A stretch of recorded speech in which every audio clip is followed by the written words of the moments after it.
Chapter 1. The Death of Physician Xie.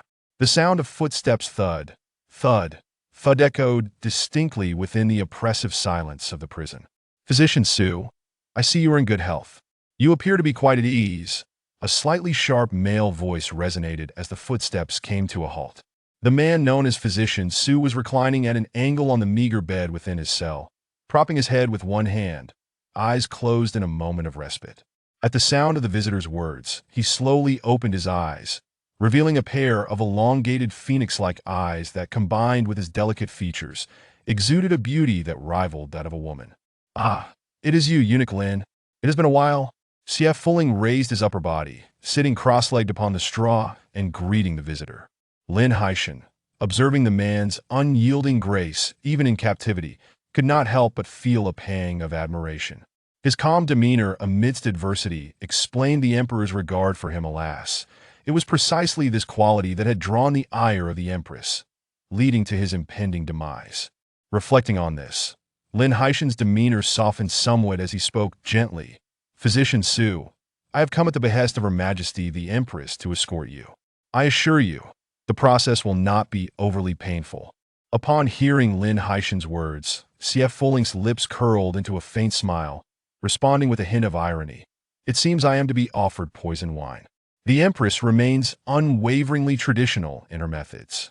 The choice of execution seemed dreadfully mundane. While Xie Fuling's words lacked the utmost respect, the gravity of the situation rendered such nuances trivial.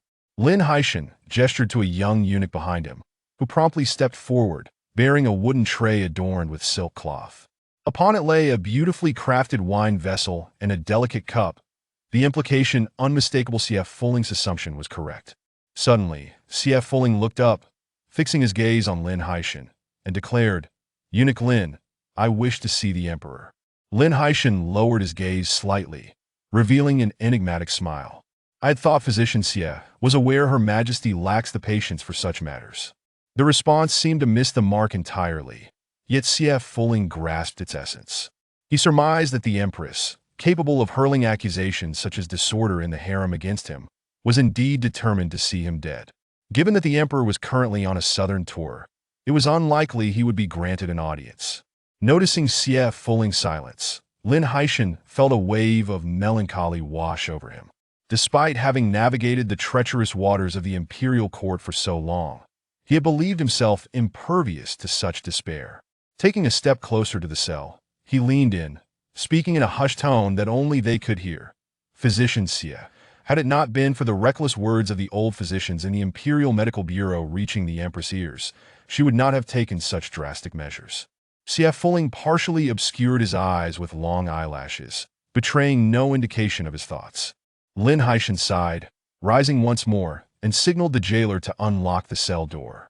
He personally took the wine vessel and cup, lowering himself to pour a glass of crystalline, colorless wine, and slowly crouched down to present it to Xie Fuling, lamenting, It is unfortunate that you have obstructed the paths of so many, Physician Xie. In response to this sentiment, Xie Fuling displayed an incongruous, radiant smile, accepting the cup. In that instant, as he grasped the cup, his instincts as a physician kicked in, prompting him to analyze the potential toxins within the wine. Upon swift deduction that it was nothing more than the commonplace poison known as Jun, he felt a fleeting disappointment. Coming to his senses, he could not help but find humor in his own reaction. Raising the cup, he drank it in one gulp. Suddenly, memories surged forth from the time he first entered the palace, when he had torn down the imperial edict that would alter the course of his life forever. After successfully curing the young crown prince, he was appointed as an imperial physician by Emperor Jiaoren.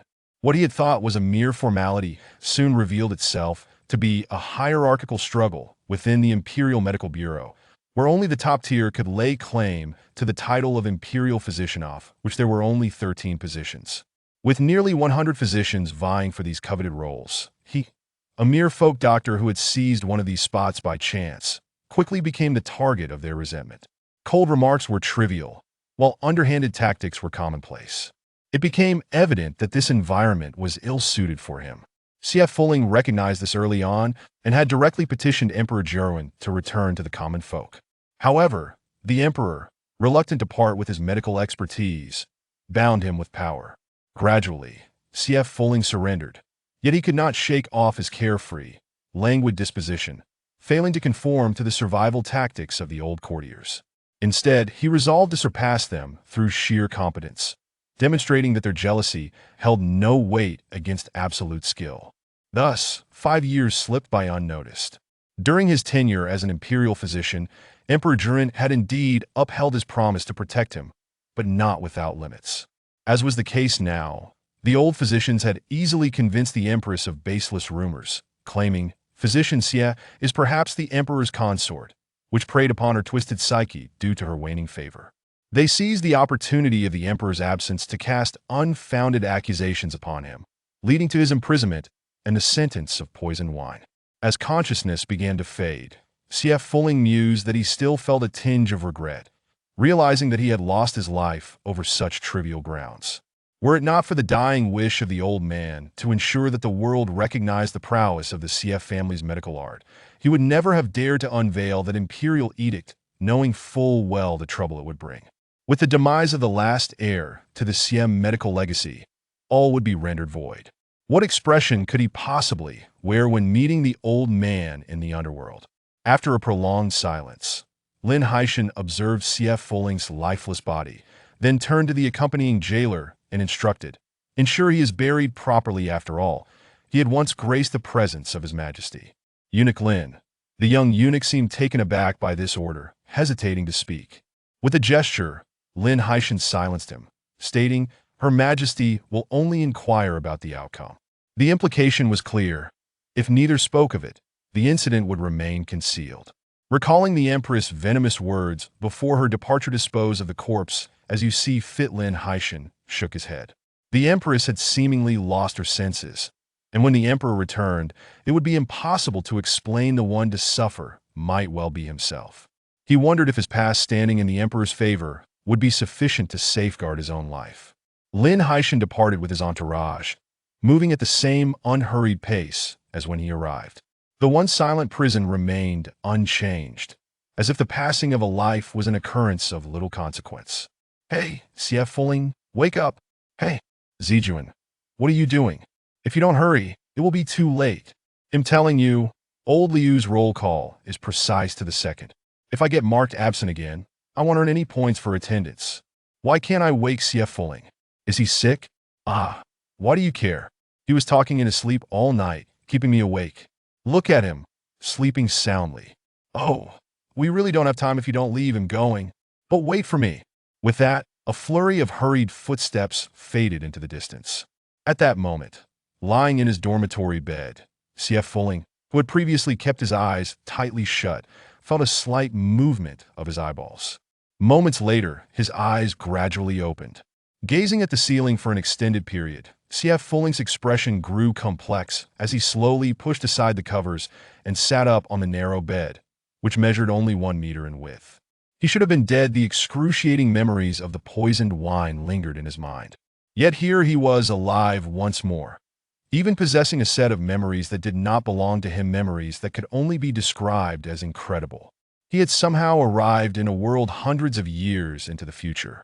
He vaguely recalled a young man, enveloped in a somber aura, who had expressed a sense of relief upon meeting him, as if he had been waiting for this moment for an eternity. The young man recounted his fleeting life and the unbearable weight upon his psyche, yet to CF Fulling, it all sounded like trivial self-pity. He listened quietly until the end, then, without hesitation, took the life the young man had discarded.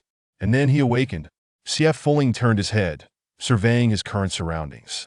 Though the memories he had inherited from the original owner indicated that these were all rather commonplace items, they felt refreshingly novel to him. The stark white walls, the narrow bed situated high above, and all the objects that bore no resemblance to anything from his era were indeed fascinating. Drawing back his assessing gaze, CF Fulling raised his right hand, instinctively placing the fingers of his left hand upon his right wrist, feeling the pulse beneath. He began to diagnose this body subconsciously. Nothing major appears wrong, though there are several minor issues: malnutrition, a weak spleen, insufficient qi and blood. Fortunately, he is still relatively young, and with proper care, recovery should come swiftly. Relieved that this body harbored no significant ailments, CF Fulling threw back the covers and climbed down from the dormitory bed. Thanks to the memories of the original owner, everything felt surprisingly effortless. The room was indeed quite diminutive, even smaller than the quarters occupied by the palace maids and eunuchs. After surveying her surroundings, CF Fulling pressed the switch outside the bathroom, and the space was instantly illuminated. Upon entering, she caught sight of her reflection in the mirror, and before she could marvel at the clarity of the image, a shadow of despair fell across her face. The person in the mirror bore a slight resemblance to her youthful self, yet her once slender, almond-shaped eyes had transformed into round, jet-black orbs, which rendered her appearance even more youthful. The deliberately lengthened fringe on her right side nearly obscured half her face, concealing all traces of her youthful exuberance.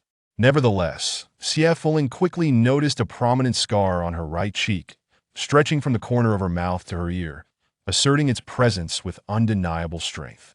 As she traced the scar with her fingers, a wave of the original owner's memories surged forth, overwhelming her with a bittersweet tide of emotions that nearly engulfed her. Only after a considerable time did she manage to regain her composure. After parting her fringe to examine the ghastly scar once more, CF Fulling tugged at the corners of her mouth. It seemed imperative to first rid herself of this unsightly blemish. While she did not overly concern herself with matters of beauty, she nonetheless held a baseline standard for her appearance. Such a disfigurement must be eradicated. Chapter 2. Jiang's Pharmacy. Luo Zijuan felt particularly unfortunate that day. He had sprinted to the classroom only to arrive a few seconds late, caught in the act by old Lu. After enduring the lecture, he inadvertently dropped his phone while rising, resulting in a crack across the screen that nearly brought him to tears. It was a painful blow to his recently acquired, frugally purchased device. Enough with a long face. Let me introduce you to a reasonably priced repair shop. I assure you the parts are genuine, Zhou Yang said, clapping a reassuring hand on Luo Zijuan's shoulder. It's the genuine parts that are the painful part, costing quite a bit. It'll likely be eating nothing but dirt for the rest of the month, Luo Zijuan sighed. Don't look so glum. Come on, it'll treat you to a meal, Zhou Yang declared with bravado, slapping his chest. Thanks, Luo Zijuan chuckled at Zhou Yang's antics, adjusting his glasses with a leisurely air. But are you sure you brought your meal card? It was still resting on your desk when I left this morning. Zhou Yang, undeterred, rummaged through his pockets, then paused, bursting into laughter. It seems I really didn't bring it. No worries, you'll just head back to the dorm to grab it before we go to the cafeteria. That works. I wonder if CF Fulling has woken up. I hope he isn't genuinely ill, Luo Zijuan said, voicing his concern for CF Fulling's well-being, which Zhou Yang readily agreed with. TSK, TSK, TSK. You're overly concerned about that fellow. I've always thought your ability to converse with him was a remarkable skill. He's always lurking in the shadows, exuding a gloomy aura. I can barely bring myself to meet his gaze without trembling, Zhou Yang remarked, astonished by Luo Zijuan's concern. Luo Zijuan frowned. That's just your reluctance to engage with him. He's merely an ordinary person, just a bit more introverted. Introverted? You truly believe that someone who hides half their face with their bangs, huddled in a corner without uttering a word, can be described as introverted? That last statement was purely your imagination, Luo Zijuan retorted, exasperated. As Luo Zijuan opened the dormitory door, he met CF Fulling's gaze, who had turned to look at the commotion. He instinctively halted, puzzled by the familiar face that seemed subtly altered, as if a trick of the light. Zijuan, what's wrong? Why aren't you coming in? Zhou Yang's voice from behind brought Luo Zijuan back to reality, prompting him to quickly unlock the door and step inside, awkwardly greeting CF Fulling. You're awake? I tried to wake you this morning, but you wouldn't stir, so I left with Zhou Yang. I apologize. To his surprise, instead of the usual silence, CF Fulling nodded in acknowledgement. Although he remained taciturn, this was enough to astonish Luo Zijuan. Oh, there it is, right on the table. Zijuan, we can go, Zhou Yang exclaimed, holding up his meal card. We're headed out for a meal. Would you care to join us? Luo Zijuan found himself extending an invitation to CF Fulling, despite the fact that most of their classmates believed CF Fulling only had a good relationship with him. In truth, their conversations amounted to barely a dozen exchanges, mostly initiated by Luo Zijuan, with little in the way of substantial response. "Hey!" Zhou Yang exclaimed, surprised, elbowing Luo Zijuan playfully. CF Fuling cast a glance at Zhou Yang's antics before nodding at Luo Zijuan. "That sounds good," he replied, his stomach growling in agreement. Zhou Yang was taken aback. "Wait, hold on. Aren't I the one treating here? And why does CF Fuling's response feel like he's condescending to us? Surely that's just my imagination?" Thus, the trio, each preoccupied with their own thoughts, made their way to the cafeteria. Z University boasted 3 dining halls, and they were headed to the second one, situated near the dormitories. Most students with classes would flock to the first dining hall immediately after their lectures, making the second hall a more tranquil option. After a brief wait, they soon found themselves at the front of the line. CF Fuling curiously carried a metal tray laden with 2 meat dishes and a vegetable, settling down with Luo Zijuan and Zhou Yang. He contemplated the taste of the food in this era, showing no inclination to engage in conversation, which rendered the atmosphere somewhat awkwardly silent among the 3. Finally, after concluding that the meal was satisfactory, though not comparable to the luxurious feasts he was accustomed to, CF Fuling broke the silence. "Is there a place where I can procure herbs?" "Procure herbs?" Luo Zijuan thought it a rather peculiar choice of words, only to realize that CF Fuling was indeed addressing him, causing him to involuntarily gawk.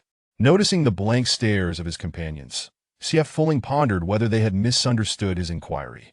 "I mean a place that sells various herbs," he clarified. "Are you referring to a traditional Chinese medicine shop?" Luo Zijuan stammered before regaining his composure. "Our school has its own pharmacy." Surely this was common knowledge, considering they were students of traditional Chinese medicine. CF Fuling was indeed aware of this, as the memory of the pharmacy appeared frequently in the original owner's recollections. However, "They don't carry the herbs I require," he replied, noting the ordinary selection that fell short of his needs. "I see." Luo Zijuan adjusted his glasses, suddenly recalling something. "There's a large pharmacy on the old street behind the school. I've heard they have a comprehensive selection, right? Zhou Yang?" CF Fuling turned to Zhou Yang, who instinctively stiffened, nodding vigorously. "Yes, yes. Would you mind escorting me there? I wish to purchase some items." "Of course. We have no classes this afternoon, so we can head there now," Luo Zijuan replied. "That would be splendid. Thank you." CF Fuling smiled slightly. Both Luo Zijuan and Zhou Yang were momentarily stunned, marveling at the unprecedented sight of CF Fuling smiling, such a remarkable occurrence that it left them questioning their reality. Thus, in a daze, Luo Zijuan and Zhou Yang led CF Fuling to the old street. The old street, originally called Wayland Alley, retained its traditional charm with red bricks and green tiles, offering no hint of modernity at first glance. The shops within conformed to this classic aesthetic, unwittingly becoming a hub for antique trade, earning the moniker Old Street among Z University students. CF Fuling was quite taken with the old street, feeling a momentary sense of familiarity as they approached a larger establishment. Upon gazing up at the sign that boldly proclaimed Jiang's Pharmacy in robust calligraphy, his satisfaction deepened. "The calligraphy is impressive," CF Fuling remarked casually. Having spent considerable time around Emperor Jiren's, who had a penchant for calligraphy and painting, he had naturally developed an eye for such artistry. The strokes were vigorous and fluid, commendable though not masterful. "Indeed? Ah, yes, it does appear quite grand," Luo Zijuan responded, immediately feeling foolish for his comment. Upon catching Zhou Yang's teasing gaze, he coughed in an attempt to cover his embarrassment. "Let's hurry inside, lingering at the entrance may obstruct others." CF Fuling nodded and stepped forward, while Zhou Yang seized Luo Zijuan's arm, whispering, "Is this truly how CF Fuling behaves? Am I still dreaming?" Luo Zijuan glanced back at CF Fuling's retreating figure, unable to provide an answer to that question.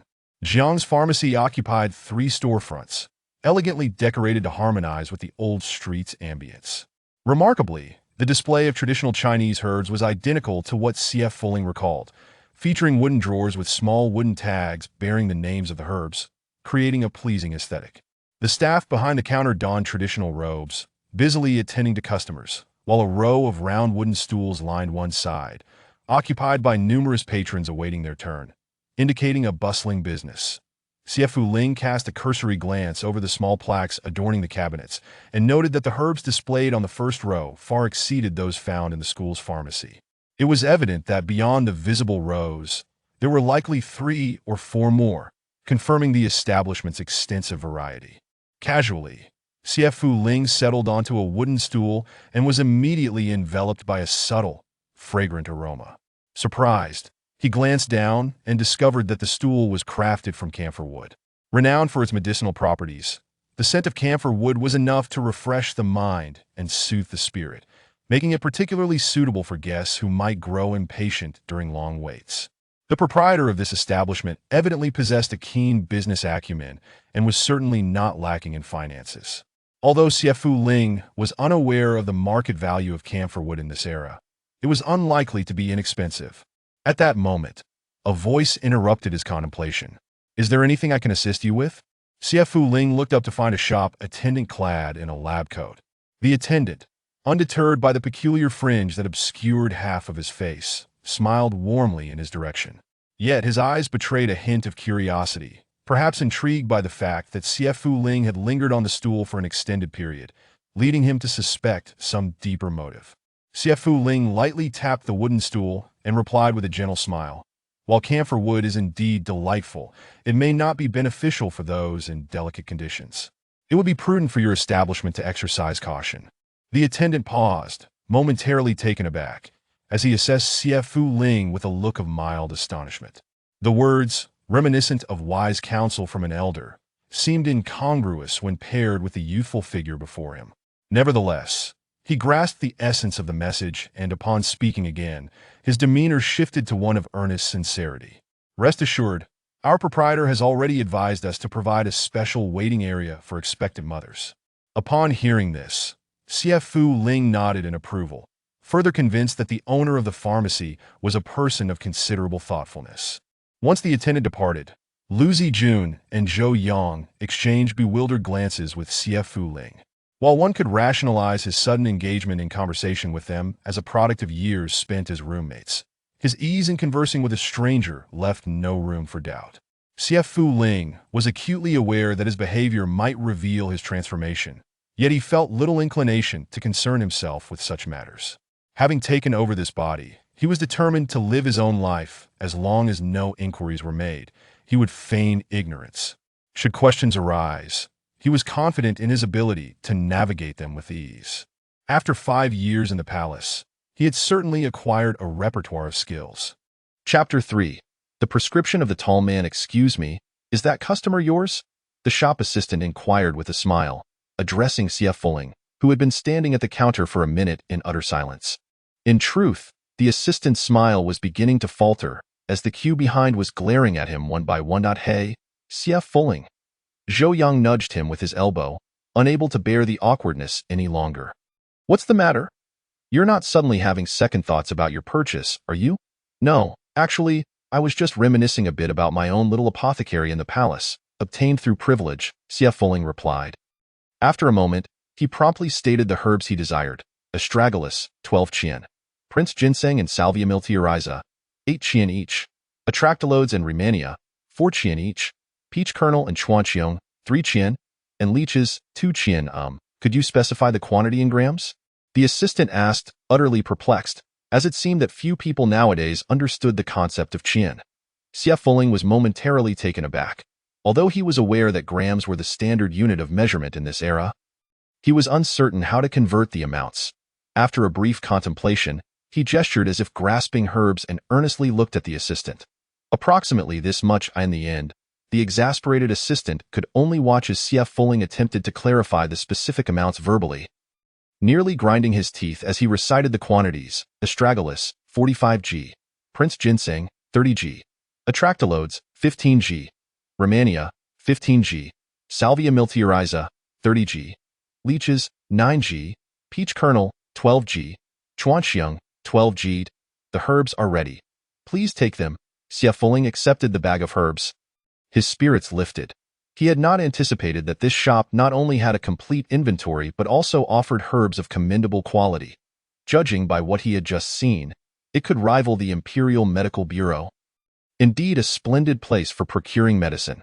Lao Zijuan and Zhou Yang exchanged glances, somewhat bewildered, unsure of why Xie Fuling would purchase such herbs. Although they had studied each one in class, they could not fathom the purpose behind this particular concoction. That will be 110 yuan. Will you be paying in cash or by card? The assistant reminded the peculiar lad, who had fallen silent once more after receiving his herbs, secretly wondering if he intended to abscond without payment. Xie Fuling calmly retrieved a bank card from his pocket and handed it to the assistant. This was a familiar scene from the original owner's memories, although he had no idea why this card could substitute for silver or other valuables. He understood the importance of adapting to local customs. The assistant swiftly accepted the card, processing the transaction with remarkable speed, all while hoping that this would be the last time he encountered such a peculiar customer. He smiled sincerely, bidding them to return again as he sent off Xie Fuling and his companions. Just as Xie Fuling was about to step out of the apothecary, a person rushed in from outside in great haste. Completely oblivious to the fact that someone was exiting, when he finally noticed Xie Fuling, it was too late to stop, and he collided with him. Xie Fuling, whose right eye was obscured by his long bangs and who was momentarily distracted by carrying the bag of herbs, only realized he had bumped into someone when his shoulder was jolted. However, given his frail physique, he could scarcely withstand the impact and was on the verge of toppling backward at that instant. A strong hand deftly grasped Xie Fuling's arm, pulling him upright from his precarious position, though this caused the bag of herbs to slip from his grasp and fall to the ground.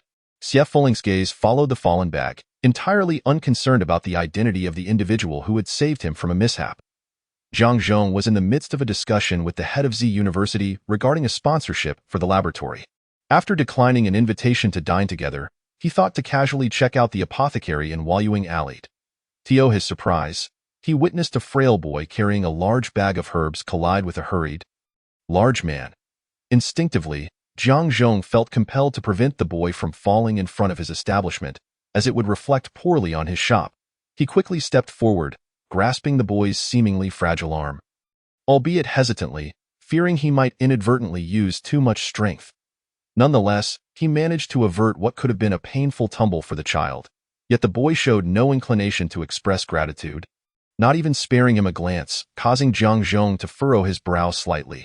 "Could you please let go of me?" Just as Zhang Zhong was silently reflecting on the situation, a cool voice interrupted his thoughts. Leaving an unpleasant taste in his mouth. One must watch where they walk, young man. Do not be so reckless, Zhang Zhong remarked coolly, believing it unbecoming for an adult to bicker with a child. He claimed to be magnanimous as he released Xie Fuling's arm and stepped aside into the Jiang pharmacy. Only then did Xie Fuling manage to bend down and retrieve the bag of herbs from the ground. The individual who had just saved him towered over him by at least a head, making it difficult for him to bend down while still being held. "Xie Fuling, are you all right?" Lao Zijuan inquired with concern, frowning as he glanced towards the pharmacy entrance. "That person who bumped into you really lacks manners. He didn't even say sorry before dashing into the shop. Indeed, had it not been for that man pulling you back, your small frame would surely have been knocked to the ground by that hulking figure." Zhou Yang concurred, then suddenly grinned. "But that man certainly exuded a strong presence. I was genuinely worried for you when you ignored him, fearing he might retaliate." "Strong presence, you say?" Xie Fuling pondered for a moment, reluctantly conceding that the man did possess a certain charisma. Yet, when it came to authority, surely no one surpassed the emperor. Besides, that man looked to be no younger than 22. An age at which many in his own era were already fathers. "Are you all right?" "I apologize. I was in such a rush that I didn't watch where I was going." Just as the three were about to leave, a hearty voice called out to them from behind. They turned to see the tall man who had previously collided with Xie Fuling.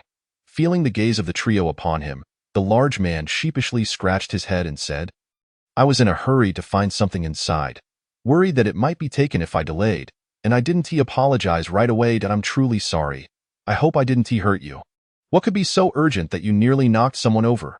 Surely it isn't a pile of money?" Zhou Yang asked, skepticism lacing his tone. Lao Zijuan discreetly pulled Zhou Yang's sleeve, concerned that his remarks might provoke the towering figure, whose stature was certainly imposing. It would be troublesome if a confrontation ensued. However, the apprehension of Lao Zijuan proved unwarranted, as the large man chuckled and replied honestly, "While it's not money, it's something far more significant to me.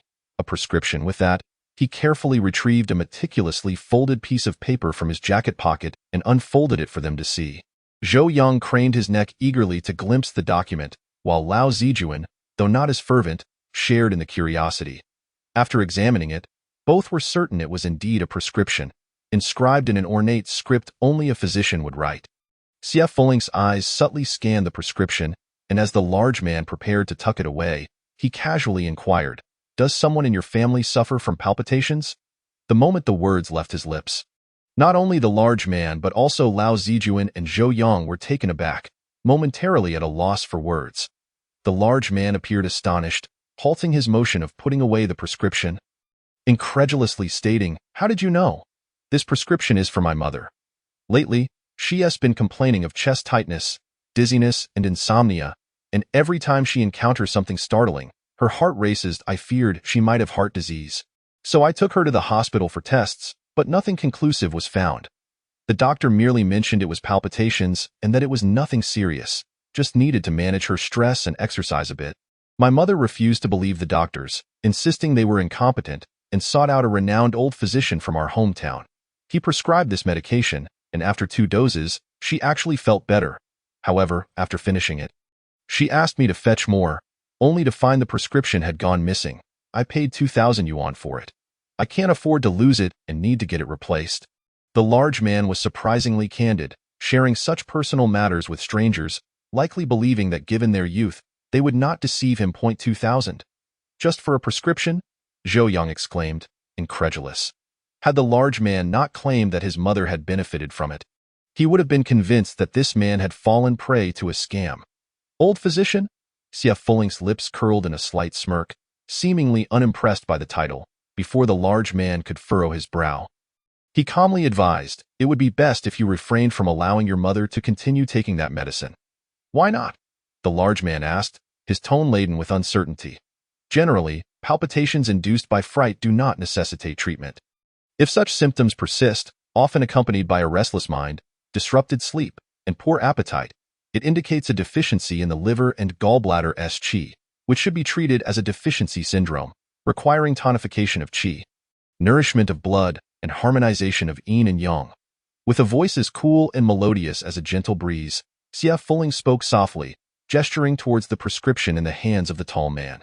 Longan flesh, sour jujube seed, cornelian cherry, roasted biota seed, raw dragon bone, fresh oyster, raw frankincense, and myrrh are all remedies prescribed for a heart weakened by fear and anxiety. This can be considered a rudimentary formula.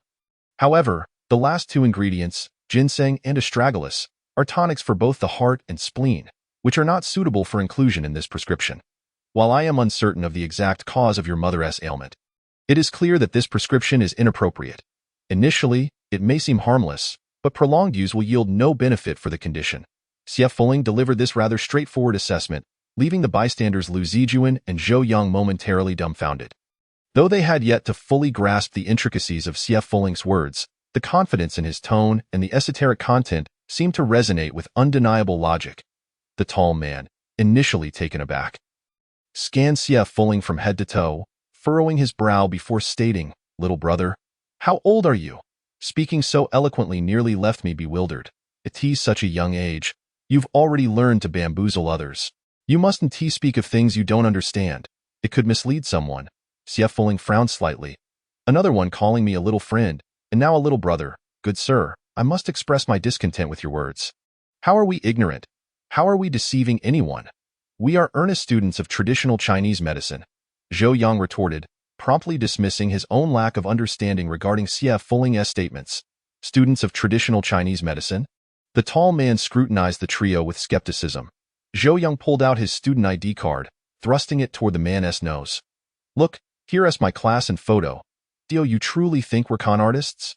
The man peered at the card, noticing the inscription of Z University's traditional Chinese medicine program. He was taken aback to discover that this seemingly frail, high school-looking youth was, in fact, a senior. Meanwhile, their prolonged conversation at the pharmacy entrance had begun to attract the attention of passers-by, many of whom turned to observe the unfolding scene, some gradually gathering to discern the matter at hand. This caused the tall man to grow increasingly uncomfortable, his face flushing as he hurriedly stuffed the prescription back into his pocket. He addressed Xie Fuling and the others, saying, "Even if you are students of Z University, you are still just students. The esteemed doctor has been practicing for many years. How could he possibly be inferior to you? I must take my leave. My mother is waiting for me with that." He hurriedly departed, leaving behind a flustered aura. Lu Zijuan watched the tall man's retreating figure, then turned to the composed Xie Fuling, momentarily at a loss for words. Zhou Yang, however, threw an arm around Xie Fuling's shoulder, as if they had forged a revolutionary friendship, proudly declaring, "Hee, little Fuling, didn't I perform admirably? Let us see if he dares to underestimate you again."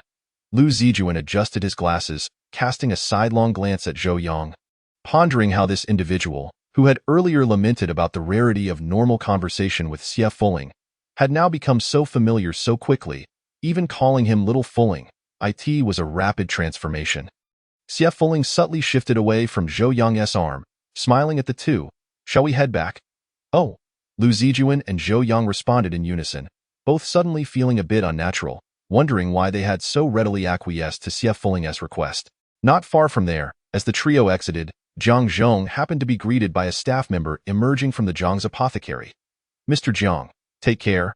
Jiang Zhong nodded, his gaze falling upon the departing figures of Xie Fuling and his companions. A bemused smile creeping onto his lips as he recalled their earlier interaction, silently reflecting on how he had just argued with a child. It was quite peculiar. Chapter 4.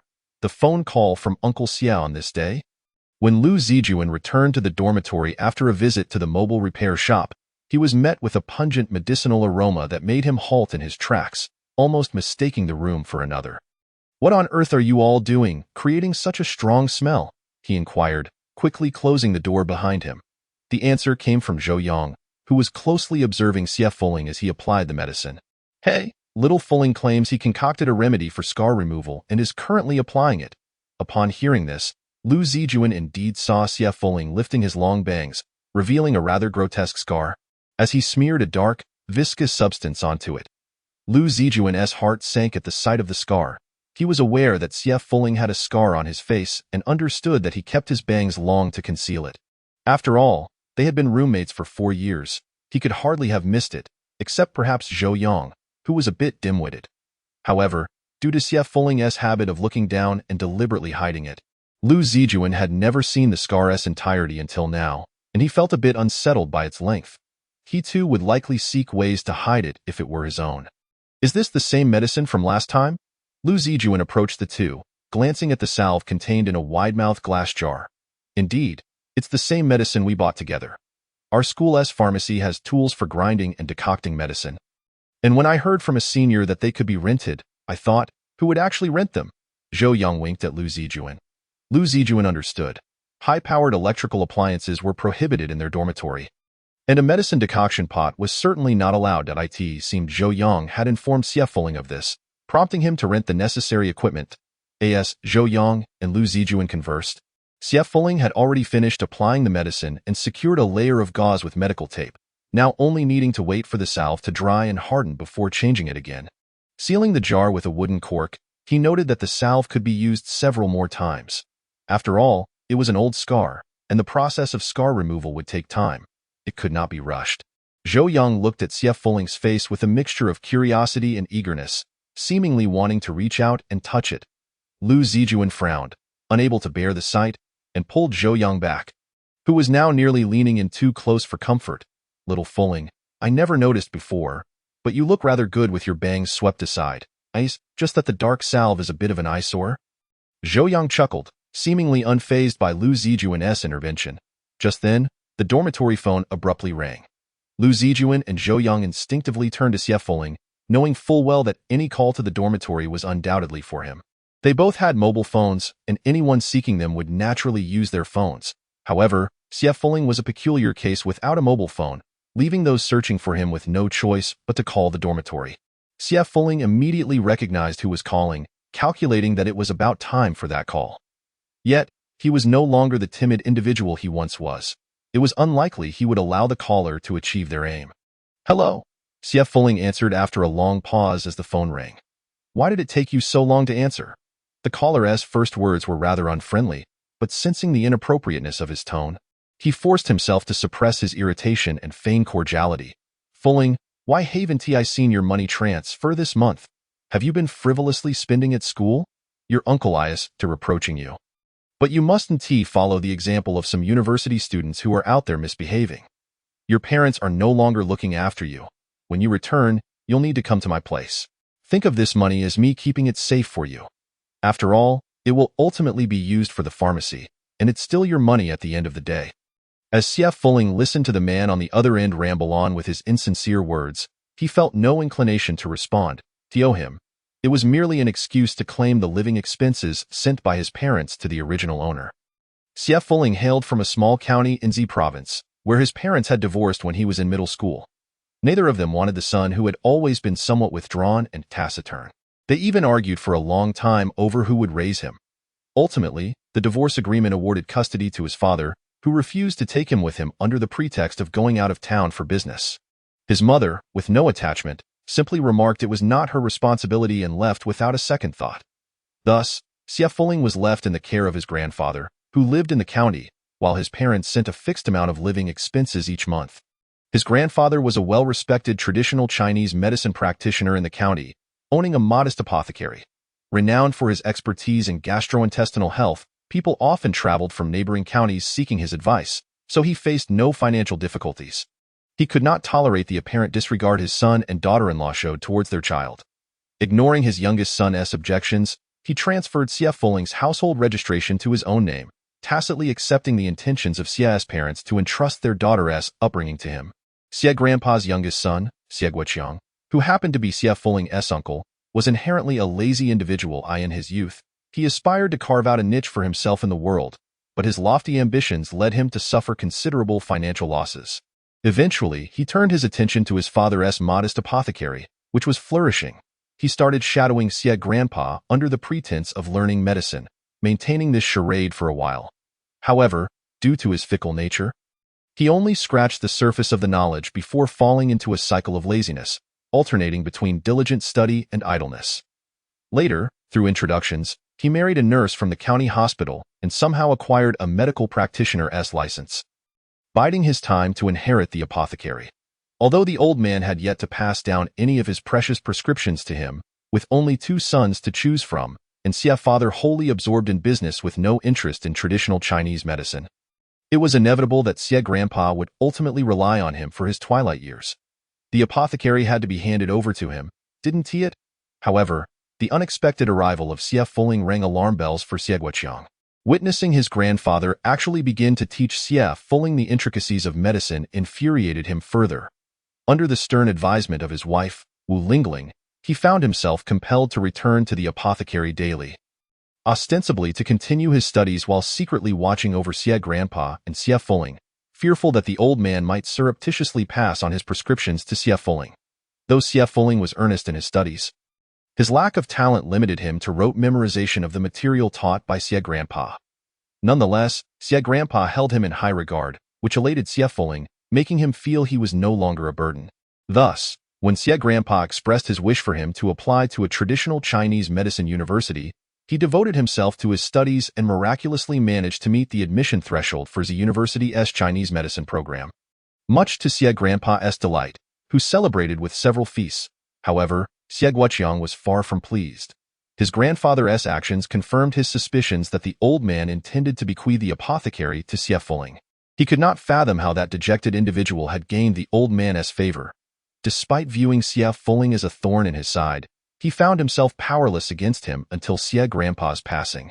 Xie Grandpa was taken by a car accident during Xie Fulling's sophomore year. It remains uncertain whether Xie Guoqiang had any involvement, but by the time Xie Fulling rushed back upon receiving the news, Xie Grandpa had already been cremated and prepared for interment.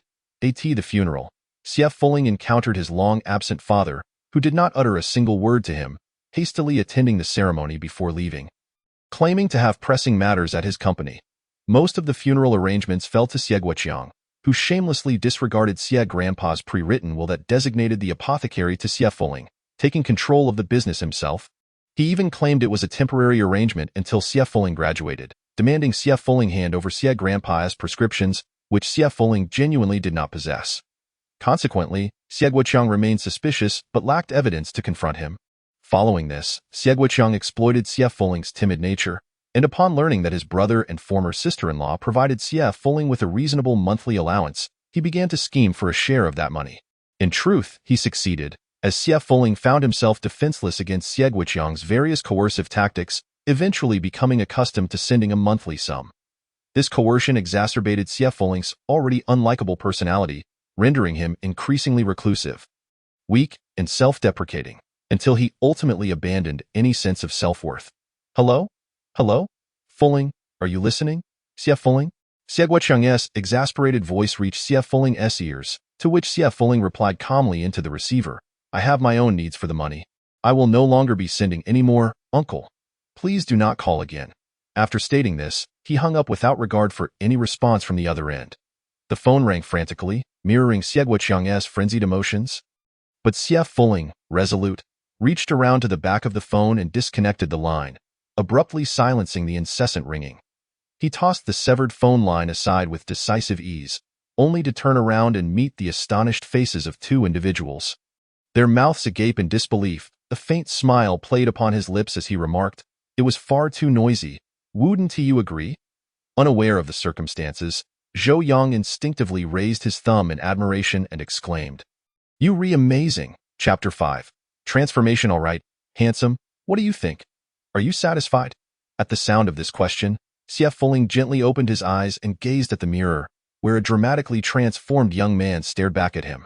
The long bangs that once obscured half of his face had been trimmed away, leaving his forehead clear save for a few stray strands. The previously unruly hair on either side was now neatly styled, revealing a pair of delicate and attractive ears.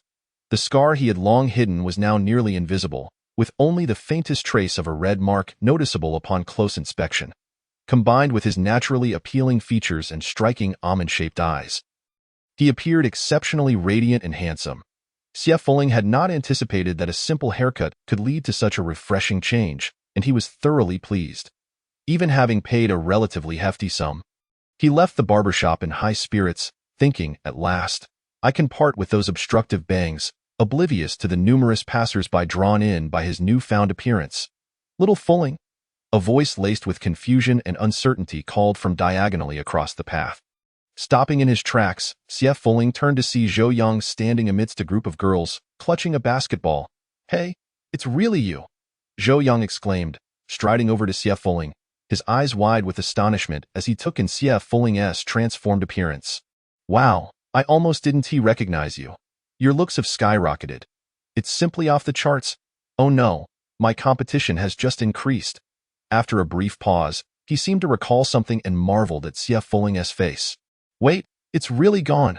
Little Fuling, what kind of miraculous ointment did you use? The results are astounding, and it's only been less than 2 weeks. Zhou Yang, who is this?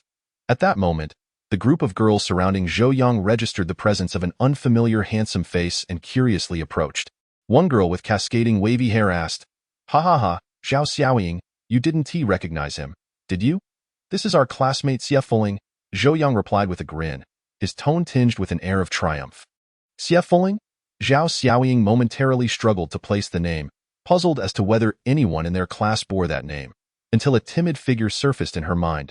In an instant, Zhao Xiaoying's eyes widened in disbelief, pointing at Xie Fuling as she stammered, Xie Fuling? How is that possible? Xie Fuling took a step back, avoiding the finger she aimed towards him. Feeling slightly embarrassed, Zhao Xiaoying withdrew her hand. Zhou Yang, noticing the exchange, chuckled, You're shocked, aren't you? Who would have thought little Fuling would turn out to be such a handsome guy?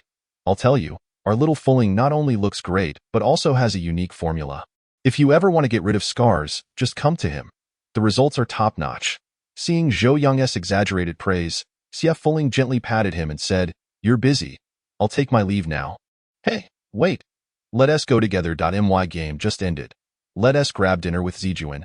Zhou Yang hurriedly reached out, attempting to drape an arm around Xie Fuling's shoulders. Xie Fuling deftly sidestepped, honestly stating, unfazed by Zhou Yang's pleading expression, You smell like sweat. Don't come closer to you little Fuling. Now that you're handsome, you've started to turn your nose up at me. Wait, don't go. Hey, as Zhou Yang chased after Xie Fuling, The group of girls stood in stunned silence, utterly unprepared for the revelation that the domineering scoring king from the basketball court could possess such a perplexing side. Hey, I just remembered. Wasn't he the guy who wrote you that love letter in freshman year named Xie Fuling? Suddenly, a short-haired girl leaned in close to Zhao Xiaoying, her expression curious. Zhao Xiaoying froze for a moment, realizing that was indeed the case. She recalled receiving the letter and dismissing it without a second thought upon learning that Xie Fuling was the peculiar boy who always sat at the back of the class. Never speaking to anyone, she had torn it up in front of her friends and laughed at his audacity for even trying. Who would have thought he would turn so handsome after a haircut? Surely he didn't get plastic surgery, right? But there's no trace of it at all. If I had known that's enough. Let us go. Zhao Xiaoying abruptly interrupted the short-haired girl's words, dismissively turning away. The short-haired girl was left with a stiff expression, muttering in annoyance, "Humph, what a show-off. She's only got a pretty face. Without it, who knows how many people she'd scare off." Medicinal herbs that possess a fragrant aroma, exhibit a warm and dry nature, and primarily function to resolve dampness and invigorate the spleen are referred to as damp-resolving herbs. Such herbs are pungent, aromatic, and warm, mainly entering the channels of the spleen and stomach. At first, Xie Fuling held a modicum of interest in the so-called university major courses, but after attending numerous lectures, he discovered that most of the content was mere theoretical discourse. Even the practical classes merely skimmed the surface.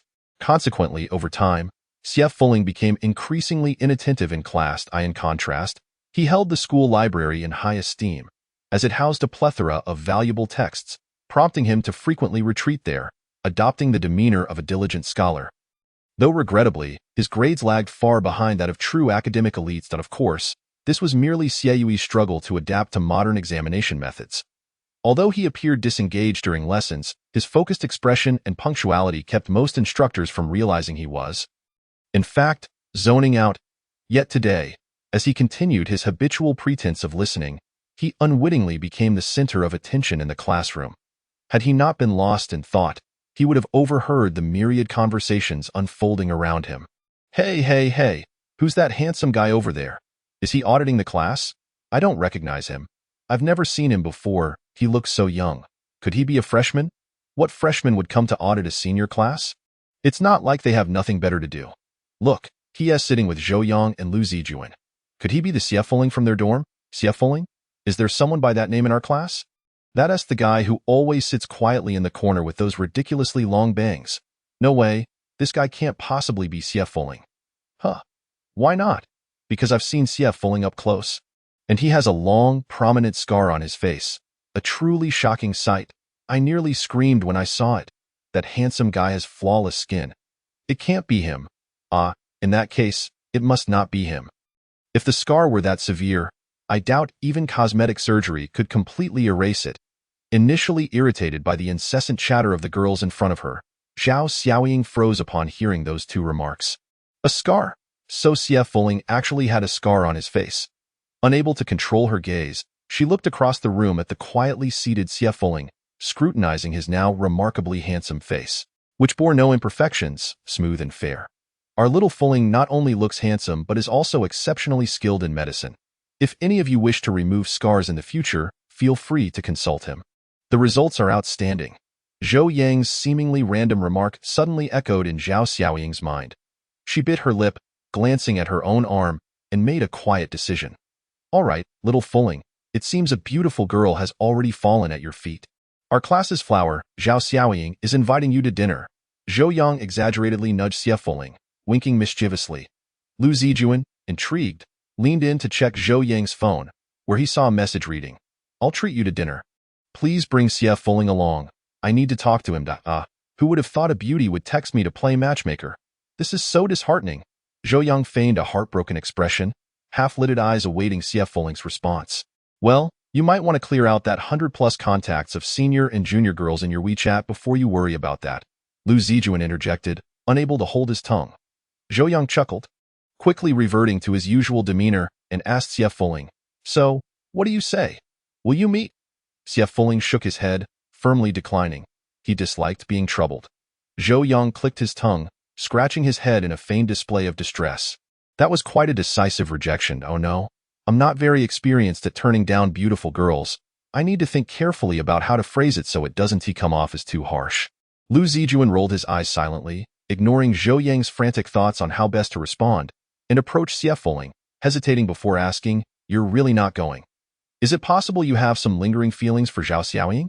Xie Fuling tilted his head in confusion, unable to comprehend what Lu Zijuan meant by having feelings for Zhao Xiaoying. Seeing Xie Fuling's bewilderment, Lu Zijuan suddenly recalled something, exclaiming in surprise, "Could it be you've forgotten?" "Forgotten what?" Nothing. Just disregard what I said." Lu Zijuan was taken aback to discover that Xie Fuling had completely forgotten about the love letter he had once written to Zhao Xiaoying, especially after learning that she had torn it up without a glance. Upon realizing this, Xie Fuling's face had turned an alarming shade of pale, causing Lu Zijuan to worry that he might spiral into despair over such a trivial matter. Yet here they were, completely unaware that he had forgotten. "What are you two whispering about?" At that moment, Zhou Yang, having finished his WeChat response, intruded and positioned himself between the two. Lu Zijuan disdainfully pushed Zhou Yang's face away, changing the subject. "Nothing at all. Speaking of which, have you already figured out how you're going to reply?" I just said," Xie Fuling said he want to meet. Zhou Yang waved his phone. Lu Zijuan's mouth twitched. How was that not being too harsh? That was practically a devastating blow. Meanwhile, Zhao Xiaoying, having finally received Zhou Yang's response, glanced at the WeChat message and her expression shifted dramatically, gripping her phone tightly. However, after a moment, she relaxed slightly, reminding herself that it was just Xie Fuling. She had plenty of ways to handle this. Chapter 6. Zhao Xiaoying's request few. Teacher Li is truly the master of dragging out classes. "Another 15 minutes and I'm starving. Let us hurry up," Zhou Yang complained as he rubbed his stomach, urging Xie Fuling and Lu Zijuan to gather their belongings. However, just as the three were about to leave their seats, a figure blocked their path. Upon seeing that it was Zhao Xiaoying, Lu Zijuan and Zhou Yang exchanged varied expressions. Zhou Yang immediately donned a look of eager curiosity, while Lu Zijuan wore a more concerned countenance, fearing that too much interaction with Zhao Xiaoying might remind Xie Fuling of past heartaches. The three, 2 boys and 1 girl, were all awaiting Xie Fuling's reaction. "There's something you need?" Xie Fuling asked calmly. Zhao Xiaoying was momentarily taken aback. She had envisioned numerous scenarios but had not anticipated Xie Fuling's composure, as if they were merely strangers. Gritting her teeth, she feigned a touch of vulnerability, saying, "Xie Fuling, why won't you meet with me? Are you still holding a grudge over the past?" Lu Zijuan felt a sense of foreboding upon hearing this, quickly glancing at Xie Fuling, anxious that he might suddenly recall something. Zhou Yang, however, was completely perplexed. "I simply feel it is unnecessary," Xie Fuling replied with unruffled calmness. In truth, the peculiar words from Lu Zijuan had prompted him to delve into the original owner's memories, and he had finally remembered who Zhao Xiaoying was. However, the original owner's past grievances held no significance for him. Zhao Xiaoying stared intently into Xie Fuling's eyes, seeking some hint of unusual emotion, but found none. He was speaking the truth. He genuinely felt no need to meet with her. Realizing this, Zhao Xiaoying quickly shed her earlier demeanor of a lovesick girl. She was not foolish. In fact, she was quite astute. Since Xie Fuling seemed devoid of any feelings for her, there was no point in playing the same old card. Hence, she promptly abandoned her initial strategy and sincerely addressed Xie Fuling. "I truly have something to discuss with you. Could you spare me a moment?" Sometimes, women are indeed more adept at the art of flexibility and resilience. After contemplating, Xie Fuling perceived that Zhao Xiaoying did not strike him as someone who would easily relent. If he refused her this time, he would likely face persistent entanglements in the future. Sighing at the inconvenience, he eventually nodded in agreement. Zhao Xiaoying inwardly sighed in relief, as the gazes of onlookers began to drift in their direction. She felt the pressure mounting, grateful that Xie Fuling had ultimately relented. Thus, Xie Fuling and his companions followed Zhao Xiaoying to a nearby tea house with a pleasant ambience, entering a private room to order their meal. Once they had nearly finished their meal, Zhao Xiaoying set down her chopsticks, took a deep breath, and finally revealed her purpose. "I heard that you used to have a long scar on your right cheek. Is that true?" She gestured to her own right cheek for emphasis. Lu Zijuan's expression changed dramatically, and just as he was about to speak, Xie Fuling responded directly, "It is true." He regretfully set aside the wasabi chicken feet he had been about to sample. Wiping his fingers, which were stained with sauce, Zhao Xiaoying's eyes brightened instantly, her tone growing more urgent. So, you really did successfully remove it yourself? Indeed. Does your remedy work on all kinds of scars? Zhao Xiaoying leaned forward, her excitement palpable. Xie Fuling paused for a moment before candidly replying, not necessarily. Zhao Xiaoying's expression dimmed immediately, her body seeming to deflate as she sank back into her seat. Every ailment requires targeted treatment. A single prescription cannot be universally effective. It depends on the specific circumstances. Xie Fuling elucidated, and Zhao Xiaoying's eyes reignited with hope as she cautiously inquired, is it possible to remove scars caused by burns? I must see the affected area to ascertain. Upon hearing this, Zhao Xiaoying bit her lower lip, as if grappling with an internal conflict, her gaze fixed intently on Lu Zijuan and Zhou Yang beside her.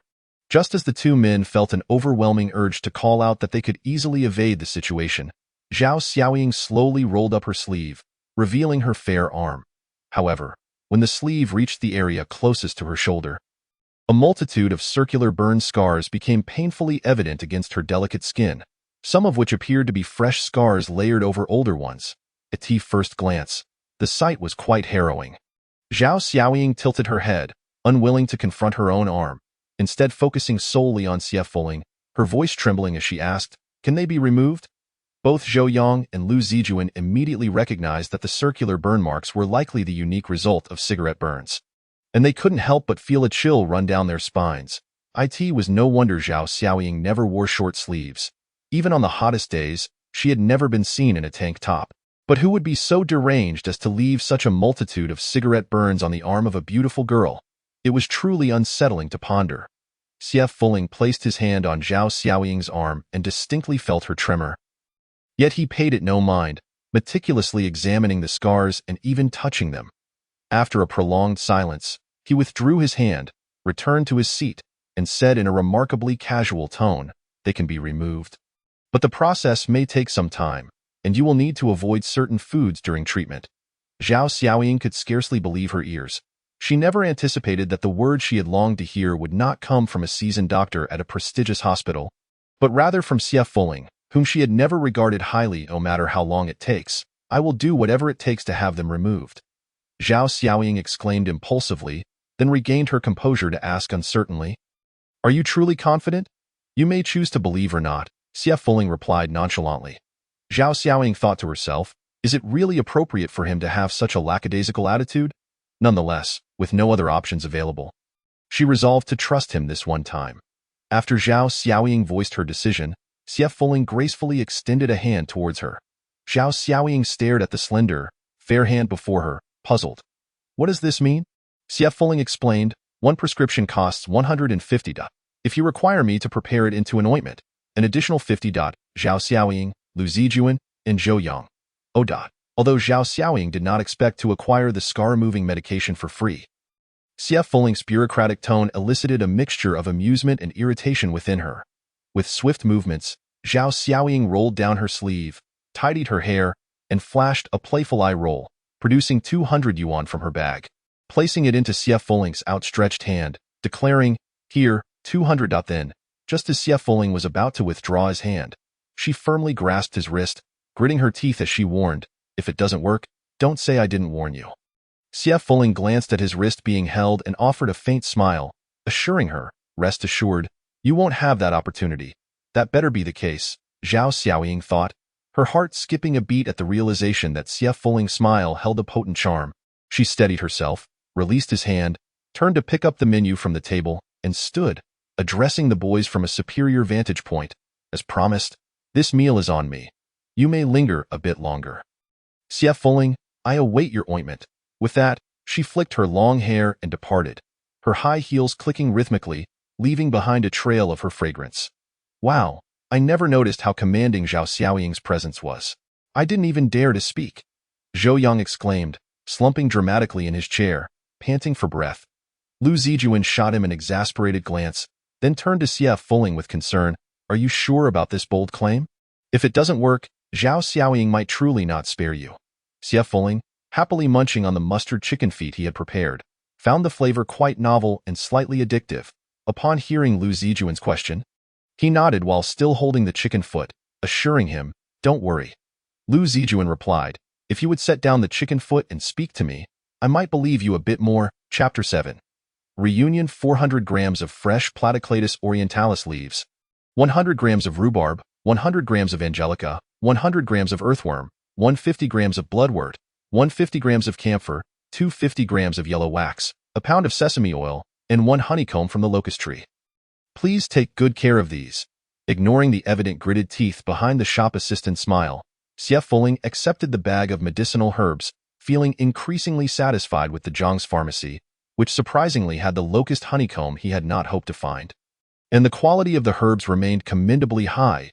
He pondered what kind of person could run such an excellent pharmacy and thought it would be worthwhile to get to know them if the opportunity arose.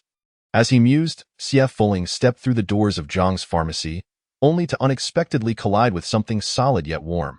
He took a step back, lowering his head to check his nose and forehead, which had been hit'd at that moment. A deep male voice resonated. It seems you have yet to develop the habit of watching where you walk, or perhaps you intentionally walked into me, little friend?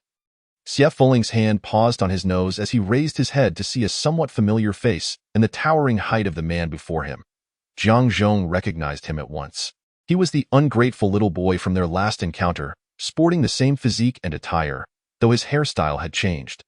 The long bangs that had bewildered him were finally trimmed, revealing a rather handsome boy, whose appearance matched Zhang's personal preference, especially those slightly watery apricot eyes that resembled a kitten just waking from slumber. Poor eyesight is an ailment that requires treatment, Xie Fuling remarked coolly, exasperated by being called little friend yet again. Jiang Zhong frowned.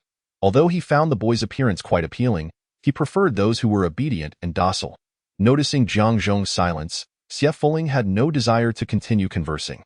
After casting a sympathetic glance, he turned away, still rubbing his nose as he walked, mentally noting, "This man has a remarkably hard chest.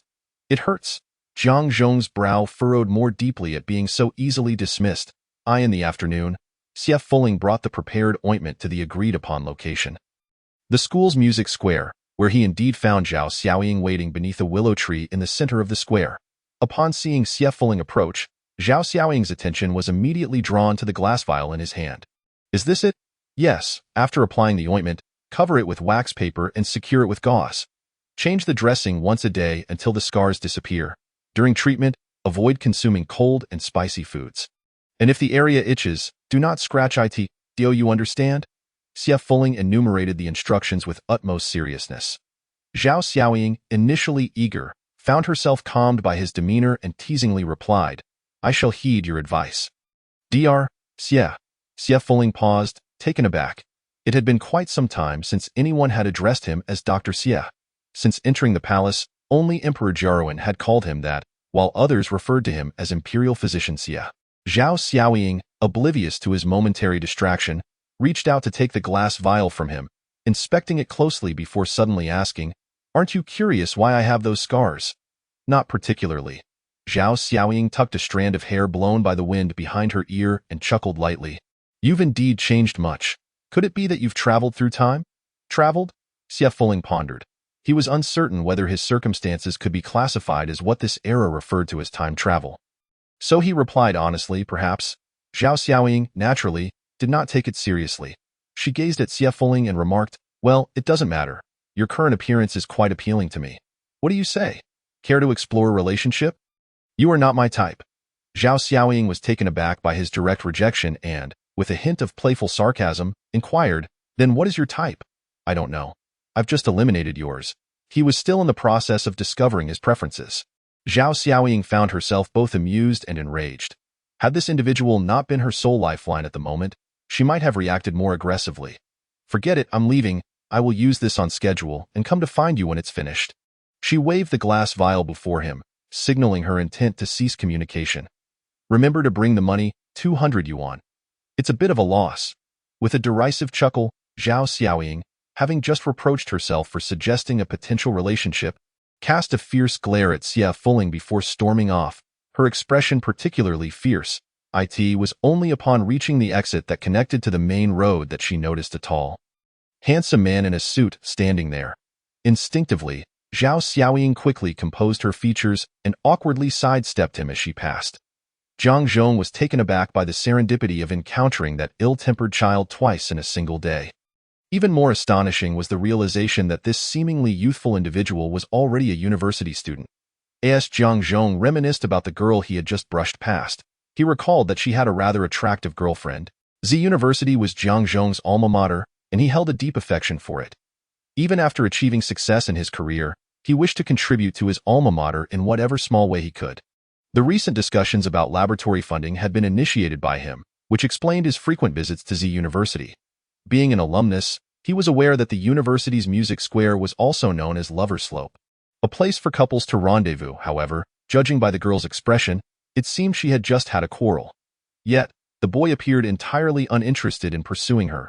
As he had surmised, she was indeed a person of considerable individuality, making her a challenging partner to handle. It seemed he had digressed. Jiang Zhong cast another glance at the still dawdling Xia, fulling beneath the willow tree at the foot of the slope before departing. Why did this child's appearance captivate him so? Was it truly a consequence of his prolonged single status? By the time Xia Fuling reached the top of the slope, Jiang Zhong had long since departed, oblivious to the fact that his looks had almost attracted the attention of a certain peculiar uncle. Perhaps it was for the best that he remained unaware. Otherwise, the medical practitioner, who had been wrongfully accused of being a royal concubine in a past life, might have acted out inappropriately. Xiao Fuling. Just as Xia Fuling was about to return to his dormitory, he was halted by a breathless Zhou Yang rushing toward him. Thank heavens, I finally found you. I beg you, please go buy a phone immediately. Zhou Yang leaned forward, hands on his knees, perspiration glistening on his brow. Disliking the scent of sweat, Xia Fuling took a hesitant step back and feigned ignorance. Inquiring, what do you need me for? Zhou Yang, amused by Xia Fuling's retreat, thought to himself that if he hadn't been so desperate to find him, he wouldn't have been drenched in sweat. After making several calls, he had finally learned from Zhao Xiaoying that Xia Fuling was at the music square, prompting his hurried arrival, fearing he would miss him again. Ugh, do you know how difficult it is to find you? It's like searching for a needle in a haystack.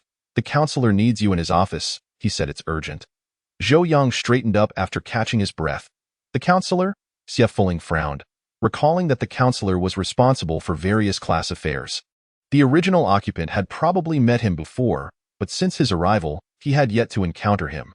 What could be so urgent that it required his attention? Chapter 8. The tall individual he had envisioned numerous possibilities, even considering that perhaps his unreachable uncle had come to the counselor seeking him. However, upon entering the counselor's office and seeing the imposing figure standing beside the counselor, everything became clear. Counselor, you needed to see me? As Xia Fuling approached, he noticed that neither of the two individuals seemed to register his presence. Xia Fuling? Counselor Xiao Shui expressed her surprise. Most of her interactions were with class leaders, and she hadn't seen Xia Fuling in quite some time. She was taken aback by the noticeable change in his demeanor. During his freshman year, she had kept an eye on him, as students like him, quiet and brooding, required attention. However, after several conversations yielded little effect, she had gradually given up hope. To her astonishment, he had transformed so drastically, and she couldn't help but glance at his right cheek, which she remembered should have borne a scar. Yet now it was entirely smooth. Beside her, Yu Cheng was equally astonished. He was the large individual who had nearly knocked Xia Fuling over at Zhang's pharmacy. However, having only seen him once, he did not perceive the changes in Xia Fuling's appearance as acutely as Counselor Xiao Shui did. He merely thought that this student looked significantly better with his new hairstyle and recalled the purpose of his visit. With a mix of excitement and apology, Yu Cheng stepped forward and said, Xia, I'm really sorry about the last time. You see, I'm not very knowledgeable, and when you kindly pointed something out to me, I responded poorly, which was completely inappropriate. Xia Fuling looked up at Yu Cheng. Realizing this was indeed about the prescription incident, he replied nonchalantly, it's no trouble. In fact, had he not encountered this individual today, he might have completely forgotten about the incident, as his comment had merely been a casual remark without any particular intent. Noticing Xia Fuling's lack of expression, Yu Cheng assumed he was still a bit upset and stammered. I even thought you and your classmate were con artists. But you were absolutely right. My mother started feeling worse after the third dose. Her heart raced even more, and she couldn't sleep for several nights. After recalling your words, I discarded the ginseng and astragalus, which helped ease her condition a bit. I figured the prescription must have been faulty. So I took it to a few experienced doctors at the Chinese medicine hospital, And they echoed your concerns exactly. I felt terrible for misjudging you and had to come apologize. I had been looking for you at that pharmacy for several visits. But when I remembered the meal card your classmate showed me, I didn't recall the name, but I had a vague impression of the class details, so I thought I'd try my luck and came here. At this point, Yu Qing glanced awkwardly at Xiao Shui and continued, since I didn't know your name, I just described your appearance, and this teacher immediately recognized you. However, when you walked in, I thought I had the wrong person. Counselor Xiao Shui seized the opportunity to interject. Although she was quite curious about Xie Fuling's transformation, she wouldn't be so indiscreet as to ask directly, especially when there were more pressing matters to discuss. Xie Fuling, this gentleman wishes to personally express his gratitude and apologies. Counselor Xiao Shui stated solemnly, I am already aware of the situation. While your correction regarding that prescription was indeed correct, do not forget your status as a student. It is crucial to remember that without examining a patient, even a qualified physician must exercise caution before making assertions. Should you encounter any further uncertainties regarding prescriptions, it is imperative to direct them to a legitimate hospital for verification. If your incorrect statements were to result in adverse consequences, it would not be something a student like you could bear. Do you understand? Xie Fuling thought to himself that diagnosing a condition involves observation and inquiry. His earlier remarks were based on questioning, so it couldn't be deemed as reckless speculation. Yet, he decided it was best to remain silent, sensing that retorting might lead to complications. Xie Fuling nodded dutifully, which somewhat pleased Counselor Xiao Xue. Yu Cheng felt a tad embarrassed. Besides wanting to express his thanks and apologies, he harbored a personal motive. After the previous incident, he had come to believe that this student possessed considerable capability and wondered if he could consult him regarding his mother's health. Since the prescription debacle, his mother had been complaining even more, lamenting that if she continued taking the wrong medicine, she wouldn't live much longer, which was quite bothersome. However, after Counselor Xiao Shui's admonition, he found it difficult to broach the subject. Following this, Counselor Xiao Shui offered a few more pieces of advice to Xie Fuling before concluding the meeting. As Xie Fuling exited the counselor's office, a figure emerged from around the staircase. Waving at him, Hey, Xiao Fuling. Xie Fuling expressed mild surprise. You were waiting for me? Zhou Yang chuckled. Well, I had nothing else to do. Xie Fuling smiled faintly, about to speak when Yu Cheng, who had just exited the office, strode over, his mouth opening and closing several times before finally managing to say, I'd like to treat you to a meal. Zhou Yang, recalling the previous incident, was baffled as to why Yu Cheng had come to the school and was now inviting Xie Fuling to dinner. No need, Xie Fuling decisively declined, adding, I really didn't do anything worth your gratitude. There's no need to make a fuss. Yu Cheng stammered, struggling to articulate his true intention. Xiao Fuling, is everything all right? Zhou Yang approached Xie Fuling, casting several side glances at Yu Cheng. Everything's fine, Xie Fuling reassured Zhou Yang, then turned to Yu Cheng. Actually, you can continue taking that prescription without the ginseng and astragalus. Moreover, your mother's condition is primarily psychological. Those with heart palpitations should avoid anxiety. You just need to find ways to soothe her worries. With his thoughts laid bare, Yu Cheng let out a silly chuckle, then etched Xie Fuling's words into his memory. Increasingly convinced of the student's remarkable prowess and future potential, Yu Cheng, a rugged man hailing from the countryside, had toiled in numerous jobs. His diligent nature as a hard-working individual had indeed earned him due rewards. A few years prior, he had partnered with others to establish a logistics company, and through astute management, he had garnered a substantial profit. Yu Cheng was a devoted son. During his laboring days, he scrimped and saved to send money home. Now that financial constraints were no longer an issue, he had brought his elderly mother from the countryside to enjoy a more comfortable life. However, to his dismay, before she could relish this newfound fortune, a series of unfortunate events unfolded. Hearing his mother lament about the simplicity of rural life tugged at his heartstrings, yet he knew her health was paramount. Xie Fuling maintained a favorable impression of Yu Cheng, perceiving him as honest and filial, thus she was inclined to offer him further advice. After pondering for a moment, she suggested, if you trust me, you might try cooking some poria porridge for your mother. Yu Cheng's eyes lit up, and he eagerly leaned in to listen. 30 grams of poria, 2 grams of antler powder, 100 grams of japonica rice. First, grind the poria finely and boil it to extract the essence, discarding the residue. Then, add the japonica rice to make porridge, incorporating the 2 grams of antler powder, stirring well before consumption. Take this once daily to calm the liver, quell wind, and soothe the mind. Overjoyed, Yu Chung quickly recorded CF Foling's instructions on his phone. However, feeling slightly embarrassed, he rummaged through his wallet to offer her 200 yuan, only to be met with a gentle refusal from CF Foling. It's just a casual suggestion, not a formal prescription. If you seek my help for treatment in the future, then I will charge.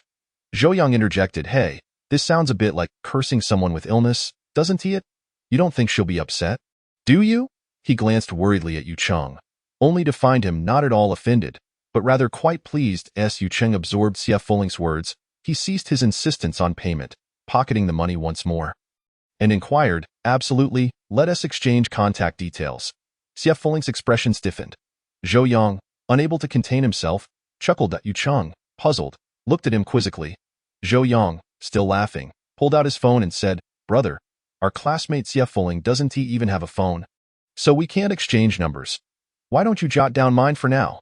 Once she gets a phone, she can reach out to you. Why Yu Chung appeared utterly bemused by the notion of someone in modern times lacking a mobile device.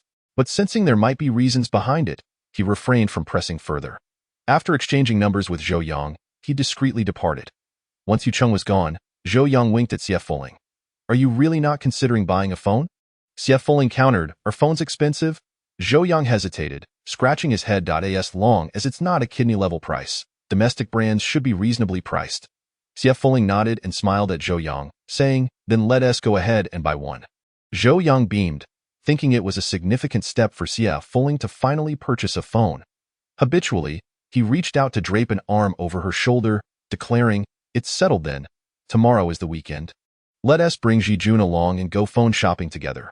All right, CF Foling replied, taking a step forward to skillfully evade Zhou Yang's approaching hand, adding with a smile, but let us go eat first. Zhou Yang, his hand awkwardly suspended in midair, stared at CF Foling as she walked ahead, contemplating, how much does she despise me? Must it be so glaringly obvious? Even I would feel disheartened. Chapter 9. Buying a phone. Clearly, we are accompanying Xiao Foling to purchase a phone. How did she end up over there? Zhou Yang, watching two figures whispering to each other ahead, lamented to Lu Jijun beside him.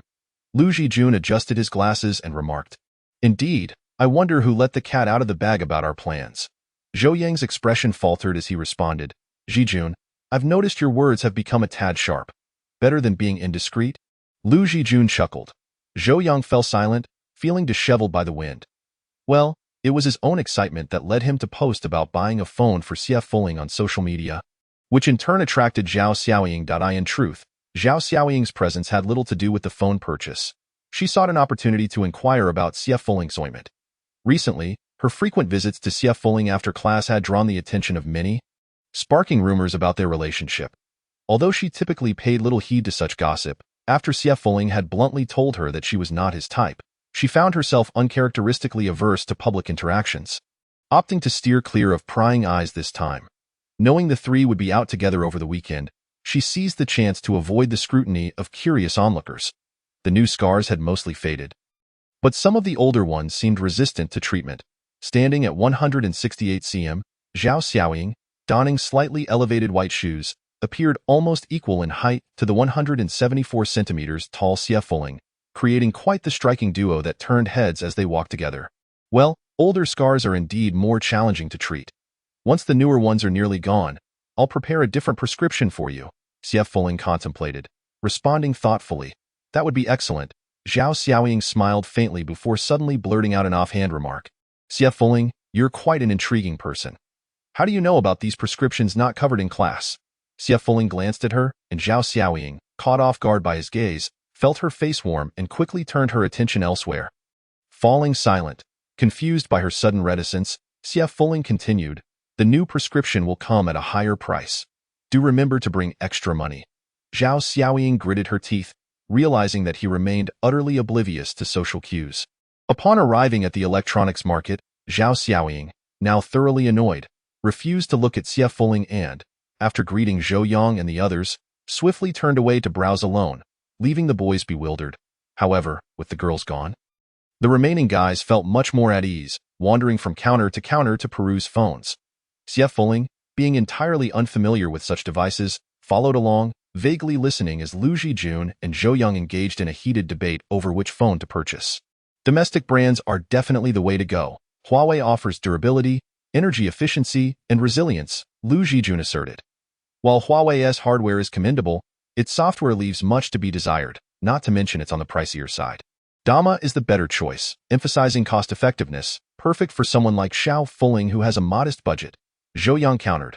Haha, a Dama phone will barely last a year and a half. When you need to replace it, it will only cost you more, Lu Zhijun scoffed. Well, the price of one Huawei could buy you 2 Dama phones, even if you switch one out after a year and a half. It's not a big deal. Huawei will last you 2 or 3 years, right? Zhou Yang retorted adamant. You two are impossible to reason with. Fuling, you settle this. Exactly, Xiao Fuling, you should make the final call, in their feudal debate. Both turned to the previously silent Xia Fuling, only to exclaim in unison, wait, where is she? While Zhou Yang and Lu Zhijun had been arguing, Xia Fuling had casually taken a few steps away. And now, to his dismay, he found himself unable to locate them. As he wandered, he increasingly felt that something was amiss, eventually conceding, all right, I'm lost. Just as Xia Fuling contemplated giving up and aimlessly wandering, a somewhat familiar voice reached his ears. Are you so distracted that you've completely lost your way? Xia Fuling looked up and, to his surprise, spotted the tall figure with an unfriendly demeanor. After a brief moment of hesitation, he decisively chose to ignore him. Jiang Zhong's phone had met its demise under the wheels of his own car the previous night and unable to function without a device. He had come to the electronics market early that morning to buy a makeshift replacement. Not long after entering, he spotted Xia Fuling, standing bewildered amidst the crowd. He couldn't quite explain why he recognized him immediately. Perhaps it was simply the magnetic pull of that face. Regardless, upon seeing Xia Fuling's lost and pitiful expression, his feet instinctively moved toward him. However, he was unprepared for the fact that his kind-hearted attempt to assist the lost youth would be met with indifference, as Xia Fuling pretended not to know him and walked right past. Yet, Jiang Zhong was not one to back down from provocation, and rather than letting the matter slide, he stepped forward, firmly grasping Xia Fuling's arm. His expression stern. Has no one told you that ignoring a well-meaning inquiry is quite rude? This has happened more than once.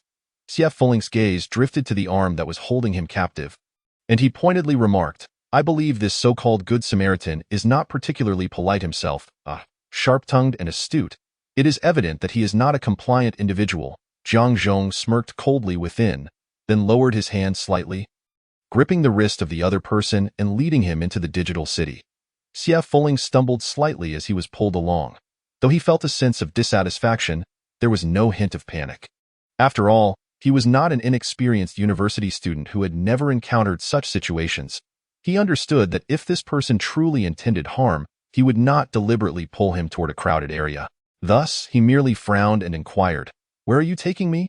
Jiang Zhong, taken aback by the question, found himself somewhat calmer. He silently reflected on how he became so impulsive upon meeting this person. However, the image-conscious Jiang boss would never admit to a mistake. Nonetheless, he unconsciously slowed his pace, loosening his grip on Xia Fuling's arm, and with a cold snort, he replied, to buy a mobile phone. What Jiang Zhong meant was that he wanted Xia Fuling to accompany him to purchase a phone. But Xia Fuling mistakenly believed that this person was aware he had come specifically to buy one. This only reinforced his suspicion that something was amiss with Jiang Zhong. Thus, the two individuals, each with divergent thoughts, continued to maintain their dynamic of active grip and passive resistance as they slowly proceeded inward. When they encountered a larger crowd, Jiang Zhong would instinctively draw Xia Fuling closer, using his physical presence to shield him from being jostled by the throng. This subconscious action went unnoticed by him, yet it earned him several peculiar glances from Xia Fuling, who felt somewhat confounded. When they finally came to a halt at a certain counter, Xia Fuling found himself less averse to Jiang Zhong than before. After all, the journey thus far had slightly altered his perception of Jiang Zhong, albeit just a little. Young man, could you assist me in determining which mobile phone might be suitable for me? Jiang Zhong released his grip, gesturing towards several models of Hongfeng phones displayed at the counter. He noticed the red marks left on Xia Fuling's wrist from where he had grasped it, causing his gaze to flicker with discomfort. Xia Fuling shook his wrist, which still ached from the grip, and upon hearing Jiang Zhong's query, realized he had misunderstood the situation. His attention was soon captivated by the phones on display. The Hongfeng models were visually striking, adorned with glossy ceramic shells and featuring a distinctly vintage design. momentarily distracting him from his original intent as he began to evaluate them seriously. As Xie Fuling had little knowledge of mobile phone hardware or software, he assessed them solely on appearance. The two models that Zhou Yang and Lu Zijuan had previously argued over appeared to him as merely two rather unattractive phones. Hey, this one. After a moment's contemplation, Xie Fuling pointed to a fully gilded phone with an exquisite dragon pattern embossed on its back and said to Jiang Zhong. The golden phone reminded him of the flamboyant dragon robe worn by Emperor Jiaruan, and its owner's earlier domineering demeanor echoed that same arrogance, even down to the man's somewhat repressed personality. Unbeknownst to Jiang Zhong, Xie Fuling was silently berating him in his mind. However, he was quite pleased with the phone Xie Fuling had selected. This dragon pattern phone was the flagship model of Hongfeng, embodying the theme of understated luxury, and its price even surpassed that of the iPhone 8. Jiang Zhong was pleasantly surprised by the young man's discernment, recognizing that he was someone with both appearance and substance. The vast disparity in their thoughts led to a delightful misunderstanding on Jiang Zhong's part. As he cheerfully presented his gold card to make the payment, he noticed Xie Fuling's gaze still lingering on the phones in the display case and casually remarked, "Do you want one too? I came here to buy a phone, after all," Xie Fuling replied without raising his head. Jiang Zhong chuckled and said, "Whichever one catches your eye, let me know. Consider it a gift from me." Xie Fuling halted momentarily, casting a sidelong glance at Jiang Zhong. "I can buy it myself." Jiang Zhong was momentarily taken aback, his eyes flickering as he fell silent. This one. After a lengthy deliberation, Xie Fuling finally chose a pure white phone with a ceramic sheen.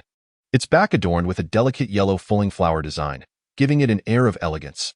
"Fuling, that doesn't quite align with your personality," Jiang Zhong remarked, noticing that Xie Fuling ultimately selected the Hongfeng Huayu series phone featuring the Fuling flower. He couldn't help but chuckle inwardly. Fuling was a traditional Chinese medicine he was well acquainted with, sweet, mild, and neutral. Nothing like the young man's sharp-tongued and unyielding disposition. Xie Fuling's mouth twitched as he prepared to respond, but was suddenly interrupted by a heavy weight on his shoulder, followed by an excited voice exclaiming, "Little Fuling, I finally found you." Chapter 10. Rubbish Little Fuling, I finally found you. Zhou Yang felt as though he might kneel before Xie Fuling. Losing one's phone was truly heart-wrenching. He had nearly traversed the entire digital city in search of him. However, before Zhou Yang could utter a second word, the hand resting on Xie Fuling's arm was forcefully brushed aside by an external force. To say it was brushed aside would be an understatement. It was more akin to being tossed aside. Zhou Yang was momentarily stunned. Upon looking up, he found a tall, handsome, elite man glaring coldly at him, as though he had committed some unspeakable offense, causing him to feel a pang of anxiety. At that moment, Xie Fuling's words broke the tense atmosphere. "I'm sorry, I accidentally got lost. Do you know him?" Jiang Zhong inquired, frowning. Xie Fuling casually replied, "It's quite obvious that the person I don't recognize here is you." His retort successfully darkened Jiang Zhong's expression. Zhou Yang glanced around, uncertain of the nature of their relationship, and decided to say, "I'll call Zijuan and Zhao Xiaoying. They are probably still looking for you." Feeling somewhat guilty, Xie Fuling nodded obediently, which only heightened Jiang Zhong's displeasure. How was it that this young man exhibited an entirely different demeanor in front of him compared to Zhou Yang? While Zhou Yang was busy making the call, Jiang Zhong asked Xie Fuling, "Is your name Xiao Fuling?" He had heard the young man refer to him in such a manner, leading him to deduce why he had chosen the phone adorned with the Fuling flower. "My name is Xie Fuling," Xie Fuling replied, then added, "Fuling means spirit." Jiang Zhong's expression grew peculiar. So, the young man was being quite affectionate by calling him Little Fuling. After all, didn't this person have a beautiful girlfriend? Xie Fuling was too preoccupied to notice Jiang Zhong's reaction, as the sales attendant at the phone counter was already presenting him with the phone he had chosen. When he heard the price of 3,999, Xie Fuling paused momentarily, because if he recalled correctly, he had just over 4,000 left on his cart. Jiang Zhong immediately picked up on the change in Xie Fuling's expression and, unable to restrain himself, leaned down to ask, "Is your money insufficient? Would you like me to?" Xie Fuling turned his head, revealing a smile devoid of warmth, and replied, "No need." Jiang Zhong straightened up, amused by Xie Fuling's display of bravado. Being well-versed in the business world, he was adept at reading people. A mere guess was enough for him to realize that, even if Xie Fuling had enough money, it was likely that he did not have much left. However, since the young man had indicated that there was no need, he saw no reason to press further, lest he exacerbate any negative impressions in Xie Foling's mind. After receiving the phone and bank card from the attendant, Xie Foling's mood had settled.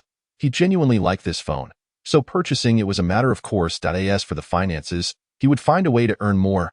Hey, you've already bought the phone? Zhou Yang, returning from his call, was surprised to find that Xie Foling had completed his purchase. Yes, Xie Foling nodded. So, what was all that heated argument about with Lu Zijuan earlier? Zhou Yang questioned. Hongfeng? That brand is rather expensive. Little Foling, can you handle it? Zhou Yang peered at the phone box, astonished, and then inadvertently caught sight of the dazzling gold phone in Jiang Zhong's hand, rendering him speechless. Wasn't he that the legendary limited edition dragon pattern phone worth $89.99 from Hongfeng? Little Foling, who is this wealthy person? Your friend. Zhou Yang nudged Xie Foling with his elbow, whispering curiously. Just as Xie Foling was about to deny knowing Jiang Zhong, the latter interjected, My name is Jiang Zhong. Zhong is in the middle. Although the statement was directed at Zhou Yang, his gaze was fixed on Xie Foling, clearly introducing himself to him. Hey, Zhou Yang. Just as the atmosphere grew tense, Lu Zijuan's voice echoed from a distance, and he and Zhao Xiaoying rushed over. Upon seeing Xie Foling beside Zhou Yang, they both sighed in relief. So, your girlfriend is here too, Jiang Zhong remarked, his tone somewhat peculiar. Xie Foling cast a puzzled glance at Jiang Zhong and replied, She is not my girlfriend. That simple statement instantly brightened Jiang Zhong's previously displeased mood, causing him to retract some of his outwardly assertive demeanor, which made Zhou Yang feel as though the atmosphere had lightened considerably. Xie Foling, are you an idiot? Running around without a phone is exhausting for me, Zhao Xiaoying exclaimed, panting slightly as she shot Xie Foling a significant eye roll. Foling, where did you run off to? We were worried sick. Lu Zijuan adjusted his glasses, expressing his concern. Earlier, when Xie Foling had gone missing, he had even contemplated the absurd possibility of abduction. I apologize. Xie Foling once again obediently apologized, a hint of a smile dancing in her eyes. The unexpected incident had dampened the spirits of the group, and since Xie Foling had already purchased her phone, they decided to head back, allowing some time before lunch for her to acquire a SIM card. As they concluded their discussion, Jiang Zhong, who had been nearby, swiftly installed his own SIM card in his new phone and seamlessly synced some important contacts and messages. Upon hearing they were returning to Z University, he offered, I'll give you a ride. I need to go to Z University as well. Xie Foling glanced up at Jiang Zhong, who caught her gaze, yet neither seemed inclined to avert their eyes first. Zhou Yang and the others exchanged bewildered looks at the intense exchange between Xie Foling and the elite young man, momentarily forgetting to decline his offer, and they followed him out of the digital city in a daze. Oh my, is that the latest limited edition luxurious gold sports car from Laolai? Zhou Yang exclaimed upon seeing Jiang Zhong's vehicle parked in the underground garage, nearly blinded by its brilliance. Lao Zijun felt a tinge of embarrassment and tugged at Zhou Yang's sleeve to restrain his enthusiasm, then furrowed his brow and inquired of Xie Foling, What does your friend do? He looks quite affluent. Remarkably wealthy, Zhou Yang chimed in, leaning closer. Xie Foling candidly replied, I don't know him. Lao Zijun glanced skeptically at Jiang Zhong, who was reversing the car, and asked, If you don't know him, why is he offering us a ride? Perhaps he has taken a liking to our little Foling. Zhao Xiaoying interjected playfully, teasing, Did you not just share a deep gaze? Don't say such things, Lao Zijun retorted, though he was already contemplating the plausibility of that suggestion. Get in the car, Jiang Zhong's deep, resonant voice interrupted their conversation as he leaned out of the window. The group exchanged looks, momentarily at a loss for words. Seeing their hesitation, Jiang Zhong chuckled softly, tilting his head to dangle a bag from the passenger seat in front of Xie Foling. Don't you want your phone? Xie Foling instinctively glanced at her hand, realizing that he had effortlessly taken her bag when they left the digital city. She had been too lazy to reclaim it, and now, after a brief silence, she lifted her chin slightly and said, Open the door. Jiang Zhong was taken aback, but then smiled. Her refusal to concede was rather endearing. Thus, the usually unyielding Jiang Zhong leaned over and opened the passenger door for her. Once Xie Foling settled in, Lao Zijun and the others had no choice but to follow suit, aside from Zhou Yang, who remained in a state of sheer excitement over riding in a luxury car. Lao Zijun and Zhao Xiaoying maintained a level of vigilance. Noticing Xie Foling's stoic demeanor, Jiang Zhong raised an eyebrow and leaned closer. Xie Foling remained unperturbed by his proximity, merely observing him with a clear gaze that seemed to communicate her thoughts. After fastening her seatbelt, Jiang Zhong smirked. Your seatbelt? Don't forget it next time. A deliberate cough from the back seat interrupted their exchange. Laozi Jun felt that the man named Jiang Zhong was a tad too dangerous. Aware of the implications behind his choice of words, Jiang Zhong shot a sidelong glance at Laozi Jun, a single look sending a shiver down his spine. Fortunately, Jiang Zhong showed no intention of troubling the young girl. Withdrew his hand and started the car, heading towards the university on the road. Zhou Yang eagerly bombarded Jiang Zhong with questions about the sports car, to which Jiang Zhong responded with ease, quietly extracting valuable information without Zhou Yang realizing it. As they finally pulled into the north campus of Z University, Laozi Jun hastily pulled Zhou Yang out of the car, fearing that if they lingered a moment longer, Zhou Yang would inadvertently reveal all their secrets. Once Xie Fuling unfastened her seatbelt and reached for her phone, Jiang Zhong smiled and handed her the bag he had set aside. Just as she turned to exit the car, he grasped her hand, saying, "If you need anything, feel free to call me." Xie Fuling looked at her hand, caught in his grasp, yet remained silent. Jiang Zhong didn't press further and released her hand.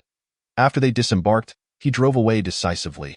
Cool, Zhou Yang whistled, though it was unclear if he was referring to Jiang Zhong or the car. Laozi Jun was too exhausted to roll his eyes any longer. He intended to say something to Xie Fuling, but turned to see her retrieving a piece of paper that appeared to have a string of numbers from the bag. "What is that?" Laozi Jun inquired. Xie Fuling casually tossed the paper into a nearby trash can, looking up with a smile. "Oh, nothing. Just some trash that accidentally fell in."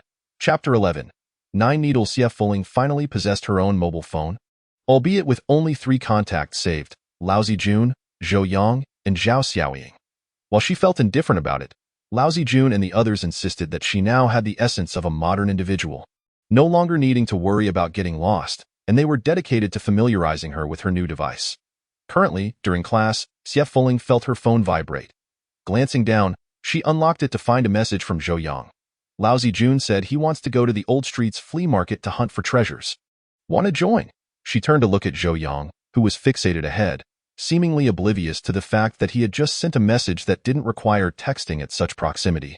Nevertheless, Xie Fuling responded politely. Zhou Yang eagerly picked up his phone, only to see a single character in reply, instantly feeling deflated, as if he had received a cold shoulder. Yet, he was beginning to grow accustomed to Xie Fuling's manner of speech and felt no anger, wondering if he had become somewhat masochistic. After replying, Xie Fuling disregarded Zhou Yang's reaction, turning her attention to Laozi Jun instead. "Is there a flea market on the old street?" Upon hearing her question, Laozi Jun confirmed the teacher at the podium was distracted before responding. "Yes, it's quite large. You can occasionally find good stuff. I go there every once in a while." "What kind of good stuff?" "It depends on what you like. I'm looking for vintage watches," Laozi Jun admitted, slightly bashful, adjusting his glasses. "I collect mechanical watches, and the finds there are quite rewarding." Xie Fuling nodded, falling silent. After class, the 3 of them finished lunch and headed towards the Old Streets flea market. On the way, Laozi Jun animatedly began to explain the intricacies of mechanical watches.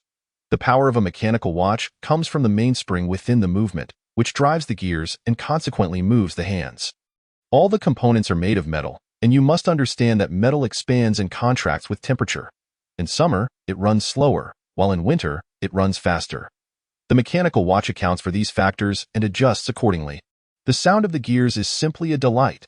In stark contrast to his usual cool demeanor, Laozi Jun was evidently in a state of excitement. "No matter how much you ramble, it all boils down to a watch, right? Its purpose is merely to tell time. I still prefer digital watches. The time is crystal clear," Zhou Yang interjected, hands clasped behind his head as he walked. Laozi Jun paused, his gaze sharpening as he pivoted to argue with Zhou Yang, detailing the differences between mechanical and digital watches and insisting that the charm of a mechanical watch was irreplaceable. His fervor left Zhou Yang astonished, realizing that the usually gentle scholar could be quite formidable when discussing his passions. Zhou Yang ultimately conceded defeat after hearing numerous praises for mechanical watches. Relieved, Zhou Yang turned to Xie Fuling, who appeared unperturbed by their conversation. He immediately exclaimed, "Hey, why aren't you saying anything? Little Fuling? You must know nothing about mechanical watches. I just learned about them, and they really are quite fascinating," Xie Fuling replied, garnering Laozi Jun's approving gaze. Zhou Yang exclaimed, "Whoa, can we not enjoy ourselves in peace?" In the midst of a playful scuffle among several individuals, the second-hand goods market soon came into view. Unlike traditional markets that are typically centralized in a specific location, this antique market on the Old Street comprises a series of interconnected shops, each dealing in second-hand items or antiques. Over time, it has evolved into a dedicated haven for vintage treasures, renowned for its diverse offerings and quality merchandise, gradually attracting numerous collectors eager to unearth hidden gems. Unbeknownst to many, it has come to be known as the Old Goods Market. Originally accompanying Lizijin on a casual stroll through the market, Zhou Yang found himself captivated by the wares on display. His excitement surpassing that of Lizijin. Goodness, I am not mistaken. This is a basketball signed by Mei Dadi. Who in their right mind would sell such a treasure? Zhou Yang exclaimed, transfixed in front of the basketball. After a lengthy negotiation with the shopkeeper, he contentedly exchanged 500 yuan to claim the ball, cradling it like a precious artifact. 500 for a basketball? That's rather extravagant, Lizijin chuckled, eyeing the rather ordinary ball. Away with you, don't touch it. This is a treasure, akin to your prized mechanical watches. Indeed, Lizijin acknowledged this sentiment. However, he felt a tinge of disappointment, having yet to find the mechanical watch he desired. And his mood darkened slightly upon witnessing Zhou Yang's exuberance. He then turned to the quietly observing Xie Fuling and inquired, "What about you? Have you come across anything that piques your interest?" Since acquiring her new phone, Xie Fuling's funds had grown quite limited, relying solely on the meager allowance from Zhao Xiaoying until her father's next remittance. It was safe to say she had not noticed anything she desired. And even if she did, she likely would not have the means to purchase it. Just as Xie Fuling was about to shake her head in negation, her gaze flickered, landing on a nondescript little shop. In the window, she spotted a wooden box that looked remarkably familiar, causing her heart to race. Before she could articulate her thoughts, she found herself silently drawn towards the shop. Huh? Lizijin noticed Xie Fuling's sudden silence and forward movement, prompting him to tug Zhou Yang, who was still enamored with his treasured basketball, to follow closely behind. Upon entering the small shop, Xie Fuling discovered that it was even more cramped than it appeared from the outside.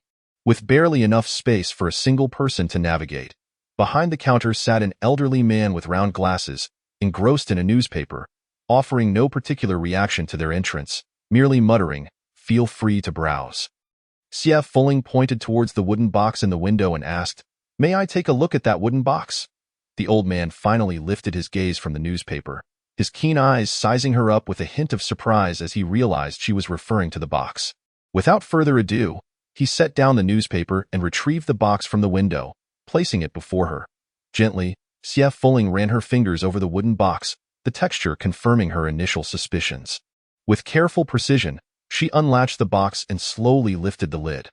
The moment she laid eyes on the leather pouch nestled within, her gaze brightened, and with a mixture of urgency and caution, she lifted the pouch. As she opened it, her pupils dilated in astonishment. Indeed, the old shopkeeper had been observing her closely, and as he noted her actions, a glimmer of excitement sparked in his eyes. It appeared this transaction might bear fruit. "What's this?" Lizijin leaned in for a closer look, voicing his uncertainty. 9 needles. "What needles?" Zhou Yang interjected, perplexed. Lizijin, ignoring Zhou Yang, turned his attention back to Xie Fuling, seeking to confirm. "When we studied traditional Chinese medicine acupuncture in our sophomore year, we learned that modern acupuncture is derived from the ancient 9 needles, first mentioned in the Huangdi Neijing. The images in our professor's presentation bore a striking resemblance to this." "Is that so?" Zhou Yang chimed in, intrigued yet protective of his precious basketball. He had no recollection of such details, merely observing that the needles appeared as thick as screws, questioning their applicability in acupuncture. "Indeed, they are 9 needles," Xie Fuling replied, her eyes lingering reluctantly on the array of needles before her.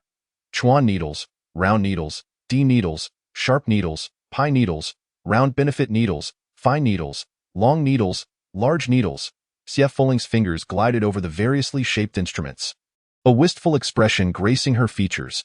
Though she was uncertain how acupuncture had evolved in modern times, this was the very set she had once employed, each needle serving a distinct purpose, an essential component of her portable medical kit. The Xie family's acupuncture techniques were a closely guarded family secret, and apart from her, no one in the Imperial Medical Institute could wield all 9 needles with proficiency. Lizajin vaguely recalled his instructor mentioning the profound knowledge surrounding these 9 needles. But due to the passage of time, some of their applications had become conjectural. As the years progressed, the 9 needles had undergone refinement, gradually evolving into contemporary acupuncture practices. Today, traditional Chinese medicine had largely moved away from the 9 needles. Yet their therapeutic methodologies and theories retained significant relevance. Although he could not fathom how Xie Fuling had immediately recognized these ancient instruments, Lizajin was struck by the newfound vitality radiating from her. A spark he had never witnessed before. It was reminiscent of his own passion for mechanical watches and Zhou Yang's enthusiasm for basketball. Reflecting on this, Lizajin marveled at how Xie Fuling had finally become more relatable. In her previous reticent demeanor, she had seemed distant, almost alien, as if nothing held particular significance for her. Now, her animated expression brought her to life. At that moment, the previously silent old shopkeeper finally spoke. A smile gracing his face as he addressed Xie Fuling. "This is quite an old artifact, a treasure of my shop. Are you interested in it?" Those who engage in commerce are often shrewd, frequently labeling items as treasures merely to inflate their prices. Lizajin and Zhou Yang understood this reality and remained silent, but to their surprise, Xie Fuling boldly stated, "How much?" "I want it." Lizajin and Zhou Yang exchanged incredulous glances. Taken aback, Chapter 12, Waiting for your call. The shopkeeper, a straightforward man, recognized her discerning eye. "Here's the deal. I'll let it go for a fair price, 1,200 yuan. How does that sound?" He chuckled, gesturing with his thumb and forefinger. "What? 1,200? That is outrageous," Zhou Yang exclaimed, unable to contain himself. This filthy, worn-out needle set couldn't possibly be worth that much. Even 120 would be excessive. Do you think we're fools? Hey, young student, I take offense at that remark. What do you mean by outrageous? This is the ancient 9 needles, a lost art. To a collector, it's priceless. I'm only parting with it because I see you have an eye for quality. The old man replied calmly. Lost art? Priceless? You must be joking. Zhou Yang scoffed, tugging at Xie Fuling's sleeve. Little Fuling, don't fall for this. Let us go. I don't know what these 9 needles are, but modern acupuncture uses entirely different tools. If you buy it, it'll just be a decorative piece. This time, Lizajin concurred with Zhou Yang, yet before he could voice his agreement, Xie Fuling interjected, I don't have that much money right now. Her words rang true, but the others interpreted it as a bid for negotiation. The shopkeeper feigned a pained expression, asking, Then what do you propose? Xie Fuling pondered for a moment before responding, 250. The shopkeeper's smile vanished, his gaze scrutinizing Xie Fuling as he reached for the wooden box, saying, Hey, young lady, are you joking with me? What brings you here to bargain if you're broke? 250? Who are you mocking?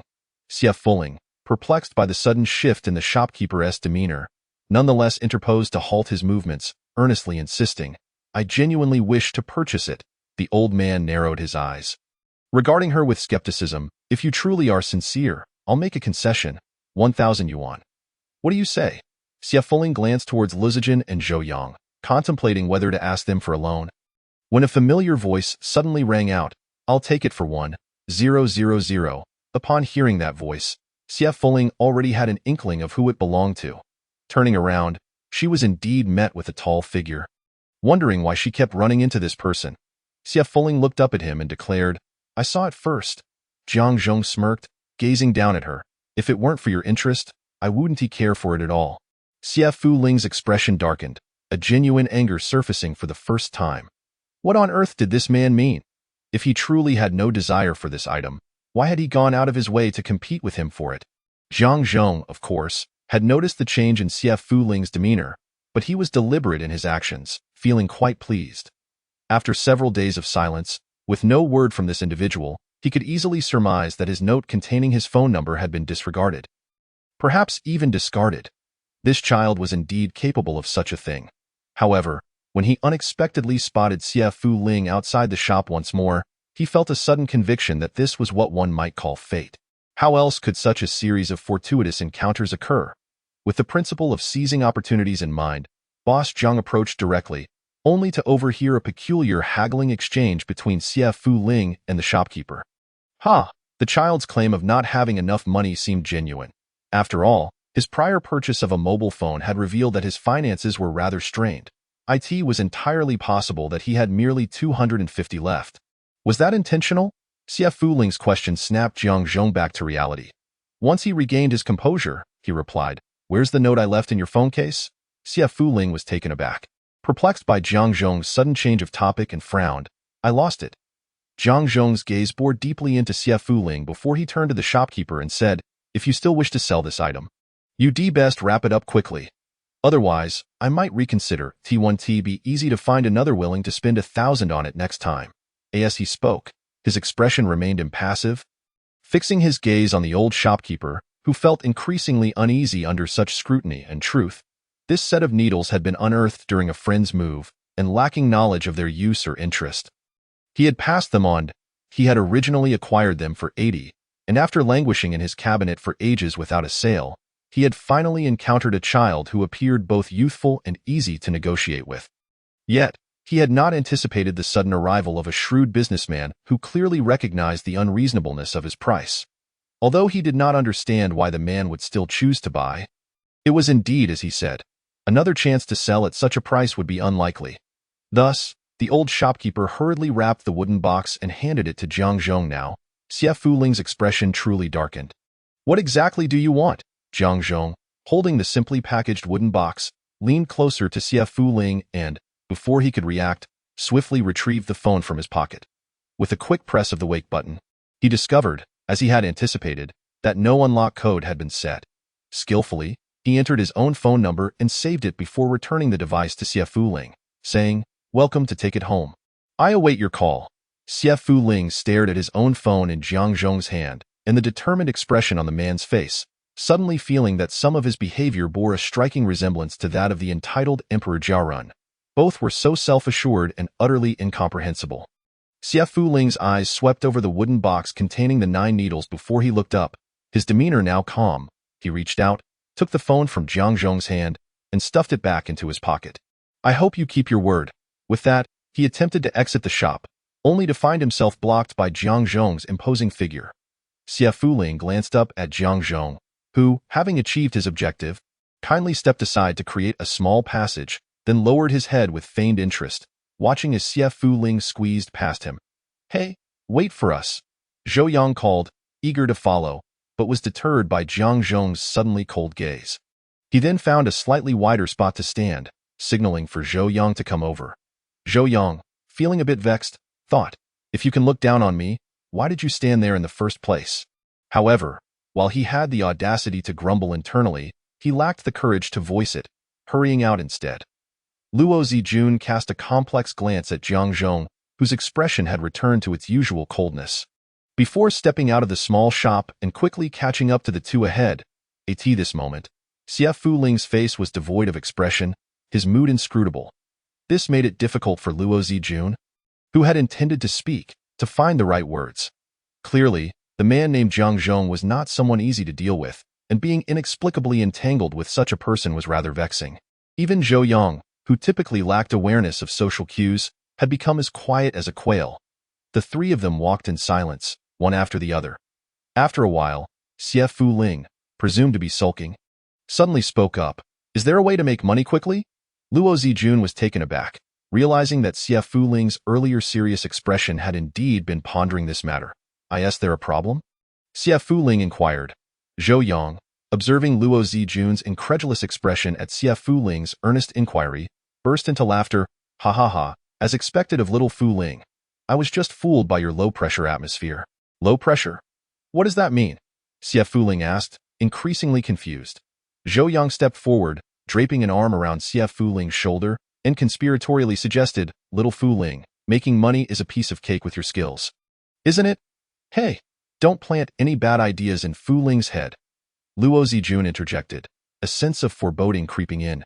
Zhou Yang squinted and said, "Don't you have that scar-removing ointment? I tell you, these days, girls will spare no expense for beauty, not to mention scar removal. As long as it can clear acne, your business will surely thrive." "Don't listen to Zhou Yang's nonsense," Luo Zijun urged, fearing the worst. Such things were not to be taken lightly. If it turned out ineffective or had side effects, it could lead to serious trouble. "Zijun, you're too timid. Entrepreneurship requires courage and opportunity. I wish your courage in this regard was a bit less bold." This matter cannot be trifled with. Xie Fu Ling lowered his head in contemplation. Indeed, the concubines in the harem had always been quite devoted to the beauty bomb he concocted, even resorting to underhanded tactics until he had tossed the formula to the Imperial Medical Bureau to quell the unrest. Thus, even after all this time, the desire for beauty remained unchanged among women. Fu Ling, you're not seriously considering this guy's suggestion, are you? Luo Zijun felt a sense of dread as Xie Fu Ling's expression began to shift. Sure enough, the next moment, as if a light bulb had gone off, Xie Fu Ling looked up at Zhou Yang and said, I understand now. Thank you. Just a small matter, Zhou Yang said, giving a thumbs up and casting a triumphant glance at Luo Zijun. Luo Zijun thought, however, to be honest, it's improbable that Xie Fu Ling would go to such lengths merely to buy back that set of 9 needles, considering it was only 1,000. Moreover, he knew that Zhang Zhong was not simply interested in the item but had ulterior motives. Wouldn't he touch it until Xie Fu Ling had paid? Xie Fu Ling had merely recalled that it was time to start taking care of his body, and naturally, this required a financial investment. Furthermore, having encountered the 9 needles had sparked a little entrepreneurial thought in him. He remembered a small medicine box he had always kept close, which now seemed like the right time to procure anew. After pondering, Xie Fu Ling took out his phone and dialed a number. Hello, I have a favor to ask of you. Chapter 13. Acne cream. Here are the orders we've received so far. Zhao Xiaoying briskly sat down before Xie Fu Ling and his companions, slapping a printed sheet on the table. Zhou Yang stared at the densely packed names and gasped. What? This many? Of course. Don't you know who we asked for help? Zhao Xiaoying chuckled, exuding confidence. Then, her expression turned curious as she directed her gaze at Xie Fu Ling. And by the way, that acne cream of yours is really something. For days prior, when Xie Fu Ling had called her, she had been taken aback by his sudden request for assistance in promoting a scar cream. Initially, she had flatly refused. After all, she did not want anyone to know her secret of having scars. However, as he continued explaining that he intended to create an ointment for profit, her interest piqued. She felt that if it were Xie Fu Ling, he might actually concoct something intriguing. Thus, she had playfully suggested to Xie Fu Ling that he should try making an acne cream first. As the number of people with scars was relatively few, while acne was ubiquitous among college students of their age, many in their class sported acne-covered faces, and with so many overpriced, ineffective skincare products on the market, there were still plenty willing to spend money. Moreover, if the acne product worked well and showed immediate results, it would perfectly align with Xie Fu Ling's need for quick profits. Yet, despite her words, creating an effective acne treatment would not be an easy task. Zhao Xiaoying had merely been joking, but to her surprise, the very next day, Xie Fu Ling had presented her with several small bottles of samples. Following that, there had been no further developments, as nearly everyone who had reluctantly tried the product due to her reputation came rushing back to place additional orders, their expressions filled with urgency. Xiaoying, where did you find such a good product? It's miraculous. Hurry and get me a dozen. Zhao Xiaoying, you are quite inconsiderate. Aren't we friends? You've been hiding this for so long, but I demand priority. Otherwise, I shall linger in your dormitory indefinitely. Xiaoying, that trial product you gave me, I handed it to my brother, and the results were astonishing. It made all those pockmarked high school boys in his class completely enamored. By the way, there are over 30 additional requests here. Do you have enough of that stuff? Ahem, Xiaoying, what your classmate concocted is truly remarkable. After just 2 days of use, my mother's acne scars have already faded somewhat. Do you think you could possibly procure a little more for me? Recalling the various feedback she received in recent days, Zhao Xiaoying's gaze toward Xie Fu Ling grew increasingly inquisitive. Xie Fu Ling glanced at the order, pointed out the request for 2 or more bottles, and said, each person can only take a maximum of 2 small bottles at a time. Beyond that, the efficacy cannot be sustained for long. After all, he is not a modern individual, nor does he possess any knowledge of chemistry, so it is naturally impossible for him to independently devise miraculous products with multi-year shelf lives.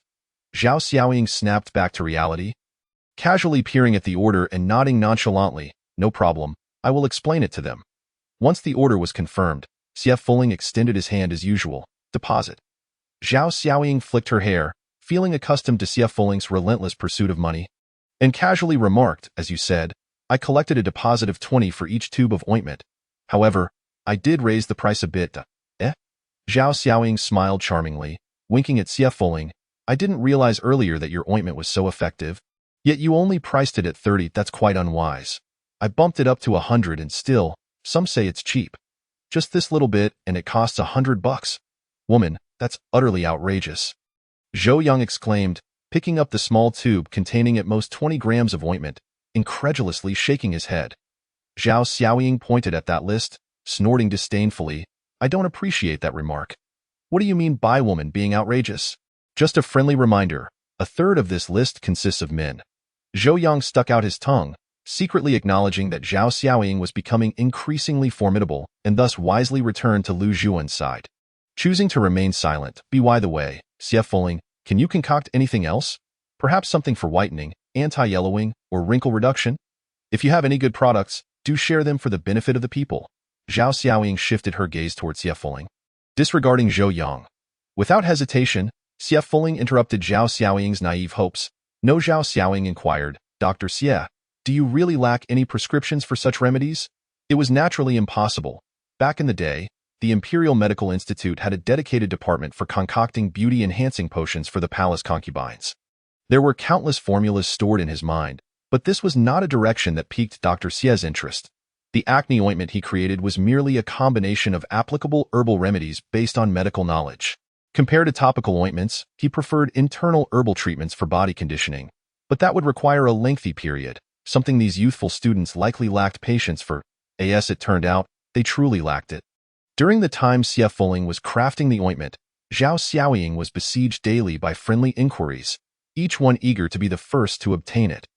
This overwhelming demand left her feeling quite overwhelmed.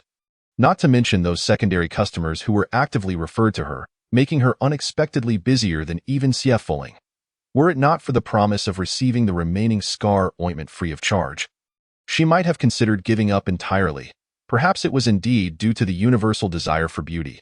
Xie Fuling's acne ointment swiftly gained immense popularity at Z University. Yes, the entire Z University was aware that a senior had concocted an exceptionally effective yet reasonably priced acne ointment. And it was rumored to be in limited supply, operating on a first-come, first-served basis. With the notion that rarity enhances value, orders began to pour in like snowflakes, catching Xie Fuling completely off guard.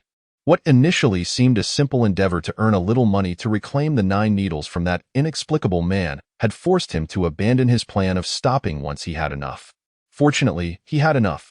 Xie Fuling took out his phone, retrieved the number he had forcefully entered, and, gazing at the screen displaying Jiang Zhong's name, pressed the dial button. When Jiang Zhong received the call from Xie Fuling, he was in the dean's office of the Z University School of Medicine. Xiao Jiang, on behalf of the students of Z University, I thank you. We have been eagerly awaiting this laboratory, Professor Zhu said, shaking Jiang Zhong's outstretched hand with a slight smile. Professor Zhu, don't mention it. It has always been my hope to contribute something to my alma mater. The smooth progress of this matter is largely thanks to your unwavering support. Jiang Zhong replied. Professor Zhu was Jiang Zhong's mentor during his graduation years and now served as the dean of the medical school. All sponsorship matters for the laboratory were coordinated through him. Perhaps it was this connection that allowed things to progress much faster than anticipated. They had just concluded all negotiations, and tomorrow, he could return to the company. As he thought of this, a pair of fearless almond-shaped eyes suddenly flashed in his mind, reminding him of the young lady named Xie Fuling. It had been a week since they last met, yet he had not received a call from her. Initially, he thought he would linger a bit longer. But now a sudden sense of urgency welled up within him. It was merely 1,000 yuan. Why had it taken so long to gather? Recalling the set of 9 needles he had purchased still lying quietly on the bedside table of his hotel room, Jiang Zhong clicked his tongue inwardly. He didn't actually intend to take away that set of antique needles, which had lost much of their practical value. This meal could not be postponed any longer. Xiao Jiang, you must give Professor Zhu this face. When Jiang Zhong regained his focus, he heard the latter half of Professor Zhu's sentence. However, it was easy to infer the full context, so Jiang Zhong nodded without a hint of hesitation, as if he had never lost focus. Of course, respect is better than command. How could I dare to disregard Professor Zhu's wishes? Haha, that's more like it. Let's go. Just as Jiang Zhong was about to step forward, his phone suddenly rang, and his heart skipped several beats. After signaling to Professor Zhu, he pulled out his newly purchased phone, a strange number. Jiang Zhong couldn't help but smile slightly, contemplating whether to let it ring a bit longer to make that stubborn girl anxious. However, just as he was pondering, the ringtone abruptly stopped after 5 rings. Boss Jiang, Jiang Zhong said with a resigned expression, promptly dialing back. The other party picked up quite swiftly, and upon answering, he was greeted with a rather emotionless hello. It was indeed her. Jiang Zhong suppressed his feelings and replied, "You hung up quite quickly, it rang a lot." Xie Fuling responded earnestly. Boss Jiang found himself at a loss for words. He couldn't exactly confess that he had intended to delay answering. So he directly shifted the topic, asking, "Have you made any money?" "Yes. What about my needles?" "Rest assured, they are safe." "Where are you now?" "At school." Jiang Zhong originally intended to say he was also at Z University, allowing her to come find him directly. However, upon noticing Professor Zhu still waiting for him to finish the call, he suddenly realized he was at work, so he changed his response. "I'll meet you at the North Gate at 2 in the afternoon." After saying this, he hung up without waiting for her response. "Apologies, Professor Zhu, for keeping you waiting." Jiang Zhong found it strange that he, who always prioritized work, had almost let personal matters overshadow professional ones due to a phone call from that almond-eyed girl. "It is quite all right and no trouble at all," Professor Zhu replied with a gentle smile, choosing not to expose Jiang Zhong's obvious moment of distraction. It seemed that whoever was on the other end of the line must have been someone important. Chapter 14. Reunion in the afternoon. When Jiang Zhong bade farewell to the warmly hospitable Professor Zhu and drove to the north gate of the campus, he spotted a slender figure lazily leaning against the pillar by the guardhouse. Head lowered, obscuring their expression, dressed in a simple black t-shirt and jeans, they exuded a youthful vibe. Pleasant to the eye, even without seeing that captivating face, the phrase spontaneously emerged in Jiang Zhong's mind. As he slowly drove up to the boy, the individual finally lifted their head to look over, revealing Jiang Zhong's sharply defined features through the car window. "Get in," Jiang Zhong instructed curtly. Xie Fuling remained still, fixated on Jiang Zhong's eyes behind the sunglasses. "I only wish to retrieve my needles," he implied, indicating that a simple exchange of money for goods did not necessitate the additional step of getting into the car.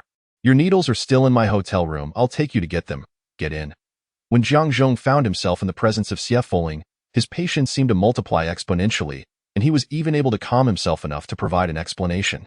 If Lizijin had accompanied them, he would undoubtedly have conjured up numerous unpleasant assumptions upon hearing the word hotel, and his words would have done nothing to persuade Xie Fuling to go.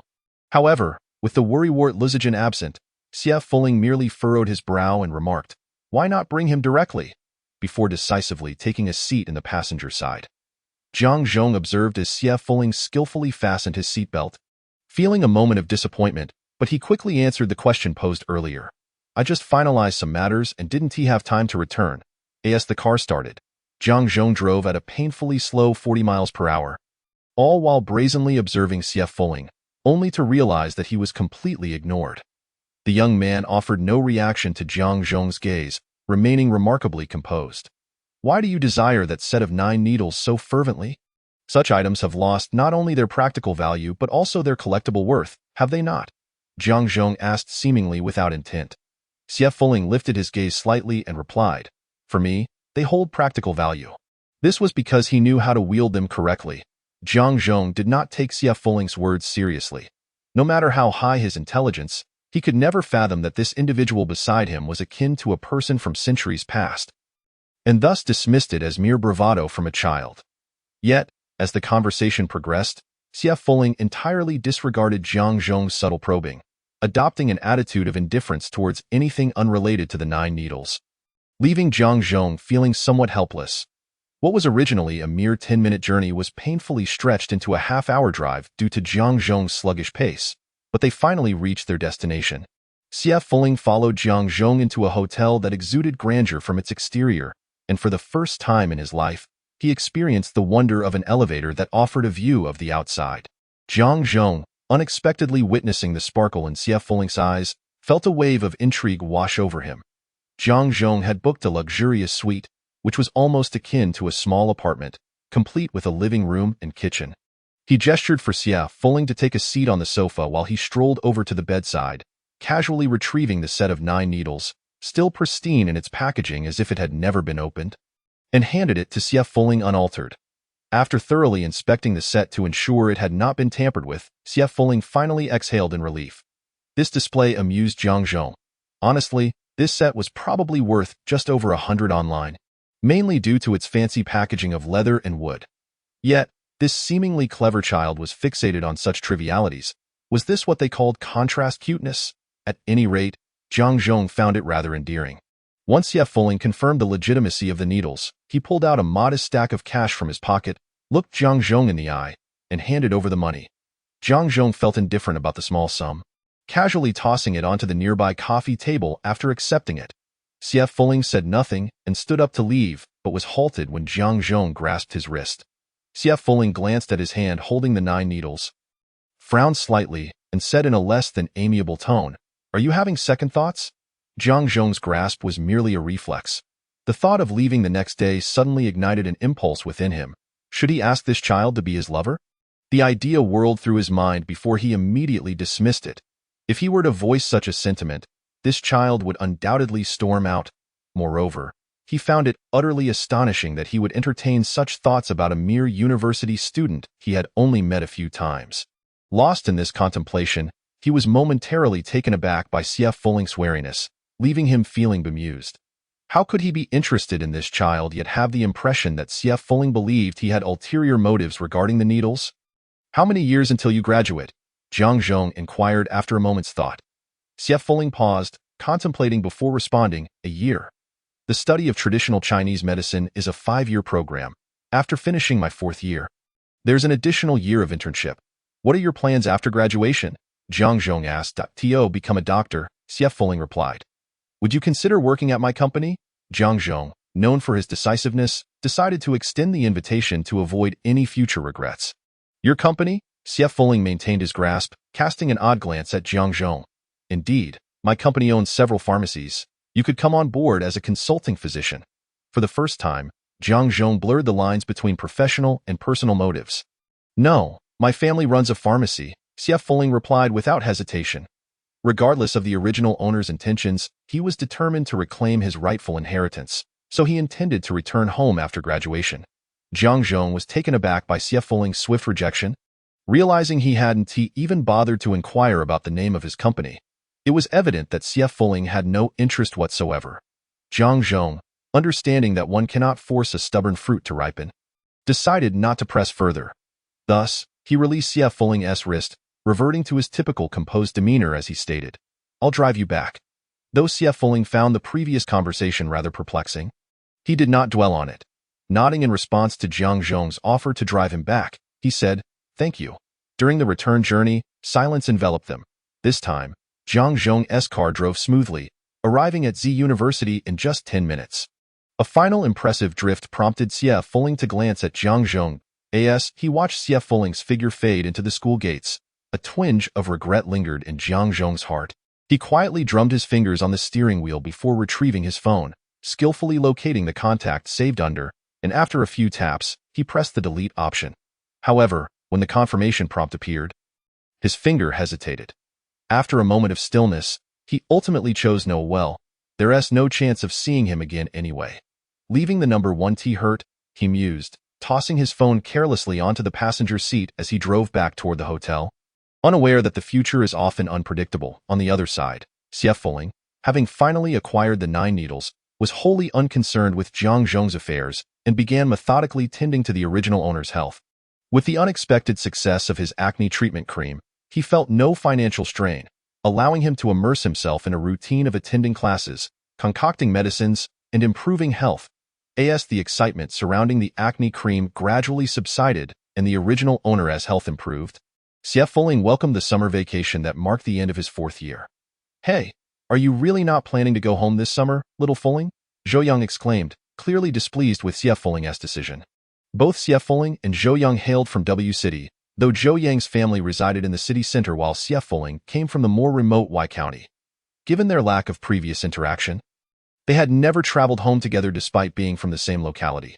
Zhou Yang had eagerly intended to return to W City with Xie Fuling, having previously made the journey alone, but was taken aback when Xie Fuling announced he would remain at school. It felt particularly cruel and unreasonable. Luzijin, perceiving deeper implications than Zhou Yang, recalled how Xie Fuling had spoken on the phone with his uncle, indicating that his family life was likely turbulent. Thus, It seemed Xie Foling's decision to stay was motivated by a desire to avoid family confrontations. Though spending over 2 months at school was indeed excessive. Consequently, Luzijin remembered something. Foling, a few days ago, our class instructor approached me. She mentioned that several graduate students from the Research Institute would be conducting free clinics in various communities and needed a few junior assistants. She asked if I wanted to join to broaden my horizons. I declined due to some matters at home, but I heard there's still one senior looking for an assistant. Would you like to consider going? After all, you have nothing else planned. Luzijin adjusted his glasses as he inquired about Xie Foling's opinion. Free clinic? Xie Foling's interest was piqued by the term. Yes, it's related to some research topics. After contemplating, Xie Foling agreed with Luzijin's assessment. After all, he had nothing else to occupy his time. Perhaps this opportunity would allow him to observe how modern traditional Chinese medicine diagnoses and treats patients. Graduate students should possess some level of expertise, he reasoned, and thus nodded at Luzijin, saying, sure. Luzijin smiled. I'll contact the instructor now and ask her to help arrange it. Chapter 15. Palpation. This marks the 13th yawn of Xie Foling today. With his slightly misty eyes, he casually cast a glance at the graduate student, Zhenrong, who was still prattling on about the marvelous efficacy of his therapeutic device. Disinterested, he diverted his gaze elsewhere. Disappointment was the sole emotion he felt at that moment. He had anticipated that accompanying this so-called senior to a so-called free clinic would allow him to witness the advancements in modern medicine, only to find that Zhenrong adhered to a singular routine. Regardless of the ailments presented by the attendees, he would simply showcase the laser therapy device he had brought along, spouting flowery rhetoric that sounded utterly nonsensical to Xie Foling. Zhenrong's free clinic took place at a certain public institution, and after coordinating with the office here, he commenced a week-long series of complimentary treatments in the second-floor conference room. It was to be expected that the staff members seeking assistance would predominantly be afflicted with common occupational ailments such as back and neck pain. Zhenrong, ever the enthusiastic one, would typically initiate a massage before disregarding any further considerations and launching straight into the therapy. Initially, Xie Foling had indeed found the laser therapy device quite intriguing. He was astonished by its operating principles, which purportedly involved physical factors acting upon the human body. However, as a practitioner of traditional Chinese medicine, he found himself utterly perplexed, though he could grasp that it might enhance blood circulation and thus improve organ function to some extent. Yet, this did not imply that it was a panacea. Thus, when Xie Foling observed that Zhenrong would link every ailment to this device without exception, he lost all interest in this so-called free clinic, which was more akin to a sales pitch for the device. Just as Xie Foling was about to stifle yet another yawn, he felt a gentle tug at the hem of his garment. Instinctively turning his head, he confirmed that it was not a mere figment of his imagination. It was Lin Lin, the female student seated beside him. Lin Lin, a second-year student of traditional Chinese medicine, was another of Zhenrong's assistants apart from Xie Foling. She was relatively attractive, wearing large framed glasses, and spoke with a cautious demeanor, her character being quite shy and reserved. The number of conversations she had with Xie Foling could be counted on one hand. Upon noticing Xie Foling's gaze upon her, Lin Lin's cheeks flushed slightly as she whispered, "Senior, I've seen you yawn numerous times. Please try not to be so conspicuous." Lin Lin was not particularly assertive. Many aspects of her life were decided passively. For instance, her decision to assist during the summer break stemmed from her inability to refuse the class teacher's request. However, after spending a few days together, she found Xie Foling much easier to interact with than the often irritable Zhenrong. Thus, when she noticed Zhenrong glaring at Xie Foling for yawning repeatedly without restraint, she could not help but offer a gentle reminder. Xie Foling nodded in acknowledgement, realizing that Zhenrong was indeed a talent in his own right. Despite his fervent promotion of the therapeutic device, he could still manage to pay attention to Xie Foling's actions. At that moment, Zhenrong, having just seen off the last patient, approached the two with a distinctly displeased tone, saying, "Are you two here to assist or to play? Have you just been watching me the entire time? Why haven't you handed me anything or guided the patients? As if that weren't enough," he added, "I must be incredibly unlucky to be assigned to you two. Neither of you seems useful at all." Lin Lin's face turned crimson at the rebuke, and she could only stammer in response, while Xie Foling, unfazed, let the complaints wash over him, finding theoretical discussions too burdensome. Seeing the two remain utterly unresponsive only fueled Zhenrong's ire. He had invested the entirety of his summer vacation coordinating with various departments for this so-called free clinic, not out of mere boredom, but to seize the opportunity to promote these therapeutic devices and earn some extra income. Rumor had it that a senior had once made tens of thousands over a single summer doing just that. However, he never anticipated that the two junior students assigned to him would be so reticent. Not only did they refrain from speaking, but they also showed no initiative in welcoming patients, which was beyond infuriating. Especially CF Folling, who had initially displayed considerable interest by posing numerous questions about the therapeutic device, some of which were so naive they almost inflated Zhenrong's ego.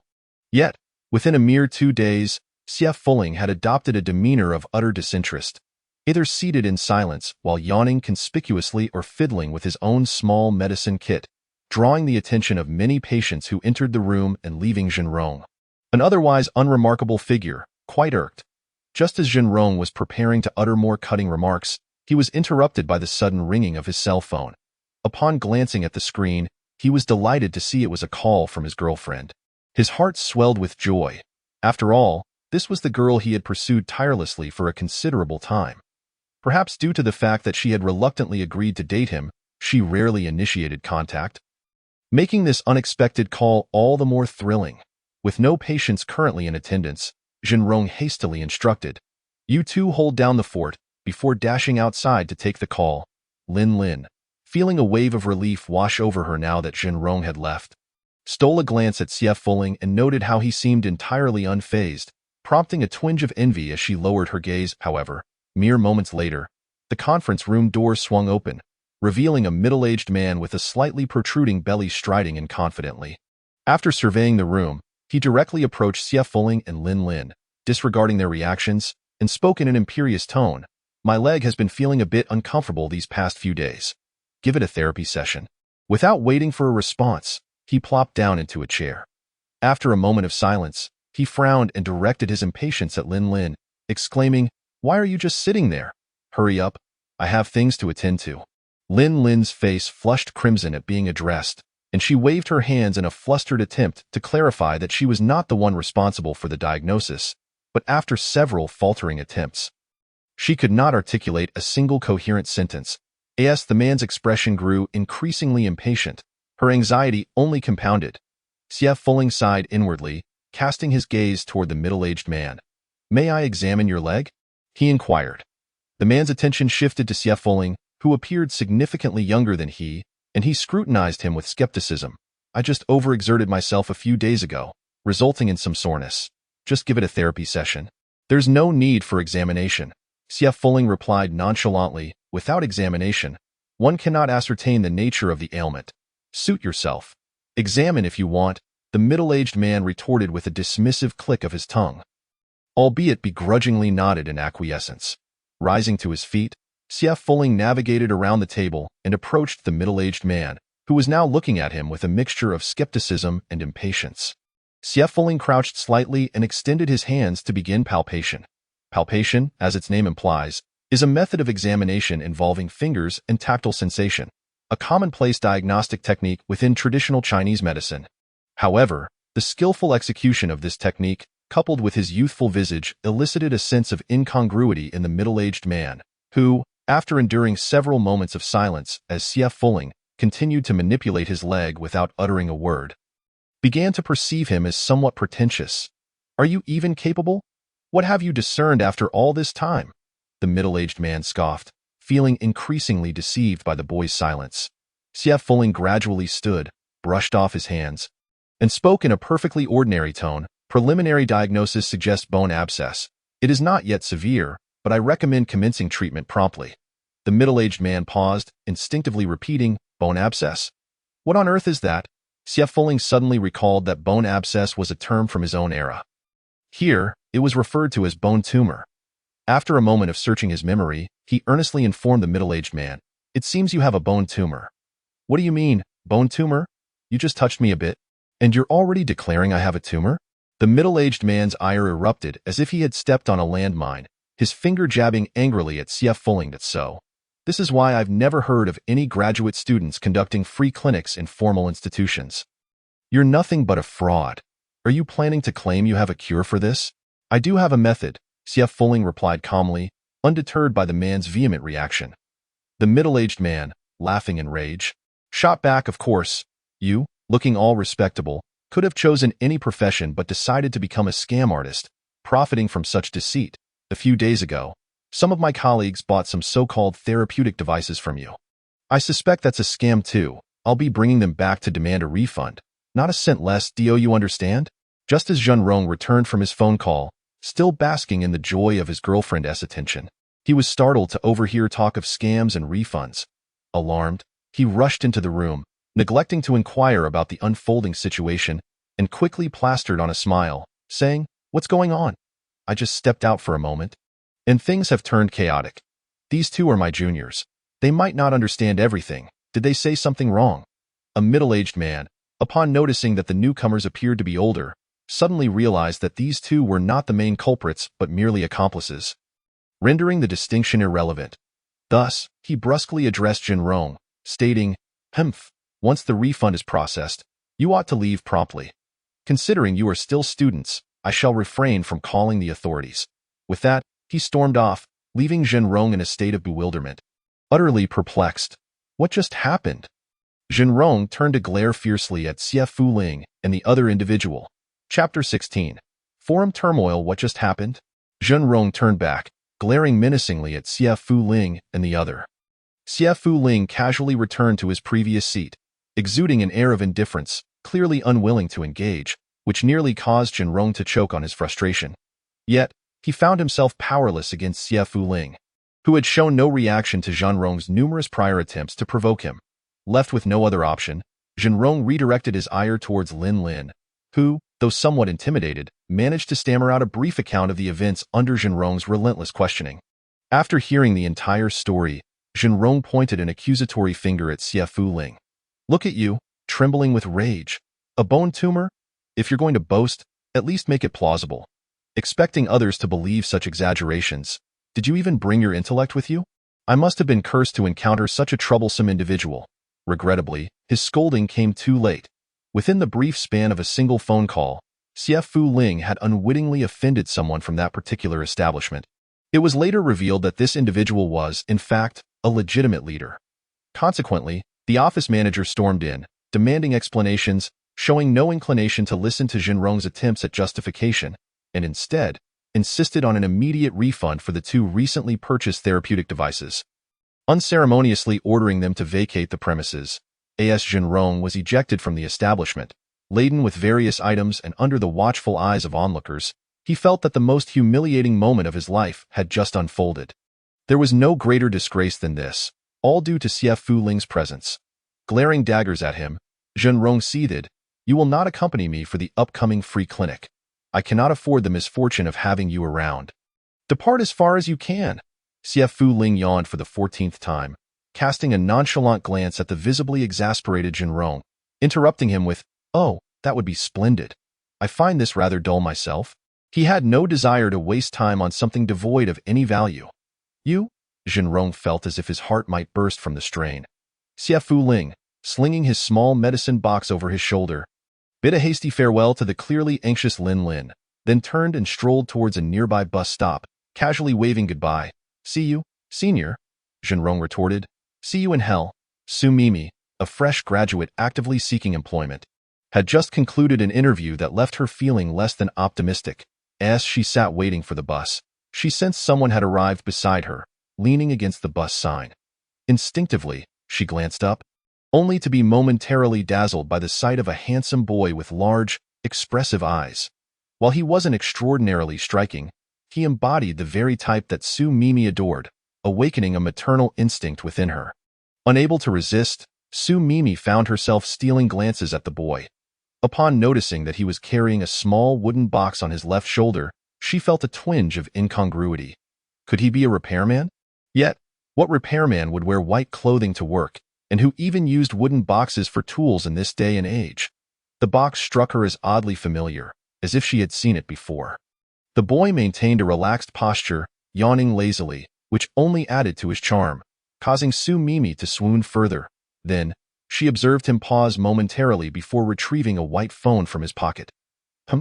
Wow, his voice is delightful. Cool and crisp. It's nothing much. I was also somewhat reluctant to join, as it seemed pointless. Yes, I'm just waiting for the bus back to school, no problem. I was planning to spend time in the library anyway. Reading is far more beneficial than this so-called free clinic. All right, bye. Sue Mimi felt a pang of embarrassment for eavesdropping on the handsome boy's phone conversation, yet she found it thrilling to learn he was also a student. Suddenly, the realization struck her. That familiar wooden box was a vintage medicine chest, not the plastic first aid kits of today. How charmingly contradictory for someone with a youthful face to possess such an antiquated item. Just as Sue Mimi was lost in her thoughts, the bus finally arrived. To her delight, she discovered that the charming boy was on the same bus and sat just a few seats ahead of her. This was serendipity. Seizing the moment, she shamelessly took a discreet photo of his profile and excitedly posted it on Weibo. Today's interview didn't go well, leaving me quite dejected, but fate smiled upon me with the encounter of an adorable boy carrying a vintage medicine box. He seems to be a medical student. Can I even handle this level of cuteness? As responses flooded in, filled with requests for a frontal photo and exclamations of how handsome the boy was, Sue Mimi felt her spirits lift considerably. Unbeknownst to Xie Fuling, he had unwittingly become the subject of a social media post. Though merely a somewhat shaky side profile, he also had no inkling that he would soon cross paths with the girl who had posted the photo. Presently, he was engrossed in a WeChat message from Liu Zijun.as, a class officer. Liu Zijun had heard from the class supervisor about Xie Fuling's return due to some inappropriate remarks. While he suspected that the truth was not as the senior had portrayed, he worried that it might affect Xie Fuling's mood, which had finally begun to brighten. Thus, Liu Zijun, ever the caretaker, racked his brain for a way to uplift his friend. Since you're just sitting in your dorm doing nothing, you might find this website interesting. Liu Zijun sent a message along with a link. Curious, Xie Fuling clicked on the link and discovered it was an online forum for traditional Chinese medicine, appearing quite well organized. The layout was simple yet effective, boasting a significant number of active users. With thousands online even during the midday hours, intrigued, he contemplated the potential discussions within. Amused by Liu Zijun's overprotective nature, Xie Fuling smirked and replied leisurely, "Got it. I'll check it out." Liu Zijun breathed a sigh of relief, pleased to see Xie Fuling respond positively, and set his phone aside to continue his meal. Meanwhile, Xie Fuling, upon returning to school, opted for takeout rather than searching for food, settling down to explore the website called Medical Herb Essentials. The forum comprised 3 primary sections. The first focused on traditional Chinese herbal medicine, encompassing knowledge dissemination and cultivation, processing, and identification of herbs. The second section was dedicated to traditional Chinese medicine, featuring professional practitioners who responded to inquiries and offered initial consultation advice, making it the most active area of the forum. The third section was a sharing and recommendation zone, where patients shared their experiences and recommended reputable doctors and clinics, though Xie Fuling noted that many posts seemed promotional in nature, rendering him less interested. The first 2 sections, however, captured his attention, especially when he discovered that the forum allowed for direct online transactions of herbs. Having never engaged in online shopping, Xie Fuling found this revelation utterly fascinating. Driven by newfound curiosity, he registered an account, pondering the nickname he would use. According to Liu Zijun, anonymity was permissible online, so he thoughtfully typed Xieyue to complete his registration. After logging in, he entered the herbal identification area of the traditional Chinese medicine forum, where most posts were from novices asking whether certain herbs were genuine and inquiring about their quality. There were also boastful posts from users claiming to have found rare herbs. Seeking admiration and validation, such as the one he was currently reading, a user named Dominating Aura proudly shared that they had acquired a wild purple lingji mushroom by sheer chance, posting dozens of photos from various angles, along with an elaborate analysis of the mushroom's exceptional quality based on its appearance, color, and aroma. This post has currently garnered significant attention, with numerous comments flooding in. Aside from the majority of responses that merely follow the trend in admiration, there are also notable figures in the community who have voiced their dissent. They assert that the quality of wild Ganoderma cannot be hastily judged based on just a few criteria and that the intervention of precise instruments is necessary. They advise the original poster to seek a reliable pharmacy or hospital for a thorough examination. Furthermore, some have bluntly remarked that the poster has clearly not seen much of the world and is making a fuss over nothing, claiming that in this day and age, Ganoderma is hardly a rarity. They argue that the photographs merely depict a quality above average, which cannot be considered exceptional. Xie Fuling, having perused a few pages of comments, decided to stop reading further. He merely sought to confirm whether there were any restrictions on speech here. After all, in his era, many truths could not be openly expressed. Upon examining the high-resolution photographs again, which captured numerous details, Xie Fuling reaffirmed his initial impression and responded earnestly. The quality is commendable. Unfortunately, it is not Ganoderma, but rather a type of polypore known as the tree tongue, which is quite rare in its purple variant and holds some ornamental value. After posting his reply, he moved on to browse other threads, entirely unaware of the stir his comment would cause. Chapter 17. The old doctor. The quality is commendable. Unfortunately, it is not Ganoderma, but rather a type of polypore known as the tree tongue, which is quite rare in its purple variant and holds some ornamental value. Although there were some critical voices regarding the quality of Ganoderma in the replies, and others remained neutral, no one outright declared that the Ganoderma was fake. In fact, it was implausible for it to be counterfeit, given that so many discerning members of the forum had failed to identify any issues. Yet, this newcomer, who had no profile picture and appeared from nowhere, audaciously proclaimed that it was a fake Ganoderma. A curious observer clicked on the profile of this individual named Xie Yui and discovered that he had only registered a few minutes prior, which elicited amusement. Ah, the newcomer is fearless as a young calf.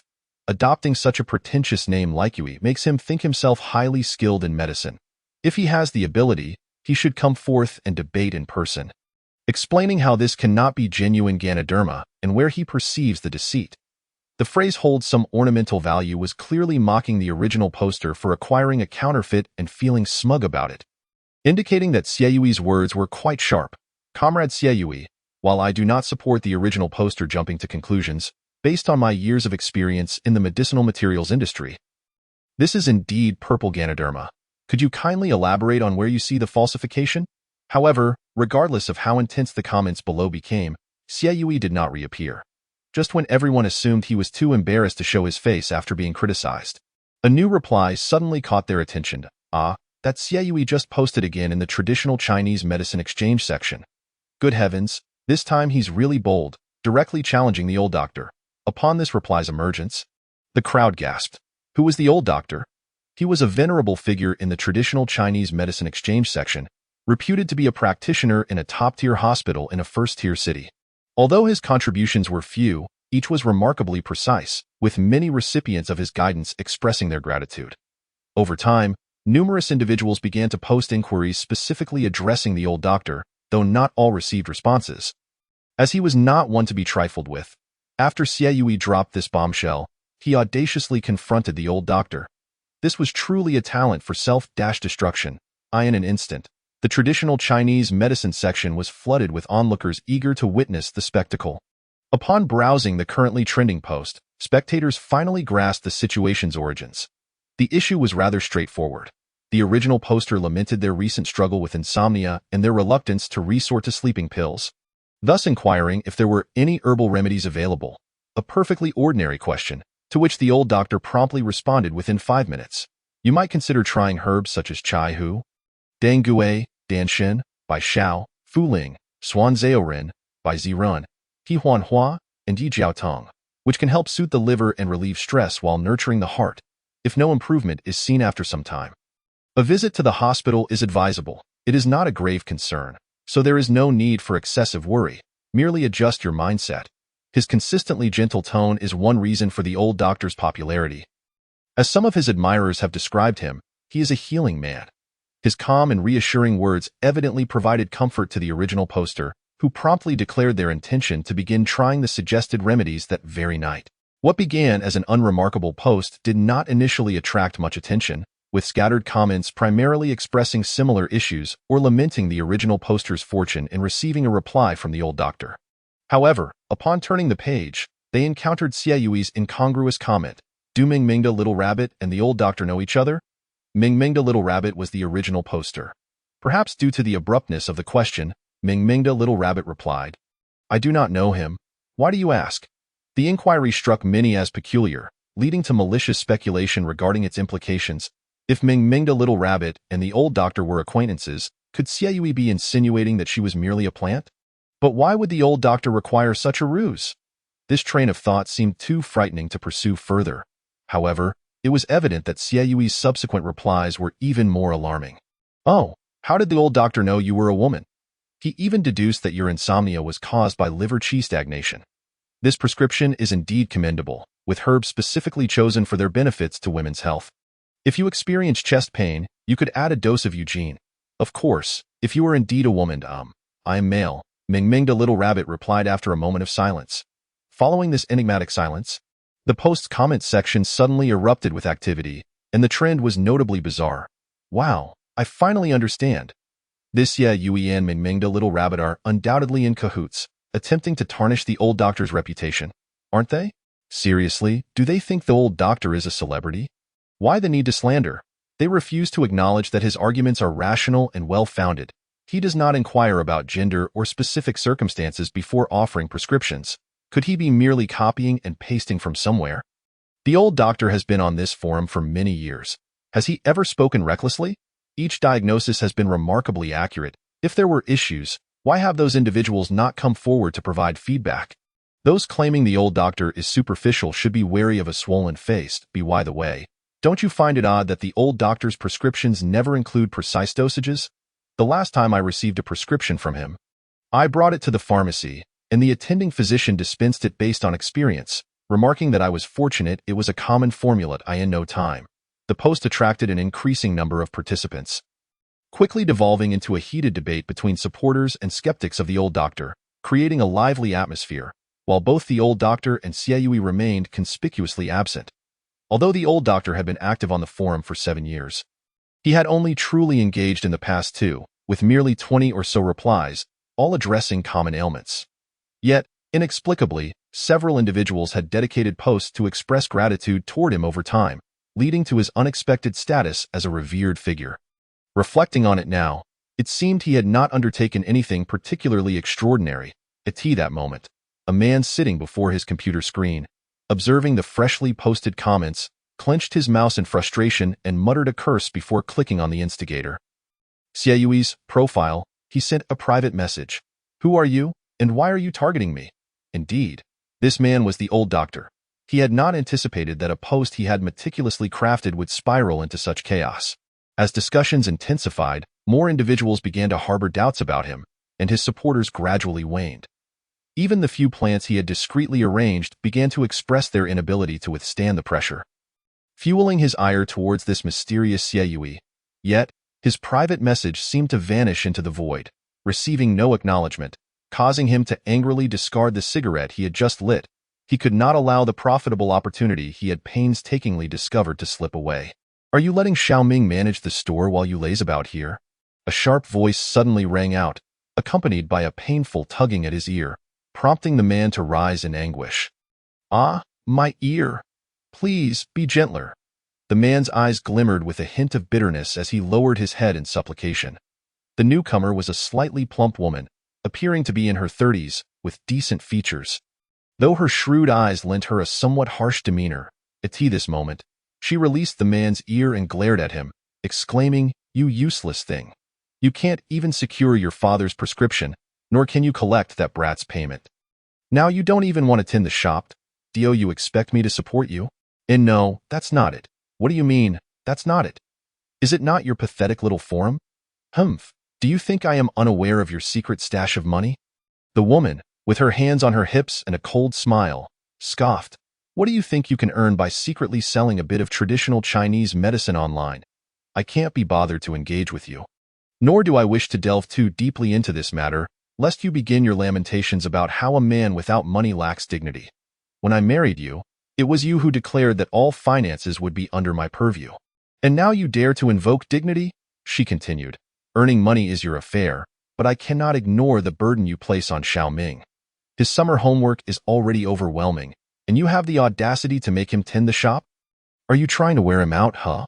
The man bowed his head, absorbing the woman's incessant tirade, his expression inscrutable, though his fists clenched tightly. Indeed, he was not the esteemed physician of a top-tier hospital.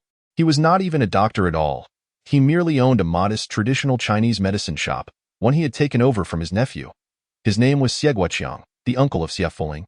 The account name Old Doctor had been registered at the behest of the late Xie grandfather. 2 years prior, while cleaning out the old man's room, he stumbled upon a note with the account's login information. and he recalled the existence of this account. Casual browsing of the forum revealed that the old man had previously responded to several posts, and patients had privately expressed their gratitude, some even indicating a desire to purchase medicine directly from him. This sparked an idea within him. Thus, Old Doctor emerged. He meticulously selected common ailments to prescribe remedies, some of which were merely those he had managed to remember from the old man's practices, while others were copied from online sources. Miraculously, his accuracy reached an astonishing 100. When the first person privately messaged him expressing interest in purchasing medicine directly, his plan officially took flight. Initially, everything progressed smoothly. A few hired accomplices swiftly elevated his profile on the forum. Gradually, he conducted numerous transactions for medicinal materials online. At first, he feared that raising prices would lead to rejection, yet to his surprise, the affluent city dwellers willingly parted with their money. Consequently, he became increasingly audacious. The man, entirely under the thumb of his domineering wife, believed this blissful existence would persist, but it was precariously threatened by a single remark from Xie Yui. Chapter 18. Missed opportunities. The popular thread gradually faded into silence after an hour, as neither party involved had appeared to engage in a personal confrontation. However, the repercussions would not easily dissipate. The instigator of all this, Xie Fuling, faced the freshly delivered takeout, resolutely discarded his phone, and earnestly indulged in the long-awaited lunch. As a novice online, Xie Fuling was entirely oblivious to the forum's internal messaging feature, thus unaware that Xie Guoqiang had vehemently sent him several inquiries, nor did he know that the disgruntled insomniac had quietly sought the correct prescription from him. Even if he had known, he likely would not have cared, and so, the summer days meandered by. During this time, Xie Fuling occasionally visited the forum, leaving comments on posts that piqued his interest. Gradually, more individuals became aware that this newcomer, Xie Yui, was not to be trifled with, possessing a sharp tongue and impressive skills. The previous incident involving fake reishi mushrooms had been confirmed as fact. The original poster, feeling affronted by Xie Yui's boldness, sought to discredit him with concrete evidence, but instead ended up admitting his ignorance. He posted again, acknowledging that he had underestimated Xie Yui's discerning eye, concluding that he must be an experienced, elderly traditional Chinese medicine practitioner. This speculation garnered overwhelming consensus among the forum members. Xie Yui merely smiled in silence, affirming only the first half of the assumption. Xie Fuling's replies were casual, yet grounded in reason, and several posters credited him with helping them identify ailments prematurely. In stark contrast to the selective responses of the old doctor, the difference was evident, and even those who had previously defended the old doctor began to shift their allegiance. Since that last public embarrassment, the old doctor had not returned, leaving others to wonder if he genuinely had matters to attend to, or if he was simply too ashamed to show his face. In summary, Xie Yui had gained a small measure of fame within the herbal medicine forum, inadvertently increasing the site's traffic. However, this old practitioner, as most forum members believed him to be, had a peculiar temperament. He would not respond to private messages, preferring public replies, possibly due to his traditional mindset. The delightful misunderstanding continued unabated. Mr. Jiang, the managers of several branches have arrived. A young woman in a tailored black suit, with an impressive figure, knocked on the office door of her boss. Once permitted to enter, she quickly delivered her report. In the spacious office, a striking man sat intensely focused on his computer screen. His meticulous hairstyle and taut expression gave him an air of seriousness, yet the rolled-up sleeves and two undone buttons of his shirt lent him a hint of nonchalance. Witnessing this scene, Xiao Ying couldn't help but marvel. Despite having been this man's secretary for several years, she still found herself struck by his undeniable handsomeness, deserving of his reputation as a golden bachelor. Upon hearing his secretary's words, the man waved his hand without looking up and replied nonchalantly, "Understood. Please send out the meeting materials. I'll be there shortly." "Very well, Mr. Jiang." After Xiao Ying left, Jiang Zhong wearily lifted his gaze from the computer, his expression tinged with regret. The screen still displayed his unanswered internal messages.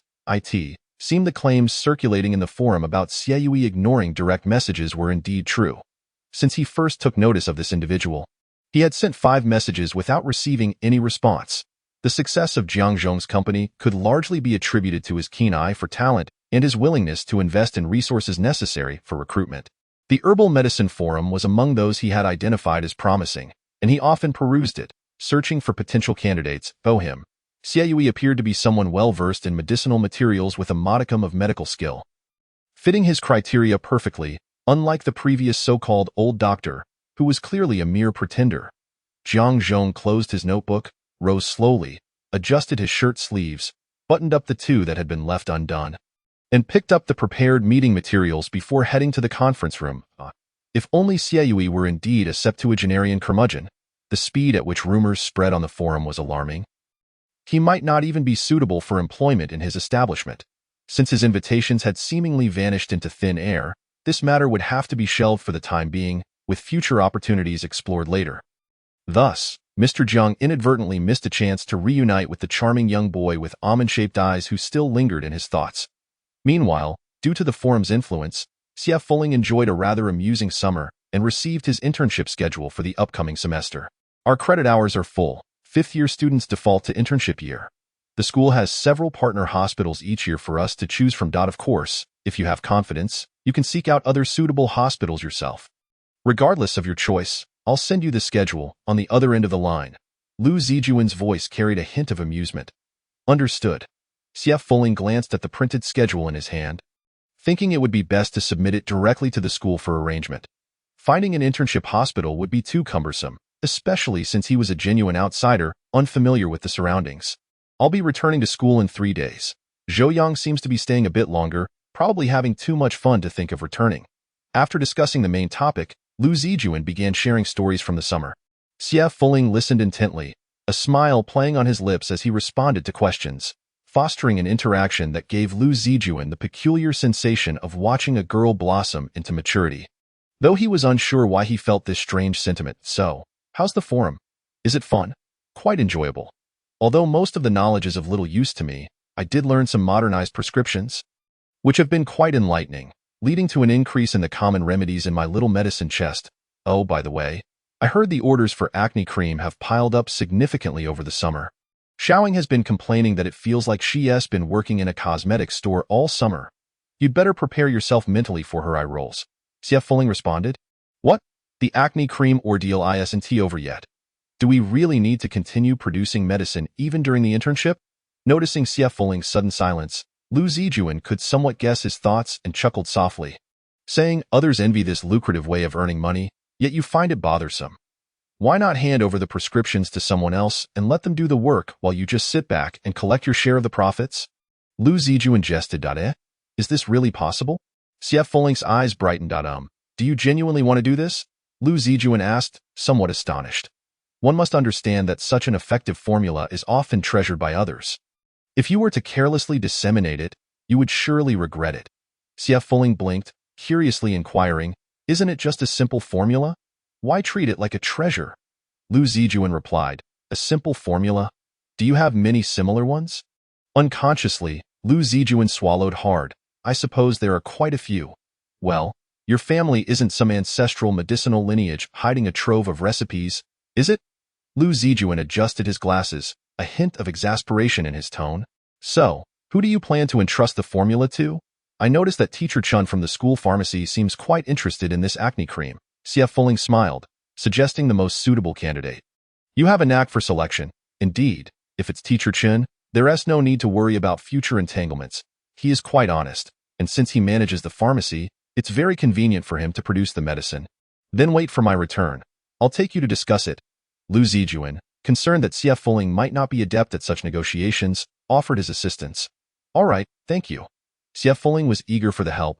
3 days later, punctual and returning to school, Lu Zijuan led Xie Fuling to the school's traditional medicine pharmacy for a brief negotiation with Teacher Chun. The reason it was brief was that upon hearing their intent, Teacher Chin immediately expressed a willingness to cooperate. Due to Xie Fuling frequently borrowing production tools from the pharmacy, he had long been intrigued by the formula in her hands. Moreover, the recent popularity of the acne cream on campus had caught the attention of not only students but also several teachers, who could not resist placing orders. He had naturally heard whispers about it, but as a teacher, it was impolite to pry into students' recipes, so he had held back. Thus, Xie Fuling's proposal to trade the formula was a delightful surprise for him. The negotiation proceeded smoothly. After settling on a price, Xie Fuling promptly wrote down the formula and handed it to Teacher Chen. observing Chen's expression akin to that of someone who had found a treasure filled Xie Fuling with a peculiar sense of satisfaction, causing him to ponder a question he had never considered before. Has traditional Chinese medicine regressed with the passage of time? Xie Yui was unaware that due to the rapid effectiveness of Western medicine, traditional Chinese medicine had gradually fallen into decline in some areas, retaining only a degree of presence in internal medicine. Over time, genuine practitioners of traditional Chinese medicine had become increasingly rare, resulting in many recipes being lost in the annals of history. Chapter 19. The beginning of the internship. The new semester had arrived, and Z University welcomed a fresh batch of students who entered the campus filled with aspirations for university life. They felt warmly welcomed by the kind smiles of senior students who voluntarily came to guide them. However, some of these newcomers received an extra peculiar treatment. Upon receiving a few glances from the approaching seniors, they would hear, if you have time, do visit the traditional medicine pharmacy at school, accompanied by a mysterious glance, leaving many newcomers puzzled and bewildered. Why does this sound so off? Some disregarded the comment, while others felt uneasy about it, but a few curious souls obediently ventured there. Each emerged holding a small vial, their faces adorned with eager smiles, leading many uninformed newcomers to regard the pharmacy as one of the strangest places at Z University. Eventually, as notable facial transformations occurred among those who had visited the pharmacy first, everyone began to grasp the potency of those small vials. When they rushed back to the pharmacy, they found themselves queuing for appointments, regretting their earlier indifference. The acne cream sales brought immense joy to Teacher Chun and allowed the reluctant Xie Fuling to truly relish the convenience of simply collecting money. Aside from the returning Zhao Xiaoying, who erupted in frustration upon learning of this matter, lamenting why she had not been informed sooner about their plans and accusing Xie Fuling of robbing her of a leisurely summer vacation. Xie Yui found great satisfaction in watching the increasing numbers in his account. Soon after, the year-long hospital internship commenced. Hey, little Fuling, where were you assigned? Let me see. Zhou Yang exclaimed, pouncing on Xie Fuling's shoulder to check the allocation list. The weight of Zhou Yang nearly caused Xie Fuling to stagger. Although he had been adjusting his health for some time and strengthened his constitution, his slender frame remained a reality. It was fortunate that he did not topple over under the pressure of this athletic boy. Lu Zijuan swiftly pulled Zhou Yang down, disregarding his complaints and frowning as he said, "Speak properly. Do you think you're a sticky note?" Zhou Yang, feeling at a loss for a retort, continued with a grimace. "Why are we assigned to different places, little Fuling?" Noticing the puzzled expression on Xie Fuling's face, Lu Zijuan clarified, "I was assigned to the First People's Hospital, while Zhou Yang is going to our school's affiliated traditional Chinese medicine hospital. None of us ended up in the same place." Just as Xie Fuling was about to respond, a voice interrupted. "Who was assigned to the Third People's Hospital?" Upon looking up, Xie Fuling recognized Zhao Xiaoying approaching and replied, "That would be me." Zhao Xiaoying paused, a slight smirk appearing at the corner of her mouth as she waved the paper she held, saying in an ambiguous tone, "Oh, it's you. We're at the same hospital. Let us look out for each other." Xie Fuling nodded. "All right, I will do my best to take care of you." Although Zhao Xiaoying did not exhibit any of the traits of a frail woman from her past era, she had extended the olive branch, and he felt it necessary to reciprocate. Zhao Xiaoying remarked, "Indeed, it seems that saying polite words to this Xie Fuling is in vain." Days later, Xie Fuling, along with over a dozen students including Zhao Xiaoying, reported to the Third People's Hospital on time. They were greeted by a man in his 30s, wearing gold-rimmed glasses, who stood under 1.7 meters tall. He spoke with a noticeably impatient tone, heightening the anxiety among students already apprehensive about their internship. "You are still students with no experience. The worst thing you can do is overestimate yourselves. Treatment is no child's play, so during your internship, you must heed the advice of the department's doctors. If something goes wrong, no one will come to your aid," the man stated bluntly, leaving no room for leniency. He proceeded to outline numerous precautions until he deemed he had conveyed enough before signaling to a nearby nurse to bring forth the departmental allocation list. He then slowly began to announce the assignments: Xie Shaoqing, Respiratory Department; Zhao Xiaoying, Acupuncture Department; Zhang Yu, Endocrinology Department. This was the initial departmental allocation. After a month, they would rotate departments. Once you report to your respective departments, remember to collect your work uniforms from the administrative office. You are expected to wear white coats while in the hospital. I trust one need not elaborate on this." The man closed the list and scanned the group. Just as he was about to deliver a concluding remark, he was abruptly interrupted by a voice. "Excuse me, you didn't mention my name." The directness of the statement caused the man to furrow his brow.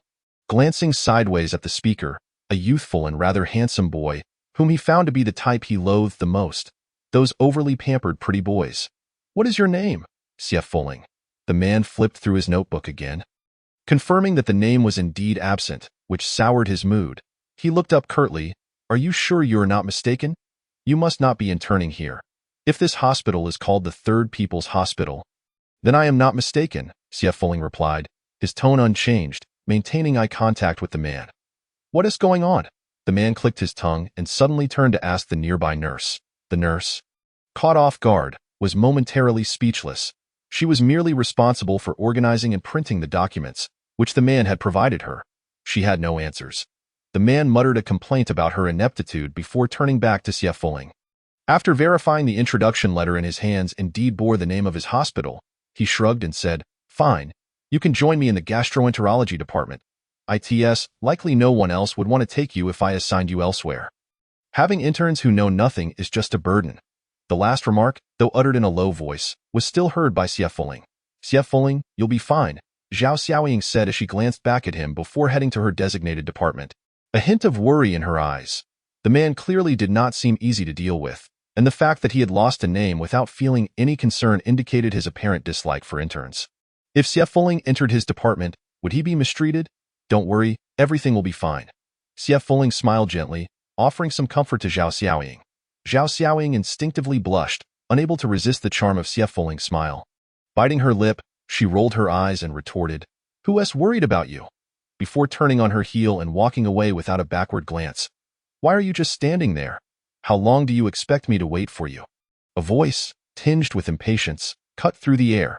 Sief Fulling immediately stifled her smile, glancing at the man who had already put several steps between them, and quickened her pace to catch up. Upon arriving at the gastroenterology department, she gathered from the man's brief account that there were currently 6 doctors in the department, 1 chief physician, 1 associate chief physician, 2 attending physicians, and 2 resident physicians. The man, named Meng Jun, was one of the attending physicians and appeared quite displeased about being inexplicably reassigned to coordinate the allocation of interns. It was evident that he harbored little fondness for Sief Fulling. Meng Jun led Sief Fulling to a corner of the office without introducing her to the other staff. Pointing to a cabinet, he instructed, "There's nothing for you to do at the moment. Here are the cases and treatment plans accumulated over the past few months. Just sit and copy them. It will be beneficial for you." Sief Fulling glanced at the sizable cabinet and, with no objections, placed her bag on a nearby desk, acknowledging his directive. Meng Jun was somewhat surprised by her easy acquiescence. From the way she spoke, he had assumed she was a feisty character, yet she showed no reaction to such a seemingly perfunctory task. Perhaps he had misjudged her. This young woman might simply lack basic courtesy. With that thought, Meng Jun smirked derisively and tossed off a remark about collecting her lab coat before returning to his desk. No longer concerning himself with her, Sief Fulling surmised that the dynamics of each department might vary, as she encountered none of the other students when she went to collect her coat. After changing, she returned to the office, which remained unchanged from her earlier departure. Aside from Meng Jun, only 2 desks were occupied, one by a woman in her 40s and the other by a younger man. Both had looked up when Meng Jun let her in, but the woman showed no reaction when she learned that Sief Fulling's first task was to copy cases, while the younger man subtly furrowed his brow. Sief Fulling had no time to ponder the implications. Her interest was firmly fixed on the cabinet full of cases.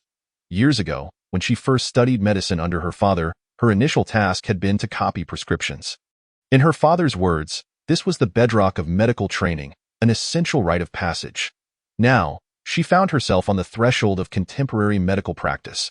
What could be more enlightening than transcribing cases and treatment plans to swiftly grasp the advancements in medicine of this era? She felt a surge of anticipation. With eager hands, Sief Fulling slowly opened the cabinet and retrieved the topmost case file. Chapter 20. A request. A sharp sound jolted Sief Fulling from her reverie, and she looked up to find Meng Jun towering over her. With a dismissive sneer, he remarked, "You seem quite absorbed in your task, yet you're dawdling. This is a new case for today. Hurry up and copy it." Sief Fulling glanced at the new case file that had been unceremoniously dropped onto her desk. The scene struck her as familiar. It reminded her of her early days as an Imperial physician. When everyone had treated her with a similar demeanor back then, at least there had been a reason for their attitude. She had effortlessly secured a highly coveted position. Yet, she felt unjustly targeted by Meng Jun, who seemed to harbor an inexplicable disdain for her. Meng Jun himself could not pinpoint why he found Xie Fuling so irksome. Despite her silence since her arrival and her indifference to his remarks, she appeared wholly content as she transcribed case files. If he didn't know better, he might even suspect that these files contained something of great value, given how engrossed she seemed in them. Seeing her remain mute while taking the new case file, Meng Jun soon grew bored. After all, bullying someone who showed no reaction was hardly entertaining. With a huff, he turned and walked away. Xie Fuling had no desire to concern herself with this enigmatic individual. Over the past few days, copying the cases had sparked numerous insights, revealing several intriguing treatment plans and medical technologies unimaginable in her era. The gastroenterology department employed a considerable amount of traditional Chinese medicine, particularly in the prescriptions of a certain Dr. Kai Chengkong, which bore a resemblance to the practices of her time. Thus far, this had been the most fascinating aspect of her experience. Upon completing her transcription of the current case, Xie Fuling reached for the file Meng Jun had left behind. Opening it, she discovered it concerned a patient with acute upper gastrointestinal bleeding, with Meng Jun listed as the attending physician. The document contained his preliminary diagnosis, recommending prompt surgical intervention. Xie Fuling felt no particular surprise at the mention of surgery. Meng Jun's diagnoses typically favored surgical options, considering the cases were mostly straightforward. However, as a traditional Chinese medicine practitioner, her instinct was to address the symptoms with appropriate herbal remedies. Ideas for relevant prescriptions flashed through her mind, and she quickly formulated the optimal treatment plan based on the patient's basic information outlined in the case. As was her custom, after copying the case, she noted her proposed treatment plan. This occasion was no different. Since the corner she occupied was largely deserted, few would notice her writing, especially with Meng Jun currently occupied in rounds. However, to her astonishment, as she penned the final word of her prescription, a voice tinged with experience interrupted her. "Do you not agree with the decision to pursue surgical treatment for this patient?" Xie Fuling paused, her pen hovering midair. Looking up, she saw a man in his 50s, dressed in a white coat, likely a doctor, though she had not encountered him during her time there. He wore a slight smile and tilted his head in inquiry. "I simply believe that treating upper gastrointestinal bleeding with traditional Chinese medicine can also be effective," she replied, unperturbed by his scrutiny. "Is this prescription your own creation?" the man inquired, neither affirming nor denying her statement. Xie Fuling nodded. "Then why have you written 2 prescriptions?" he pressed, a glimmer of curiosity in his eyes. Xie Fuling pressed her lips together and pointed to a few lines in Meng Jun's case file. "The patient is experiencing bright red hematemesis, black stools, abdominal distension, bitter taste, dry mouth, and a yellow tongue coating. Such symptoms make it difficult to distinguish between a pattern of gastric heat accumulation and liver fire invading the stomach, as both present similar signs. If the pulse is slippery, it indicates the former. If it is wiry, then the latter." At this point, Xie Fuling met the man's gaze with a slight smile. "I have not taken this patient's pulse, so I cannot determine which condition it is. Therefore, I included both prescriptions." The man regarded Xie Fuling for a moment before breaking into hearty laughter, clapping her shoulder as he said, "You, quite impressive." At that moment, a series of footsteps approached. "Director Kai, you've returned. Why didn't you announce your arrival?" Meng Jun's voice rang out, followed by several familiar faces of the department's doctors trailing behind him. The man addressed as Dr. Kai turned, waving his hand with a grin. "Oh, why create such a ruckus upon returning to my own office? One cannot say that. You represent our hospital at the National Medical Exchange Conference. There must be numerous insights to share, and we ought to learn from you." Meng Jun beamed, his demeanor towards Kai markedly different from his earlier attitude towards Xie Fuling. Dr. Kai chuckled. "Meng Jun, you are trying to elevate me to the heavens." After a brief exchange of pleasantries among the doctors, their attention suddenly shifted back to Xie Fuling, who had been a silent observer. "A new colleague has joined us in my absence. What is your name?" "Young man?" At this question, the atmosphere shifted, with varying expressions among the group, and Meng Jun's face darkened. "I am Xie Fuling." "You must be Dr. Kai Chengkong?" In Xie Fuling's eyes, a man in his 50s was already considered elderly. especially in an era where the average life expectancy hovered around 50 to 60. If he bore the surname Kai, it was likely he was indeed the notable Dr. Kai Chengkong, known for his intriguing prescriptions. Xie Fuling, how do you address an elder in such a manner? Meng Jun interjected, his tone sharp. This man is our gastroenterology department's sole chief physician, and our department head. One must learn respect. Meng Jun suddenly jumped out and scolded Xie Fuling without any hesitation. Observing Meng Jun's furious reaction, Xie Fuling was inexplicably reminded of the little eunuch by the side of Emperor Jiaran, who would often shout at her about how to properly address His Majesty. She couldn't help but notice a striking resemblance. Unbeknownst to Meng Jun, he had already merged with the image of the eunuch in Xie Fuling's mind. Seeing that Xie Fuling had fallen silent under his reprimand, he proudly remarked to Dr. Kai, Dr. Kai, this Xie Fuling is not a newly arrived doctor. She is merely an intern who hasn't graduated yet and doesn't know how to communicate well. Please don't take offense. Dr. Kai Chengkong expressed surprise upon learning that Xie Fuling was just an intern, but his next words left Meng Jun utterly astonished. Oh, so she's a student. Quite good. Quite good. Who is mentoring you now? Would you like to come and spend some time with me? Hearing this, Xie Fuling cast a glance at the clearly stunned Meng Jun, thinking to herself that she should be the one under Meng Jun's guidance. Even if it was just for 3 or 4 days of copying case studies, Dr. Kai, having understood the look in Xie Fuling's eyes, turned to pat Meng Jun on the shoulder. Meng Jun? What do you think? Should I take this young lady under my wing for a couple of days? Meng Jun snapped back to reality, his expression a complex mix as he scrutinized Xie Fuling, fiercely suppressing the uncomfortable pangs of jealousy within him. With a forced smile, he replied, What are you saying, Director Kai? This girl has only been here a few days, knows nothing at all, and mostly just sits here copying case histories. Following you might cause you quite a bit of trouble. Come now, everyone starts from knowing nothing. IT is essential for the young to endure hardships. I think her habit of copying case histories is quite commendable. She understands the importance of gaining experience through observation. Quite good, indeed. Haha, you're right, Director Kai. This girl only has patience as her redeeming quality. She usually behaves like a mute. Meng Jun spoke these pleasantries, but inside he was seething with frustration. Unable to comprehend why Kai Chengkong had suddenly taken an interest in Xie Fuling, did something extraordinary happen while he was away. Xie Fuling, Director Kai's offer is a tremendous opportunity. You must seize it. Don't be so reckless. If you bring any trouble to Director Kai, I won't let you off easily. Meng Jun adopted a grave demeanor as he imparted this advice to Xie Fuling. Although his words subtly criticized her, neither Xie Fuling nor Kai Chengkong seemed to take any offense. Thus, under Meng Jun's bewildered and discontented gaze, Xie Fuling was led away by Director Kai Chengkong.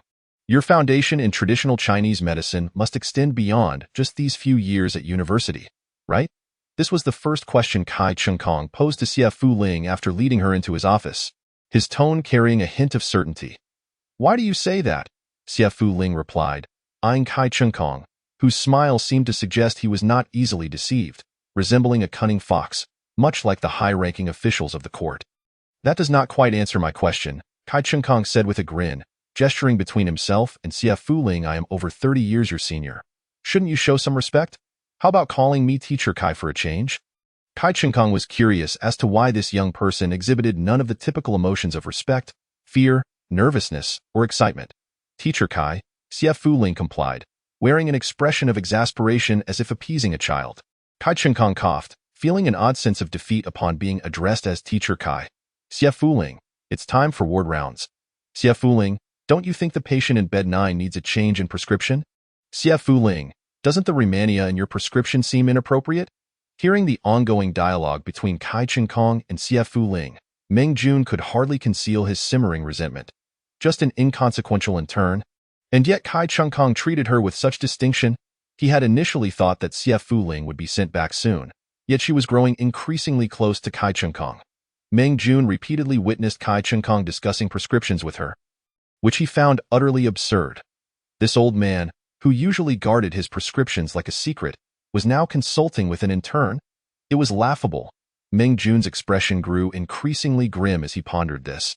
Inadvertently crushing the pen in his hand, a sharp pang brought him back to his senses, and he calmed himself. She's merely an intern, after all, and will only be in this department for a month. Where she goes next is still up to me as the internship supervisor. With this thought, Meng Jun composed himself, formulating a plan. Xie Fuling, please be honest with me. Where did you learn traditional Chinese medicine? Kai Chengkong inquired, having returned to the moment after reflecting on one of Xie Fuling's recent prescription suggestions. I learned from my grandfather. I've mentioned it numerous times, Xie Fuling replied calmly, once again bringing up her grandfather. But why have I never heard of a master of traditional Chinese medicine named Xie Kuan? Kai Chengkong lamented, unsure whether he was speaking to himself or to Xie Fuling.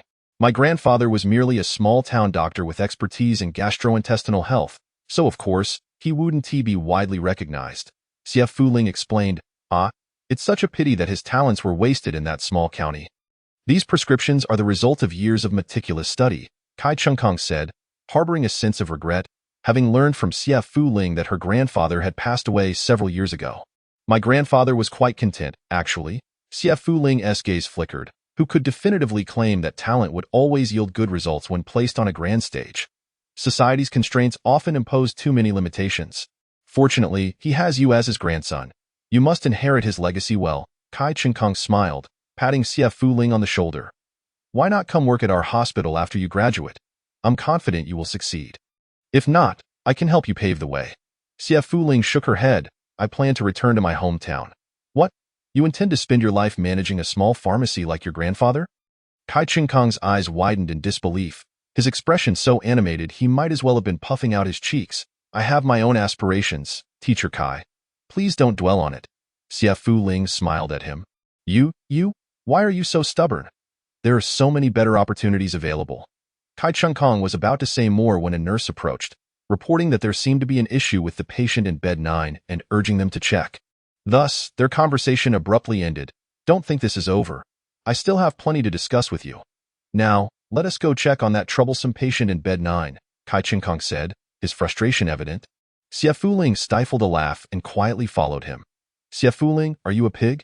After inquiring about Xie Fuling's recent circumstances, Zhao Xiaoying finally spat out this exasperated remark, filled with disappointment. From a biological standpoint, we are of the same kind. So are you a pig?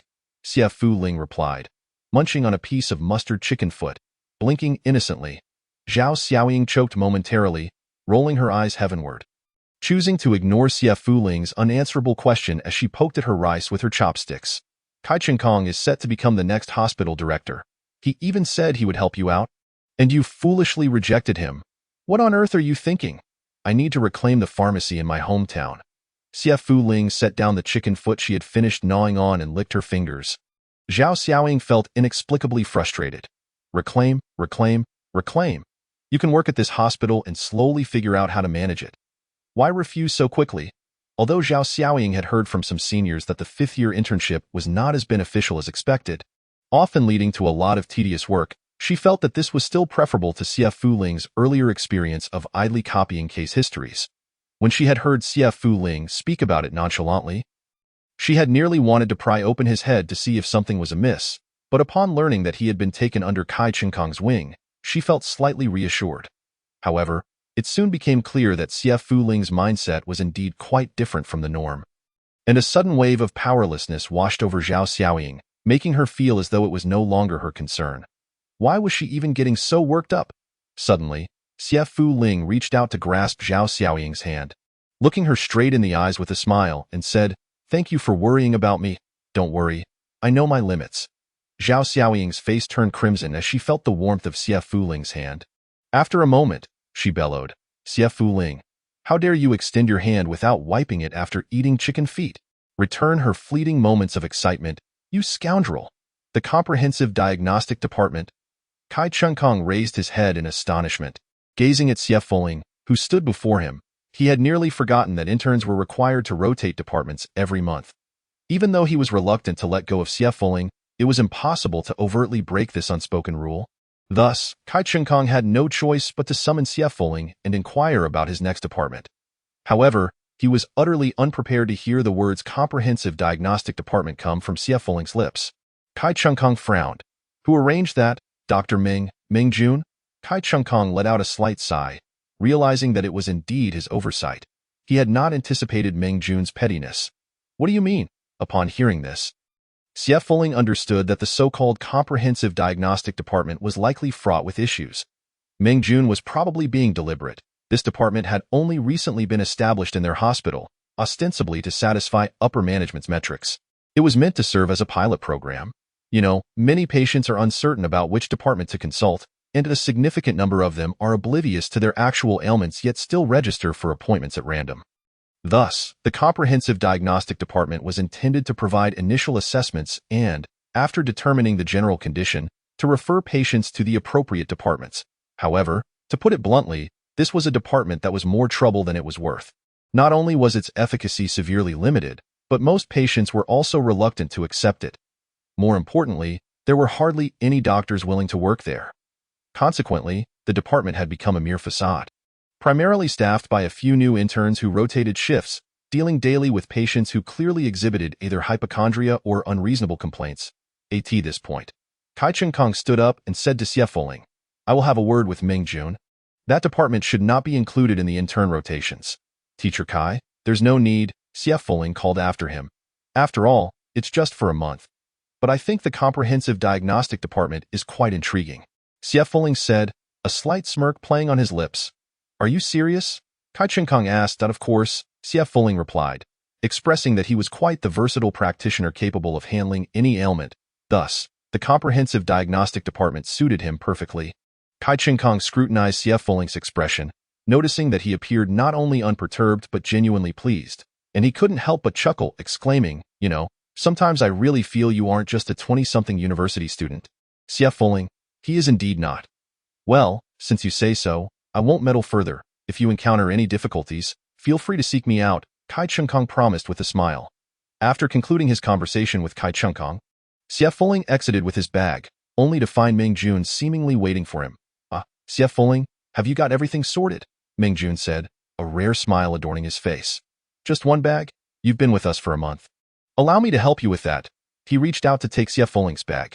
Xie Fuling sidestepped Meng Jun's hand, responding in a somewhat frosty tone, "No need. I can manage on my own." A glimmer of insight flashed in Meng Jun's eyes, further confirming his initial suspicion. He had been observing Xie Fuling since he entered the office to speak with Kai Cheng-kong. Given their close relationship, it was conceivable that Kai Cheng-kong might have bestowed some valuable prescription or gift upon Xie Fuling as a parting gesture. Otherwise, why would this fellow be so averse to allowing him to carry his bag?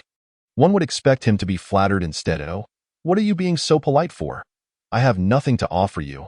After all, we've spent a month together, and this is merely a small token of my appreciation," Meng Jun said, his gaze fixed firmly on the bag, the smile still plastered on his face. Xie Fuling, irritated by Meng Jun's insincere grin, was disinclined to engage with someone he suspected had ulterior motives. So he attempted to walk past him. Meng Jun seized Xie Fuling's bag, abandoning pretense, and remarked with a forced smile, "Why the rush? Is there something in there you shouldn't have? Open it and let me see." "How troublesome," Xie Fuling frowned, abruptly halting his steps. He turned sharply to face Meng Jun, locking eyes with him, a slight smile playing on his lips as he said, "Want to see?" "Sure." For reasons unknown, Meng Jun was taken aback by Xie Fuling's expression, a smile without warmth. A chill raced from his feet to the crown of his head, causing him to involuntarily release his grip on the bag. "Dr. Meng, you're always welcome to visit the comprehensive diagnostic department if you wish to see," Xie Fuling said, his smile vanishing as he left without a backward glance. Was this the same Xie Fuling who had once remained silent and submissive? Meng Jun stood rooted in place, haunted by the cold gaze Xie Fuling had cast upon him as he departed. Involuntarily shivering. Chapter 22. Tofu is not eaten for free. Having exited the gastroenterology department, Xie Fuling no longer possessed the commanding presence he had displayed in front of Meng Jun.as, someone who had navigated the corridors of power for 5 years. He could not truly be considered weak and easily bullied. Rather, he simply preferred to refrain from exerting his authority unless absolutely necessary, as he detested troublesome matters. Xie Fuling glanced at the bag in his hand. The contents were not as Meng Jun had imagined. Instead, it merely contained his small medical kit. Initially, he had intended to carry it with him during his internship, but Zhao Xiaoying, who had overheard him, had dissuaded him, claiming that it would be too conspicuous and that interns should maintain a lower profile. Thus, he had packed it away in his bag. As it turned out, being low-key was not always entirely effective. After taking a few steps, Xie Fuling came to a halt, realizing that he did not know the location of the comprehensive diagnostic department. Fortunately, armed with his good looks, he casually asked a passing nurse for directions. The nurse was exceedingly friendly, pointing him in the right direction, though her demeanor shifted to one of distance and sympathy upon learning he was interning in that department. Having thanked the nurse, Xie Fuling made his way toward the comprehensive diagnostic department. After traversing a lengthy corridor, passing by the pharmacy, and navigating the billing area, he finally arrived at an office located deep within the building, where the sign read Comprehensive Diagnostic Department. Unlike the bustling queues at other departments, this one appeared rather desolate. Yet, having finally located the place, Xie Fuling approached without hesitation. Standing at the entrance, he could easily observe the simple layout within: a bed for patients, a set of doctor's desks and chairs, a computer, a cabinet for basic medical supplies, and a doctor in a white coat engrossed in a game on his phone. Xie Fuling contemplated for a moment and decided to knock before entering. The doctor, hearing the noise, lazily lifted his head. He was a young man in his 20s, reasonably attractive, with striking peach blossom eyes that seemed vibrant but were dulled by fatigue. Upon noticing Xie Fuling, he lowered his gaze again, casually asking, "What seems to be the problem?" "Hello, I'm here to report as an intern." "What?" The doctor was evidently taken aback, then exclaimed, "Ah, dead." The young doctor tucked his phone into his pocket, standing up to observe Xie Fuling with curiosity. Since when has this department progressed to the point of needing interns? Xie Fuling remained silent. In fact, the young doctor had no desire for a response. Continuing on, "Hey, what's your name?" Just as Xie Fuling was about to speak, the young doctor interjected, "Forget it. You don't need to tell me. I'm only here for 1 day this month, and I expect you'll be switching departments in a month. So knowing your name doesn't hold much significance. Well, there's a chair over there. Feel free to sit." The young doctor gestured toward a plastic stool by the wall, then resumed his seat. Engrossed in his phone, Xie Fuling entered, surveyed the room, and realized there were no other desks aside from the one occupied by the doctor. He dragged the plastic stool over to a corner and sat down. After a while, with nothing to do, he pulled out his phone and logged into the Medical Herb Forum, having not visited since starting his internship. After browsing through some posts and casually replying to a couple of inquiries, he suddenly heard the doctor speak up, "Hey, do you know what this department is all about?" Xie Fuling turned to face the young doctor, nodding slightly. The young doctor acknowledged, confidently stating, "If you know and still came, you're either a fool or a coward. Which are you?" Xie Fuling found himself unexpectedly amused by the directness of the young doctor, unsure if it was intentional or simply his nature. He replied, "Neither." The young doctor scrutinized Xie Fuling for a moment as if forming a conclusion, then smirked, clearly self-satisfied. "You must be the type who unwittingly offends others and doesn't even realize it." In a sense, he was indeed correct, Xie Fuling mused. However, even with just a few sentences, Xie Fuling had discerned the root of this person's issues. "Is this how you typically converse with others?" Xie Fuling inquired. "In what way?" The young doctor was taken aback, momentarily at a loss for words. Xie Fuling nodded slightly, redirecting her gaze from the young doctor back to her phone, casually returning the words the man had previously uttered, quite oblivious. "I see. Surely, he is the type who offends others without even realizing where the problem lies. Perhaps this is the very reason he has been assigned to this department." The young doctor, acutely aware of the disparity in their respective statuses, silently felt deflated, channeling his frustration into the bouncing boss character on his game interface. Just as he inadvertently set a new record, a cacophony of voices approached, growing louder. "Comprehensive Diagnosis Department? What kind of nonsensical department is this? Sounds entirely unreliable. Hey, you're not attempting to dupe me into coming here, are you?" A voice, loud and brash, filled the air. "How could that be? This is a newly established department in our hospital, specifically designed to provide initial diagnostic services for patients like you. Surely you are aware of which department to consult. Just ask the doctors here," came the cautious voice of a female staff member. The young doctor furrowed his brow, lamenting his misfortune. He barely had time to pause his game before he pressed the sleep button and put away his phone. Why did a troublesome patient have to show up during his shift? Moments later, a medical staff member ushered in a robust-looking man with a rugged appearance, unbothered by the reactions of those inside, and promptly declared, "Doctor, I leave this patient in your capable hands," before hastily retreating. The urgency of that departing figure could only be described as fleeing. The young doctor, feeling a sense of dread, watched the retreating staff member before turning his attention to the intimidating man before him. He involuntarily swallowed hard and cleared his throat. What seems to be the problem, huh? You're the doctor here? The man scrutinized the young doctor with a dismissive glance, his expression laced with disdain. How could someone who appeared so feeble possibly treat others? You must be here to pull a fast one on me, right? Saying I don't know which department to consult when it's your hospital that can't even diagnose my issues. Confronted with the man's piercing gaze and sudden aggression, the young doctor instinctively took a half step back but managed to maintain his composure. He forced a smile and continued, "Could you please tell me where it hurts?" Surprised that the young doctor had not been intimidated, the man felt a flicker of amusement and boldly plopped onto the examination bed, grinning as he said, "Isn't this a so-called comprehensive diagnosis? Why not just take a look and see for yourself? What kind of rogue is this?" The young doctor felt a surge of frustration bubble within him. Yet, he lacked the courage to dismiss the man. It was evident that he had been sent here as a last resort. Reluctantly, he steeled himself for the encounter. The young doctor retrieved a stethoscope from the cabinet, donned it, and approached the man. Could you lift your shirt?" The man glanced at the young doctor but complied, raising his shirt to reveal a solid chest as he observed the doctor maneuvering the stethoscope across his torso. After a while, the young doctor removed the stethoscope and pressed on various areas of the man's bare torso, frowning at the lack of any painful responses. "Well, young doctor, you've looked and touched. But don't tell me you haven't found anything. Why tofu is for free?" The young doctor nearly choked on his own saliva, staring at the man in horror. Eating tofu? With a physique like his? That is hardly flattering. Wait, no, he wouldn't actually want to eat a man's tofu.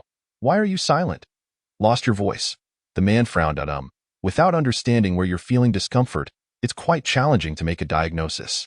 Perhaps you should start with a CT scan, the young doctor suggested, wanting to mention a brain CT but lacking the courage to do so. CT. After all that fuss, you want me to go straight for a CT scan? Are you joking with me? The man scowled, seemingly ready to lash out at the young doctor when a hand suddenly grasped his wrist. Huh? Who? Both men turned in surprise to see Xie Fuling standing beside them, her expression devoid of emotion, the owner of the hand being hers. I thought this young doctor was already young enough. How is it that there is a high school student here? Is child labor now acceptable in hospitals? The man smirked, his smile more menacing than friendly. The young doctor, both touched and anxious, glanced at Xie Fuling and whispered, "Hey, while I appreciate your intention to help, please don't act rashly if we provoke him. Neither of us would stand a chance." Indeed, this was the very concern that plagued him. Xie Fuling looked at the young doctor in confusion. "Help you? No, I'm merely curious about this man's ailment. I just came over to take his pulse." Upon closer inspection, it was evident that Xie Fuling's grip on the man's wrist was a textbook pulse-taking technique. The young doctor thought to himself, "I can't believe I'm actually falling for this. Who would come forth to take a pulse at such a bizarre moment?" Chapter 23. A problematic department Lei Xiangzong had recently felt that something was amiss. Though his subordinates insisted he was no different from usual, he felt compelled to visit the hospital. His intuition about his health had always been quite accurate. Due to the organization, now he should call it a company, as they had all turned over a new leaf and become legitimate businessmen. The underworld was no longer a viable option for someone like him, who insisted that his men steer clear of drugs and the like. Merely making a living was a challenge. Ultimately, they had decided to start a security company together. As they were just beginning, it was quite busy, and he had been unable to find time to visit a hospital. Finally, he managed to carve out a rare moment, only to encounter a problem at the registration desk. Isn't the hospital supposed to help patients identify their ailments? If he knew what was wrong with him, why would he need to visit a hospital? When asked which department he should register under, he was at a loss. Consequently, he found himself led by an inexplicable medical staff member to this equally baffling comprehensive diagnosis department, where he was now being taken care of in a most peculiar manner. After momentarily enjoying teasing the young doctor to alleviate his own irritation, he asked, "Hey, what have you figured out after all this time?" Lei Xiangzong clicked his tongue, casting an impatient glance at Xie Fuling, who still held his wrist. If it weren't for the man's imposing stature, he would have shaken off that grip long ago. Xie Fuling remained silent, but before long, he released his hold and, in a surprisingly casual tone, uttered a startling request. Please lower your pants. Huh? The simultaneous exclamations from both Lei Xiangzong and the young doctor reflected their shock as they stared at Xie Fuling. The young doctor stammered, could it be? Is this little intern really so bold? After recovering from his surprise, Lei Xiangzong chuckled instead of getting angry. What kind of department is this? One person enjoys lifting clothes, and another wants to remove pants. Is it a requirement for everyone who comes here to be fully exposed, not removing them? Xie Fuling turned to the young doctor, instructing, help me out and take off his pants. Me? Huh. The young doctor, who had intended to keep a low profile, pointed at himself with wide eyes. Hearing this, Lei Xiangzong burst into laughter, relaxing his posture, and said to the young doctor, would you like to help? What an honor. Hey, isn't your attitude changing a bit too quickly? That's bizarre. However, the young doctor remained timid, his usual straightforwardness vanishing in an instant. He awkwardly asked Xie Fuling, did you notice something? Why is it necessary to remove his pants? Xie Fuling was now retrieving his small medical kit from his bag, casually responding, oh, I suspect there's an old injury on him. You examined his upper body? And it appears there's nothing there, so I deduce the injury must be in the lower body. Hey, you too. What do you mean examined his upper body? Don't say things that could easily be misunderstood. Initially, Lei Xiangzong had a playful demeanor, anticipating some amusement at the young doctor's expense. However, upon hearing Xie Fuling's words, he tensed up, straightening his posture, his gaze sharpening as he fixed it on Xie Fuling, asking with an inscrutable expression, how do you know I have an old injury?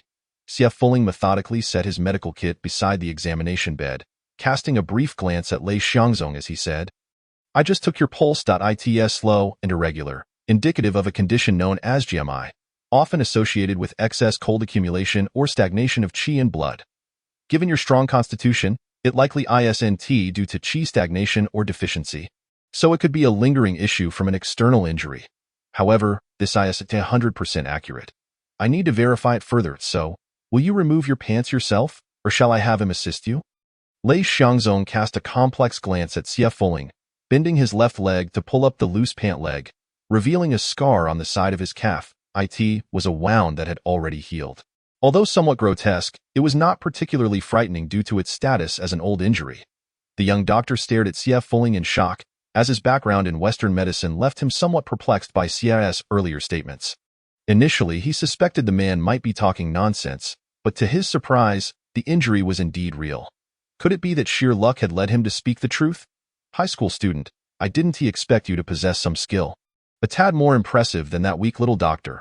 However, my wound is already healed, and I feel no pain at all. Attributing any issues to this injury would be quite a stretch. The weak little doctor expressed his desire to leave, wishing to avoid staying even a second longer. Xie Fuling reached out to touch the scar, pressing around it for a moment before inquiring, have you ever experienced sudden weakness? For instance, tripping while walking? Lei Xiangzong paused, initially intending to shake his head, but the gesture froze as he recalled a recent occasion when, after a meal with his younger comrades and having consumed considerable alcohol, he felt his legs go weak while returning home. Fortunately, one of his quick-witted subordinates had caught him, preventing him from embarrassing himself at the time. He and his companions had assumed it was simply due to drinking too much, but upon reflection, it had been far less than his usual tolerance. It seemed there was indeed something amiss. Xie Fuling, observing his reaction, confirmed his suspicion. This wound hasn't been treated properly, has it? It's not a serious injury, is it? Generally, for such wounds, one merely stops the bleeding and wraps it with some gauze. Not serious. That gash is clearly a cut from a sharp object, measuring 5 to 6 centimeters in length. Is that not serious? Do you think you're made of stainless steel? The young doctor, who had been silently listening to their exchange, grew increasingly agitated, and finally couldn't restrain himself from voicing his disagreement. However, he regretted it almost immediately upon seeing the man flash a grin in his direction. Failing to treat a wound properly can easily lead to complications, even if it doesn't hurt. This injury likely has some internal issues, and if left unattended, your leg could suffer more than just occasional weakness. Xie Fuling retrieved his set of 9 needles from his medical kit, spreading them out before the two men. What is this? Lei Xiangzong, who had begun to take Xie Fuling's words seriously, suddenly changed his mind upon seeing the peculiar needles. Could this man possibly be a charlatan? What was that needle that resembled a screwdriver? Don't worry, it's not a significant issue. We just need to release the blockage inside. Xie Fuling picked up the round-tipped needle and appeared ready to proceed. Young doctor, are you sure he is a legitimate doctor at your hospital? Lei Xiangzong swallowed hard and turned to the young doctor for confirmation. The young doctor, somewhat taken aback, instinctively considered denying it but was met with the rare sight of the man displaying a hint of fear. This stirred a sense of vengeance within him, and he adopted a self-assured demeanor. Yes, rest assured, I will handle it. He suddenly realized he didn't even know the name of this intern.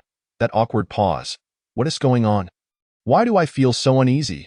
However, Xie Fuling showed no signs of hesitation. In the brief moment of exchange between Lei Xiangzong and the young doctor, he had already completed the disinfection and skillfully pierced the wound with the round-tipped needle. After a while, Xie Fuling applied medicine to the wound and took the gauze offered by the young doctor, wrapping the injury. Modern gauze was undoubtedly far superior to the cloth strips he was accustomed to from his era. Once he had neatly organized his medical kit, Xie Fuling calmly articulated the precautions. You should minimize movement, keep the wound dry, and return in 3 days for a dressing change. Also, this medicine is my personal property, so you'll need to pay for it. As it's an internship, I want to charge you for the consultation, which is a bit of a loss. Lei Xiangzong blinked, then burst into laughter. High school student, you're quite amusing, don't worry. If your medicine proves effective, I will pay whatever it costs. However, at this point, his expression shifted, maintaining the smile but laced with a hint of menace. If it doesn't work, it won't be a matter of money. Rest assured, I'll be in this department all month, so you won't have to worry about finding me. Xie Fuling picked up his medical kit and returned to his plastic chair. And by the way, I'm not a high school student, nor do I go by that name. My name is Xie Fuling. Oh, Dr. Xie. I'm Lei Xiangzong. It's a pleasure to meet you. Lei Xiangzong raised an eyebrow. Maintaining his seated posture while performing a courteous gesture toward Xie Fuling, then glanced at the young doctor. And who is this young doctor? The young doctor, feeling a bit out of sorts and perplexed by the bow, thought to himself, isn't a handshake the modern way to greet someone? I'm Wang Chun. You can call me Dr. Wang. Dr. Wang. Lei Xiangzong tilted his head, regarding Wang Chun with a knowing smile. Wang Chun shivered, a chill running down his spine, and forced a smile. Sir, you've seen the doctor, so you should head home and rest. Didn't Dr. Xie advise me to minimize movement? I had my subordinate come to pick me up, so I must impose a little longer. Wang Chun struggled to suppress his exasperation and turned to speak with Xie Fuling. Oh, your name is Fuling. It sounds quite feminine. The young doctor leaned closer to Xie Fuling, curiously eyeing his medical kit. What do you have in that kit? What was that needle you used to pierce the wound? It couldn't possibly be an acupuncture needle, could it? I may not have studied traditional Chinese medicine, but I know a thing or two. That merely indicates your knowledge base is insufficient. Wang Chun thought to himself, help. Why is it that neither side can maintain a proper dialogue? Fortunately, Lei Xiangzong's subordinates arrived swiftly. If it weren't for the two newcomers sporting unconventional hairstyles and expressions that suggested they were ready for a fight, Wang Chun might have briefly entertained the naive notion that Lei Xiangzong's company was a legitimate establishment. As Lei Xiangzong was being assisted out by two subordinates, he suddenly seemed to recall something, turning back at the door to say, oh, I forgot to mention, young Dr. Wang, it's been a pleasure meeting you. We shall see each other in 3 days. Wang Chun thought, just 1 day of shifts? That's simply splendid. Chapter 24. What nonsense. Although he had heard many speak of it, this department truly seemed devoid of any value. Today, the doctor on duty yawned for the umpteenth time, clicking his tongue in dissatisfaction as he muttered to himself, you actually have to stay here for a month. Just the thought is unbearable. A whole day with not a single person around. It's beyond mere boredom. It's utterly insane. How could someone in the office come up with such a ludicrous proposal without considering the reality below? Xie Fuling raised his head slightly, interrupting the doctor's ramblings. Someone will be here shortly, provided they remember the dressing change. Huh?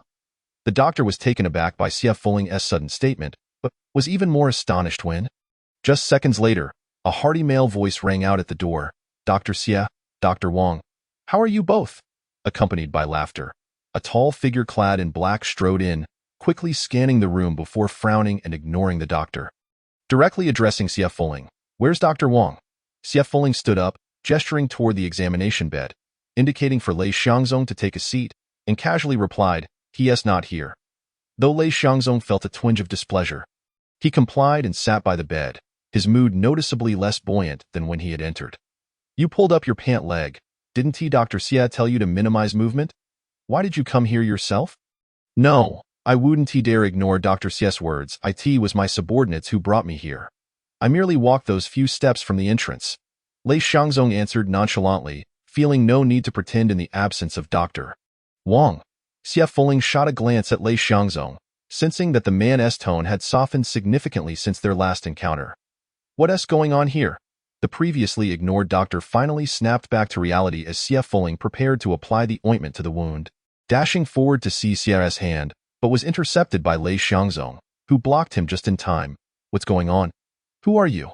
Don't interfere with Dr. Xie while he is treating me. Lei Xiangzong's attitude towards this individual was far from amicable. You address him as Dr. Xie. He is merely an intern. On what grounds does he call himself a doctor? And what is this medicine?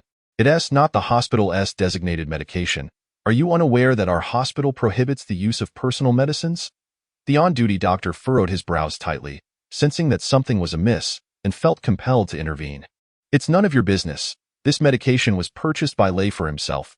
Lei Xiangzong retorted dismissively, glancing at Xie Fuling. Dr. Xie, pay him no mind and continue administering the medication. You are acting against protocol.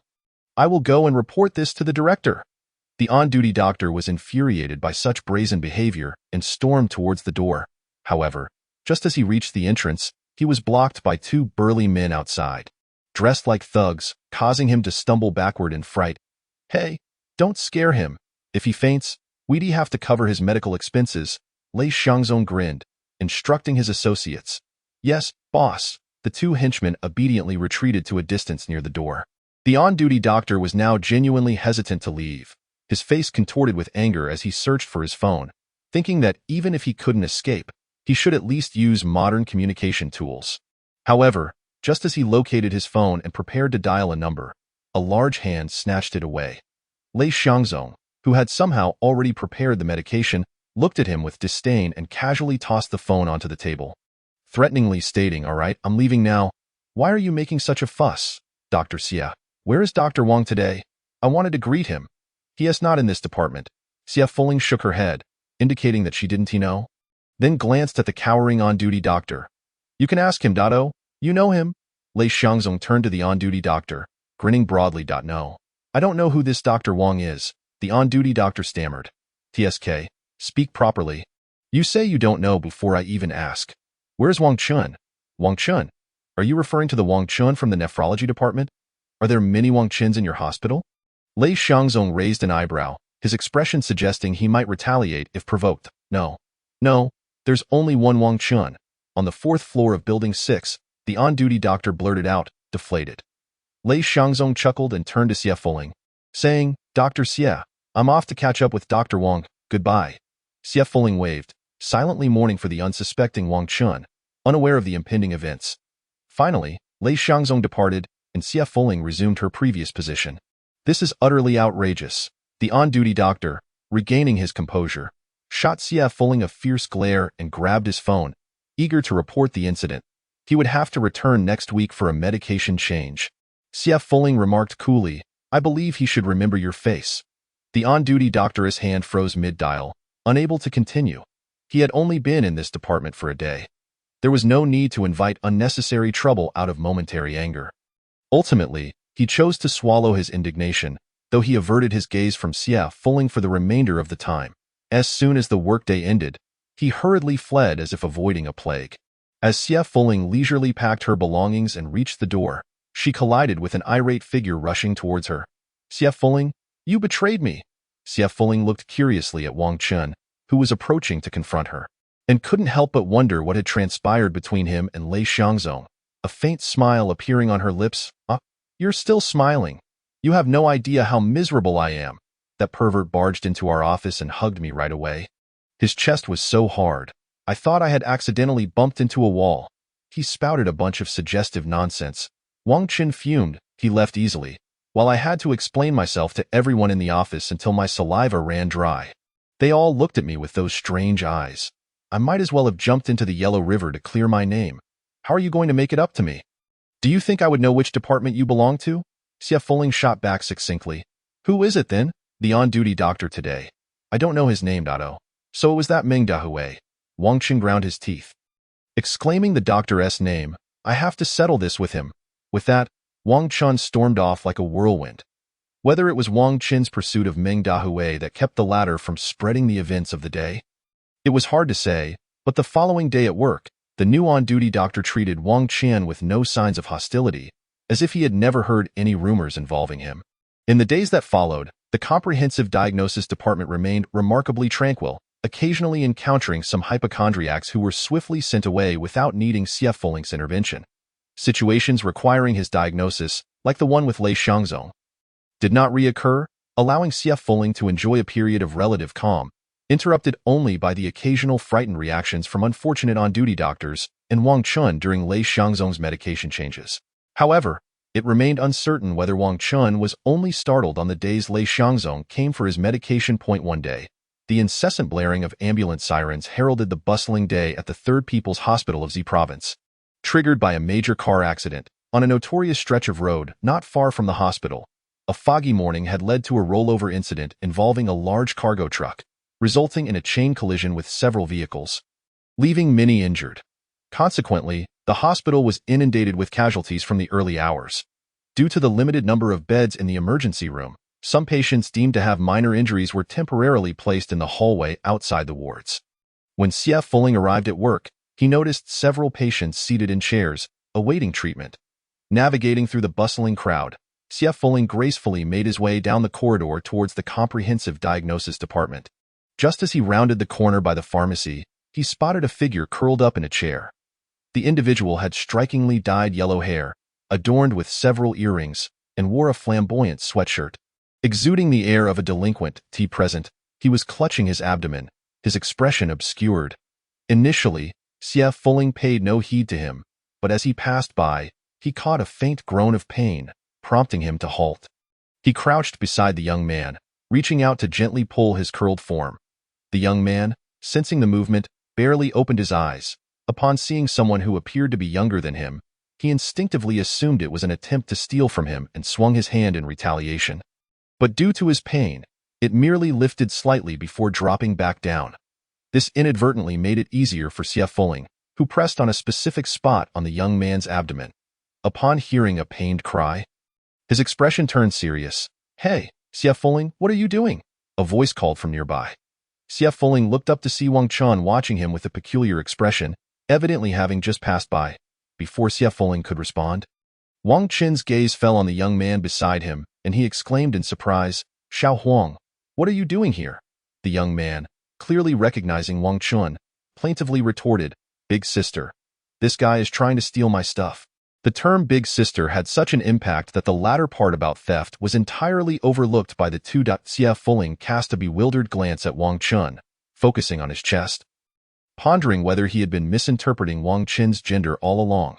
Caught off guard by being called big sister, Wang Qin thought to himself that if he could turn back time, he would have chosen to walk past this corridor without a glance. Big sister, you big-headed ghost. Chapter 25. Internal bleeding. What are you looking at? I'm a man. Wang Qin's entire being bristled with indignation as he shot a fierce glare at Xie Fuling before turning back to the young man, shouting, And you? Stop calling me that. Who's your big sister?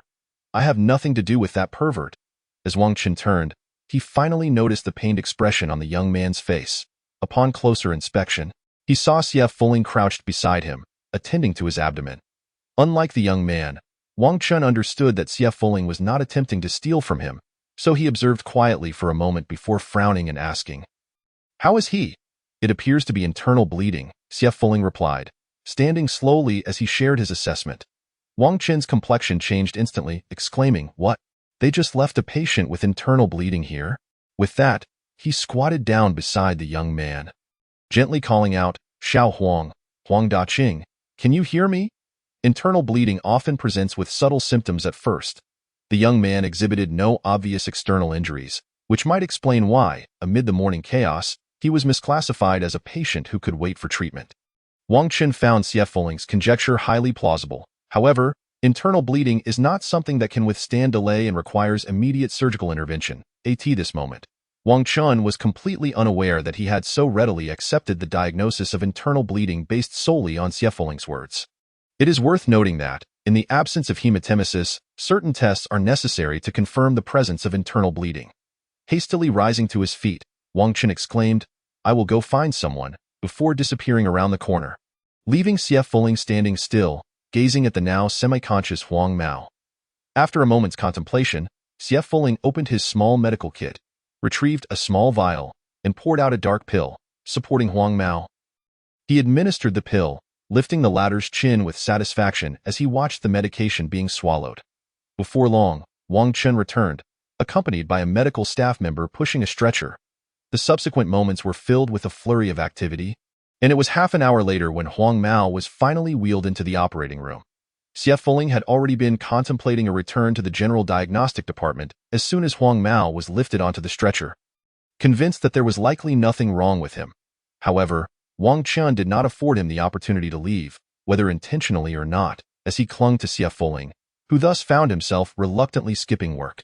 Fortunately, the physicians in that department changed shifts daily, so it was unlikely anyone would specifically seek him out. "Come over quickly. Is there such a thing as a boss acting this way?" Just as Xie Foling was curious about what the modern operating room might look like, Wang Chun returned, looking frustrated after a phone call with someone. "Sorry, Foling, I interrupted your work. But since your department is generally quite idle, it shouldn't be a major issue." Xie Foling showed no reaction to Wang Chun's bluntness, merely inquiring, "What about the patient's family?" "Huh? Oh, you mean the phone call? I suppose you didn't know yet. This Huang Mao is named Huang Daqing, an employee of Lei Xiangzong. He must have been caught up in that chain accident on his way to work this morning." Xie Foling was genuinely taken aback. "From Lei Xiangzong?" "Yes," Wang Chun nodded, instinctively rubbing his nose. "So he calls you big sister because of your connection with Lei Xiangzong." Xie Foling realized. Wait, that is an entirely different matter." Wang Chun instinctively wanted to shout, but his reason restrained him due to their location outside the operating room, prompting him to lower his voice. "Things are not as you imagine. I have no relationship with Lei Xiangzong. Don't worry, it's merely a rumor," Xie Foling sincerely reassured Wang Chun. Although he had been a victim of such baseless gossip in his past life, he held no disdain for the notion of same-sex affection. He merely thought Wang Chun and Lei Xiangzong had progressed quite rapidly, considering it had only been a little over half a month. Wang Chun nearly choked on his own saliva upon hearing those peculiar words from Xie Foling, coughing several times before vehemently protesting, "What nonsense! My sleeves are perfectly intact. I like women." Xie Foling nodded in acknowledgement and casually remarked, "Since Lei Xiangzong is coming over, can I leave?" Wang Chun, "Hey, at least give me some kind of reaction. So do you believe it or not?" Unable to wait for Wang Chun's response, Xie Foling assumed it was an implicit agreement and prepared to return to work, stating before he left, "Since this person is from Lei Xiangzong, it's easier to handle. I just administered a pill to him. It's quite expensive. I'll add the cost to the ointment he will need next time, so please mention it to him with that." Xie Foling gracefully departed, leaving Wang Chun speechless, grappling with the numerous points for critique in that exchange. The operating room was a considerable distance from the general diagnostic department, and Xie Foling ambled along with his small medical kit, passing many busy medical personnel even after an hour and 20 minutes had elapsed since the incident. There were still numerous accident victims awaiting their turn for treatment. Finally, after being delayed by an hour and 20 minutes, Xie Foling arrived at the general diagnostic department. The physician on duty today was a woman who paused momentarily upon his entrance. Initially prepared to speak, she seemed to recognize his identity upon noticing his small medical kit, falling silent and lowering her head with a faint blush. Seeing this, Xie Foling sighed in relief, grateful that she did not pursue an explanation for his tardiness, which would have been cumbersome. After several hours of uneventful work, Xie Foling's phone rang unexpectedly. Yes, unexpectedly, for only a select few would call him, and his colleagues generally refrained from doing so during work hours. Upon checking, he was surprised to find it was Lei Xiangzong calling. They had exchanged numbers previously due to the medication change, but had never actually spoken. It seemed to be regarding Huang Mao's situation. With that thought in mind, Xie Foling answered the phone leisurely. "Hello, Dr. Xie. Daqing's surgery went smoothly. It appears he will need to stay in the hospital for a while. I heard from Dr. Wang that you saved his life." Lei Xiangzong's deep voice resonated with an added magnetic quality over the phone, his tone shifting from lightheartedness to sincerity. "On behalf of Daqing, thank you for saving my brother's life." Xie Fuling smiled slightly and replied, "The credit belongs to the surgeon, not me, Dr. Xie. You are being too modest. If it weren't for you noticing something was amiss with Da Qing, who knows if he would have made it in time for treatment. And that pill, although I have no idea what it was, it must have played a significant role." Dr. Xia, who performed the surgery, mentioned that Da Qing's bleeding was much better than anticipated. Otherwise, things could have been quite tricky. "I know you must have done something. One cannot deny that Lei Xiangzong had developed a certain blind trust in Xie Fuling. Of course, Dr. Wang also deserves recognition. I heard Da Qing has developed a bit of a misunderstanding towards you. So please don't take it to heart." Lei Xiangzong's hearty laughter resonated through the phone, bringing a sense of optimism regarding Huang Mao's situation. "Enough with the pleasantries. Let's get to the point." Suddenly, Wang Qin's voice could be heard on the line, indicating he was standing next to Lei Xiangzong. "Oh, right. I almost forgot the main matter, Dr. Xie. I initially wanted to throw a grand thank you celebration for you. But Dr. Wang insisted it wasn't necessary, saying that saving lives is part of the job. So I had to adapt. I'll treat you to a meal at a nearby restaurant this afternoon." After finishing, it seemed he turned to speak to Wang Chun. "No, isn't that too stingy? Dr. Xie saved my brother's life. A simple meal hardly suffices." All right, you call the shots, Dr. Xie. You can't refuse a simple meal, can you?" Xie Fuling had no intention of declining. It was just a meal after all. At worst, he would charge a little less for the pill, which was his exclusive formula, one that had once been kept by Emperor Jiaoren as a life-saving medication. Due to limited resources and time, he had only crafted 4 pills, never anticipating he would use the first one so soon. Thus, the arrangement for the meal was amicably settled, and with only about 10 minutes remaining until lunchtime. The time flew by swiftly. Xie Fuling picked up his small medical kit, nodded to the female doctor, and headed towards the hospital exit, where he had arranged to meet Lei Xiangzong and the others. However, just as Xie Fuling was exiting the general diagnostic department, he inadvertently bumped shoulders with someone emerging from a nearby department. "Ah, who are you? Can't you watch where you're going?" The other person was evidently furious, shouting at Xie Fuling without even glancing at him. Xie Fuling paused momentarily, instinctively turning his head back, only to meet the gaze of the individual who had just lifted their eyes. That moment, the expression of the person shifted from anger to disbelief upon seeing Xie Fuling, as if they had witnessed something utterly astonishing. They stared at him for quite some time, their gaze eventually settling on the medical kit he carried. Before their emotions surged, and they grasped Xie Fuling's arm with great intensity. Xie Fuling frowned, feeling the sharp pain from the grip. "Ah, what a coincidence to run into you here. You won't escape today." Chapter 26. A casual meal could be deadly. "You won't escape today." "I'm not trying to escape." Xie Fuling frowned and attempted to move his arm, only to find he couldn't break free from the tight grip. He had no choice but to confront the man holding onto him and asked, "So, who are you?" The man's expression darkened, as if provoked by Xie Fuling's innocuous question. His grip tightened further as he shouted, "You don't recognize me? How can you not recognize me? It was you who cursed me with cancer. It's all your fault. Cancer." Xie Fuling cast a glance at the man's visibly swollen leg, a vivid reminder of the rotund man from summer who had boisterously accused him of being a fraud.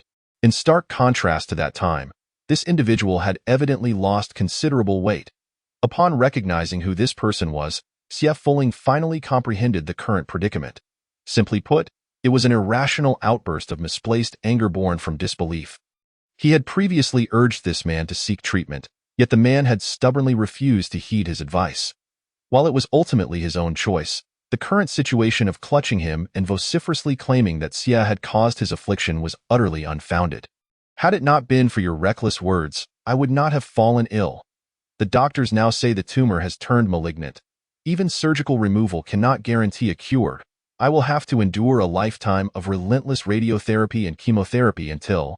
The man's voice quivered, realizing that his life had been irrevocably shattered by this disease. Suddenly, as if struck by a revelation, his demeanor shifted dramatically. He lunged forward, only to be narrowly evaded by Xie Fuling, who managed to sidestep, yet still found himself grasped by the man's other shoulder. "You said there was a way to treat me, didn't you? You claimed that my current state was your doing, and you must take responsibility for curing me." The man insisted, his eyes filled with a desperate intensity, as if he had clutched a lifeline. At that moment, several medical staff and passers-by began to notice the unfolding drama. However, due to the man's erratic actions and expression. They merely whispered among themselves, unwilling to intervene. Xie Fuling surmised that the man's deteriorating health had triggered his emotional instability. Although he felt a pang of sympathy, it did not excuse the rudeness of his current behavior. Having made his choices, he should possess the courage to face the consequences. He cast a cold glance at the man, his lips parting to speak, when suddenly he felt a release of pressure on his arm, followed by the man's pained exclamations, "Ah, Dr. Xie, I hope I'm not interrupting your conversation." It was Lei Xiangzong, who had appeared seemingly out of nowhere, twisting the man's hand. Though his tone was casual, his eyes were sharp, and judging by the man's contorted expression, the grip was evidently firm. "Fuling, are you all right?" At that moment, Wang Chen dashed over from Lei Xiangzong's side, forcefully swatting the man's hand off Xie Fuling's shoulder. "We waited for you at the hospital entrance for ages, and when you didn't show, we became worried and came to check. Who is this man, and why is he grabbing you?" Wang Chen explained the circumstances that had led to their sudden appearance. Casting a hostile glare at the man who continued to wail in pain, an inconsequential individual, Xie Fuling replied, rubbing his arm and shoulder, shaking his head. Upon hearing this, the man was about to create another ruckus, only to be silenced when Lei Xiangzong twisted his arm slightly, causing him to comply. "This is a viable way to resolve things. Let us find somewhere to talk. After all, matters can often be resolved peacefully." Lei Xiangzong grinned at the man, whose heart trembled at the unsettling smile. "Let us head back to the General Diagnosis Department," he declared. Thus, Xie Fuling returned to the department shortly after having left, with a few others trailing behind. The office was empty since the female doctor had gone for lunch, and after locking the door, Lei Xiangzong released the man's hand. As soon as the man was freed, he staggered a few steps away, attempting to bolster his courage, and shouted, "What do you want from me? This is a society governed by law, and I am at least. Enough with the noise. No one intends you any harm, that I'm speaking to you civilly for Dr. Xie's sake. Don't force my hand." Lei Xiangzong, a former gang leader, shot a glare that instantly elevated the tension in the room. The man complied and sat down obediently. "Dr. Xie, let us settle this quickly so we can get to lunch." Lei Xiangzong turned with a smile towards Xie Fuling, his demeanor having undergone a complete transformation.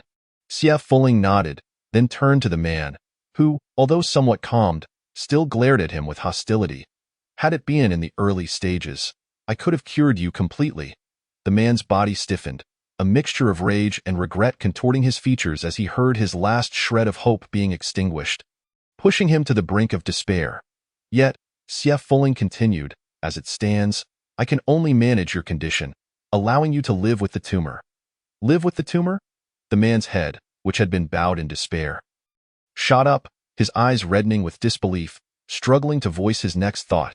"If the situation is ideal, I can ensure that it does not recur, and your life can proceed as normally as that of anyone else, barring any other ailments, allowing you to live to a natural end." Xie Fuling's calm words stunned everyone present. "It recur? Are you serious? I could live to a natural death?" The man's mouth gaped. Instinctively leaning forward, eager for confirmation, Lei Xiangzong, quick to react, intercepted him. "What is wrong with you? Why do you keep lunging at Dr. Xie as if she is a butterfly? What are you thinking? Hey, how can you speak like that?" Wang Chen interjected, smacking Lei Xiangzong's brawny arm. "Are you implying that Fuling is worthless?"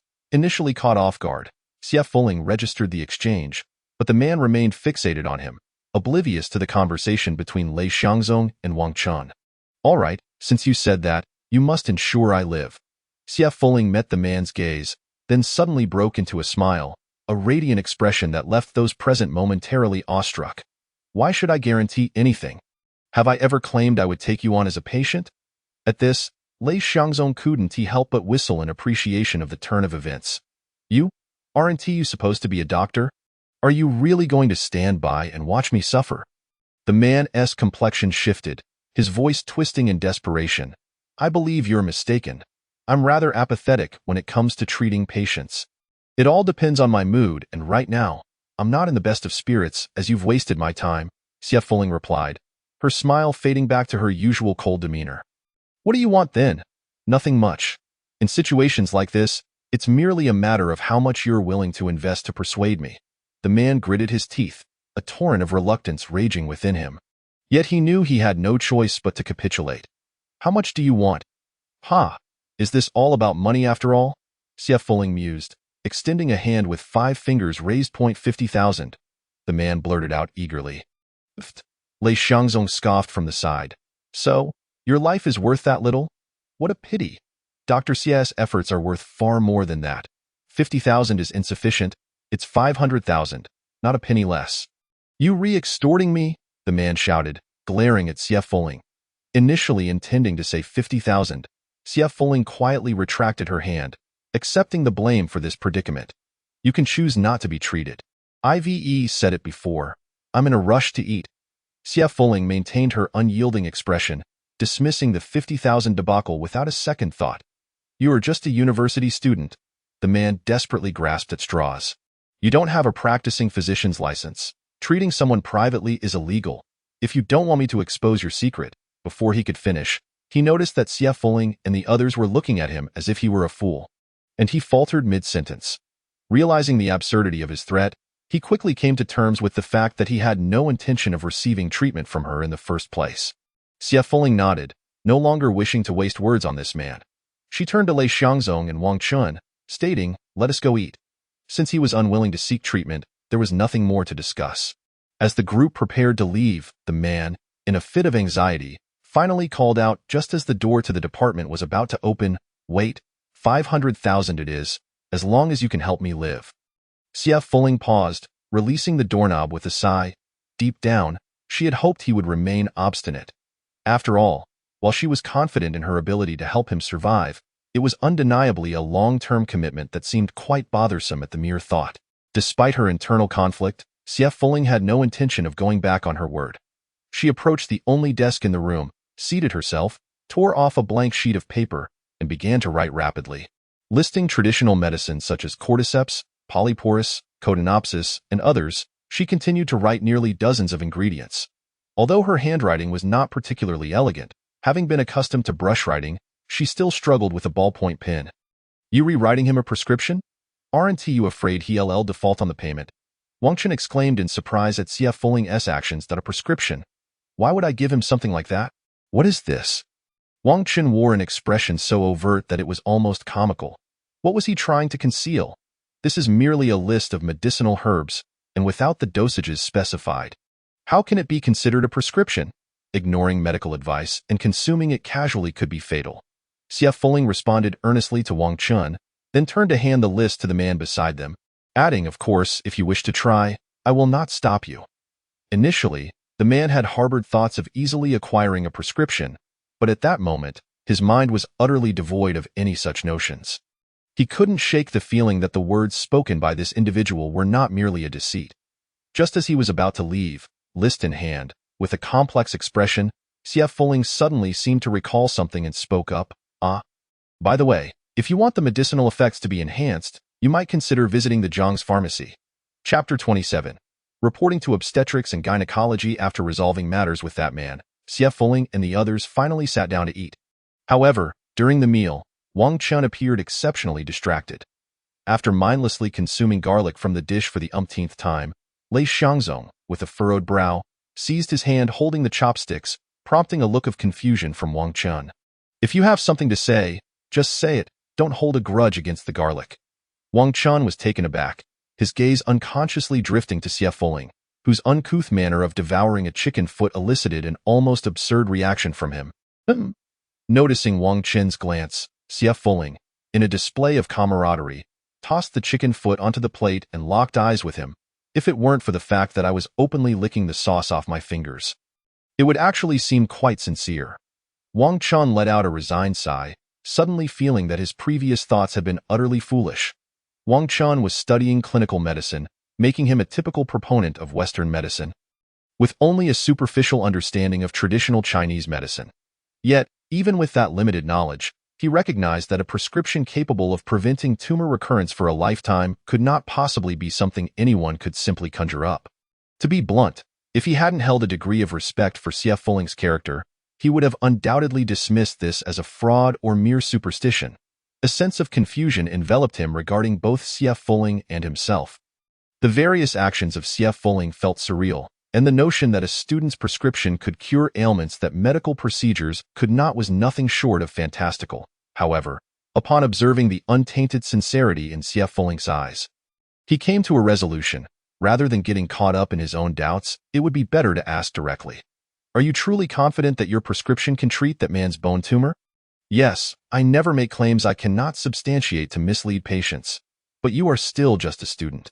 How do you know so many prescriptions? Wang Qin's gaze was intense as he scrutinized Xie Fuling. Xie Fuling tilted his head in contemplation before responding, well, I don't wish to deceive you, so I cannot answer that question. He could not divulge the true reason. Wang Qin was taken aback by Xie Fuling's response and found himself at a loss for words. However, I can tell you this. All my prescriptions have been passed down through my family, Xie Fuling said, a slight smile gracing his lips as he provided the only answer he could share. Perhaps this statement would lead to some complications, but since he mentioned family, even if someone sought to investigate, they would likely only connect it to the late Xie grandfather, not to the true source he intended to reference. Lei Xiangzong, having patiently waited for their conversation to conclude, interjected with a smile. Well, now that the serious talk is out of the way, let's continue eating. I've ordered quite an array of dishes. If we don't eat soon, it will all go to waste. Wang Qin glanced down and discovered that, unbeknownst to him, his bowl had become a small mountain of food. He grimaced, do you think I'm a pig? How can I possibly eat all this? Is this too much? You need to eat more. Otherwise, how will you gain weight? Why on earth would I want to gain weight? Wang Qin gritted his teeth. That way, when I pick you up, it won't be such a strain.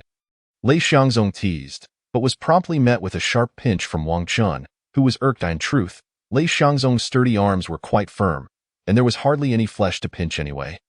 So it didn't hurt much. He merely pretended to be in pain to amuse Wang Qin. Observing Wang Qin's triumphant expression as he picked up his chopsticks to devour the food, Lei Xiangzong couldn't help but smirk. By the way, since you're here today, I'll help you change your dressing one last time. And then your treatment will be complete, Xie Fuling said, grabbing another chicken foot before addressing Lei Xiangzong. You won't need to come over anymore. Lei Xiangzong's smile instantly faded. That meant he would lose one more excuse to see the charming Dr. Wang. However, a moment later, his spirits lifted again. Though he felt a bit guilty towards Da Qing, his hospitalization was a timely boon. Well done, my friend. The atmosphere at the dining table returned to its harmonious state. Once Wang Qin set aside his worries, he launched into a barrage of hospital gossip and amusing anecdotes.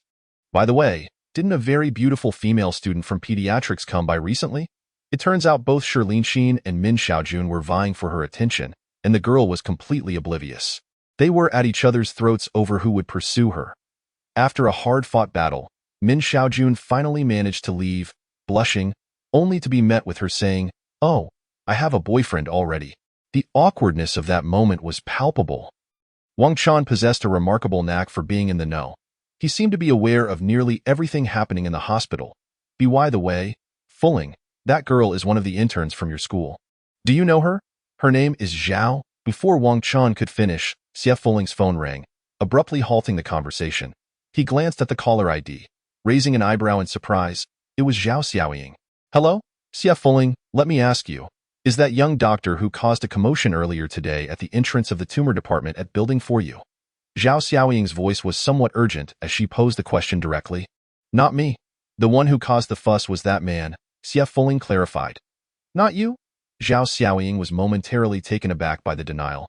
After a pause, she hesitantly confirmed, but they said it was someone carrying a medicine box, and that he was from the comprehensive diagnosis department. Oh, that was indeed me, but the commotion was initiated by that uncle with the bone tumor, not by me. Zhao Xiaoying was at a loss for words. After a moment, she weakly asked, "What are you doing right now?" "Having a meal." "You really are quite leisurely. You have no idea how much this incident has been exaggerated. By the time it reached me, it had transformed into a version where your misdiagnosis led someone to an unfortunate terminal illness. In a few hours, who knows how absurd it will become. Do you truly believe that the version you heard is the real story?" "What? You mean you caused someone to have a terminal illness? How could I possibly believe that? I know your character." Zhao Xiaoying was about to unwittingly respond to this accusation when she suddenly heard a faint chuckle, as if she had just realized something, and promptly fell silent. Well, Xie Fuling had outdone himself. He was now playfully teasing her. "I must be really bored to be calling you. Go enjoy your meal. Zhao Xiaoying said, exasperated, before hanging up. Girlfriend? Immediately after Xie Fuling was unceremoniously cut off, Wang Chun leaned forward with a look of intrigue, his body unconsciously tilting slightly. He had been mistaken. Xie Fuling had definitely smiled, and the faint sound of a female voice from the phone had been enough to activate Wang Chin's curiosity radar. Just a classmate? Is she pretty? Wang Chin grinned mischievously. Indeed, she is quite beautiful. Xie Fuling nodded. What is her name? Which department is she in? Introduce me. Wang Chin's eyes lit up at the mention of beauty. Her name is Zhao. Before Xie Fuling could finish, Lei Xiangzong abruptly shoved a piece of shrimp into Wang Chin's slightly parted mouth, startling him into instinctively biting down. Huh? What is this? Shrimp? Hey, what are you doing? We're still talking. Wang Chun protested angrily. Lei Xiangzong's expression was grim as he shoved another shrimp into Wang Chin's mouth, saying, if we're eating, let us eat. What nonsense are you chatting about? MMPH. With his mouth stuffed with shrimp, Wang Chun could no longer articulate his thoughts, his irritation manifesting as he stomped his feet. His attention swiftly diverted.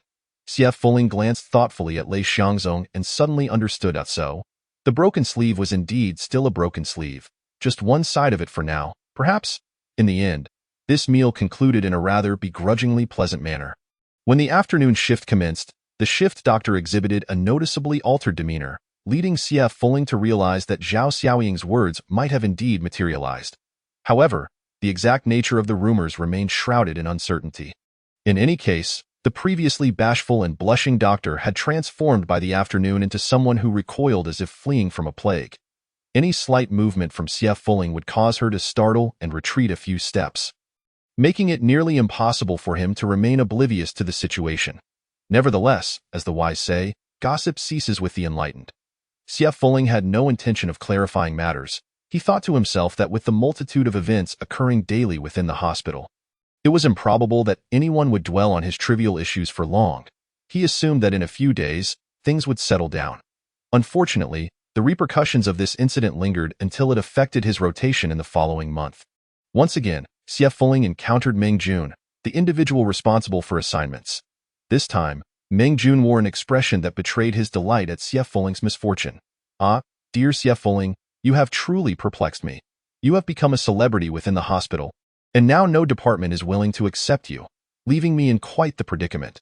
Upon learning of the grotesquely distorted rumors circulating about Xie Fuling, Meng Jun promptly decided to exacerbate the situation. Under his intentional machinations, the gossip morphed into a narrative portraying Xie Fuling as an arrogant individual, lacking in skill, who indiscriminately prescribed medication, resulting in the tragic demise of a once healthy person and the destruction of an entire family, all while remaining unrepentant in the face of accusations. Consequently, all departments' impressions of him plummeted to an unprecedented low. However, the elderly Kai Chengkong saw through the ruse and expressed his faith in Xie Fuling's character and abilities. After learning of the numerous refusals Xie Fuling faced, he offered him the opportunity to continue in the internal medicine department until the completion of his internship. Meng Jun, unwilling to allow such a scenario to unfold, begrudgingly assisted Xie Fuling in securing a few departmental rotations, ultimately settling on the current one. Yes, he pondered the name of the department. A smirk involuntarily crept across his lips. But do not lose heart. I have sung your praises far and wide. Finally, a department has agreed to take you in. You shall report to obstetrics and gynecology next month. Chapter 28. Be kind to yourself. Pfft. Congratulations, you have become the enemy of men. Wang Chin exclaimed, spraying water as he laughed exuberantly. Xie Fuling, repulsed, recoiled from the splatter yet remained remarkably composed. After all, he had assisted in childbirth before. Obstetrics and gynecology posed no difference to him compared to other departments. Aren't you just facing a barrage of disdain? Wang Chin teased, nudging Xie Fuling with his elbow. Xie Fuling shook his head. Wang Chin, unconvinced, retorted, stop pretending. It's no secret that male doctors in obstetrics and gynecology face discrimination. Indeed, the truth of Wang Chin's assertion rang clear. Xie Fuling had not encountered any disdainful glares. The doctors and nurses in obstetrics and gynecology were so consumed with their tasks that they scarcely had a moment to pause for conversation. His daily responsibility merely consisted of sitting and directing visitors seeking to see the mothers. Tio put it bluntly, he was left to his own devices. Other interns might have perceived this as a waste of time or ostracism. Yet Xie Fuling reveled in the tranquility of being undisturbed, thoroughly enjoying the experience. Wang Chen expressed his disappointment as the reality fell far short of his expectations. After sharing lunch with Wang Chen, Xie Fuling leisurely prepared to return to obstetrics and gynecology. The department was located on the 8th floor of the inpatient building. Midway, as the elevator was at full capacity, Xie Fuling graciously offered his spot to a woman holding a child. Upon reaching the 4th floor, he thought it was still early and opted to take the stairs, heading towards the stairwell at the corridor's end. Having never visited the 4th floor before, Xie Fuling learned that it belonged to orthopedics. However, this knowledge held no significance for him. As he approached the stairwell, he overheard a familiar voice. After all those tests, they say there's nothing wrong. How long do you intend to linger here? Do you realize that the beds are in high demand? Because of you, a genuinely injured person might miss the optimal treatment window. Xie Fuling paused, glancing into the room from whence the voice emanated, and indeed, it was the person he suspected. Zhao Xiaoying, at that moment. Zhao Xiaoying stood by a hospital bed, and from Xie Fuling's vantage point, he could only see the foot of the bed, unaware of who lay upon it. What? You want me to leave? I refuse to go. My foot still hurts, and you're the one working here. So how can you not even manage to keep one bed occupied? What use are you? A man's voice, not particularly youthful, erupted. Do not overstep your bounds. Zhao Xiaoying clearly struggled to contain her emotions. Her hands clenched into fists as she suppressed her anger. How dare you speak to me that way? If you have the courage, go tell your mother who injured my foot. Let her hear what kind of self-satisfied daughter she has.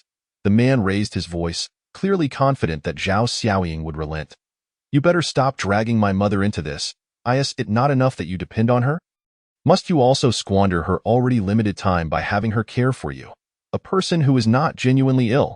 The contempt in Zhao Xiaoying's tone was palpable. Brat, what did you say?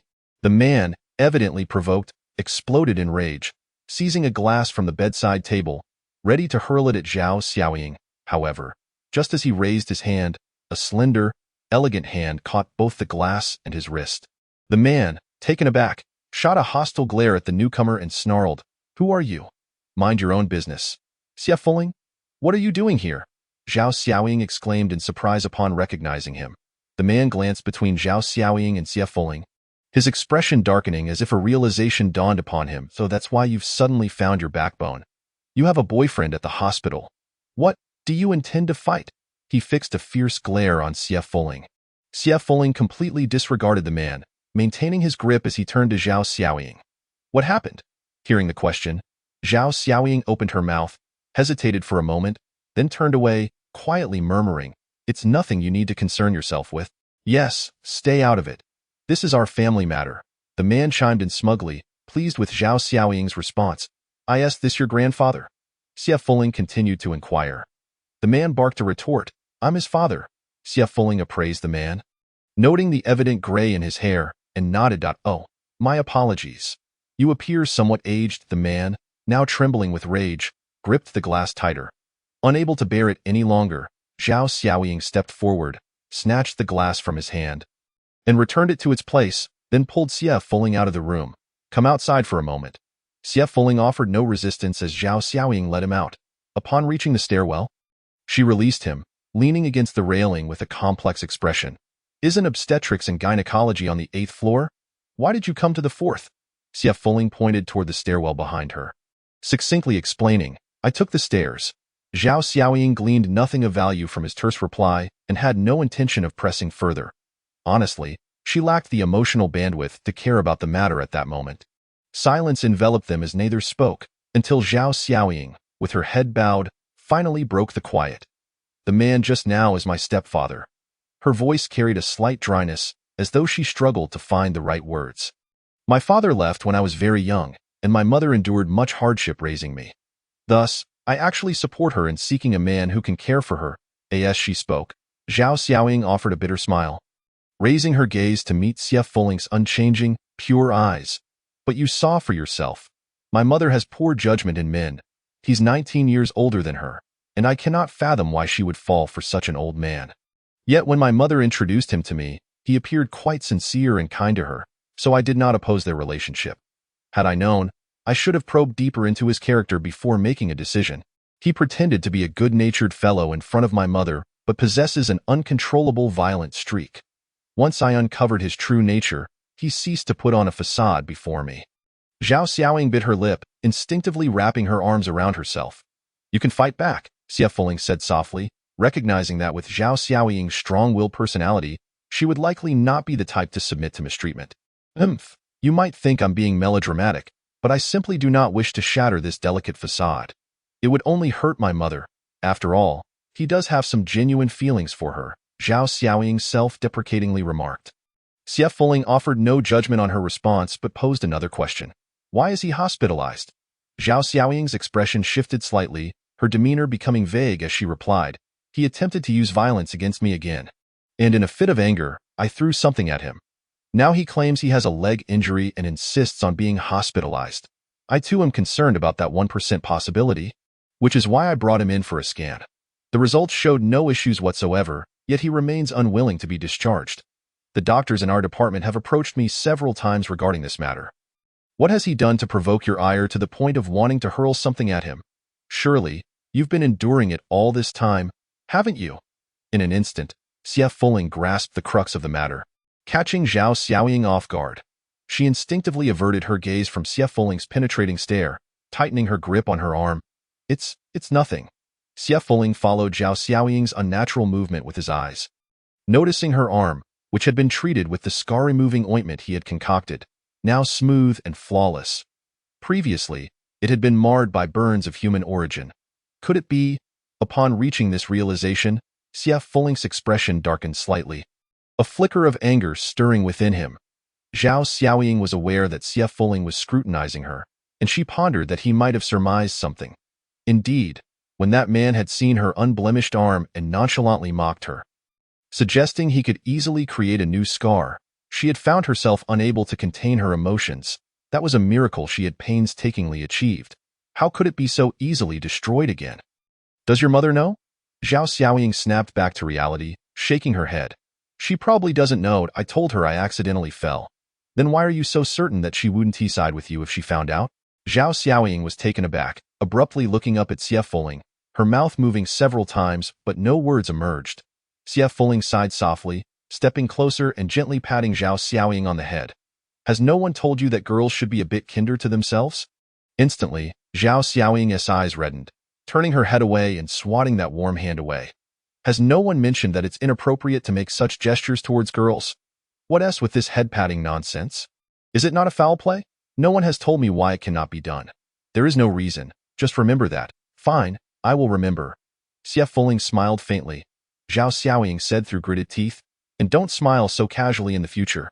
Xie Fuling looked puzzled. Zhao Xiaoying thought about how to express that the impact was too significant, but instead waved her hand dismissively, pointing towards the staircase. Hurry back to your obstetrics and gynecology department. With that, she strode out of the stairwell, seemingly heading back to her office without returning to the man's hospital room. After watching Zhao Xiaoying leave, Xie Fuling prepared to head back as well. At the moment he turned, he caught sight of the man standing at the door of the hospital room, Zhao Xiaoying's stepfather, gazing at him with an inscrutable expression. The partial view of his face hidden at the door sent a chill down his spine. However, that was merely a fleeting glance. Xie Fuling had no interest in turning back to confirm it or engage in eye contact with that person. Thus, he ascended the stairs without looking back. It was time to return. Chapter 29. Internship concluded. After this, Xie Fuling was unaware of the developments regarding Zhao Xiaoying's family matters. However, during subsequent encounters with her, he often noticed an abundance of smiles on her face.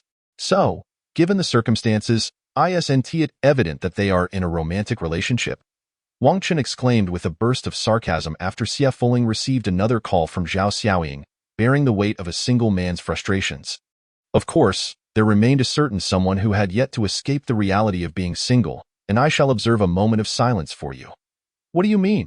After hanging up the phone, Xie Fuling continued to eat. Come on, with the heroic rescue, the head pat, the unspoken feelings, and the looks of both male and female leads. You have all the hallmarks of a romantic drama, and yet you tell me you're not in a relationship? I refuse to believe that a man and a woman can possess a purely platonic friendship. Wang Chen huffed in indignation. The heroic rescue was not divulged by CF Fuling, but was rather a nugget of gossip gleaned by Wang Qin's formidable information-gathering skills, especially since many had witnessed the event. The head pat, on the other hand, was something Wang Chun had extracted from CF Fuling after learning about it, using a plate of spicy chicken feet as leverage. I consider her like a sister, CF Fuling contemplated before responding to sister. Wang Chun exclaimed in disbelief. CF Fuling shrugged, clearly not intending to persuade Wang Qian. In truth, he spoke the honest truth. Despite his usual indifference towards interpersonal relationships, he was particularly concerned about Zhao Xiaoying due to someone from his past life, Jiarendi's youngest sister, Princess Jinhe. Recalling that straightforward and passionate girl, remembering her beaming smile as she called him Brother Fuling, CF Fuling couldn't help but curve his lips into a smile. She had been the only one he could genuinely connect with during his time in the palace, and Zhao Xiaoying bore a striking resemblance to her in many respects. Tiske, still finding joy in this. If it's not infatuation, then what could it be? Wang Qin muttered under his breath upon witnessing the sight. Meanwhile, after finishing his last bite of food, CF Fuling set down his chopsticks, preparing to leave. Wang Qin clicked his tongue and asked, in such a hurry, off to give that Zhou Jiamin acupuncture again? Yes, after all, I've accepted the consultation fee. CF Fuling nodded, shouldering his small medical kit. Zhou Jiamin was the man suffering from bone tumors, and after the last incident involving Lei Xiangzong, CF Fuling's reputation had soared. Since he had accepted payment, he could no longer act without restraint. Thus, he began the treatment process for that individual. Given that it was rather inappropriate to summon him to obstetrics and gynecology, they had to arrange another location. Coincidentally, Zhou Jiamin seemed to have his reasons for not wanting others to know he was receiving treatment from CF Fuling, so they typically met at a hotel near the hospital. Just be careful. I have a feeling that man isn't so easily content. Wang Chun called out worriedly as CF Fuling walked away. CF Fuling waved his hand over his shoulder, indicating that he understood. In truth, CF Fuling felt quite confident with his small medical kit in hand. If the other party harbored any ill intent, he had at least a dozen countermeasures at his disposal. He wasn't afraid. All right, that's enough for today. After administering the last needle, CF Fuling addressed Zhou Jiamin, handing over the previously prepared medications without elaborating on the usage instructions, considering it was already their numerous sessions together. Zhou Jiamin accepted the medicine with a complex expression. Initially, he had harbored intense resentment towards CF Fuling. However, as he felt his leg gradually improving at a pace even he could perceive, his feelings became rather conflicted. It was akin to being stranded on a deserted island, with the only person capable of rescuing you being your most despised enemy. The emotions of survival instinct and animosity intertwined, leaving him unable to determine how to approach this person. Regrettably, regardless of Zhou Jiamin's internal turmoil, CF Fuling remained indifferent. He was solely focused on completing the treatment and resolving this matter as swiftly as possible. Afterward, CF Fuling continued utilizing high-quality medicinal materials procured from Zhang's pharmacy, diligently employing the unique acupuncture techniques of the CF family to clear the substantial fee of 500,000 taels. During this time, CF Fuling rotated through various departments that seemed deliberately arranged, including obstetrics and gynecology, otolaryngology, urology, and geriatric medicine, yet he still managed to elude the schemes of Dr. Meng Jun, who eagerly anticipated witnessing CF Fuling falter. To make matters worse, several doctors from different departments exhibited varying degrees of admiration towards him, further infuriating Meng Jun, who ended up breaking several ballpoint pens. As time passed, the internship period for this batch of interns gradually drew to a close. Despite Meng Jun's earnest attempts to catch CF Fuling off guard before his departure, he struggled to find a suitable opportunity. However, after overhearing a conversation between the chief physician of otolaryngology, Dr. Chen, and CF Fuling, he unexpectedly lost interest in his pursuit. Initially believing that CF Fuling was somewhat ambitious, he discovered that CM merely wished to return home to inherit a small pharmacy, feeling that it was a waste of his efforts. Thus, during the final month of the internship, CF Fuling, who had been an unwitting target for so long, finally enjoyed a period of tranquility. On the day the internship concluded, several department heads, including Kai Chinkong from gastroenterology, who held CF Fuling in high regard, approached him once more, but after receiving the same unwavering negative response, they expressed their regret. Besides these department heads, there was another individual who exhibited a strong desire for CF Fuling to join the hospital after graduation. Are you truly not considering it again? Are you really not hesitating even a little? Wang Chun asked with rare seriousness. Xie Fuling extended his index finger, pushing Wang Chen's face, which was mere centimeters away from him, slightly away, responding with certainty, "No. You must not realize how difficult it is to find a job these days, right? How could you not cherish such a wonderful opportunity placed before you? If word gets out, you might just find yourself cornered and bagged." Wang Chen exclaimed in disappointment, slamming the table in frustration. Xie Fuling merely smiled and remained silent, casting a glance at Lei Xiangzong, who had been restless nearby. Instantly understanding, Lei Xiangzong pulled the agitated Wang Chen closer, wrapping an arm around his shoulder, saying, "Dr. Xie has his own plans. No amount of persuasion will change that." Wang Chen pursed her lips, momentarily oblivious to the rather compromising position she and Lei Xiangzong found themselves in. Noticing that Wang Chen had quieted down, Lei Xiangzong turned his gaze towards Xie Fuling, expressing his gratitude once more. "Dr. Xie, I'm a rather rough individual and not one for eloquent speech. Yet my legs and Daqing's life have undeniably benefited from your kindness. No amount of thank yous could adequately convey my gratitude. Should you encounter any difficulties in the future and require our assistance, do not hesitate to call upon us. We shall certainly oblige. And as for fighting, let us not even go there. We're quite adept at it. Why on earth would we fight? What nonsense is this? Setting up flags like that? Fool." Wang Chun spared no effort in undermining Lei Xiangzong's remarks. He merely smiled indulgently, wearing an expression that suggested he was utterly helpless against her antics, which sent shivers down Wang Chen's spine. "Rest assured, I shall not hold back when the time comes." Xie Fuling nodded in agreement. Thus, Xie Yu's nearly year-long internship at the hospital officially came to a close. When he next encountered Lu Zijuan and Zhou Yang at school, they all felt a mutual sense of nostalgia, exchanging experiences from their internships for an entire evening, yet still yearning for more conversation. With some time left before their thesis defense, it was fortuitous that the registration for the medical licensing examination had just begun. So they decided to take the opportunity to sit for the qualification exam. Lu Zijuan, slightly weary from lack of sleep, rubbed his eyes behind his glasses and remarked to Xie Fuling and Zhou Yang, "Ah, I almost forgot about that. I had thought I could finally enjoy some leisure time after the internship, but now it seems I must study again." Zhou Yang exclaimed, clutching the back of a chair in a mock display of despair. "After graduation, we'll be facing employment pressures, not a time for leisure. We'll be crying before we know it." Lu Zijuan chided Zhou Yang with a serious tone. "You've got it now. Haven TU. All right, Lu Mama. You're so nagging." Zhou Yang half-jokingly covered his ears. "If I had a son like you, I'd be exhausted. It's mentally draining." Lu Zijuan shot back with a retort.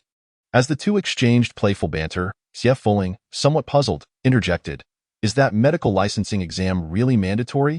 Upon hearing this, both Lu Zijuan and Zhou Yang abruptly fell silent. "Fuling, why are you echoing Zhou Yang's nonsense?" Lu Zijuan responded, bemused, "Hey, what do you mean by echoing? This question is clearly more serious than mine." Zhou Yang protested, ignoring Lu Zijuan's quip.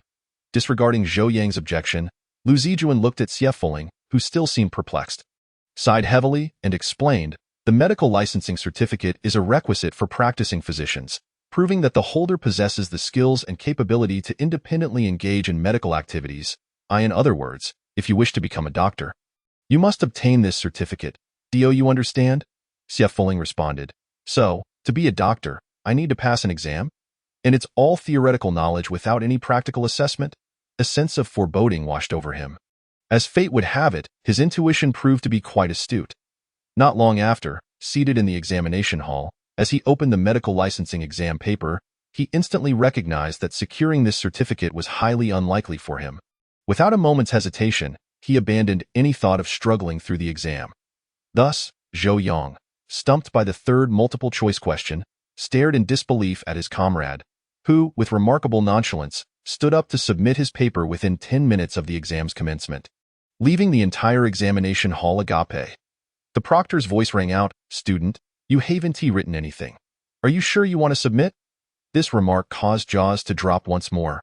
"Well, since I can't answer, I won't waste my time," Xie Fuling quipped, and this parting line would echo for quite some time as the most ostentatious remark made during the medical licensing examination, without exception.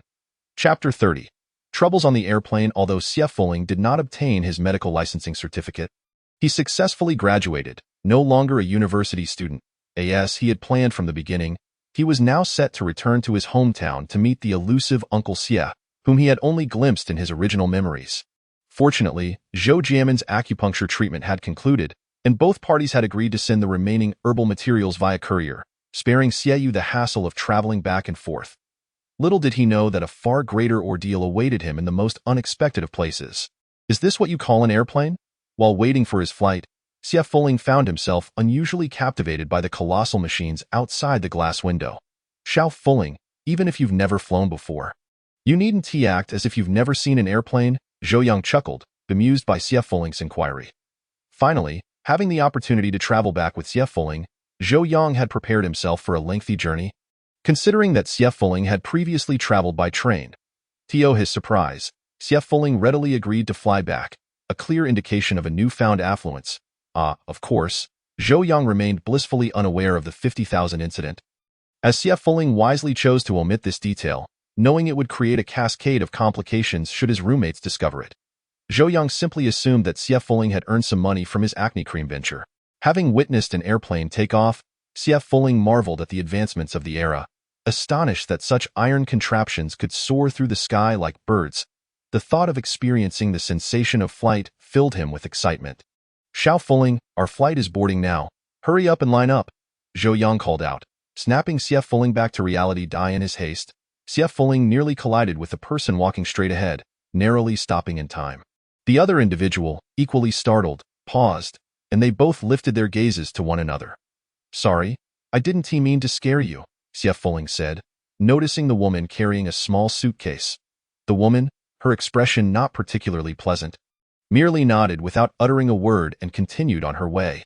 Observing the woman's retreating figure, Xie Fuling noted her visibly rounded abdomen, indicative of pregnancy, though it seemed she was still some time away from her due date, thus likely in good health.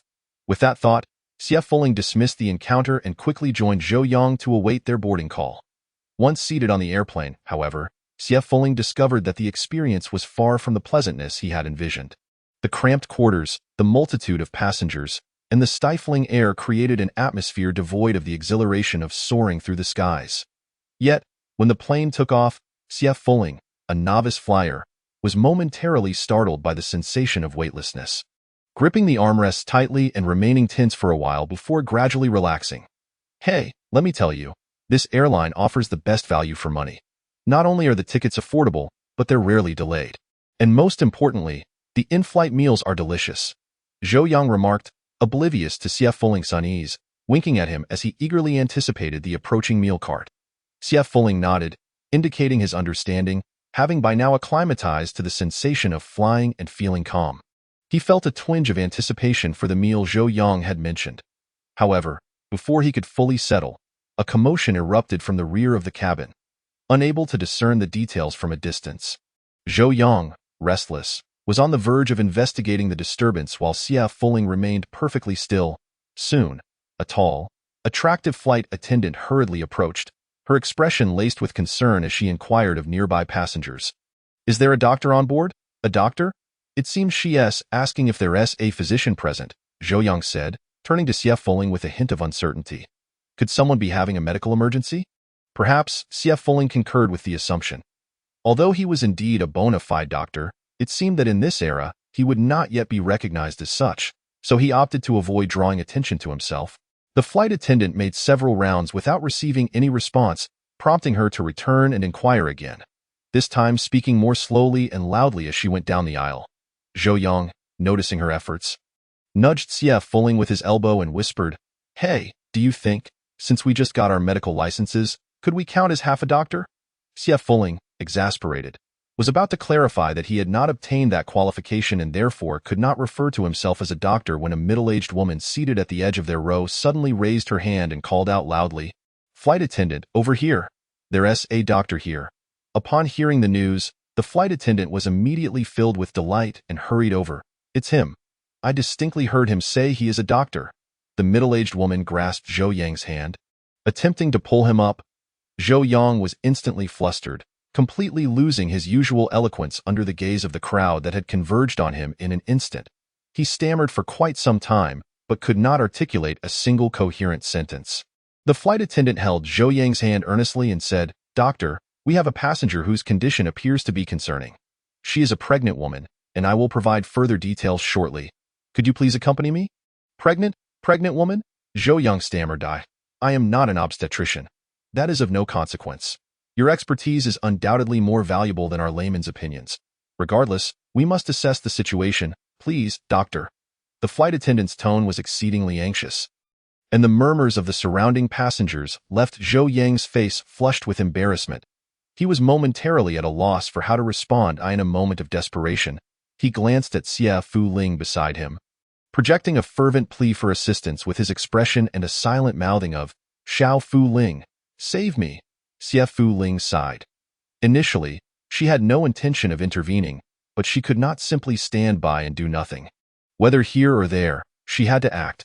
Resigned, Xie Fu Ling put away her uneaten meal, unfastened her seatbelt, and stood up amidst the puzzled gazes of the onlookers. "Where is she?" she asked the flight attendant. The flight attendant assessed Zhou Yang, who was at a loss for words, then turned her attention to the composed-looking Xie Fu Ling, who appeared much like a student. She decisively abandoned Zhou Yang and replied, "She is in the back. Please follow me." Seeing Xie Fu Ling accompany the flight attendant, Zhou Yang hastily squeezed out of his seat and followed closely behind, inwardly cursing his own indiscretion. How could a casual remark be overheard by the meddlesome woman next to him? Not only had she misinterpreted his words, but now Xiao Fu Ling had to deal with this hot potato. What if something unfortunate were to occur? No, he must not dwell on it. He could already hear Lu Zijun's incessant chatter in his ear. After Xie Fu Ling had followed the flight attendant a considerable distance, she finally spotted a woman with a prominent belly, who was now half unconscious, lying against the legs of another short-haired woman in the adjacent seat. The pregnant woman was frowning, her lips pale, while the short-haired woman was anxiously wiping the sweat from her forehead with a tissue, clearly at a loss. To Xie Fu Ling's surprise, the semi-conscious pregnant woman was the same one she had nearly collided with earlier. Could this be a portent? With no time to ponder further, Xie Fu Ling swiftly approached, half kneeling on one leg, and gently grasped the pregnant woman's wrist, placing her hand atop it. The short-haired woman gasped, nearly crying out, but upon seeing Xie Fu Ling's face, she fell silent, her expression shifting to one of confusion and surprise, her attention entirely fixated on Xie Fu Ling's countenance. After taking the woman's pulse, Xie Fu Ling looked up and inquired, "Are you a family member?" The short-haired woman met Xie Fu Ling's gaze and felt a sudden wave of embarrassment, akin to being caught in an act of voyeurism. She blushed and quickly replied, "No, I don't know her, I was just sitting next to her. She suddenly collapsed and I was startled, so I helped her. Do you recall when she collapsed?" I don't remember." The short-haired woman bit her lip, for she had turned off her phone and stowed it in her luggage before the plane took off. She had no means to gauge the passage of time. "It has been approximately 10 minutes since this young lady called for assistance," interjected the flight attendant. Xie Fu Ling nodded and asked the short-haired woman, what was her reaction at the time? "Oh, she seemed to be having some difficulty breathing and clutched her belly before collapsing." "Xiao Fu Ling, could she be going into labor?" Zhou Yang whispered, edging closer to Xie Fu Ling. Xie Fu Ling shook her head. "No, she should only be 7 months along, with no signs of premature labor. The fetus is stable." "Then what is wrong with her?" Zhou Yang queried, puzzled. Xie Fu Ling gently tilted the pregnant woman's neck and, indeed, noticed a small, somewhat inconspicuous red spot behind her ear. She frowned slightly, her gaze drifting toward the uneaten airplane meal that had been carelessly left aside, forming a preliminary hypothesis. It appears to be anaphylactic shock. Chapter 31. You shall not escape anaphylactic shock. While the exact allergen remained undetermined, the likelihood of it being food-related was high. Xie Fu Ling pointed toward the partially consumed airplane meal. The flight attendant's expression changed dramatically at this revelation. Having worked for quite some time, she was no stranger to passengers falling ill mid-flight. She had encountered instances where pregnant women went into labor on board, and she had managed to handle them all. However, if this incident was triggered by the in-flight meal, the implications would be entirely different. Should anything unfortunate befall this passenger, the public would not consider whether it was an allergic reaction that led to a death. They would simply say that something served on this flight had caused it, leaving no room for exoneration. "No, we cannot allow this passenger to come to harm." A resolute determination flickered in the flight attendant's eyes as she looked at Xie Fu Ling, her gaze intensifying. Regardless of the circumstances, the situation was now firmly in the hands of this young doctor. Just as the flight attendant prepared to speak, she suddenly became aware of the collective gaze of the surrounding passengers. Frowning, she hurried away, returning shortly with several blankets in hand. Accompanied by two other attractive flight attendants, in no time, they spread the blankets and fashioned a makeshift curtain to shield the scene from prying eyes. Xie Fuling nodded in satisfaction. From her perspective, she certainly preferred not to be scrutinized while treating the patient.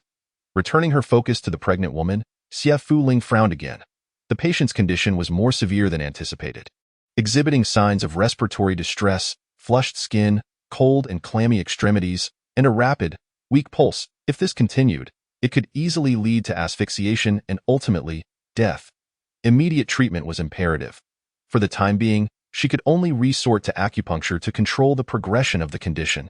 As this thought crossed her mind, Xie Fuling instinctively reached to her side, intending to retrieve her medical kit, only to find it empty. It dawned on her that her kit was likely still stowed in the overhead compartment. Having been placed there due to the flight crew's instructions. Xiao Fuling, are you looking for your medical kit? Zhou Yang's voice suddenly interjected. I have it here. I thought you might need it. Xie Fuling turned to see Zhou Yang holding her small medical kit, her eyes lighting up with appreciation.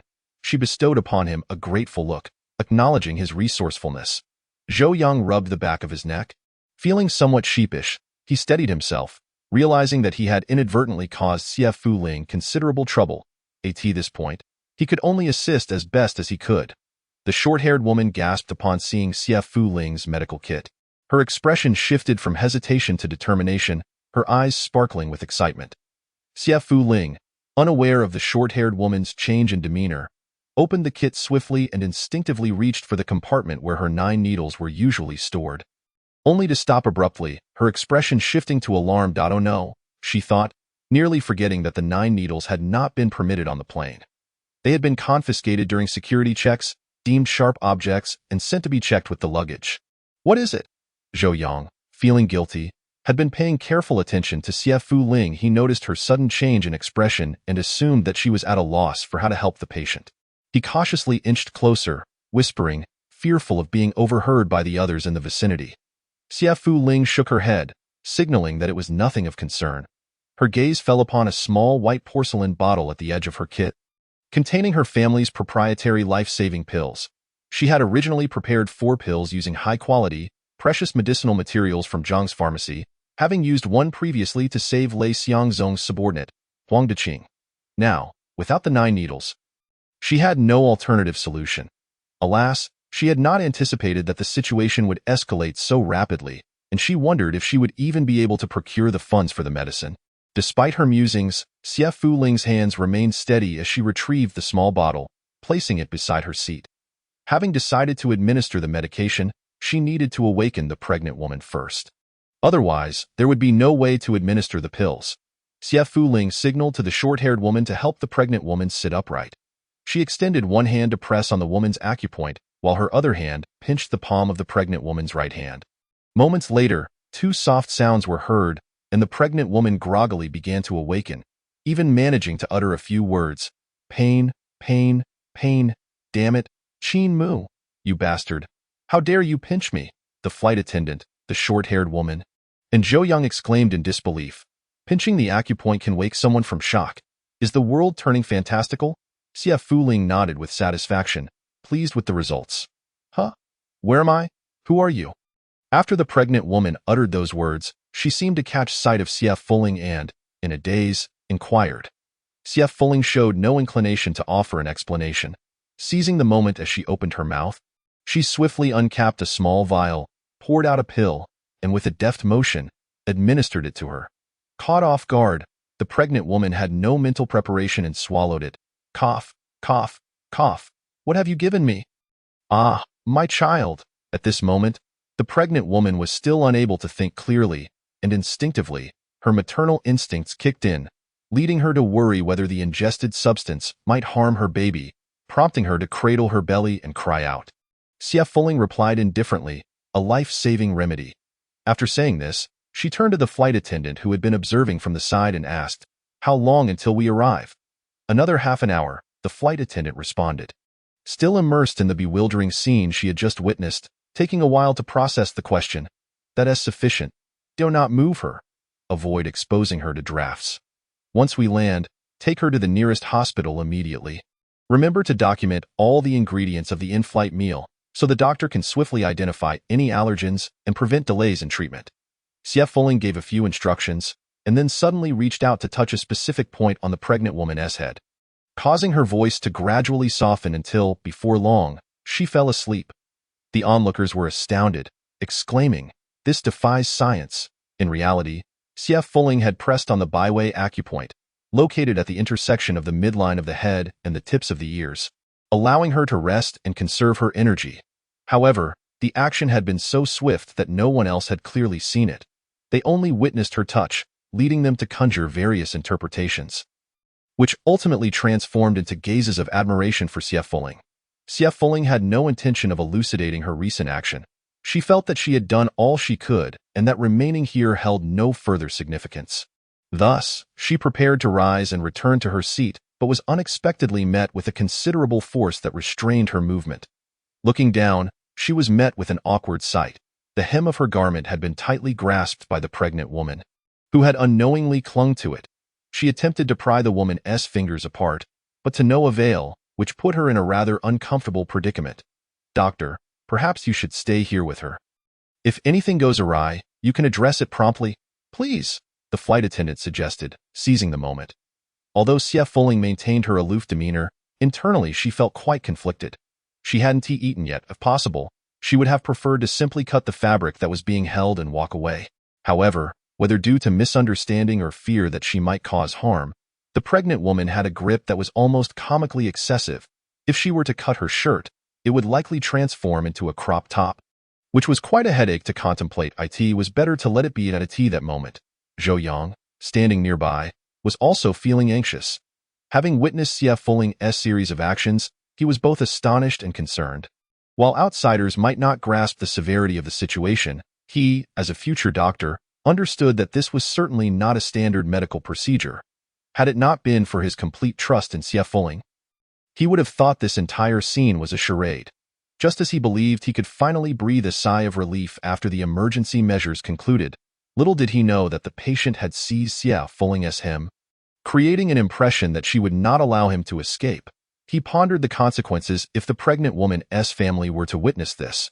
It was all too common for good deeds to be met with backlash. With this in mind, Zhou Yang felt a sense of responsibility weighing down on him, promptly declaring, "I will stay with you.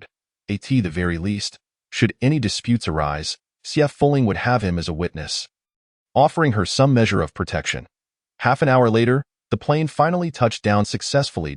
An ambulance waiting at the airport dispatched emergency personnel to board the aircraft and prepare to transport the pregnant woman. Upon inspection, they found her, who had been described as being in a critical condition, was actually resting peacefully in her seat, her complexion seemingly normal, breathing steadily, with two young individuals seated beside her. They were momentarily puzzled, wondering why the heroic doctor who had rushed to her aid was absent, as they had intended to meet him. However, prioritizing the patient's care, they had no time for further contemplation and immediately began to move her. Upon reaching the ambulance, one of the emergency responders turned to the accompanying individuals and said, "Are you the patient's family? The ambulance cannot accommodate too many people, so you should not accompany us. Just head directly to the city center hospital." Standing beside the stretcher, Xie Fuling expressionlessly pointed to the hem of his garment and remarked to the emergency personnel, "I would like to come along." Upon realizing the pregnant woman was clutching his clothing, the emergency responder conceded, "All right, you may accompany us. However, no one else can join." Xie Fuling had initially intended to state that now that they had landed, retrieving his belongings would allow him to change into different clothing, making the crop top situation inconsequential. But in that moment, he remembered the pill he had yet to receive payment for, causing him to swallow his words. It seemed necessary to follow along. Zhou Yang, realizing he could not join, felt a surge of anxiety. Just as he was about to inform Xie Fuling that he would take a taxi to meet him later, Xie Fuling took the medical kit from his hands, patted his shoulder, and said, "Isn't your home nearby? You should go back. I'm fine. I'll contact you if anything arises." After saying this, she did not allow Zhou Yang a chance to respond and boarded the ambulance. Thus, Zhou Yang could only watch helplessly as the ambulance, with its sirens blaring, gradually drove away until it was out of sight. Feeling somewhat dejected, he turned around and was unexpectedly faced with the short-haired woman who had sat beside the pregnant woman on the plane. This meant that apart from him, she had also followed along the entire way. Why? Moreover, why did she wear such an oddly infatuated expression? Could it be that the handsome doctor with the medical kit had crossed paths with her again on the plane? She mused, I must tweet about this to relieve my excitement. Zhou Yang was left in a state of confusion, wondering if this woman knew Xie Fuling. Just then, he was startled by a sudden, high-pitched scream beside him. Ah, my phone. I can't believe I forgot to turn it on to take pictures. Oh my goodness, how could I be so foolish? Don't treat me like this, the short-haired woman wailed. Clutching her phone, which had remained powered off since boarding the flight, her expression one of profound distress. Zhou Yang thought to himself, is this person for real? Chapter 32. A coincidental reunion. Ultimately, Xie Fuling's shirt was indeed cut, which was to be expected. In fact, the reason it had not been cut before boarding the ambulance was that the medical personnel had considered whether this individual might be connected to the pregnant woman's sudden medical emergency. Otherwise, why hold on so tightly? Therefore, Xie Fuling, who had merely wished to avoid returning to his seat in a crop top, now found himself facing the prospect of being the center of attention in a bustling hospital. Feeling utterly embarrassed, fortunately, Zhou Yang, while retrieving his luggage at the airport, remembered that Xie Fuling had yet to collect his belongings and managed to take a taxi to deliver the suitcase to the hospital. However, just as he was about to express his desire to stay with him, he was unceremoniously turned away, leaving him to depart with lingering glances over his shoulder, filled with a sense of regret. With his luggage in hand, Xie Fuling was finally able to change out of that humiliating outfit. He rushed to the restroom to don a fresh t-shirt, letting out a significant sigh of relief.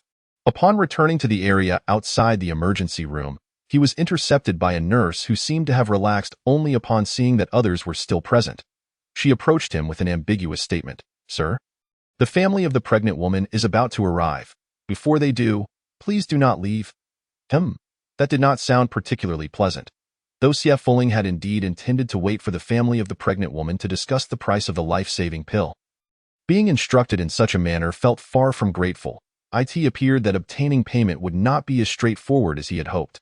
Maintaining a neutral expression, Xie Fuling nodded at the nurse, seated himself beside her with his suitcase, demonstrating through his actions that he had no intention of departing, while internally he began to raise the price of the pill in his mind. In less than 7 or 8 minutes after Xie Fuling sat down, a tall, slender figure hurriedly approached the emergency room.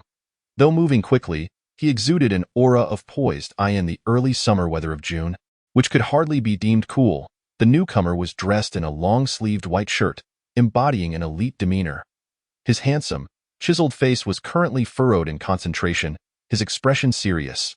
The sound of his polished shoes striking the floor prompted Xie Fuling, who had been gazing downward, to lift his head, and their eyes met fortuitously. Both parties were momentarily taken aback. Yes, you? Zhang Zhong had never anticipated encountering Xie Fuling once more in such a situation and location. In truth, he had scarcely considered the possibility of their reunion, as it had been over a year since their parting at Z University. His busy work life had long since caused him to forget this inconsequential interlude in his life. He genuinely believed this to be the case until he laid eyes on the almond-eyed boy today. Indeed, in just a fleeting second, Zhang Zhong recalled who this individual was, along with the time, place, and circumstances of their previous meeting, a realization that took him by surprise.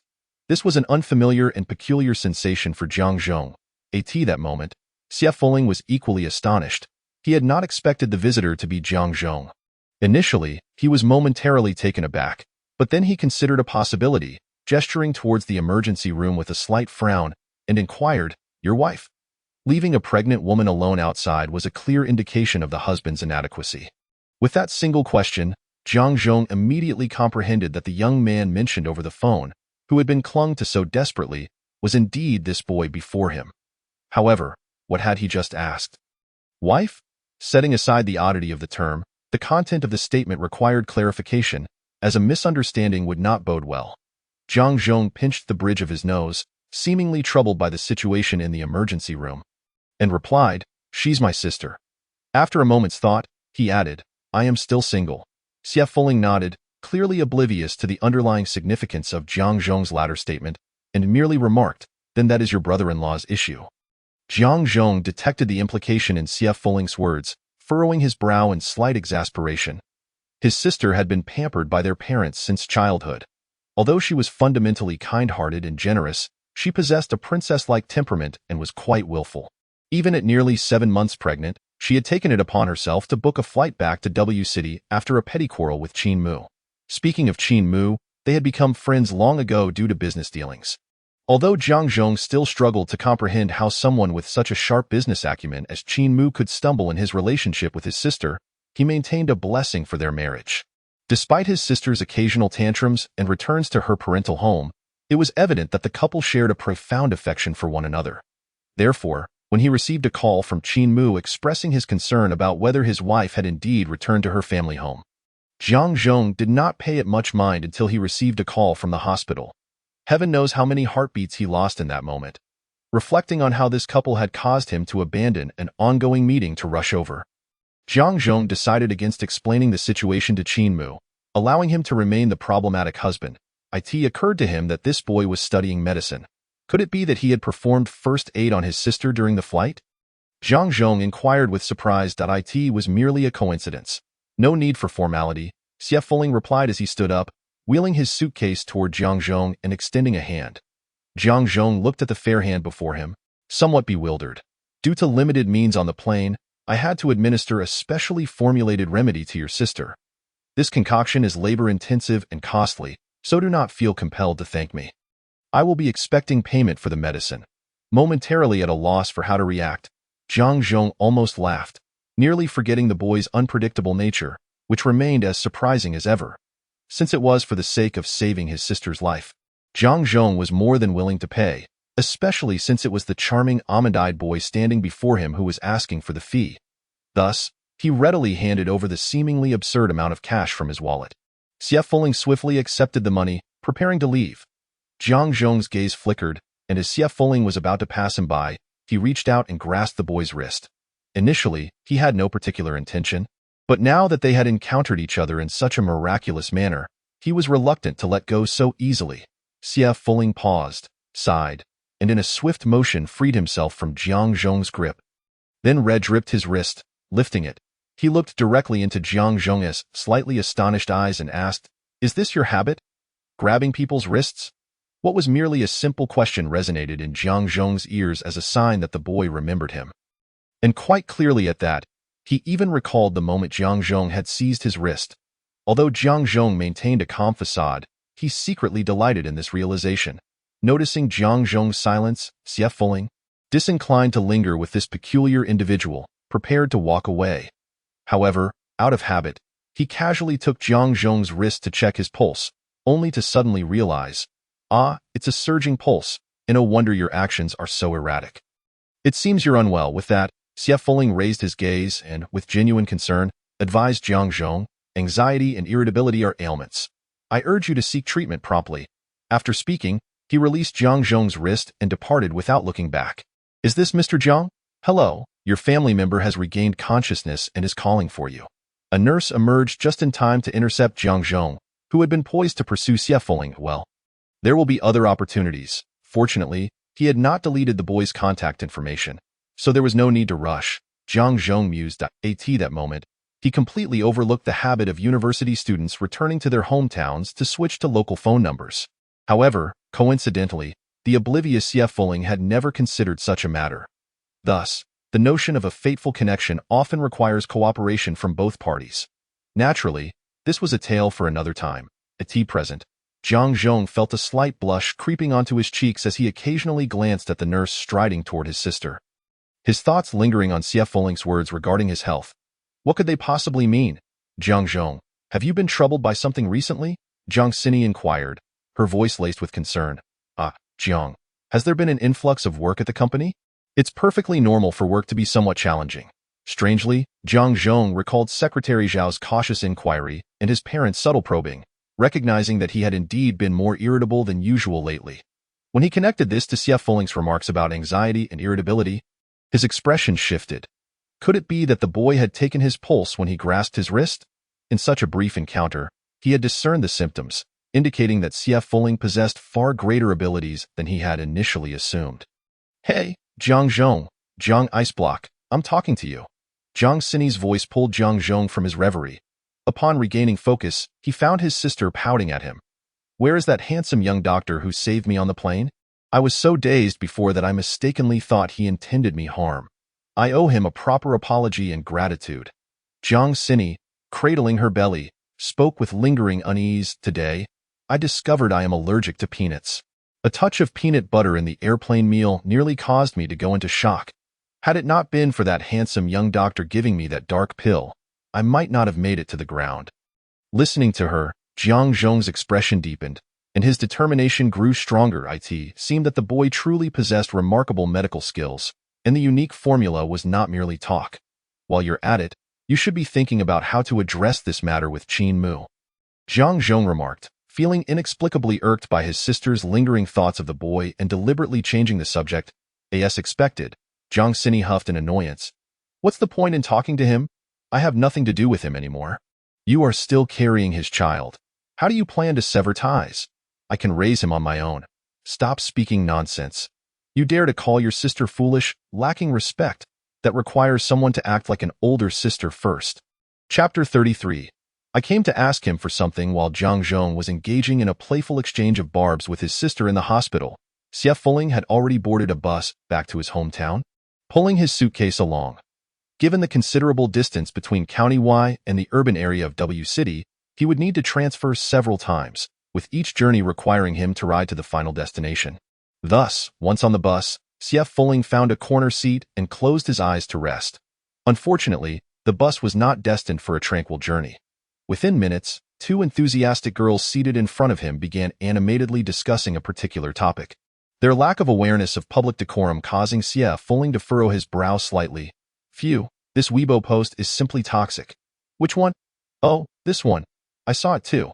It claims that on a plane, a pregnant woman gave birth, and a very young handsome doctor came to assist, right? What are you talking about? Clearly, it was about a woman who suffered food poisoning on the plane and almost died. And a young handsome doctor came to detoxify her. I heard he fed her a pill. Haha, yours is the one that's truly abnormal. It's not like we're in a martial arts novel.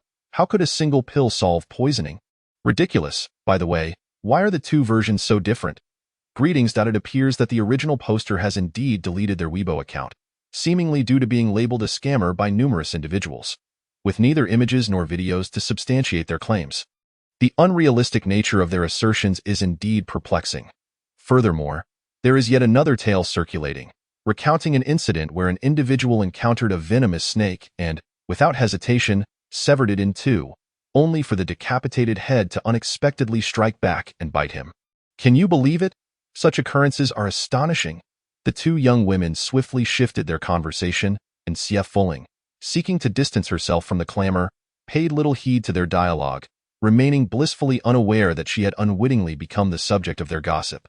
Indeed, news of his heroic deeds aboard the aircraft reached the internet, disseminated by none other than the short-haired woman accompanying the pregnant woman, who had previously crossed paths with Xie Fuling and even captured a candid profile shot of him.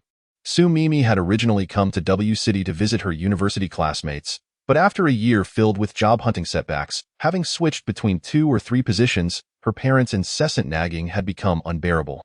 In a bid to escape and clear her mind, she found herself on a flight, only to witness the pregnant woman in the adjacent seat suddenly collapse. The ensuing events felt surreal, as if she were trapped in a dream. As a person captivated by appearances, Su Mimi had long held a vivid memory of the charming young man with the medical kit whom she had fortuitously encountered at a bus stop over a year ago. Thus, upon seeing the doctor escorted by the flight attendants, a flicker of doubt ignited within her. However, upon spotting the familiar medical kit, her suspicions were confirmed, nearly prompting an uncontrollable squeal. What followed was an odd and almost missionary-like treatment procedure, which she could only describe as unscientific. The young man with the medical kit was undeniably handsome, wasn't he? Though she completely forgot to document the extraordinary events, her emotions soared as she pinned a lengthy Weibo post detailing the rescue she had witnessed. Whoever doubts this is undoubtedly fated. she proclaimed, a miraculous reunion with the charming medic, who heroically intervened to save a fainting pregnant woman aboard the flight. So dashing. Yet, her elation was short-lived. Although her follower count was modest and only a handful of people typically engaged with her posts. This time, the comments surged, and not with praise. I asked this blogger crafting a novel. If so, where are the visuals? I refuse to believe without evidence. If such a handsome fellow truly exists, send a dozen my way. The comments were rife with skepticism, questioning the authenticity of her narrative. The notion that pinching someone's acupressure point could revive them is a trope straight out of a drama, let alone miraculous pills. It's time for the blogger to wake up. As Sue Mimi read through the derisive remarks, her spirits plummeted. She felt a pang of guilt, believing her hastiness had unjustly tarnished the reputation of the charming medic. Grateful she hadn't captured his photo, lest some ill-intentioned individual attempt to dox him, she promptly deleted her Weibo post. She vowed that if fate allowed them to cross paths again, she would apologize and, with his permission, livestream their encounter to showcase his remarkable abilities to the uninformed masses. Ahem, it is evident that Sue Mimi is becoming increasingly enamored with the charming medic, Xie Yui. Meanwhile, Xie Fuling, after transferring between 3 buses, finally arrived outside the Shokong pharmacy. Xie Fuling raised her gaze to the pharmacy, which had once appeared grandiose in the original owner's memory, now eliciting a sense of disdain. How can perspectives on the same establishment differ so drastically? Despite being the same store, the original owner's recollection painted it as a prestigious and aspirational locale, while her own view revealed merely a diminutive establishment, its signs slightly faded, exuding an air of stark simplicity. Regardless of its size, her purpose remained unchanged. As she wheeled her suitcase through the door, her eyes fell upon a chubby boy, clad in a school uniform, seated at the counter, seemingly engrossed in a mobile game. Muttering expletives about his teammates, his face bore the typical acne scars of adolescence. Noticing her entrance, he lifted his head slightly and, upon recognizing a stranger, asked casually, "Here to pick up medication?" Xie Fuling regarded the boy expressionlessly. His visage reminiscent of the arrogant, distorted face from the original owner's memories, an entity that had once haunted her dreams. How could such a person have wielded such influence over one's life? It was incomprehensible. The chubby boy, perceiving her silence, resumed his game, dismissing her entirely. Xie Fuling placed her suitcase against the wall and began to survey the pharmacy. The space was cramped, with unorganized jars and bottles haphazardly displaying various medicines, lacking any semblance of order. While cleanliness was commendable, there was little else to commend. The visible herbs in the glass cabinet were of average quality, typical for a rural establishment. Darn it, lost again, thanks to this useless teammate. The boy, frustrated from yet another defeat, glanced at Xie Fuling, who stood motionless, seemingly deliberating on what to purchase. Teet, not bad looking, he thought, but what does it matter? He's just here for medicine, looking all weak and fragile. With that thought, a smirk of derision crept across his face as he called out, "Hey, if you're not buying anything, stop snooping around like you own the place." Quite the astute observation. Xie Fuling halted her movements, fixing her gaze upon the boy. "Where is Xieguqiang? Who are you? What business do you have with my dad?" The boy scoffed, scrutinizing her with a doubtful expression, unable to reconcile her youth with being a friend of his father. "I seek something he owes me." The boy raised an eyebrow, perplexed by her peculiar demeanor. "You're crazy," he muttered, dismissing her with a wave of his hand before attempting to return to his game. Xie Fuling stepped closer, placing her hand over his phone screen, halting his game. The boy, incensed, didn't he wish to engage with this odd character but felt provoked. Dad, come out. Someone's here causing trouble, little rascal." "What are you yelling about?" Moments later, a gaunt, middle-aged man with a disgruntled expression emerged from the back room. Xieguqiang had been in a foul mood lately, as someone had inexplicably targeted him on a medical forum, leading to the collapse of his business endeavors. After much contemplation, he had devised a series of nefarious schemes to confront the one who had wronged him, only for that individual to vanish without a trace, leaving him frustrated. Even in the absence of his adversary, he remained the subject of gossip, and the damaging rumors continued to circulate, forcing him to abandon his petty schemes and seek refuge in other forums. A challenging endeavor indeed. Emerging with a sullen expression, Xieguqiang noticed not only his son but also a young man, prompting him to scrutinize the stranger. The familiarity of the young man's face struck him, yet he couldn't place where he had seen him before. Conceding to the principle of avoiding unnecessary conflict, he suppressed his irritation and forced a smile, inquiring, "Good sir, are you looking for me?" Xie Fuling appraised Xie Guoqiang for a moment before nodding slightly and coldly uttering, "Uncle." This single utterance left both men momentarily stunned. There was only one person who would address Xie Guoqiang in such a manner. "You are Xie Fuling? Impossible!" they exclaimed in unison. "Why is it impossible?" Xie Fuling asked, turning to the boy who had expressed disbelief. "With that scar on your face, how could you be him?" the boy insisted, animatedly gesturing as he spoke. Xie Fuling merely smiled faintly, recognizing the irony. "Isn't it a pity that the scar you created with your own hands has vanished?" Chapter 34. The first confrontation. Isn't it rather regrettable that the scar you personally inflicted has vanished just like that? Xie Fuling remarked in a tone so nonchalant that it felt as commonplace as inquiring whether one had eaten today. The chubby boy instinctively swallowed hard, his voice evasive as he protested. What do you mean I made it? Don't slander me, slander?" Xie Fuling fixed him with an emotionless gaze, which made him squirm with guilt before he slowly averted his eyes. "Very well, we shall discuss this matter at a later time. I have other matters to attend to today." Xie Guoqiang observed the transformed Xie Fuling before him, still grappling with disbelief. If this truly was Xie Fuling, how could he possibly know that the scar had been inflicted by his own troublesome child? Yet, if he was indeed Xie Fuling, what on earth had transpired to effect such a profound change? Suddenly, he recalled the abrupt phone call he had received from Xie Fuling, which had been cut off unexpectedly. It must have been during that moment that something occurred to alter him. As this thought crossed his mind, an ominous premonition arose regarding Xie Fuling's mention of other matters. Indeed, the next moment, Xie Fuling addressed him directly. "Uncle, thank you for taking care of Grandpa and the pharmacy for so long. Now that I have graduated, you can rest assured and hand over the shop to me." Xie Guoqiang's pupils constricted, barely suppressing the urge to exclaim in outrage. He abruptly met Xie Fuling's cold, indifferent gaze, and a shiver coursed through him. However, his son, the chubby Xie Yuming, was far less composed. Upon hearing Xie Fuling's words, he immediately exclaimed, "Have you lost your mind? Who says this shop belongs to you? This shop clearly belongs to our family." "Oh, so uncle, is that how you explained it to little Ming? Should I retrieve Grandpa's will for him to confirm?" Xie Fuling spoke with a calm demeanor. Xie Guoqiang clenched his fists tightly, forcing a stiff smile. "You child, where would such a will come from? Impossible," he thought, recalling how he had tucked away the will after reading it. Concluding that Xie Fuling could never know about it, the village chief sent a copy to my school. It's in my suitcase. Should I take it out for little Ming to see? Xie Guoqiang's expression shifted, glancing at Xie Fuling, who was genuinely preparing to retrieve something, filled with doubt. Could it be that the old man had indeed left a contingency? If not for the village chief asserting that the old man had summoned several witnesses to instruct that the pharmacy be left to Xie Fuling, he would never have been coerced into uttering such insincere words about helping Xie Fuling manage the shop for a few years.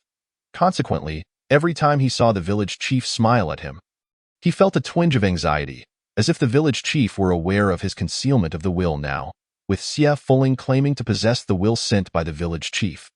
Could it be true? Overwhelmed by a whirlpool of thoughts, he hastily interjected as he saw Xie Fuling retrieve a piece of paper from her suitcase. Children simply don't understand. Don't listen to little Ming's nonsense. Ive always said that this shop was left to you by your grandfather. Uncle was merely helping you for a few years."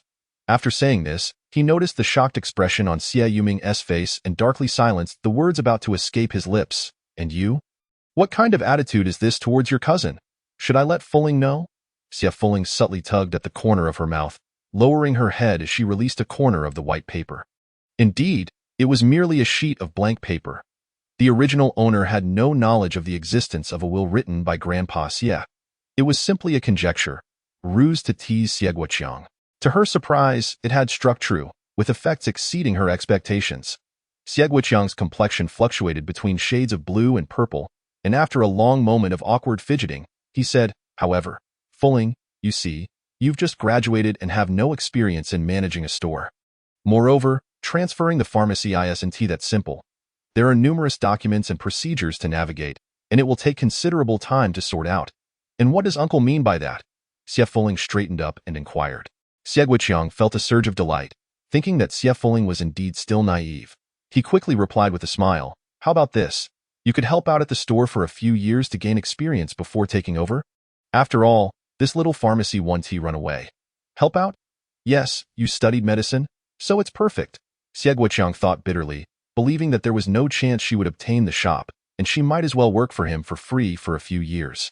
Perhaps he would even throw her a morsel out of familial ties. "Uncle, you do make a valid point. I indeed lack experience in running a store." As she spoke, Xie Fuling observed the clearly pleased expression on Xie Guiqiang's face and suddenly smiled. "But isn't there still you, uncle? You have ample experience, so once I take over the pharmacy, you can guide me closely for a while. Rest assured, I'm quite quick at picking things up." "It won't take long." Xie Guiqiang's expression instantly soured, teeth clenched in frustration. This is clearly a plan to burn the bridge after crossing it. Once she takes over the pharmacy, she won't allow me to stay on any longer. In a fit of rage, he found himself at a loss for words to counter her. "Look who has returned. I was wondering why my eyelids have been restless all day, jumping from morning until now." At that moment, a piercing female voice cut through the tension, and both Xie Guiqiang and Xie Yuming revealed expressions of delight, as if they had just witnessed a ray of victorious dawn. Clearly, the newcomer possessed formidable presence. Xie Fuling turned towards the entrance, and there stood his aunt, Wu Lingling, Xie Guiqiang's wife. Wu Lingling was a nurse at the county hospital and had just finished her shift, preparing to head home for some rest. Upon approaching the door, she had overheard Xie Fuling's declaration of intent to take over the pharmacy and nearly ground her teeth in frustration. However, her concerns were far weightier than those of the two men inside. And knowing it was not the right time to barge in, she had eavesdropped until she sensed Xie Guiqiang was beginning to falter before finally stepping in to intervene. "Useless," Wu Lingling maintained a congenial smile, but discreetly shot Xie Guiqiang a frosty glare, the familiar message within causing him to instinctively shrink back, followed by a wave of shame and wounded pride in an instant. Xie Fuling understood who truly held the highest authority within this household, and she promptly turned towards Wu Lingling, addressing her with a respectful "Aunt." Wu Lingling finally got a proper look at Xie Fuling's face. Although she had only heard the voice and noted the absence of the scar, she had mentally prepared herself for this moment. Yet, the shock of seeing it all at once left her momentarily speechless. Impossible! That scar, Grandpa Xie had said, was untreatable. Could it be? Suddenly, an epiphany struck Wu Lingling, and she adopted a worried expression, hesitating before speaking to Xie Fuling. "Fuling, your uncle mentioned that you hadn't been sending money home because you needed it for yourself. That time, I was concerned that perhaps you had fallen in with some bad company. It turns out you were using it for cosmetic procedures. If that's the case, you should have just said so. After all, one's appearance is quite important. However, I've heard that cosmetic procedures can be quite risky. Are you certain you've chosen a reputable hospital? There won't be any adverse effects, will there?" Xie Fuling regarded the woman before her with an unruffled demeanor, observing the feigned concern that was laced with pointed insinuations, almost finding it comical, as if watching a clown perform. After Wu Lingling finished speaking, she anticipated witnessing Xie Fuling's panicked reaction, only to be taken aback by the latter's complete lack of response, forcing her to confront the undeniable reality that Xie Fuling had indeed changed. "Aunt, you've misunderstood. I didn't undergo any cosmetic surgery," Xie Fuling plainly stated, revealing the truth. This was treated with traditional Chinese medicine. "Impossible! I've never heard of traditional Chinese medicine being able to heal old scars," Xie Guiqiang exclaimed, eyes wide with disbelief. "Why not? Traditional Chinese medicine is profound and intricate. It's merely a matter of individual skill." Xie Fuling shot a glance at Xie Guiqiang. Before Xie Guiqiang could retort, Wu Lingling silenced him with a fierce glare. Wu Lingling turned back, smiling as she said, "You're absolutely right. I suspect you must have encountered some master of traditional Chinese medicine. We ought to express our gratitude to him. I wonder which doctor it is. Do tell me, perhaps he is among the renowned Chinese medicine masters in the country, being part of the medical community herself." Wu Lingling was aware of several eminent doctors, and she was confident that Xie Fuling could not possibly have had the opportunity to meet any of them. Thus, she concluded that Xie Fuling was fabricating a not-so-clever lie to obscure the truth of her cosmetic surgery. Xie Fuling raised her hand earnestly, pointed to herself, and declared, "It was this very person. Wu Lingling. No matter how resilient Wu Lingling might be, she was on the verge of losing her temper. Utterly convinced that Xie Fuling was merely toying with her, it seemed this wretched boy was indeed determined to hold his ground until the bitter end. Although Wu Lingling held deep skepticism regarding Xie Fuling's claims of self-healing his scars, Xie Guoqiang harbored different thoughts. He was aware that the old man possessed several ancestral prescriptions, yet despite thoroughly searching the house after taking over the pharmacy, he could not uncover those precious formulas. This led him to initially suspect that the prescriptions were in Xie Fuling's possession. However, seeing Xie Fuling's timid demeanor made him doubt this theory. Yet, Xie Fuling's recent words sent a jolt through him. Could it be that he had been deceived, and the prescriptions had indeed been in Xie Fuling's hands all along? Had he cured his own face using one of those formulas? The moment this thought crossed his mind, Xie Guoqiang's gaze towards Xie Fuling became fervent. Chapter 35. Reluctance to share wealth in an instant. The atmosphere in Shokong Pharmacy grew heavy with the unspoken thoughts of its patrons, each lost in their own contemplations. Suddenly, the architect of this tension, Xie Fuling, broke the silence, drawing everyone's attention as he grabbed his suitcase and remarked, "It seems we've been chatting for too long. I'm feeling rather fatigued and shall retire for a while." With that, he strode towards the inner room, adding nonchalantly, "You needn't worry about me. I'll simply occupy my grandfather's room. He'll remember to call me for meals." As he reached for the doorknob, he turned back momentarily, catching sight of the distorted expressions on the faces of the family behind him, then offered Xie Guoqiang a faint smile, saying, "Rest assured, uncle, I have no intention of reclaiming this store immediately. You are right. The paperwork does require some time, and I can wait. During this period, I shall assist in the shop." With that, he entered the room, the sound of the closing door severing all visual connection with the Xie family. Xie Yuming stood in stunned silence, watching as Xie Fuling spoke to himself while entering the room. To his utter disbelief, his usually formidable parents displayed no reaction whatsoever. Enraged, he could no longer contain himself and shouted, "Dad! Mom! Are you just going to let him act so arrogantly? He called me Little Ming, for goodness sake. Who does he think he is? And he expects to eat from our table. Also, wasn't grandfather's room supposed to be mine once I entered high school? How can he be allowed to stay there?" After venting his frustrations, Xie Yuming suddenly recalled that Xie Fuling was no longer the ugly duckling he once knew, but had transformed into someone considerably more attractive. Which only fueled his anger further. At that moment, Wu Lingling wore a pale expression. When she married the seemingly ineffectual Xie Guoqiang, no one understood her motives. In truth, she had her eyes set on the well-regarded Xie Kuan's pharmacy. She was aware that following Xie Kuan's death, the shop would inevitably fall into Xie Guoqiang's hands. Unexpectedly, just as this seemingly assured outcome was unfolding, Xie Fuling had emerged as an unforeseen contender. However, given Xie Fuling's meek personality, even if Xie Kuan favored him, securing the pharmacy should have been effortless, and indeed it turned out to be so. Yet, she never imagined there would come a day when Xie Fuling would turn the tables on her. Leaving her in such a passive predicament, Wu Lingling narrowed her eyes slightly, having underestimated Xie Fuling. That night, in the bedroom of Xie Guoqiang and his wife, anxiety gnawed at them. What if the village chief learns about the will? Are we truly expected to hand over the store to that insufferable brat? Xie Guoqiang fretted restlessly. Ridiculous. How will we survive if we give it to him? Do you think anyone will want you at your age? Will our family be left to subsist on my meager salary? Wu Lingling displayed a much calmer demeanor than Xie Guoqiang, fiddling with her skincare products, her expression contemplative. By the way, isn't a medical license required to operate a pharmacy? That kid just graduated and lacks the qualifications to run it. A glimmer of realization sparked in Xie Guoqiang's eyes. You blockhead, Wu Lingling scoffed, rolling her eyes. He studied traditional Chinese medicine. He surely passed the licensing exam upon graduation. That certificate is hardly difficult to obtain. Besides, even if he didn't have one, couldn't he simply hire someone who does? He just needs to act as the legal representative. Xie Guoqiang felt deflated, stung by her retort yet unable to refute it. He sighed. So what do you propose we do? What do you mean, what to do? Wu Lingling chuckled derisively. Didn't he say you should handle the paperwork for the transfer? Just do it. However, how long it takes is entirely up to us. Right? How could I forget that trick? Xie Guoqiang exclaimed, slapping his thigh in delight, though a note of concern crept into his voice. But we can't delay for a year or more. He surely won't buy that. With such a long time. Are you worried we won't find a chance to drive him out? Use your brain.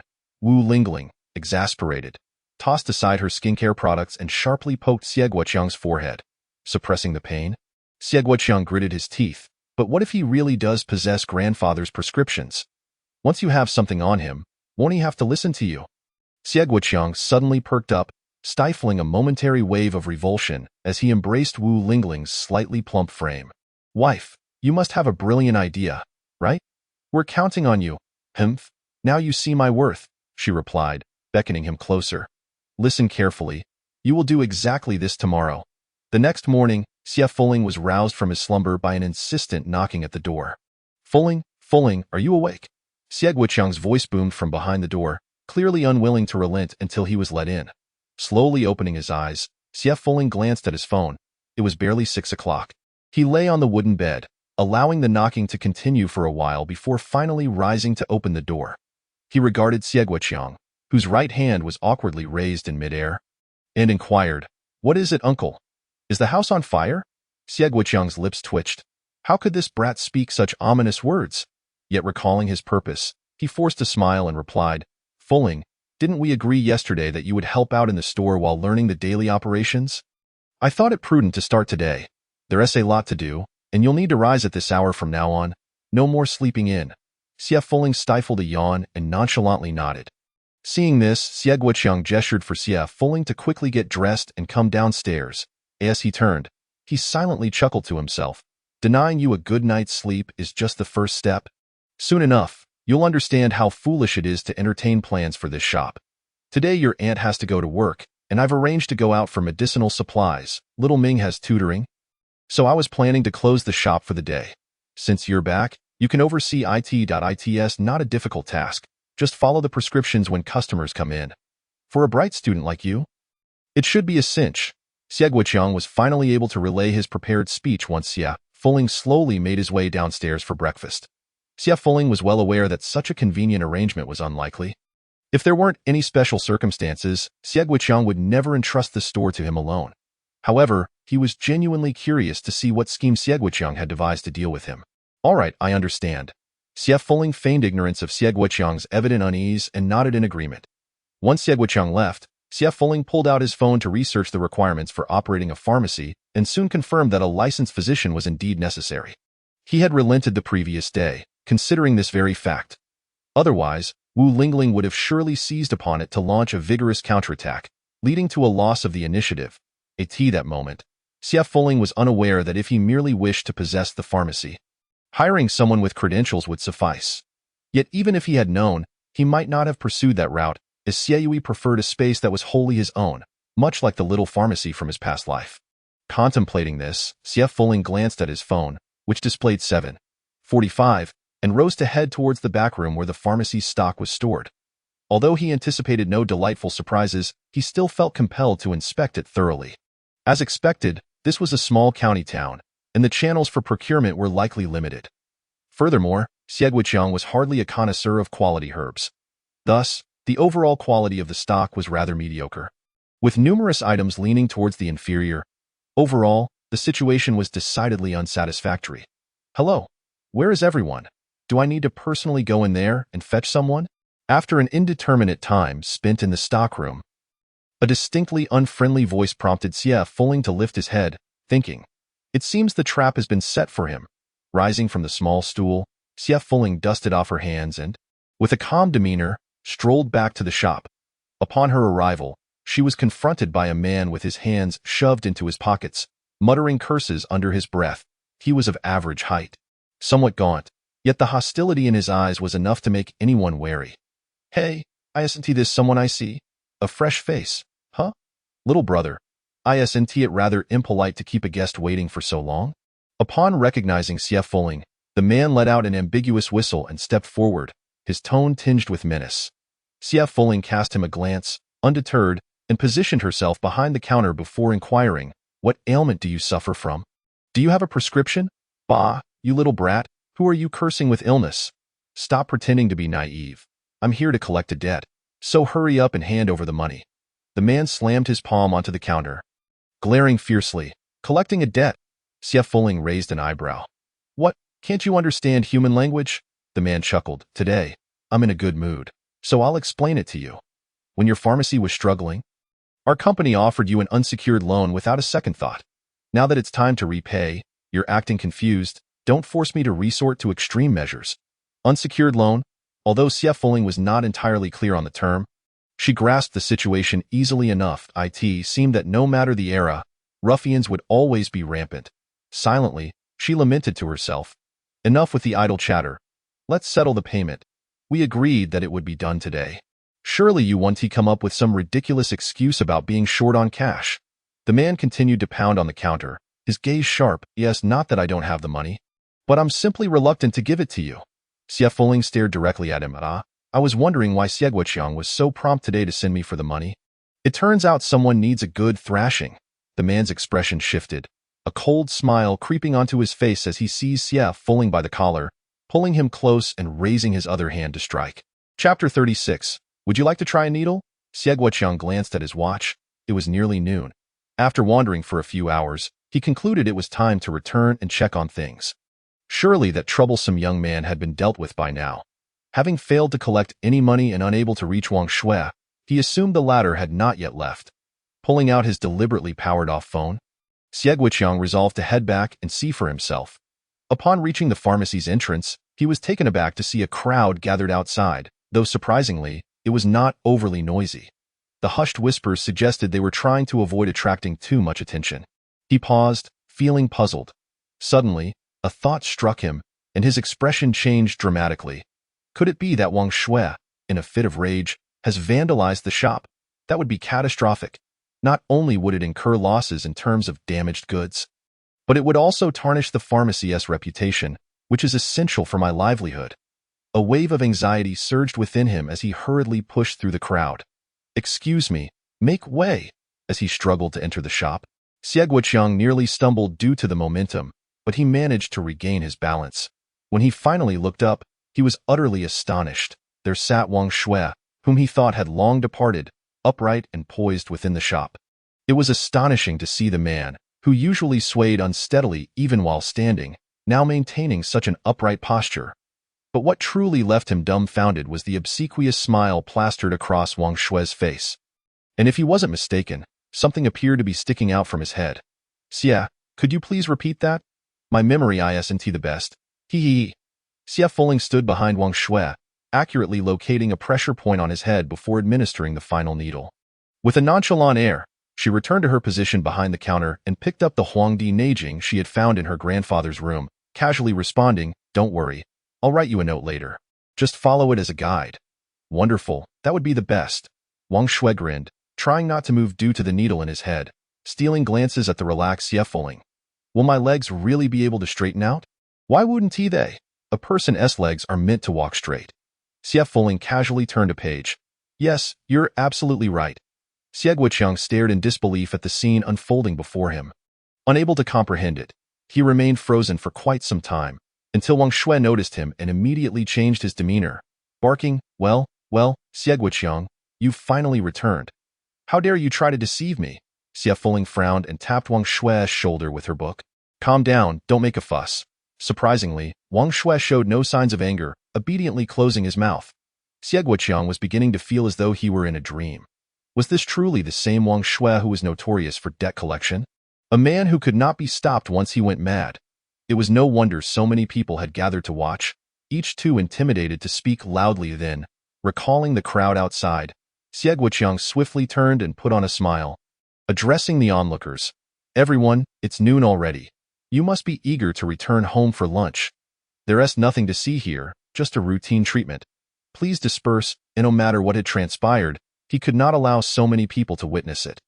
After much persuasion, he finally managed to disperse the crowd. He promptly shut the door and surveyed the two individuals inside the shop. Despite feeling compelled to question Wang Shui about the needle in his head, he ultimately directed his gaze toward Xie Fuling, mustering a semblance of authoritative demeanor. Fuling, what on earth is going on here? Xie Fuling raised her eyes slightly from behind the book, replying, I saw him as a guest invited by my uncle. So I treated him well. Xie Guoqiang replied, Indeed, he ought to be treated well, but in his original plan, it should have been Xie Fuling receiving the treatment, shouldn't he it? What s with the needle? Xie Guoqiang asked, unconsciously lowering his voice to, oh. I noticed he had some rheumatism, so I thought I'd give him a little help. Rheumatism? Xie Guoqiang exclaimed, nearly shouting. Wang Shui, of all people, suffers from rheumatism? You must be joking. And since when does one treat rheumatism with needles to the head? Do you think I'm an idiot? It was true. Initially, Wang Shui had been entirely skeptical. That moment, just as Wang Shui's fist was about to strike Xie Fuling. She maintained her calm demeanor, silently reaching out to press firmly on the acupoint at the elbow of Wang Shui's other arm. He cried out in pain, instinctively releasing his grip, as Wang Shui prepared to retaliate. Xie Fuling calmly asked, do you know why you can't stand straight? A simple question halted Wang Shui's actions. For a long time, everyone had assumed that Wang Shui's unsteady stance was a deliberate act to appear slovenly. In truth, he had been unable to stand straight due to a dull pain that would arise if he did. Over the years, he had grown accustomed to this posture, even subconsciously forgetting the reality of his condition. Now, having his secret exposed so suddenly, a strange emotion surged within him. What do you mean? Don't think you can play tricks on me. Wang Shui's tone was unfriendly, yet his hands remained still. Xie Fuling did not respond immediately. Instead, she leisurely retrieved her 9 needles from a small medicine box at her feet. Under Wang Shui's wary and incredulous gaze, she lifted the thinnest needle and asked nonchalantly, would you like to try a needle? Wang Shui recalled the moment Xie Fuling had asked him if he wanted to try a needle, and he involuntarily shivered. He had not expected someone who appeared so harmless could instill such fear in him. Furthermore, the events that followed only deepened his respect for this young individual. He was clearly someone as capable as the venerable Xie Kunit. Was a pity, however, that he had to deal with a relative like Xie Guoqiang. By the way, uncle, Xie Fuling said, putting down her book and glancing at Xie Guoqiang's empty hands, feigning casualness as she asked, didn't you say you were going to procure some medicinal materials? Where are they? Xie Guoqiang stiffened, stammering, well, I thought this batch of goods didn't meet the quality standards, so I passed. Is that so particular? Xie Fuling fixed her gaze on him. But of course, in our line of work, it's better to be selective than to settle for poor quality. Xie Guoqiang chuckled awkwardly, feeling as though he had been seen through. I knew uncle had high standards. Xie Fuling diverted her gaze, picked up her book once more, and casually remarked, this morning, feeling bored while tending the shop, I sorted through the warehouse where we store the medicinal materials. I disposed of those of inferior quality and some that had developed mold. I trust you wouldn't mind, given your preference for quality. What did you say? Xie Guoqiang gasped, his face turning pale as he spun toward the back door, disregarding everything else as he dashed toward the storeroom. Upon seeing nearly 1/3 of the inventory cleared out, a wave of anger surged within him, almost causing him to faint.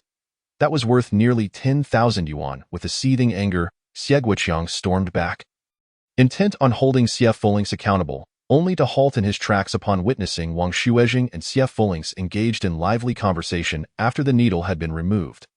This insufferable rascal had evidently employed some method to gain Wang Shui's favor, and confronting him now would yield no benefits. At that moment, Wang Shui turned his head, following Xie Fuling's gaze, and with a mocking smile directed at Xie Guoqiang, he resumed his usual flippant demeanor, striding forward to say, Guoqiang, my apologies for keeping you waiting. Your nephew's ministrations have left me feeling quite invigorated. However, let us not forget our agreement. I came to collect my payment, and I trust you wouldn't send me away empty-handed? Xie Guoqiang's countenance shifted dramatically. He had nearly forgotten this detail. His initial focus had solely been on teaching Xie Fuling's a lesson, convinced that his plan would unfold smoothly, only to find circumstances spiraling beyond his expectations. Wang's company, publicly touting no collateral loans, was essentially nothing more than a predatory lending operation, one he could hardly afford to tangle with. The money will certainly be repaid, I assure you, he stammered, forcing a strained smile as he watched Wang count the crisp bills in his hand. The sight of Wang handing 3 of those bills to Xie Fuling's after finishing only fueled his anger further. He longed to reclaim what was rightfully his. Finally, Wang pocketed the money with a cheerful demeanor and, before departing, graciously bid farewell to Xie Fuling's. Observing the simmering frustration of Xie Guoqiang, Xie Fuling's silently smirked. Compared to the antiquated elders of the Imperial medical institution from his past life, this paltry display was hardly worthy of consideration. From that point onward, Xie Fulings found himself deprived of the opportunity to manage the shop alone, for Xie Guoqiang was genuinely intimidated. Who knew what unexpected antics he might conjure when left to his own devices? Xie Fulings reveled in the ease of his situation, unperturbed amidst the seething glares of the Xie family. As a popular internet phrase aptly put it, he relished the sight of their frustration, knowing they were powerless to act against him. Though he was still roused at 6 each morning, his long-standing habit of early rising rendered this a mere inconvenience, akin to having a human alarm clock. Unbeknownst to him, perhaps due to the overwhelming pressure, Xie Guoqiang's family had recently ceased their troublesome endeavors. Dr. Xie remarked on the unusual tranquility of their days, leading him to idly scrutinize the prescriptions Xie Guoqiang had been issuing. Indeed, Xie Guoqiang, the half-hearted doctor, took his prescribing duties quite seriously, with a steady stream of patients coming to consult him. While most were drawn by Xie Kuan's established reputation, the business was undeniably thriving. However, after 2 visits, Xie Fulings lost interest. Xie Guoqiang's prescriptions were limited to a handful of formulas, likely memorized or copied during his time with Xie Kuan. Whenever similar ailments presented themselves, the same prescription was dispensed. To Xie Fulings, this was laughable, akin to a buffoonery, and a perilous practice. Partial knowledge is far more dangerous than complete ignorance. If to validate his prediction, calamity soon befell Shokong Pharmacy. On this particular day, Xie Fulings was dispatched by Xie Guoqiang to the rear herbal storage to inventory supplies. Although Xie Guoqiang's family had been relatively quiet lately, they still found ways to create minor annoyances, most notably by assigning him excessive tasks. Yet, Xie Fulings had identified their weakness: money. Thus, regardless of their schemes, he knew that taking even the slightest step towards financial expenditure would effectively curtail their antics. Consequently, he found himself relegated to physical labor. While Xie Guoqiang and Wu Lingling had the sense not to further harass him, the pudgy Xie Yuming was far less composed. Unable to accept the transformation of Xie Fulings from a timid figure to one of apparent superiority, he frequently sought to provoke him. After all, he was merely a middle school student, and in essence, just that, a middle school student. One day, returning from tutoring, Xie Yuming headed to the kitchen for a snack. Passing by the herbal storage where he spotted Xie Fulings, who had clearly completed his inventory yet was lounging idly. Upon catching Xie Fulings seemingly unconcerned by his presence, he felt a surge of displeasure. "Hey, you ugly creep! Hiding here and slacking off? Watch out, or I'll tell Mom and Dad," Xie Yuming declared as he approached, pointing an accusatory finger. Xie Fulings merely turned the page of the book in his hands, ignoring the chubby boy. Since discovering Xie grandfather's collection of medical texts, he had taken to reading frequently. Although not every book was particularly enlightening, it was certainly preferable to idleness. Infuriated by Xie Fulings' dismissal, Xie Yuming retaliated by snatching the slightly yellowed book from his grasp and tossing it to the floor. "Hey, ugly creep. I'm talking to you." Xie Fulings maintained his grip on the book, fixing Xie Yuming with an unwavering gaze. "And who exactly do you think you are?" Despite the lack of any real threat in his expression, Xie Yuming instinctively averted his gaze. When he finally registered that Xie Fulings had managed to dominate him, a rush of anger overtook him. He forced himself to meet Xie Fulings' gaze, irate. "Don't forget, you're living in my house now. Who gave you permission to slack off? Are you asking for a beating?" he threatened, shaking his fist menacingly. Xie Fulings glanced at Xie Yuming's pudgy fist and chuckled lightly as he bent to retrieve the fallen book. How dare this ugly creep laugh at him? Xie Yuming's face darkened as he stomped down hard on the book lying on the ground. Just as Xie Fulings was about to be crushed beneath the weight of Xie Yuming's foot, he swiftly sidestepped, only to be shoved against the cabinet by a considerable force. Looking down at Xie Yuming, who was glaring up at him with an expression of fierce determination, Xie Fulings lowered his eyelids, his heart murmuring in disdain. Today had been going quite well until now. "What is it? Not going to use any tools this time?" Xie Fulings remarked, a cold smile gracing his lips as he looked down at Xie Yuming. Had he finally realized that wielding a knife was not as simple as he had imagined? Xie Yuming froze, suddenly recalling a few years prior when he had attempted to intimidate Xie Fulings with a knife during a moment of frustration. He remembered the shocking sight of his hands stained with blood, and how Xie Fulings' Spanic demeanor had only aggravated him. It had merely been an art knife for class, and had Xie Fulings not resisted, yes? That was it. It was all Xie Fulings' fault for struggling so fiercely. If he hadn't fought back, how could he have accidentally cut his face? leading to days filled with nightmares? As Xie Yuming was jolted from his thoughts by a sudden pang of pain, he realized that Xie Fulings had somehow escaped his grasp, twisting his wrist with an icy grip. Before he could react with anger, Xie Fulings spoke in a chilling tone. The first time you hurt someone must have been quite chaotic. Wasn't it? You screamed so loudly that everyone now knows what foolishness you've committed. Do you believe me when I say I could quietly replicate the same act in a dozen different ways? Listening to Xie Fuling's words sent shivers down Xie Yoming's spine, an unfamiliar terror enveloping him. When he heard the suggestion of "do you want to give it a try?" he didn't even notice when his hand was released, his face pale with fright as he fled. This ugly creep was nothing short of a madman. Xie Fulings watched Xie Yuming scurry away, then picked up the book marred by a footprint. Returning to his small stool with an air of calm, he had managed to exact some measure of revenge for the original owner of this body.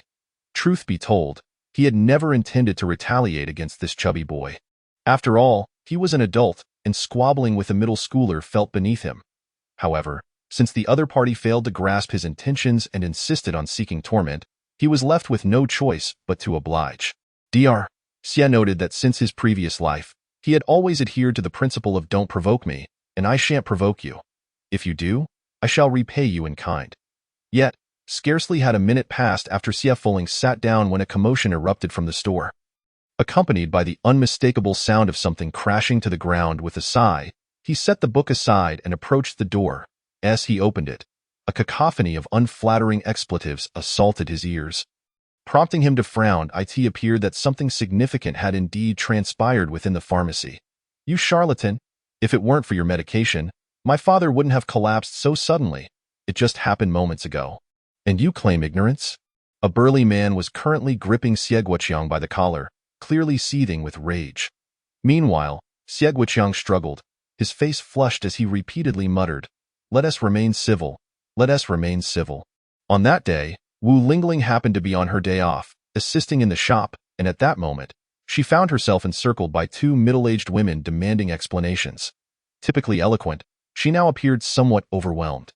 Xie Fuling stood behind the door, observing the scene. 5 individuals had arrived, 3 men and 2 women, each radiating an unfriendly demeanor. From their fragmented conversation, it became evident that an elderly gentleman had recently come in, presumably seeking treatment for an ailment. Xie Guoqiang had likely hastily assessed the situation and prescribed one of his usual remedies, resulting in a misdiagnosis that led to the gentleman suddenly falling into a coma. Consequently, the family members had come seeking answers. However, Xie Fuling glanced at the elderly man being carried on a stretcher by 2 men, contemplated briefly, then closed the door and returned inside. A moment later, the door swung open again, and this time Xie Fuling strode out. The atmosphere in the shop had shifted. Wu Lingling, who had previously attempted to mediate, had now entered full-on battle mode, single-handedly confronting all the family members, embroiled in a heated argument. Meanwhile, Xie Guoqiang had inadvertently been pushed out of the chaotic center, sweating profusely and wishing to intervene before Wu Lingling escalated the situation further. It was at this juncture that Xie Guoqiang heard a voice behind him. Neither loud nor soft. "I can revive him immediately." Instinctively turning around, he met the complex gaze of Xie Fuling, who had uttered those words. Though he was reluctant to admit it, he recognized that Xie Fuling possessed genuine skill, especially considering the acupuncture treatment he had provided to Wang Shui. Given the circumstances, there were few alternatives left. "Then why aren't you rushing to save him? What are you wasting time for?" Xie Guoqiang glared at Xie Fuling, who remained unmoved, merely extending a piece of paper towards him. Confused, Xie Guoqiang accepted it with impatience, only to be infuriated upon seeing it was a pharmacy transfer agreement, clearly delineating all the terms in standard contractual format. "Uncle, all you need to do is sign this contract right now," Xie Fuling said, disregarding Xie Guoqiang's menacing expression. "You ungrateful brat. How can you think of this at a time like this? You've eaten and lived off my family, and I haven't even charged you for it. Now you're taking advantage of the situation? Are you even human?" Xie Guoqiang could hardly believe Xie Fuling would make such a demand at such a critical moment. Wasn't this the sort of thing that should have been his to negotiate? The roles had seemingly reversed, leaving him bewildered. Xie Fuling pointed toward Wu Lingling and remarked nonchalantly, "Whether to sign or not is entirely up to you." "Uncle, but I doubt Aunt can hold out much longer."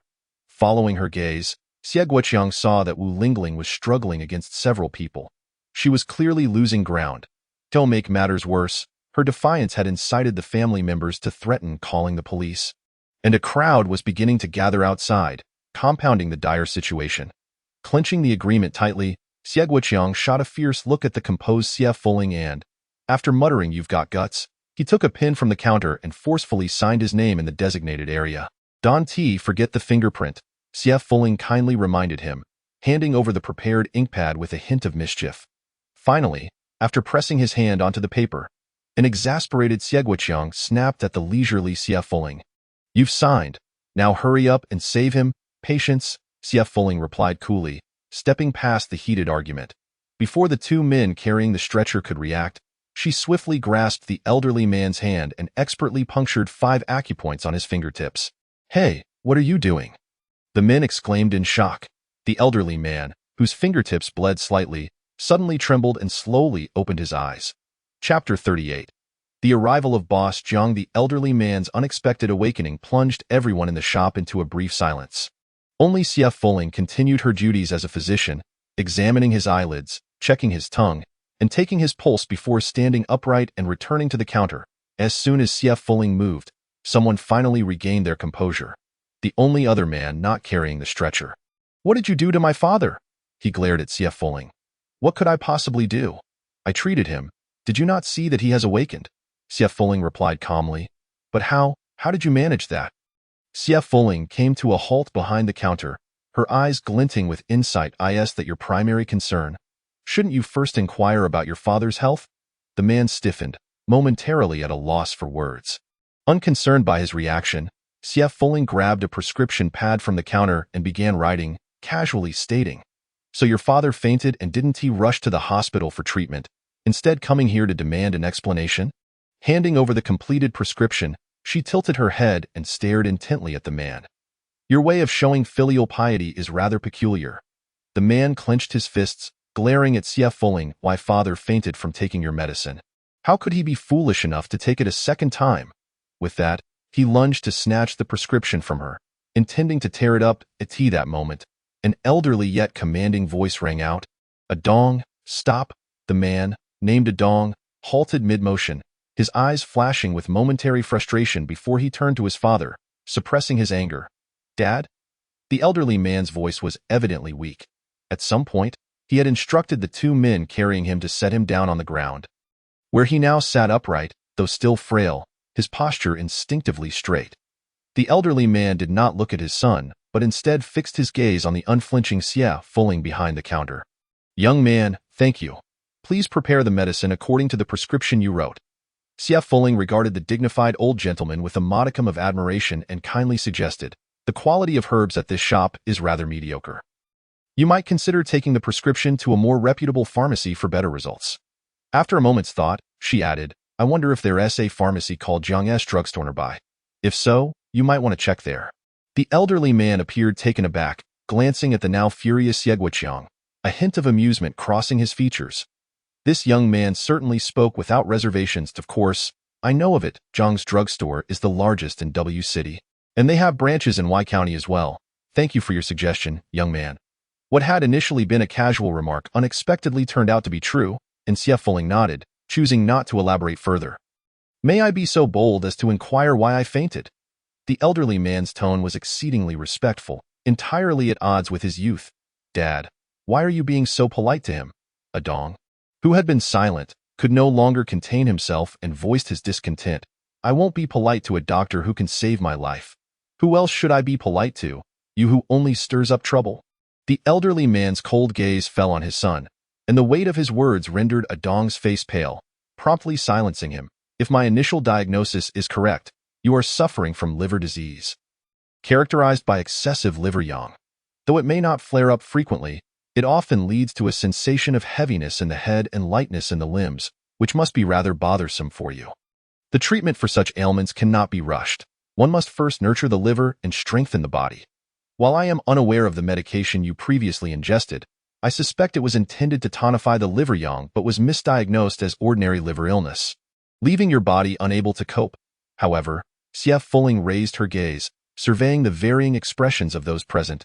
"Even so, This should not cause sudden fainting. I surmised that after taking the medicine, some emotional upheaval led to a surge of qi and blood, resulting in a sudden collapse. Upon hearing this, Adong's face darkened even further. Ha ha ha, young man, you are quite correct.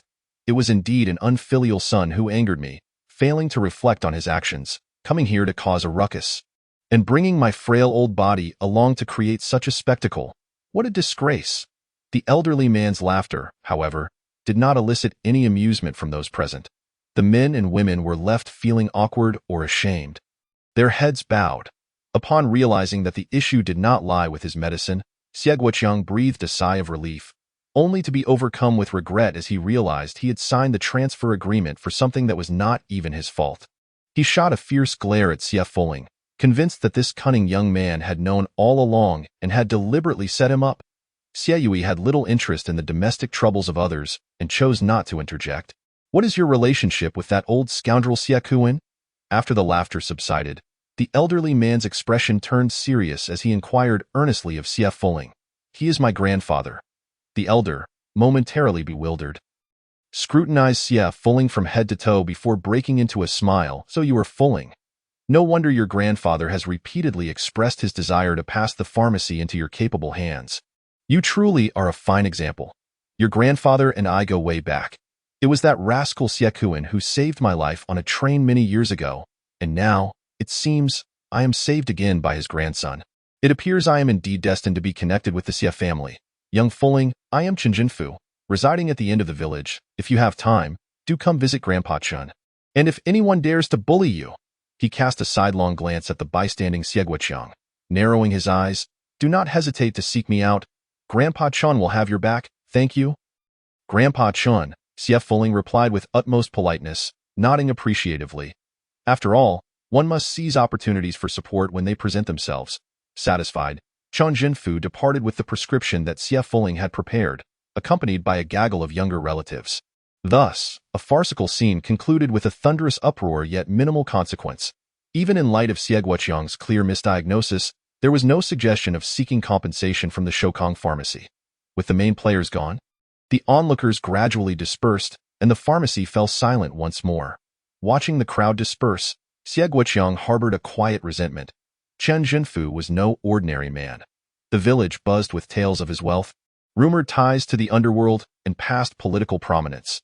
Though the truth of these rumors remained elusive, his extravagant villa at the village's edge and his commanding presence made evident his distinction from others.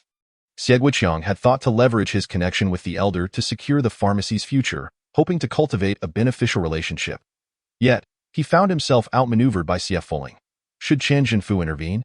How could he possibly safeguard this pharmacy? Suddenly, Xie Guoqiang recalled the transfer agreement he had just signed, realizing the dire predicament. There was no need for Chen Jinfu's intervention. He was already on the brink of losing the establishment. Panic surged within him at the thought of his wife, Wu Lingling, discovering his actions. Casting a wary glance at her, still seething with anger, he shuddered at the unimaginable consequences that could ensue.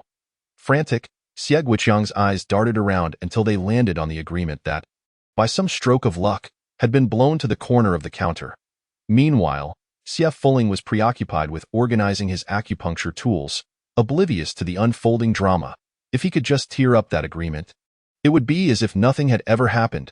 With a surge of desperation, Xie Guoqiang's vision narrowed, fixating solely on that piece of paper. He moved cautiously, observing Xie Fuling's actions while inching closer to his target. Just as he was about to reach it, a large hand abruptly pressed down on the document, halting Xie Guoqiang's movement. Xie Guoqiang felt his heart nearly stop. He looked up to find an unfamiliar face, whose cold gaze and imposing stature sent a shiver down his spine. This man exuded an aura that proclaimed he was not to be trifled with. The commotion drew Xie Fuling's attention, and upon seeing the newcomer, his expression shifted to one of surprise, quickly followed by skepticism. "How did you find this place?" he inquired, not believing that the man had simply stumbled upon it. "I came to find you." The man replied, somewhat evasively, while casually glancing at the paper he had seized. Upon realizing it was merely a blank A4 sheet, he cast it aside, disappointed that it was not an important agreement, thus missing an opportunity to witness the gratitude of the child before him. In reality, Xie Fuling had never made the rookie mistake of carelessly misplacing the agreement. He had secured it safely in his medicine box long ago. He had observed Xie Guoqiang's farcical attempts and deemed them unworthy of further attention. However, the arrival of Jiang Zhong was indeed unexpected. Indeed, the newcomer was Jiang Zhong. Ever since their serendipitous encounter in the hospital, he had been resolute in not allowing the child with the almond-shaped eyes to slip through his fingers again. Tracking down someone in W City was hardly a challenge for him. Thus, although he had been unable to retain Xie Fuling in the hospital, it had not deterred him. However, just as he was preparing to investigate, a significant business deal that his company had long pursued suddenly materialized, demanding his personal involvement. Consequently, he was swamped with responsibilities and had no time to seek out Xie Fuling. Once the deal was finalized, Jiang Zhong finally found the opportunity to visit Shokong Pharmacy, only to stumble upon such a dramatic scene. When Jiang Zhong arrived, he was met with a cacophony of voices, causing him to furrow his brows in reluctance to approach. Thankfully, his exceptional height allowed him to peer over the heads of the crowd. But despite scanning the area, he did not spot the person he sought as he debated whether to wait for the chaotic scene to subside or simply return another day. He suddenly noticed the door to the back room swing open, revealing Xie Fuling. Although he could not discern their conversation, the expressions on the faces of the individuals involved hinted at something amiss. The transformation of the middle-aged man's countenance, shifting from pale to flushed, told Jiang Zhong that mischief was afoot. This amused him greatly, and the subsequent unexpected twists of events deepened his appreciation for Xie Fuling's capabilities. He was indeed a remarkable individual. The elderly gentleman, who had fainted, was none other than the former chairman of Xinmei Electronics, a venerable enterprise founded by Chen Jinfu over 40 years ago, now dominating half of W City's electronics market. Recently, it had become public knowledge that Chen Jinfu had stepped down due to health concerns, passing the company to his eldest son, Chen Kongxi, while returning to his hometown in Y County to live with his younger son, Chen Kongdong. This unusual decision had sparked considerable speculation within business circles, of which Jiang Zhong was well aware. He had not anticipated encountering such a prominent figure in such an extraordinary circumstance. Chen Jinfu's earlier remarks had evidently extended a favor to Xie Fuling.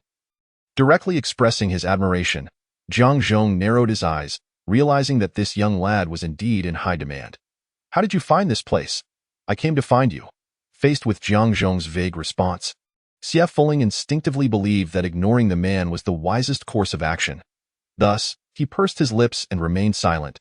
Jiang Zhong, unfazed, continued to survey the quaint pharmacy, noting its smaller size than he had anticipated. Recalling Xie Fuling's previous words, he inquired, "Is this your pharmacy?" This question caused Xie Guoqiang and Wu Lingling, who had remained silent out of uncertainty regarding Jiang Zhong's identity, to exchange alarmed glances. Xie Fuling's response only exacerbated their dismay. "It should be, but not yet," Xie Fuling replied casually, glancing at his medicine box and adding, "It will be in a while." His answer, convoluted as a tongue twister, prompted Jiang Zhong to furrow his brow. Opting for a straightforward inquiry, "Why is it not yet?" "The transfer paperwork has yet to be completed." "I hear it takes quite a while," Xie Fuling replied nonchalantly, then suddenly realized, "Wait, wasn't I supposed to be ignoring him? Why does it take so long?" "Who told you that?" "It can be done in a day," Jiang Zhong remarked, puzzled. "A day?" Xie Fuling paused, having anticipated that Xie Guoqiang intended to use the paperwork as an excuse to stall. However, was a single day not a tad exaggerated? Wu Lingling, unable to contain herself, scoffed, "A day? Sir, that is quite the tall tale. Do you have any idea how many places one must visit for the transfer? Not to mention the preparation of materials alone would take more than a day. Do you think these offices are your family's? Moreover, without their cooperation to provide the necessary documents, even running around would be futile." Unbeknownst to Wu Lingling, who had yet to realize that her husband had signed the transfer agreement, her mind echoed with disdain, while Xie Guoqiang's expression soured further. Jiang Zhong cast a cold glance at Wu Lingling, dismissing her with disdain, and redirected his focus to Xie Fuling, stating, "I can help you complete all the transfer procedures by today at last." Xie Fuling looked up at Jiang Zhong, scrutinizing him closely, skepticism lacing his words. "You?" Dissatisfied with Xie Fuling's tone of distrust, Jiang Zhong waved his hand dismissively. "Do you not believe me? No matter. I can take care of it first, and once you see the results, we can sit down and discuss at our leisure." "Pray tell, who are you exactly?" It would be prudent for you to refrain from meddling in our family affairs. The pallor on Xie Guoqiang's face deepened, his foreboding sense of dread intensifying within. Unable to contain himself, he spoke urgently. Wu Lingling cast a curious glance at Xie Guoqiang, bemused by his agitation over what seemed an insurmountable matter. If these two wished to confront failure, let them. After all, given the unfortunate circumstances of the day, she lacked the energy for further turmoil. What do you propose? Zhang Zhong completely disregarded Xie Guoqiang's words, instead seeking the opinion of Xie Fuling. You must have received the transfer agreement by now. Have you not? If he was not mistaken, recalling the chaotic scene where the middle-aged man had signed with a grim face and Xie Fuling's remark that it would be resolved in due time. The item the man sought to discreetly appropriate was likely the transfer agreement or a similar contract. Xie Fuling neither confirmed nor denied this, opting instead to gaze at him and simply state, "Let's discuss it when you've accomplished something." Finally sensing something awry, Wu Lingling gasped in disbelief, spinning to face Xie Guoqiang. Upon realizing he could not meet her gaze and had bowed his head in silence, she understood the gravity of the situation. Without hesitation, she lunged at him, gripping his shoulders tightly, exclaiming, "Did you sign? When did you sign the transfer agreement? Have you lost your senses? Xie Guoqiang, are you devoid of reason?" Xie Guoqiang, shaken by Wu Lingling's fervor, felt his patience wearing thin as he endured her harsh words. Finally, discomfort by her nails digging into his shoulder, he pushed her away forcefully, retorting, "Have you said enough? Do you think I desired this? This is my pharmacy. What could I do? You witnessed the chaos earlier. If I didn't sign, they would have destroyed it. How dare you push me?" Wu Lingling was momentarily stunned. Then, fueled by Xie Guoqiang's unexpected assertiveness, she refused to relent, advancing to strike him. "Let them smash it. Losing it is better than having nothing. Let me tell you, if you lose the pharmacy, don't expect me to support you. You coward! You want me to sustain you with my salary? I spit on that. Insufferable woman, I have tolerated you for far too long." Xie Guoqiang's face twisted with rage as he sought to restrain Wu Lingling's fury while engaging in a heated exchange. In the midst of their escalating emotions, neither noticed the door to the inner room had been cracked open, revealing the indistinct face of the chubby Xie Yuming, his expression obscured, yet his fingers tightly gripping the doorframe betrayed a hint of unease. Meanwhile, Zhang Zhong and Xie Fuling had already departed the pharmacy, showing no desire to witness the unpleasant quarrel between the couple. Zhang Zhong, with utmost efficiency, led Xie Fuling through various establishments, and in an astonishingly brief span of 2.5 hours, they had completed all necessary formalities. Gazing at the acquired documents, Xie Fuling looked up at Zhang Zhong, her expression laced with suspicion. "Who exactly are you? Are you the so-called nefarious insider frequently mentioned online?" "Merely a businessman," Zhang Zhong replied, concealing his inner pride beneath a facade of aloofness. Then, as he caught Xie Fuling's admiring gaze, which was purely a result of Zhang Zhong's own interpretive bias, he quietly added fuel to the fire. "It is my honor to inform you that the Jiang Pharmaceutical, which you previously mentioned, belongs to me." The revelation of the pharmacy's ownership took Zhang Zhong by surprise. As he had silently anticipated Xie Fuling's reaction upon learning the establishment she admired was indeed his, Xie Fuling's eyes widened in astonishment. Jiang Pharmaceutical was indeed owned by Zhang Zhong. Xie Yui felt a twinge of disappointment.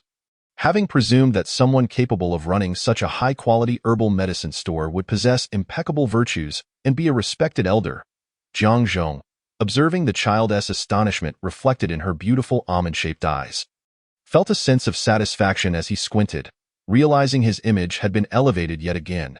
It was undeniable that the two of them consistently encountered insurmountable misunderstandings, which spiraled into a convoluted relationship neither dared to correct. Nevertheless, Zhang Zhong had indeed fulfilled his promise, assisting Xie Fuling in completing the formalities within a single day. Consequently, Xie Fuling ultimately accepted his invitation to dine together, and they settled into a tastefully adorned, elegant tea house. After a quiet dinner, Xie Fuling wiped her mouth, slightly smeared with sauce, and took the initiative to ask, "So, what brings you to seek me out?" Unexpectedly, Zhang Zhong did not respond to this pivotal question. Instead, he glanced at the remnants of chicken feet piled on her plate, taken aback by her fondness for such delicacies. Tio thinks she relished mustard chicken feet. This child was indeed full of surprises. Jiang Zhong suppressed a smile, gesturing towards the newly acquired business license in Xie Fuling's possession, inquiring, why the name change? Jiang Zhong was taken aback when Xie Fuling unexpectedly proposed to rename Shokong Pharmacy to CIS Medical Hall during the formalities. Why the name change? Perhaps it was an endeavor to fulfill the old man's dying wish, considering that in a previous life, he had only achieved partial success. Moreover, since the original owner's name was the same as his, using the Xie surname might not contravene the late grandfather's intentions. Xie Fuling mused internally, yet refrained from explaining this to Jiang Zhong, as he remained an unfamiliar individual with unclear motives. Chapter 40. Jiang Zhong, perceiving Xie Fuling's silence regarding his inquiry, felt no anger. After all, time was on his side, and he could patiently dismantle the child's defenses. Regardless, congratulations on acquiring the rights to operate the pharmacy, he said. Shifting the conversation, I wish you prosperous business endeavors. Xie Fuling nodded in acknowledgement before seemingly recalling something, tilting her head to add, but it seems the pharmacy cannot commence operations just yet, as I have yet to obtain the necessary medical practitioner qualification certificate. Ironically, after completing the formalities, the pharmacy must temporarily shut down, which is rather embarrassing. Jiang Zhong was momentarily taken aback, completely unprepared for such a response. This child truly possessed an unpredictable nature, and after a moment of speechless contemplation, he covered his forehead and remarked, actually, you only need to hire someone certified. Hire someone? Xie Fuling frowned, disinterested. No. If I cannot diagnose myself, having the pharmacy is meaningless, and my paramount goal is to elevate the Xie medical practice's reputation and fulfill the old man's wish. Whether in this life or the next, that is my singular purpose. Jiang Zhong was momentarily at a loss for words, taken aback by Xie Fuling's succinct and resolute response. So, you intend to obtain the certificate first? Xie Fuling looked up, shaking his head earnestly. I cannot pass. Those theoretical concepts do not suit me. Jiang Zhong instinctively rubbed his temples, feeling a sense of helplessness. To boldly declare one's inadequacy was a form of courage in itself. However, moments later, an idea struck him, and he discreetly smirked, regaining his composed demeanor as he stated, allow me to assist you. You wish to assist me? Xie Fuling repeated in surprise, taken aback by Jiang Zhong's offer. Indeed, I do. You may not be aware, but there exists a special provision within the medical practitioner qualification certificate that allows certain individuals to bypass the examination, namely, qualified apprentices of traditional Chinese medicine. Your grandfather, Xie Kuan, was a renowned traditional Chinese medicine practitioner of this generation. Given this advantageous condition, you can apply under your grandfather's apprentice title. However, the health administration's assessment in this area is notoriously stringent, and few individuals genuinely pass. Generally, one must have practiced medicine under their master for several years and achieved notable results. At this point, Jiang Zhong locked eyes with Xie Fuling, raising an eyebrow with an inherent sense of confidence. However, I can find a way to facilitate this for you. It merely requires some time and effort. Xie Fuling remained silent, maintaining eye contact with Jiang Zhong. For reasons unknown, he sensed an inexplicable aura of determination emanating from the man before him, which felt somewhat perilous. Yet, Jiang Zhong's proposal undeniably intrigued him. It was not a matter of self-deprecation. Apart from his medical expertise, he possessed no other strength. If left to his own devices, he might not achieve his objectives. After pondering briefly, he posed a question. What do you wish to gain from me? What do I wish to gain? Jiang Zhong's expression shifted to one of ambiguity as he contemplated this question. A dangerous depth flickered in Jiang Zhong's gaze as he scrutinized Xie Fuling's dark, profound almond eyes, hoping to discern a hint of panic or confusion in response to his query. However, reality disappointed him. Her eyes revealed no ripple of emotion, as if she had not comprehended his meaning at all. With a silent sigh of frustration, Jiang Zhong withdrew slightly, contemplating the child's medical prowess. Do you wish to become my apprentice? Xie Fuling surveyed Jiang Zhong with surprise, unable to fathom that he harbored such intentions. Not at all. Jiang Zhong experienced the frustration of miscommunication for the first time, wondering if this was what was meant by a generational gap. After all, there was only a mere decade or so between them. Oh, how splendid. It seems our family's medical expertise is not meant for public dissemination. Xie Fuling let out a sigh of relief. So, what do you imply? The seemingly slighted boss Jiang, however, upon meeting Xie Fuling's sparkling gaze, ultimately suppressed the surge of inexplicable frustration within him and shifted into work mode. I hope to establish a long-term collaboration with you. Collaboration? Xie Fuling was somewhat taken aback upon hearing those words. Indeed, I once mentioned my desire for you to join my company after your graduation. However, you had clearly declined at that time. Since you now possess your own pharmacy, it is likely you are unwilling to work for someone else. Therefore, we can mutually benefit from one another, forming a symbiotic partnership. I require your expertise in traditional Chinese medicine to assist me with certain matters. In return, I shall facilitate your acquisition of that qualification certificate. Moreover, if you wish, I can help elevate your profile during our collaboration. I believe this would be of immense benefit to you in the future management of your pharmacy. As Boss Jiang entered negotiation mode, he exuded the aura of a successful individual, and his words were indeed compelling enough to leave no room for refusal. Elevating my profile, you say? Perhaps it is mere coincidence. But the condition proposed by Jiang Zhong was precisely what Xie Fuling yearned for, instantly piquing his interest. What do you wish for me to assist you with? After some contemplation, Xie Fuling ultimately made his decision. Upon hearing this, Jiang Zhong's expression shifted slightly as he leaned back against the chair, arching an eyebrow and saying, "Then, please, Fuling, remedy my thirst and restlessness first." The inability to fully control one's emotions is indeed rather vexing. Xie Fuling was not at all put off by Jiang Zhong suddenly addressing him by name. Instead, after he finished speaking, she suddenly realized, yes, I almost forgot about your affliction.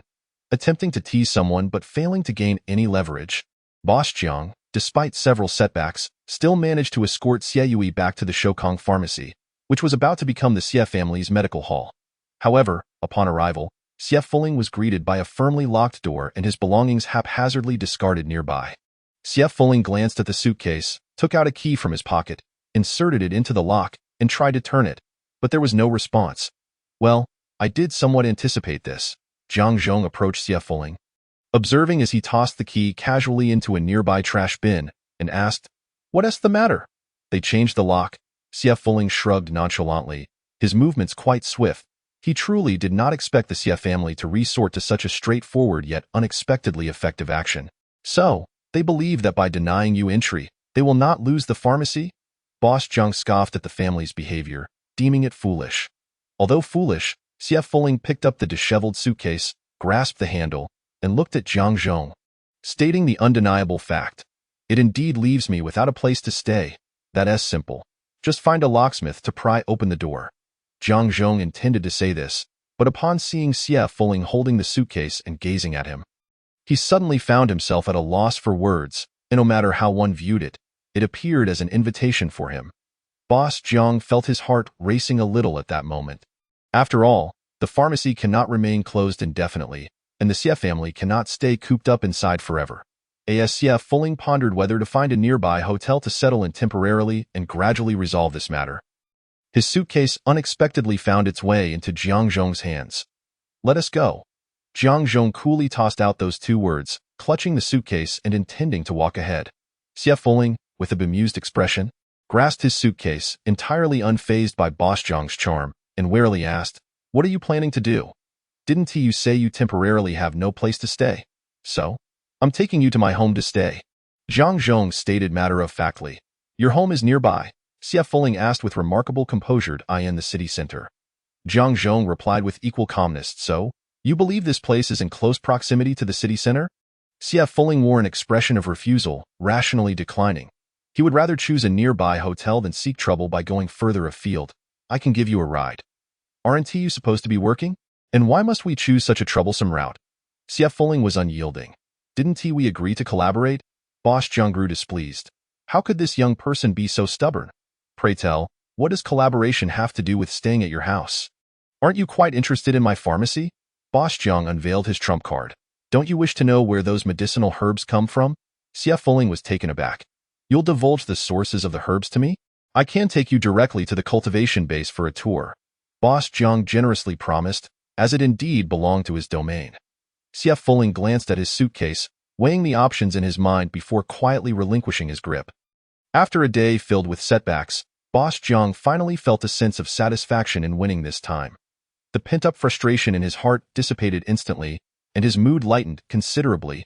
Thus, emboldened, he stepped forward and grasped Xie Fuling's wrist. Under the bewildered yet unresisting gaze of the latter, he pulled the suitcase with one hand while leading the young man with the other, joyfully striding forward. Xie Fuling gazed at his captured wrist with a peculiar expression, thinking to himself that this person indeed had a habit of grasping wrists. What a strange individual! As their figures gradually disappeared, Wu Lingling, peering through the gap in the curtains on the second floor of the pharmacy, spat with evident disdain. Ugh, so these two share such a relationship? What a pervert! Chapter 41. Turmoil of the heart. Jiang Zhong's intention to bring Xie Fuling home did not pertain to his actual family residence, but rather to an apartment he had purchased in the city center. Due to his demanding work schedule, he seldom had the opportunity to return home, opting instead to buy a place near the office for convenience. This was a high-end residential complex with stringent management. When Jiang Zhong's car entered the gate, the security guard approached to verify his identity as the owner of the vehicle, Mr. Jiang.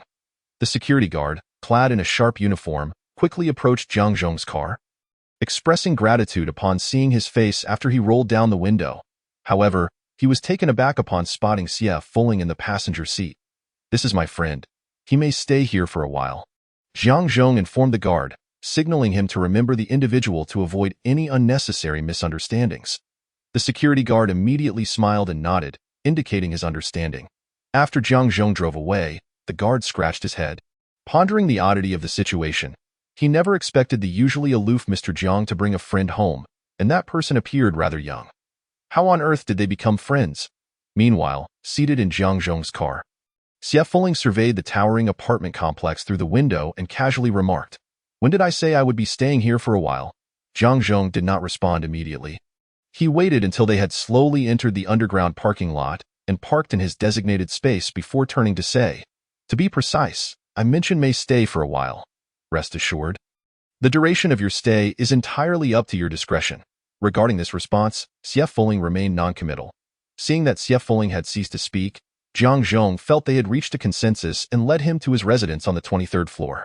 The first thing to catch Xie Fuling's eye was a row of floor-to-ceiling windows that offered an unobstructed view of the outside scenery. Bathed in the afternoon sunlight, the beautiful scene evoked a sense of tranquility. The predominantly white decor lent the space a somewhat cold atmosphere, with only the most basic furnishings making the ample area feel rather empty, as if lacking the warmth of life.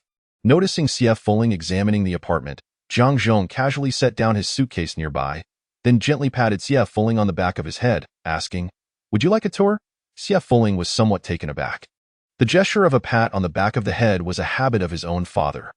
For a brief moment, he was momentarily stunned, but upon realizing it was Jiang Zhong performing the action, he collected himself and nodded slightly.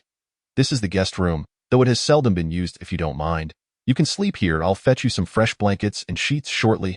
Jiang Zhong opened the door to a room on the right and informed Xie Fuling. Xie Fuling observed that although the room contained only a bed, a wardrobe, and a computer desk, it was exceptionally clean and tidy, resembling a hotel room, so he nodded in agreement. "Next door is my room. If you need anything, feel free to knock." Jiang Zhong pointed to the adjacent door, though he made no move to open it for him to see. Xie Fuling nodded again, displaying no signs of displeasure or curiosity.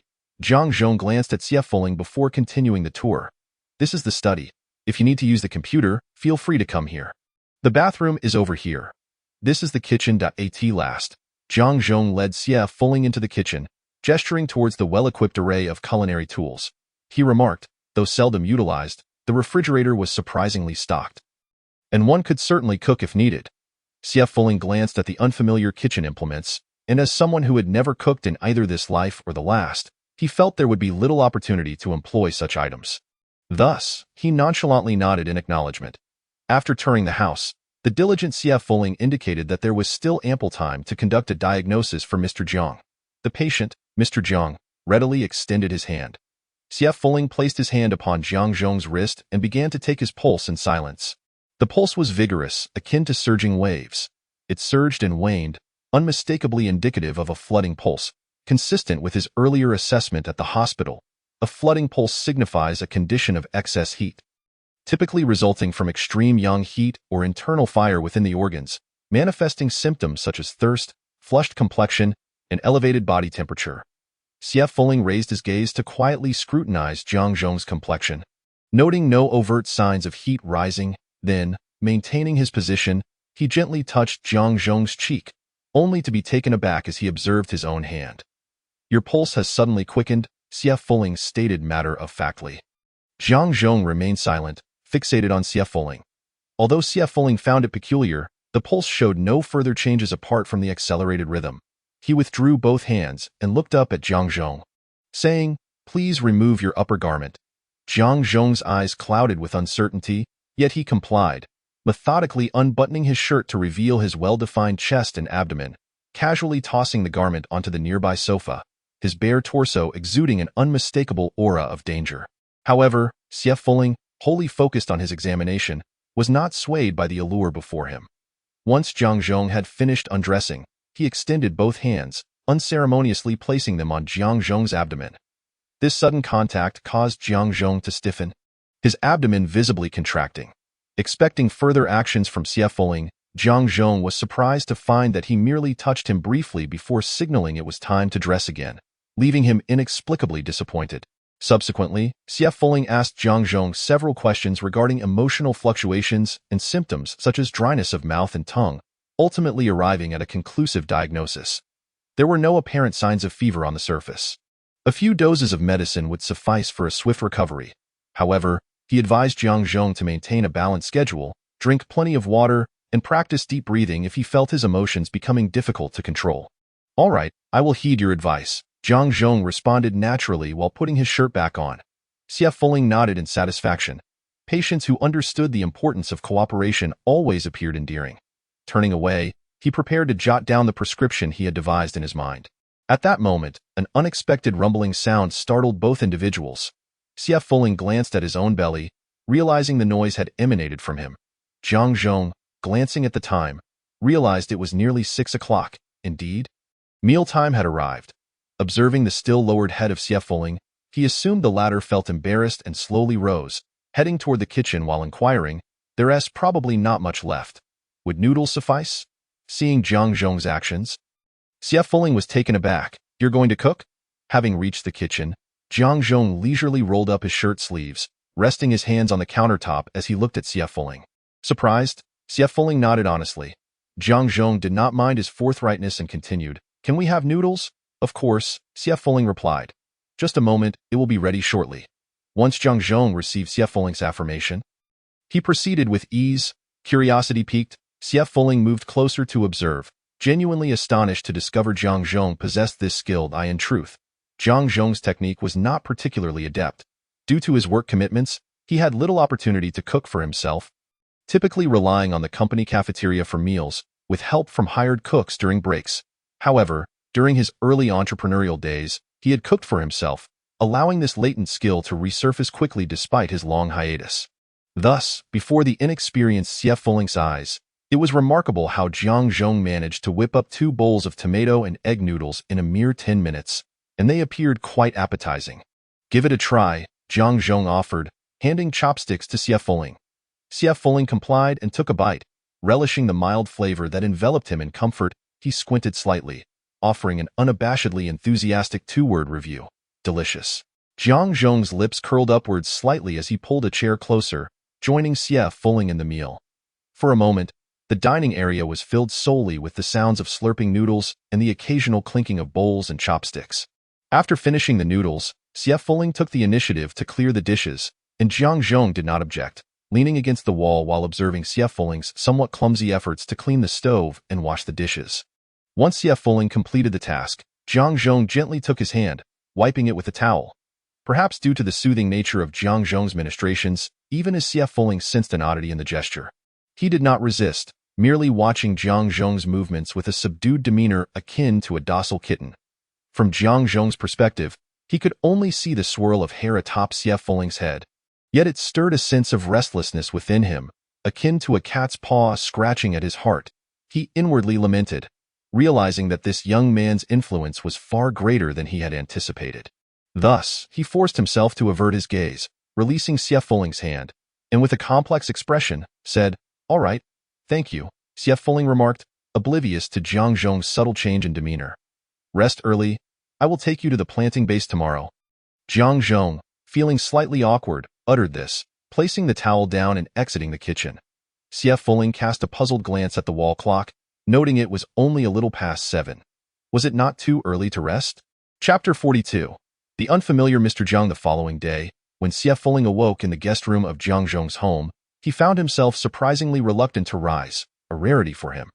The blanket was incredibly comfortable, reminiscent of a luxurious velvet quilt once gifted to him by the Emperor of Jiren, imbued with a faint fragrance. It is often said that indulgence can lead one astray.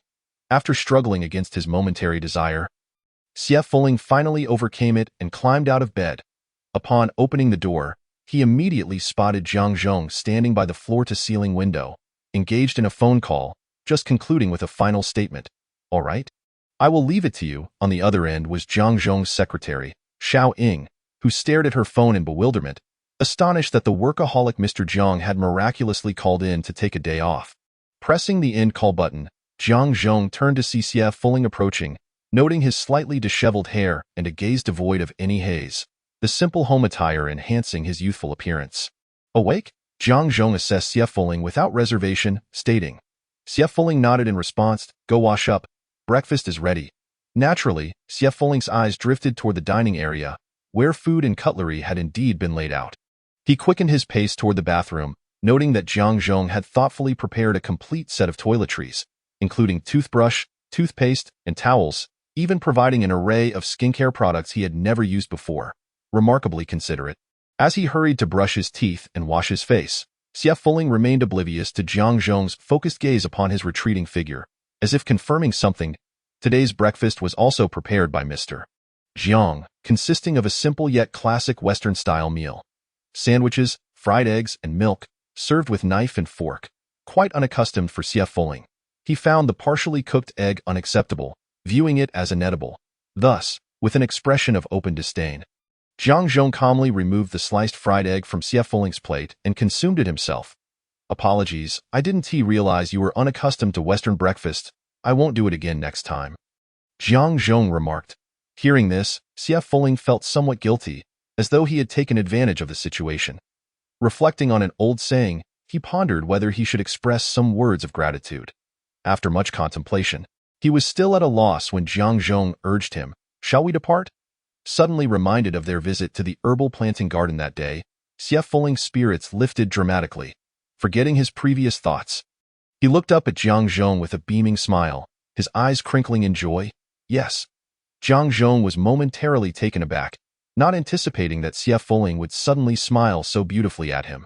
His heart instinctively felt as though it had taken a heavy blow, causing his heartbeat to become somewhat erratic. Subtly averting his gaze, he cleared his throat as a means of concealment and said, "You should go change your clothes." Jiang Zhong owned a total of 3 herbal medicine cultivation bases, among which the Luyuan cultivation base in W City was the first he had acquired. It was responsible for supplying all the Jiang family's pharmacies in W City and several surrounding cities with a steady stream of goods. Due to its successful operation and the considerable profits it generated, it was currently a key project supported by W City. After acquiring this base, Jiang Zhong's first course of action was to invest a substantial amount to invite several agricultural technology experts to provide a month-long professional training for all the cultivation staff at the original Luyuan base. This was aimed at improving cultivation methods and enhancing the quality of the herbs. At that time, many regarded this move as an unnecessary expenditure for the inexperienced Jiang Zhong. However, they now could only watch in astonishment as Jiang's herbal medicine company continued to flourish. At present, the Luyuan cultivation base had entered a highly standardized management model, and the quality of the herbs had stabilized, gradually gaining renown. Many pharmacies began to hope to procure a portion of their supplies from this base. But all were met with failure, as it was instructed by Jiang Zhong to supply only the Jiang family pharmacies. Upon arriving at the Luyuan cultivation base, Xie Fuling found himself in a rare state of exhilaration. Observing the meticulously cared for herbs, he could hardly resist the urge to reach out and touch them, which he often did, frequently squatting motionless in a field of herbs. During these moments, Jiang Zhong would prevent the base staff from approaching. Silently watching from behind Xie Fuling, occasionally unable to suppress a smile at Xie Fuling's sparkling, joyous expression, leaving the nearby staff members utterly astonished. Goodness gracious, the ice-cold boss is actually smiling. Who on earth is this little rascal? Could he be the boss's illegitimate child? Indeed, due to Xie Foling's deceptive appearance and his current behavior reminiscent of an oblivious child, the staff members completely misjudged the situation. However, this staff member's perspective soon underwent a complete transformation. The herbal medicine base covered a vast area, and leisurely wandering, like Xie Foling and Jiang Zhong were doing, was quite time-consuming. Initially displeased with Xie Foling's carefree handling of the herbs, the staff member was astounded upon discovering that Xie Foling could not only recognize all the herbs, but also discern which ones were of superior quality and which were slightly inferior. This revelation ignited an intense focus within him. Eventually, Jiang Zhong, feeling slightly irked at seeing the staff member engaging so amicably with Xie Foling, nearly lost his composure and stepped forward to separate the two. "Hey, your eyes are quite discerning. This here is an experimental field we just set up in spring. Even we are still unsure about it. I didn't expect the pollen growth to be so promising," the staff member said, rubbing his nose with a hint of pride. "You all are quite attentive. The herbs in this base have been well cared for by you. Can my pharmacy source supplies from here?" Xie Foling inquired of the staff member. "Huh?" The staff member was taken aback, having assumed that this young man was some herbal medicine expert invited by the boss, only to realize he was actually a pharmacy owner. Yet, their base did not supply externally. Gazing into Xie Foling's expectant eyes, he found himself momentarily at a loss for words. At this moment, a large hand suddenly draped over Xie Foling's shoulder. He instinctively looked up to see Jiang Zhong's resolute and handsome jawline. "If you want supplies from this base, you should not be asking him." Although Jiang Zhong directed this comment at Xie Foling, his cold gaze was fixed on the staff member. The staff member shivered, instinctively sensing danger, and immediately straightened his back, saying, Right? You shouldn't ask me. You should ask our boss instead." Upon hearing this, Xie Foling slightly raised his gaze to meet Jiang Zhong's eyes as he queried, "Will you provide them? What benefits will I receive?" The shrewd businessman Jiang Zhong had now entered the conversation. After contemplating for a moment, Xie Foling replied, "Money?" Jiang Zhong shook his head. "Many people have offered me money in exchange for the herbs from this base, and I have not agreed to any of them." Frowning, Xie Foling pondered and then suggested, "What about people?" Caught off guard by such a direct answer, Jiang Zhong responded, the staff member, unaware of the peculiar expressions on the faces of the other two. Xie Foling continued, "Aren't you looking to collaborate with me? You said you needed my medical expertise to assist you in your endeavors. Although I am unaware of the specifics, it must be something only I, or possibly only I, can accomplish. If you are willing to provide me with herbal medicine, I can lend you my assistance in completing several tasks. How does that sound?" "Ah, so this was the intention." Jiang Zhong felt slightly disappointed yet relieved at heart.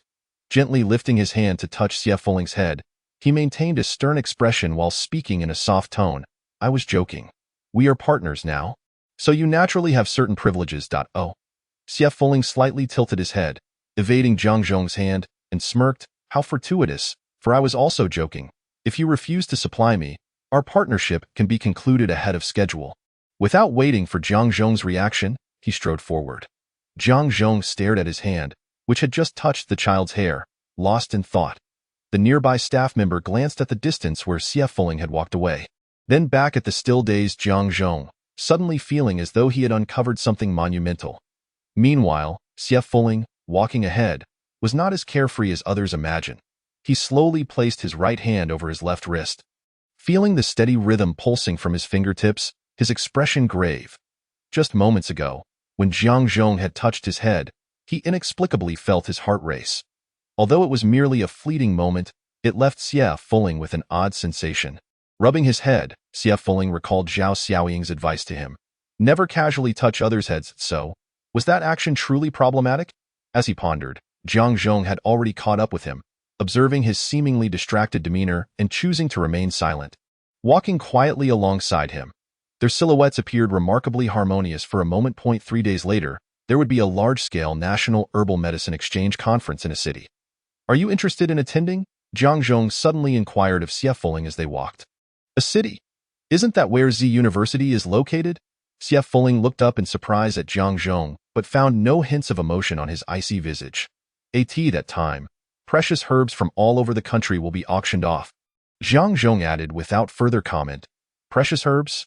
Xie Foling's eyes lit up. "Count me in." Chapter 43. Millennium Ginseng Skin. The National Herbal Medicine Exchange Conference, also known as the Herbal Medicine Expo, is an annual gathering for herbal merchants from across the nation. The upcoming event in a city marks its 7th iteration. Many regulations and processes have subtly evolved over time. What began as a purely exchange-focused event has gradually transformed into a competitive undercurrent due to widespread attention, augmented by auctions and herb identification activities in recent years. Jiang Zhong was present as a representative of W City's herbal merchants. However, this covert struggle primarily concerned several herbal companies, and ordinary citizens were blissfully unaware of the intricacies involved, seeing it merely as a festive occasion to enjoy and perhaps purchase some fine goods to take home. Consequently, they could not participate in the internal exchange activities, as someone who should have been among the ordinary citizens. Xie Fuling, due to his association with Jiang Zhong, moved freely among various venues, thoroughly enjoying himself. Although the Jiang family pharmacies had their own herbal cultivation base for supply, such large-scale exchange events also featured top-quality herbs. Thus, Jiang Zhong's purpose for attending was twofold. As they strolled, he elaborated on another task for this trip. I know you have insights into herb identification, so I need your keen eye to assist me. How do you know I have insights into herb identification?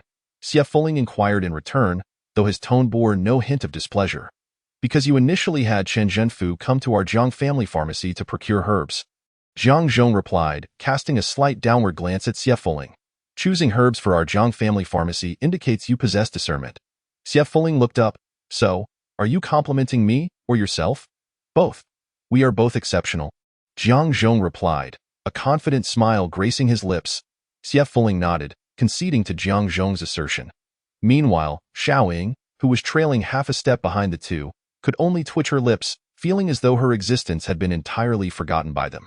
She frequently glanced toward Xie Fuling, who was beside her boss, her curiosity left unfulfilled, causing her discomfort. Zhang's traditional Chinese medicine company, Limited, has participated in the exchange conference for 3 years now. As the dedicated secretary, she naturally accompanies her boss each year.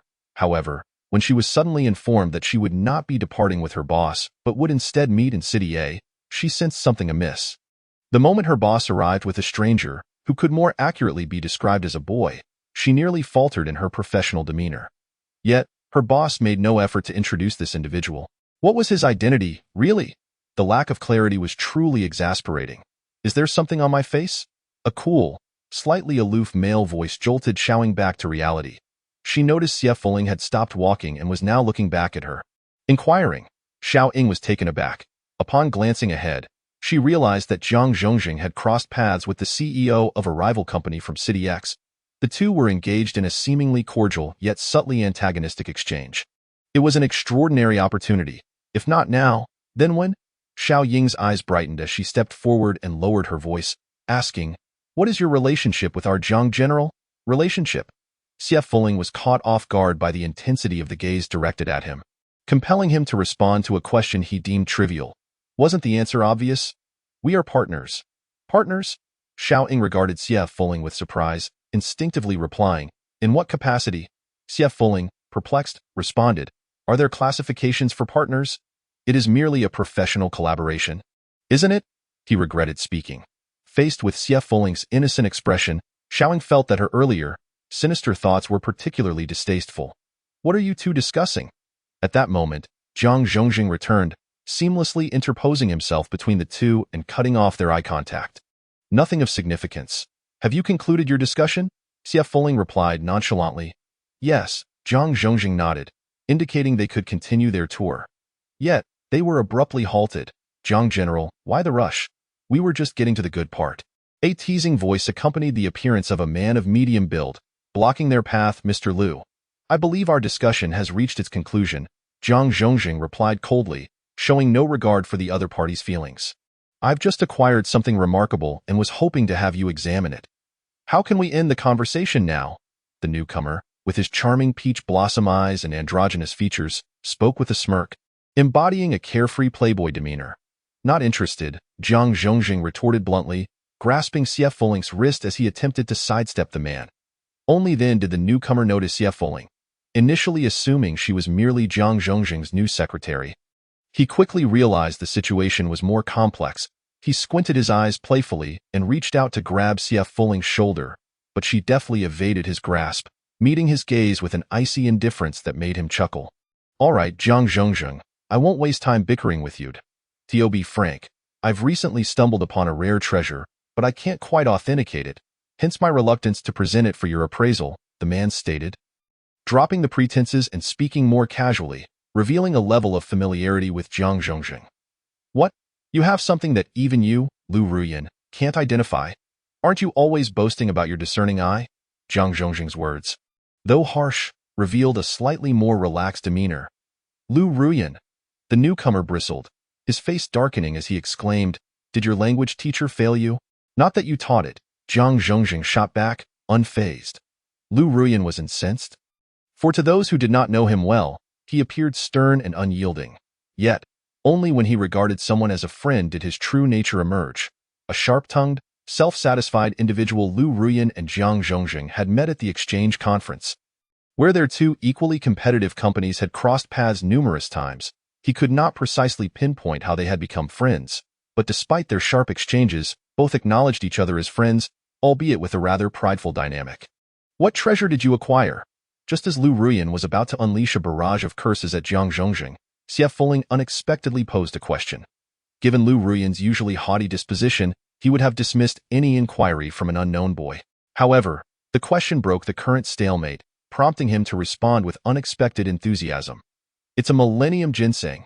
Xie Fuling's eyes sparkled at this revelation, only to be immediately followed by Lu Ruyan's unfinished sentence. "Or rather, the ginseng skin." Xie Fuling's expression dimmed instantly, igniting Lu Ruyan's irritation. "Come on, Jiang Zhongzheng is one thing, but how can you be so arrogant about something that is, as I suspect, merely ginseng skin? It holds no value. Don't engage him. You might catch his arrogance," Jiang Zhongzheng remarked with a disapproving click of his tongue, wrapping his arm around Xie Fuling's shoulders and preparing to walk away. Lu Ruyan, thoroughly enraged, countered with a sardonic smile, "This was merely a side note, but now I can't let you leave. You must see this ginseng skin today, or our friendship is over. We were never friends." "I don't even know you," Jiang Zhongzheng and Xie Fuling spoke in unison, their contrasting statements striking Lu Ruyan like a heavy blow, leaving his meticulously crafted facade somewhat diminished, revealing a more pitiable aspect. "Go take a look," Xie Fuling suggested, glancing at Lu Ruyan and slightly raising her chin as she addressed Jiang Zhongzheng. "Don't be fooled by his demeanor. He's just fishing for sympathy. It's an old trick." Jiang Zhongzheng cautioned, "I know, which is why I find him rather troublesome," Xie Fuling replied earnestly. Since time was not of the essence, she figured it would be prudent to take a look to avoid future entanglements.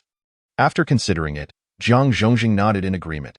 "All right, if he pesters us over the next few days, it would indeed be uncomfortable."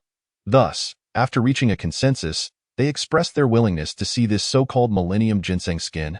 Lu Ruyan inwardly cursed himself for willingly seeking out trouble while contemplating how he would make Jiang Zhongzheng regret this decision later. He found himself surprised by his own dissonant thoughts. Nevertheless, despite his desire to walk away, Lu Ruyan ultimately swallowed his indignation, feeling as though he possessed the fortitude of one biding his time for revenge, ready to assert himself at the exchange conference. In essence, perhaps the reason Lu Ruyan and Jiang Zhongzheng could relate to each other was due to their shared sense of self-importance. The group wound their way through the various venues of the exchange conference until they arrived at the temporary venue of Yanqing Chinese Herbal Medicine in City X. Within the charmingly crafted yet temporary room, Lu Ruyan instructed his associates to bring forth a wooden box. "This is something I acquired from an indigenous person in Changbai Mountain not long ago. Initially, I intended to purchase it as ordinary ginseng skin, but upon closer inspection, I noticed its surface texture was unusually wrinkled. I believe I may have stumbled upon something special," Lu Ruyan explained, opening the exquisite wooden box to reveal a wrinkled piece of ginseng skin. Chapter 44. Not Millennium, but Centenary? Jiang Zhongzheng cast a casual glance at the ginseng skin, appearing rather uninterested as he asked, "Did you bring it here to participate in the auction?" With a hint of pride.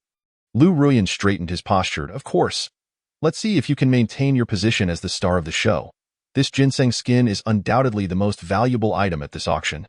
"Ha." Jiang Zhongzheng regarded Lu Ruyan with a look akin to that reserved for the eccentric and replied, "Our company has nothing to present at this year's auction." Lu Ruyan's smile froze in disbelief as he exclaimed, "What? But I clearly saw your name on the auction list." "My name is indeed there, but only as a VIP guest," Jiang Zhongzheng stated flatly, implying that he would only be participating in the bidding as an individual. Lu Ruyan was rendered momentarily speechless. Congratulations, you can undoubtedly secure the finale. Jiang Zhongzheng continued to pour cold water on Lu Ruyan's enthusiasm, provided this is truly a Millennium Ginseng skin. After uttering this statement, Jiang Zhongzheng naturally turned to look at Xie Fuling, who, understanding his unspoken cue, shook her head and summarized her observations. It is indeed not from a millennium. Initially disheartened by the setback, Lu Ruyan's spirits surged upon hearing their exchange, prompting him to argue vehemently, "What do you mean it isn't a millennium?" Jiang Zhongzheng wore a knowing expression as he replied, "You heard it. This is our appraisal. Is there anything else we can do here?" He attempted to walk away, but Lu Ruyan was having none of it. His eyes widened comically as he insisted, "Clarify your stance first." Jiang Zhong let out a slight grunt, revealing his impatience. "Lu Ruyan, you are well aware of your own constitution. It would be prudent to refrain from harboring thoughts of picking up any scraps. Are the appraisers at your company merely idling about?" Lu Ruyan, taken aback by his rebuke, felt her face flush with indignation, so much so that she failed to notice the mispronunciation of her name and retorted, "What do you mean by my constitution? Why shouldn't I think of picking up a bargain? How many times have we discussed this? Each time I thought I had found a treasure, it either turned out to be a scam or a case of misjudgment. When will you learn?" The reason Jiang Zhong initially showed no interest when Lu Ruyan claimed to have found something valuable was precisely because he was already aware of her unfortunate propensity for misjudgment. This had occurred on several previous occasions, yet inexplicably, Lu Ruyan remained undeterred in her quest for bargains. Despite having ample funds to purchase authenticated items and running a successful herbal medicine company, it was baffling where the problem lay. Left without a rebuttal, Lu Ruyan fumed for a moment before shifting the focus to the side, pointing an accusatory finger at Xie Fuling. "Well, we haven't reached a conclusion yet. How credible can the words of a minor be?" Jiang Zhong dismissively swatted Lu Ruyan's hand aside. "I trust him. I have been of age for quite some time." Xie Fuling gazed at the irate Lu Ruyan, her hand still clasped in irritation, and remarked, "Your expression certainly leaves much to be desired." Lu Ruyan shot back, "That is hardly a reflection of his expression. It clearly pertains to his appearance," just as she prepared to explain that her youthful looks were not the issue. Xie Fuling continued, "The skin of 1,000-year-old ginseng is not easily acquired. I have only encountered it once myself, so do not be overly disappointed." Lu Ruyan's expression turned peculiar as she processed Xie Fuling's words. What did he mean by having only seen it once? This youthful visage was audaciously boasting about having encountered 1,000-year-old ginseng. How absurd! Just as this thought began to form, Xie Fuling added, "Although this is merely the skin of 100-year-old ginseng, its medicinal value is already quite substantial, and you could still attempt to challenge the ultimate prize." Upon hearing this, both Lu Ruyan, who had been poised to mock, and Jiang Zhong, who was visibly impatient to leave, were momentarily taken aback. 100-year-old ginseng? Lu Ruyan exclaimed, unable to contain her surprise. "Are you certain?" Jiang Zhong, though inclined to believe Xie Fuling, felt compelled to seek confirmation once more. Xie Fuling, seemingly oblivious to their astonishment, nodded affirmatively. "Yes, this is indeed the skin of 100-year-old ginseng, likely around 1 to 200 years old." Wait a moment. Lu Ruyan appeared to require time to process this revelation, and after a pause, she earnestly inquired of Jiang Zhong, "Is he truly not some university student or young celebrity you are supporting?" Jiang Zhong's countenance darkened. "Do not presume that all individuals share your sordid inclinations." "Please, I have no interest in such disgraceful affairs," Lu Ruyan retorted, pouting, before adopting a serious tone. "Then what is his background? Can he be trusted?" "He is a skilled practitioner of traditional Chinese medicine and my current collaborator. He excels in herbal identification," Jiang Zhong explained, giving Xie Fuling's shoulder a friendly pat. As I mentioned before, I trust him. A skilled practitioner of traditional Chinese medicine? Lu Ruyan scrutinized Xie Fuling for an extended moment, finally resting her gaze on his youthful face before querying, "How confident are you in your appraisal?" 10 out of 10, Xie Fuling replied nonchalantly. "And if you don't believe me, there is a rather straightforward method to verify." "What method?" Lu Ruyan squinted suspiciously. "Simply cut a small piece of the skin and sample it." Xie Fuling grinned. "Since you are also in the herbal trade, you should be aware of the differences. Are you suggesting I forego sleep for several nights?"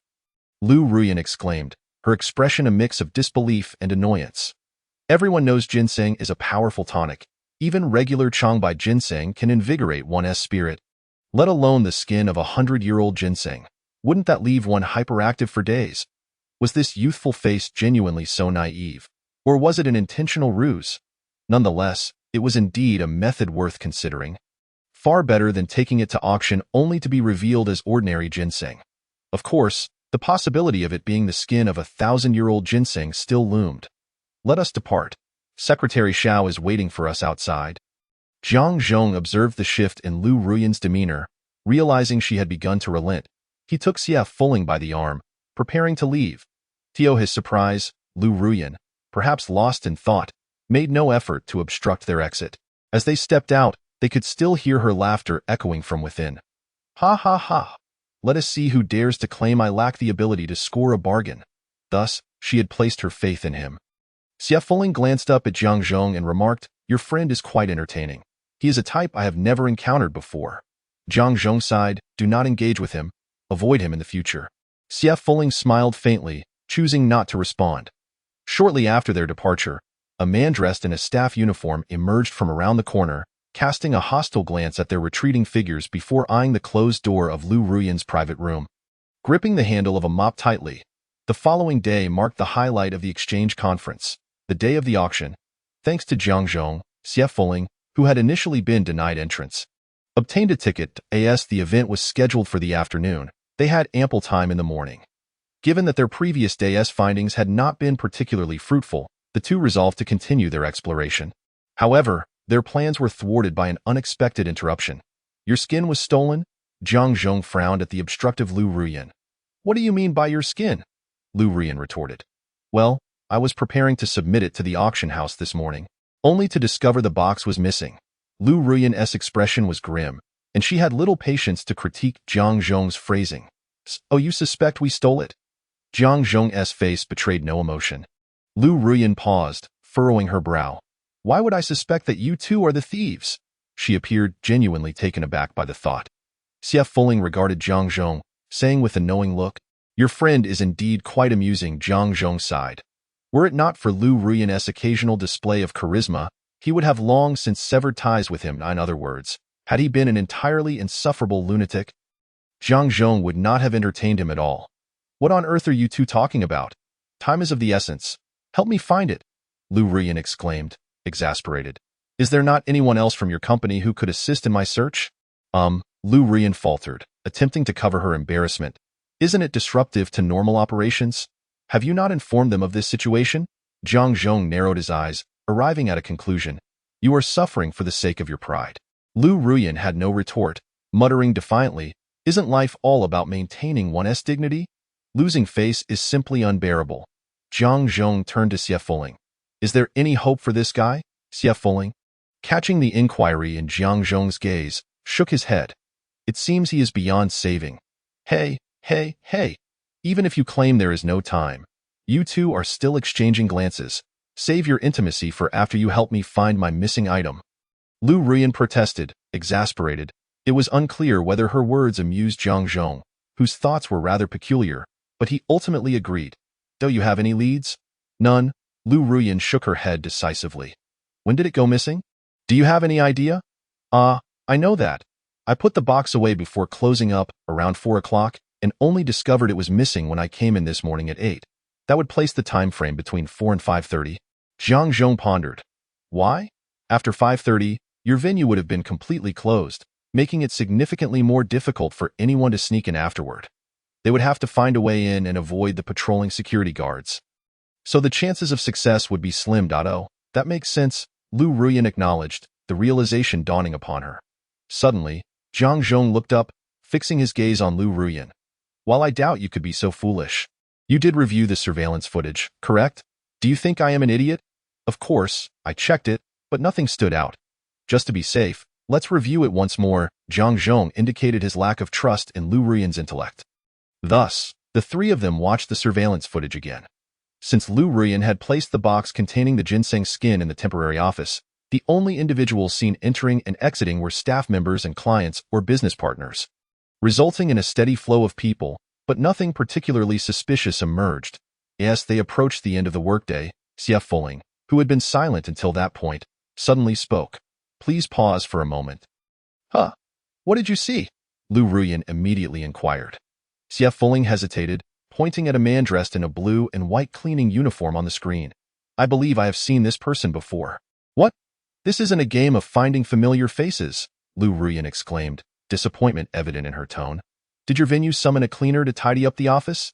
Jiang Zhong scrutinized the footage of the low-headed cleaner, posing the question, it seems there might be some, like taking out the trash and such. Isn't this organized by the host themselves? Don't you have anyone to clean up? Lu Ruyan pondered for a moment before responding. Don't you think the individual has been inside for quite a while? Upon hearing this, Lu Ruyan glanced at the surveillance screen, observing the time stamp on the recording. Indeed, this person had been inside for nearly 20 minutes. One would think tidying up would take no more than 10 minutes at most. During these 20 minutes, your staff had entered and exited, so a simple inquiry would clarify things. That's true. Following this, Lu Ruyan summoned the staff member captured on the surveillance footage for questioning, and they indeed uncovered something amiss. That person. I recall seeing him near your desk, General Lu. When I entered, I curiously asked him why he was there. And he mentioned something about a small piece of trash rolling behind the cabinet. I didn't think much of it, and when I left with the documents, he was still inside. Were there any others in the office when you left? Oh, there shouldn't have been, as they were all busy preparing for the upcoming event since it was almost time to clock out. After dismissing that staff member, Lu Ruyan clenched his fists. Gritting his teeth, I knew it. It was that suspicious janitor who did it. The suspicion surrounding the janitor was indeed substantial, but one must ponder why a mere janitor would steal something as trivial as your skin. How would he even know it was valuable? Jiang Zhong, less hasty than Lu Ruyan, contemplated further. Could it be that he overheard our conversation yesterday? Xie Fuling suddenly interjected. After all, he is a janitor, and it's plausible he was there at that time. Jiang Zhong found this reasoning valid and rewound the surveillance footage to confirm his suspicion. Sure enough, he observed the janitor loitering at the entrance for an extended period and deliberately hiding around the corner upon seeing them exit. After watching the footage, Jiang Zhong turned to Xie Fuling. You just mentioned you recognize this person. Who is he? If I'm not mistaken, he is the stepfather of a university classmate of mine. We've met once. Xie Fuling gazed at the janitor's shadowy visage frozen on the screen, finally affirming the man's identity. Zhao Xiaoying's stepfather, the man with a latent propensity for violence. Why is he here? Chapter 45. Encountering an old acquaintance upon confirming the surveillance footage. The group proceeded to present the printed photograph of the man to the event organizers. The organizers, recognizing the stature of the representatives from two formidable companies, promptly contacted the relevant departments. Unfortunately, they learned that this individual had not reported to work that day, and his phone remained unreachable, perpetually switched off. Although the news was disappointing, it was somewhat anticipated, further solidifying the man's suspicious demeanor. Xie Fuling contemplated for a moment and decided to call Zhao Xiaoying. Xie Fuling? Is this really you? Zhao Xiaoying seemed quite astonished by the unexpected call. After hearing the inquiry regarding her stepfather's whereabouts, she questioned, Why are you suddenly asking about that man? I'm not quite sure where he is now. We lost contact after he divorced my mother. At least he still resembles a man in that regard. Zhao Xiaoying's tone was flat when discussing the man, as if she had completely moved on. Treating him as a stranger, divorced? Xie Fuling expressed mild surprise. Yes, after our last conversation during my internship, I pondered a lot and realized you were right. It's better to endure short pain than prolonged suffering. I mustered the courage to confess to my mother, and without hesitation, she believed me. Leading to their divorce, a hint of mirth could be detected in Zhao Xiaoying's voice, followed by her contemplation. Later, I heard he was looking for work, but I didn't pay much attention to the details. At this point, Zhao Xiaoying hesitated before finally stating, Xie Fuling, that man seems to have always mistaken you for my boyfriend, even going so far as to blame you for everything. Once shouting that he never wanted to see you again. But since you're not developing in a city, you shouldn't have any encounters with him. Xie Fuling paused before replying, I am currently in a city. It seems we have already crossed paths. How did you end up in a city? No. How did you come to have any dealings with him? What happened? Zhao Xiaoying's tone shifted to one of concern. Fearing that man might seek revenge against Xie Fuling, it's just a trivial matter. You needn't worry, Xie Fuling reassured, smiling slightly. I apologize for the disturbance. What nonsense are you spouting? Zhao Xiaoying scolded from the other end of the line. Raising her voice slightly, since you're already in a city, don't even think about leaving quietly. We must meet up for a meal. This beauty will treat you. All right. Just as Xie Fuling ended the call, Zhang Zhong, feigning casualness, inquired, was that a female? Although he had previously heard that the suspicious janitor was the stepfather of Zhang Zhong's classmate, he was unaware that this classmate was a female. Additionally, due to their proximity, he had vaguely caught an unpleasant mention of boyfriend during the call. Yes, Xie Fuling replied nonchalantly, adding, you've met her before. Zhang Zhong suddenly recalled that it was the very same beautiful girl he had mistakenly thought was Xie Fuling's girlfriend. I just asked her, and she didn't provide any useful information. It seems we must rely on our own efforts. While Xie Fuling and Zhang Zhong conversed, two men approached from a distance, appearing to be engaged in a rather tumultuous discussion. One of the younger men, slightly built, walked ahead impatiently, expressing his irritation at the tall man beside him. Why are you everywhere? This security detail is our company's responsibility, the tall man retorted, keeping pace with the younger man. If it weren't for Daqing spotting you by chance, how long were you planning to avoid me? The younger man faltered momentarily, turning his head to respond. Who said I was avoiding you? Don't flatter yourself. I'm just working, all right? Our hospital has always sent someone to attend the Herbal Medicine Exchange Conference each year. Then why did you say you were on a business trip when I asked you last time? Isn't this a business trip? The tall man scoffed. What does it mean to be on a business trip when you're in a city? Going out for official duties counts as a business trip. Okay. TSK. It's pointless to argue with a barbarian like you. I'm going back to work. Don't follow me. The younger man, uninterested in furthering the conversation, quickened his pace, while the tall man easily kept up. As they continued their exchange, the distance between the two men and Xie Fuling's group diminished. The rapidly walking young man inadvertently glanced up and met Xie Fuling's teasing yet amused gaze. You two seem to have a great relationship, Xie Fuling remarked seriously upon their recognition. Fuling? The young man displayed a shocked expression, perhaps overwhelmed to the point of not comprehending what Xie Fuling had just said. The tall man accompanying him also appeared surprised, but soon his face lit up with joy. Dr. Xie, what brings you here? I came with friends to experience this exchange conference. Xie Fuling nodded at the tall man. Acknowledging him, he hadn't anticipated encountering these two here.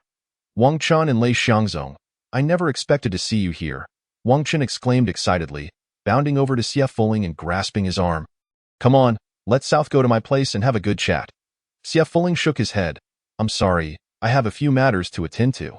Lei Xiangzong discreetly glanced at Wang Chun's hand gripping Xie Fuling's arm and smiled at Xie Fuling. Interjecting, is Dr. Xie facing any trouble? Do you need assistance? I just lost something, Xie Fuling replied. You lost something here? Upon hearing this, Lei Xiangzong's demeanor shifted to seriousness. This was a location under their company's security responsibility, and losing items could tarnish the company's reputation, he inquired. What did you lose? How did it happen? Xie Fuling recalled the earlier conversation he overheard between these two and the identity of Lei Xiangzong, understanding why Lei Xiangzong had suddenly become earnest. However, since he was not the party involved, it was not for him to decide whether to disclose this matter. He pondered briefly before glancing back at the two behind him. Zhang Zhong understood and naturally nodded. Although he did not know these two, he had no objection since they were friends of Xie Fuling. Zhang Zhong's understanding did not extend to Lu Ruyan, who was completely perplexed as to why Xie Fuling was suddenly looking at him, prompting him to ask, What are you looking at me for? Xie Fuling explained, My friend is in charge of security here. He might be able to help. Oh, that's excellent. We are in quite a predicament. Lu Ruyan promptly nodded in agreement, leading Xie Fuling to briefly explain the situation to Lei Xiangzong and Wang Chun. After listening, Lei Xiangzong pondered for a moment before making a phone call. A few minutes later, a young man in a security uniform hurried over. Xie Fuling recognized him as Huang Daqing, one of Lei Xiangzong's subordinates whom he had encountered before. His once distinctive blonde hair had now been dyed black, giving him a more innocent appearance. Upon hearing that a theft had occurred in his jurisdiction and that it had even attracted the attention of the boss, Huang Daqing appeared quite anxious. He rushed over at full speed, and upon spotting Xie Fuling standing next to his superior, his eyes widened in surprise. Dr. Xie! Huang Daqing exclaimed loudly, drawing the attention of several onlookers. Xie Fuling raised a hand in greeting, slightly surprised to encounter so many familiar faces today. Huang Daqing, like a startled rabbit, dashed to Xie Fuling's side, his expression brimming with excitement. His hands fidgeted as if wanting to grasp Xie Fuling's but hesitating, which made Lei Xiangzong feel quite embarrassed. He slapped Huang Daqing on the head and said, "All right, I understand you're thrilled to see your savior, but don't make a fool of yourself here. Get to the point and make amends." At this reprimand, Huang Daqing finally composed himself, realizing that this matter involved Dr. Xie, and he needed to perform well. "Savior?" Lu Ruyan looked at the composed Xie Fuling in surprise. Could it be that this youthful face belonged to someone truly remarkable? Meanwhile, Huang Daqing scrutinized a photo of the man and immediately recognized him. Isn't this old Mei from the cleaning team? Feeling a pang of regret, he slapped his forehead. "I saw him just yesterday. He seemed so jumpy and suspicious, I even asked him a question. Why didn't I dig deeper back then? How could I have been so unobservant? You should have just arrested him on the spot." Lei Xiangzong smacked Huang Daqing's head again. Huang Daqing, with a dejected expression, clutched his head and replied, "Boss, we are now legitimate security guards, not as free as before, and we're not the police. How can we just arrest someone? Enough with the excuses. Dio, you know how to find him." Lei Xiangzong acknowledged Huang Daqing's point, but chose not to pursue the matter further. Huang Daqing thought for a moment and cautiously responded, "I'll ask someone from the cleaning team. Just a moment, let me make a call." After saying this, Huang Daqing stepped aside to make the call, and the remaining group members realized they had yet to introduce themselves. "This is my friend Wang Qian," Lei Xiangzong stated. As the only intermediary, Xie Fuling took on the responsibility of introductions, albeit succinctly. "This is my business partner Jiang Zhong, and this is the owner of the lost item, Lu Ruyan." "Hello." They shook hands, marking the beginning of their acquaintance. Seizing the moment while Jiang Zhong, Lu Ruyan, and Lei Xiangzong engaged in small talk, Wang Chun leaned closer to Xie Fuling and whispered, "Your partner, Jiang Zhong, isn't he the general manager of Zhang's herbal medicine company? Impressive. You've quickly found such a remarkable collaborator." Suddenly, Wang Chun seemed to recall something and hesitated, raising a finger as if to make a point. "But I've heard some things about him." "What have you heard?" Xie Fuling inquired, his eyes flickering with curiosity. Chapter 46. The resolution of the incident. "What have you heard about him?" Xie Fuling pressed Wang Chun. Wang Chun opened his mouth, contemplated for a moment, then raised a finger as if to gesture. "I've heard he is, however." His words trailed off, and his action was interrupted when Jiang Zhong and Lei Xiangzong simultaneously pulled the two apart. Whether by coincidence or design, the conversation could not continue. Before Wang Chun could lose his temper, Lei Xiangzong interjected. "Daqing said he found out where that person is currently residing." Meanwhile, Xie Fuling observed Jiang Zhong's serious expression, contemplating the possibility that he deliberately wished to prevent him from hearing Wang Chen's gossip. However, the matter at hand was pressing. Time was not on their side with the auction approaching. They needed to resolve the issue promptly. Hence, after acquiring the specific address from Huang Daqing, the group prepared to set off without hesitation. Since Huang Daqing had security duties to attend to, he could not accompany them, and Wang Chun was unable to join due to the ongoing exchange at the hospital. He could only watch them leave with a face full of frustration, regretting not being able to witness the unfolding events, completely forgetting that he had been eager to distance himself from Lei Xiangzong not long ago. The individual in question was named Mei Yujun, a temporary hire due to insufficient personnel, hence the lack of detailed information. The cleaning worker Huang Daqing recognized happened to be the leader of their group and still retained the initial hiring records, which is how he obtained the address. Looking at the address provided by Huang Daqing, Lei Xiangzong informed the others, "This address appears to be in the East City floating population gathering area. There are several makeshift container homes under construction there, though the area isn't large. The address includes specific numbers, so it shouldn't be hard to find." As expected, the group easily located the place following the numbers. And they quickly spotted a man squatting at the entrance of a container, smoking. He wore a somewhat unkempt t-shirt and work pants, his scruffy beard giving him a disheveled appearance. The man stared blankly at the approaching group for a few seconds, and upon noticing Xie Fuling a little further back, his expression changed abruptly. He tossed away his cigarette and attempted to flee into the container, but was swiftly restrained by the agile Lei Xiangzong, pinning him against the door. "Hey, where do you think you're going?" Lei Xiangzong grinned mischievously while holding the man. "Who are you, and what do you want?" The man protested, clearly uncomfortable being pressed against the container. "Enough with the shouting," Lei Xiangzong said, pressing down on the man's shoulder with one hand while the other scratched his ear as if annoyed by the noise. "We have business with you." Turning to Xie Fuling, he asked, "Dr. Xie, is this him?" Xie Fuling nodded. Before anyone could react, a shadow darted forward as Lu Ruyan lunged to grab the collar of the man confirmed to be Mei Yujun, causing Lei Xiangzong to release his hold. "Ah, so you're the one who stole my ginseng skin?" Lu Ruyan shouted. Mei Yujun tilted his head and retorted, "I can't understand what you're saying, you bunch of lunatics. If you don't let me go, I'll call the police." "Go ahead, we won't stop you," Zhang Zhong said coldly from the side. Mei Yujun froze, seemingly taken aback by their unexpected response, remaining motionless for a moment. Zhang Zhong smirked and asked, "What, reconsidering your options? Why waste time with him? He is clearly nervous and won't dare to call the police. Let's just search the place," Lu Ruyan said impatiently, not wanting to engage in Zhang Zhong's ambiguous rhetoric. Upon hearing this, Mei Yujun's mouth curled slightly in a barely perceptible smirk, but as everyone's attention was on Zhang Zhong and Xie Fuling, no one noticed. Zhang Zhong frowned. "You don't need to get involved. P.S. dirty." After speaking, Lu Ruyan, who was still holding his nose, cast a glance indicating, "You go." Lu Ruyan. Why at this moment does he particularly want to curse?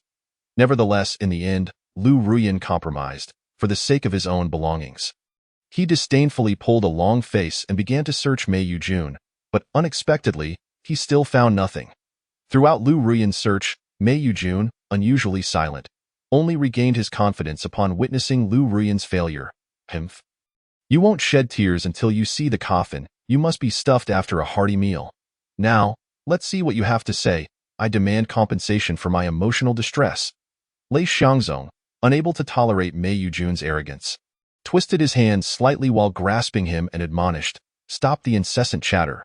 When the time comes, you will be released. If you are truly innocent, I, Lei, will personally serve you tea and apologize." Mei Yujun, feeling flustered by the situation, dared not speak further, though his expression remained one of defiance. Xie Fuling scrutinized Mei Yujun from head to toe, suddenly fixing her gaze on a particular spot. Moments later, a smile graced her lips, captivating everyone present, especially Lu Ruyan, who couldn't help but swallow hard. Boss Jiang immediately wore a dark expression, feeling an impulsive urge to pull her behind him. Then, Xie Fuling bent down and gently hooked 2 fingers at the rolled-up hem of Mei Yujun's trousers, revealing an object it was indeed the ginseng skin everyone had been searching for.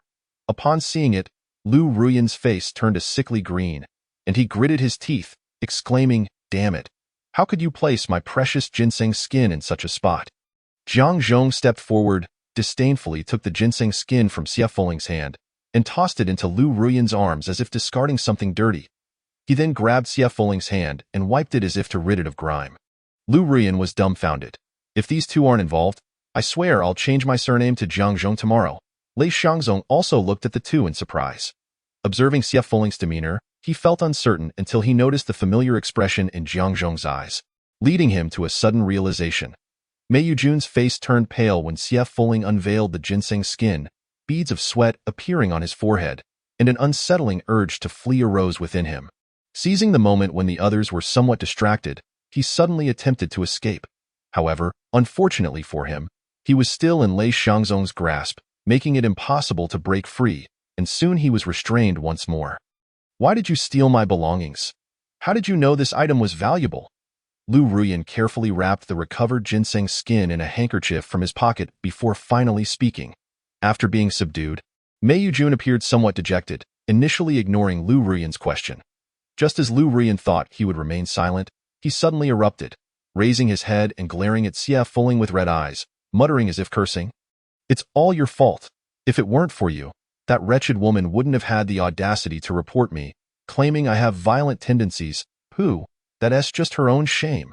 A loud slap interrupted Mei Yujun's tirade.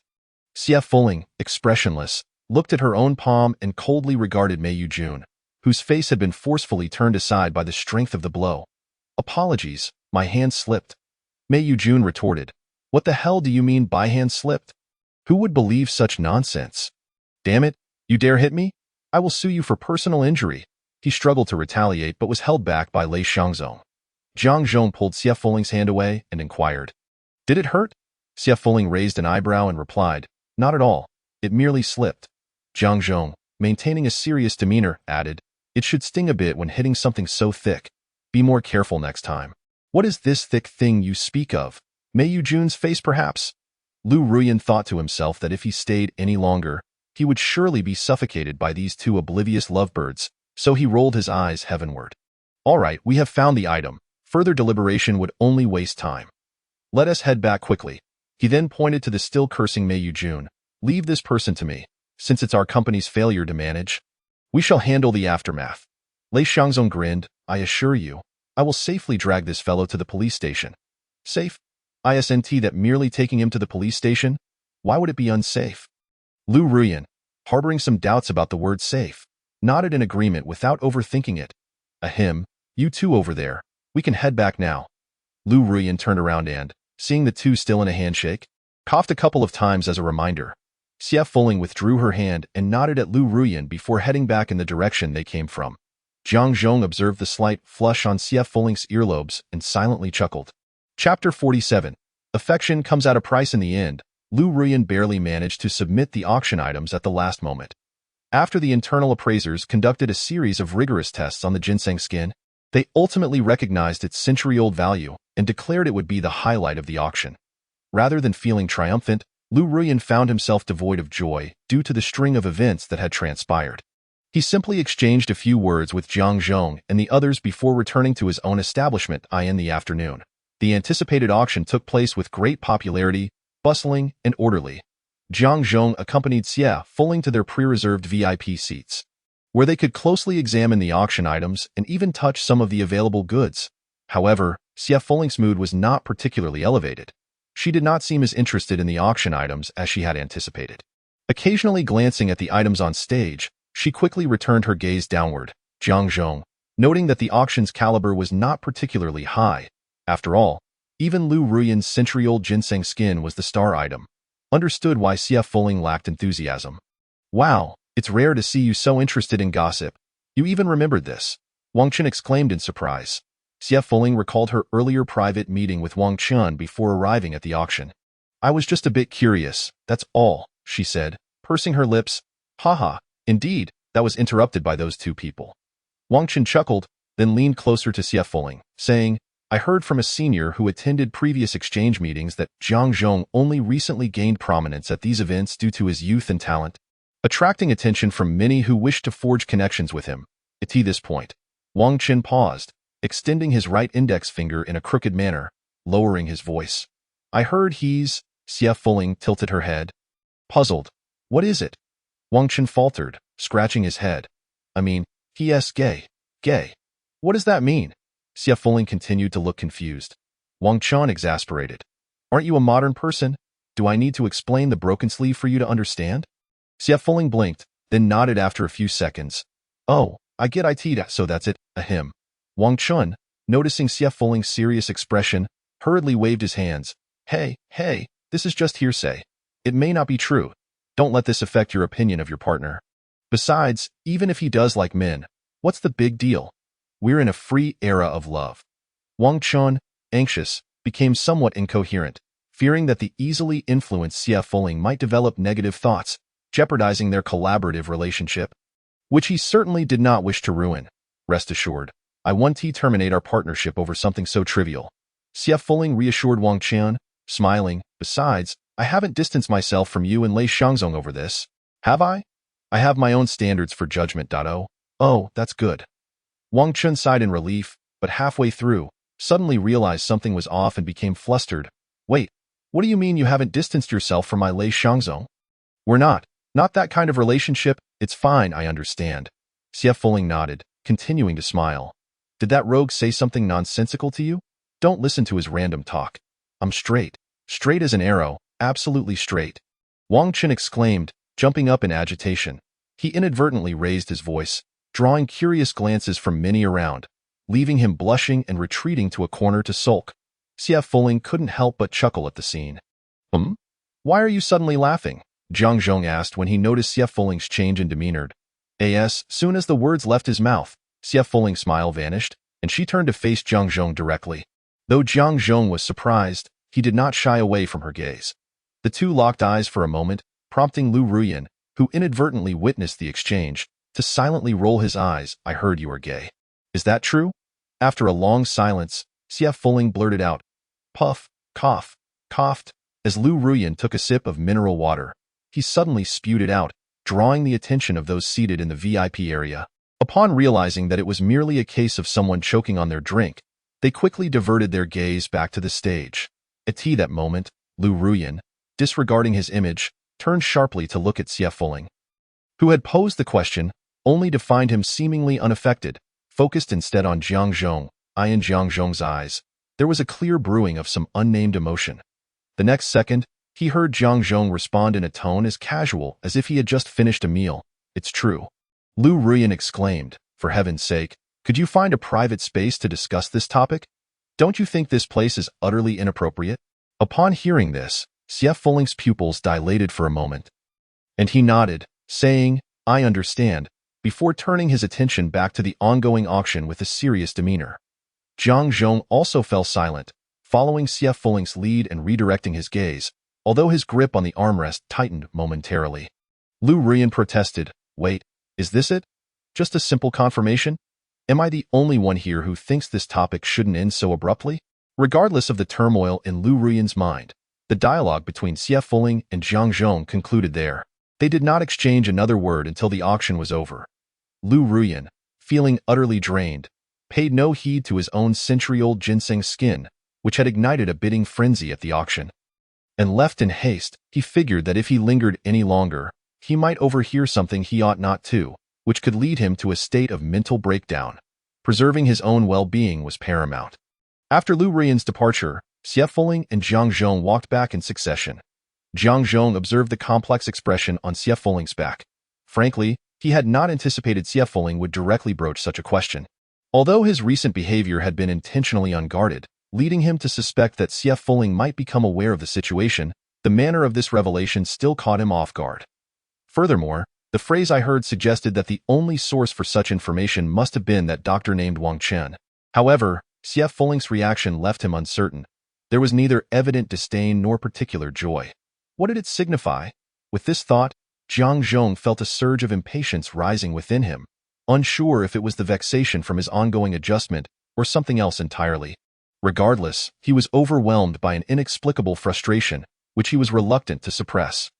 Consequently, Jiang Zhong's gaze darkened, and he took 2 steps forward, seizing Xie Fuling's wrist without uttering a word, pulling him deeper into the garden.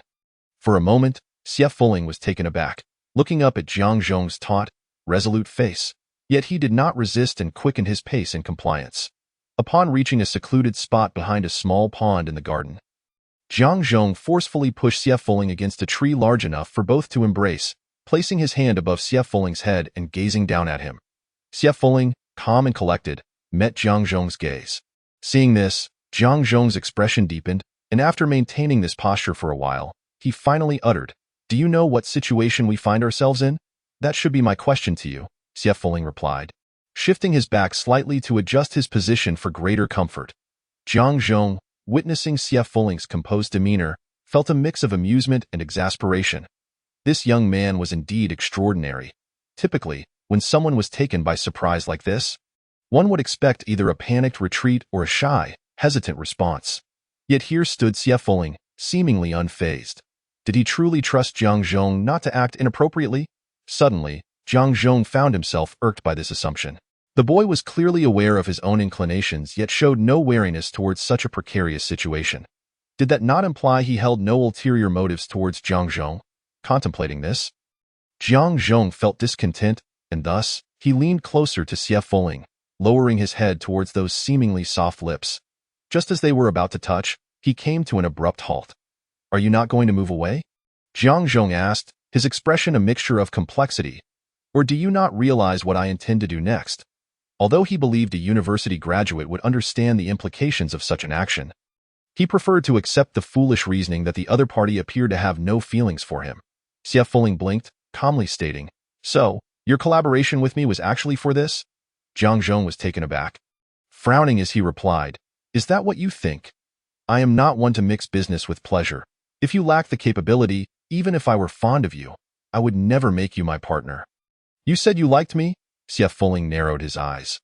"Otherwise, do you think I am merely toying with you?" Jiang Zhong gestured towards their close proximity, a look of incredulity on his face. "Oh, like me comes with a price."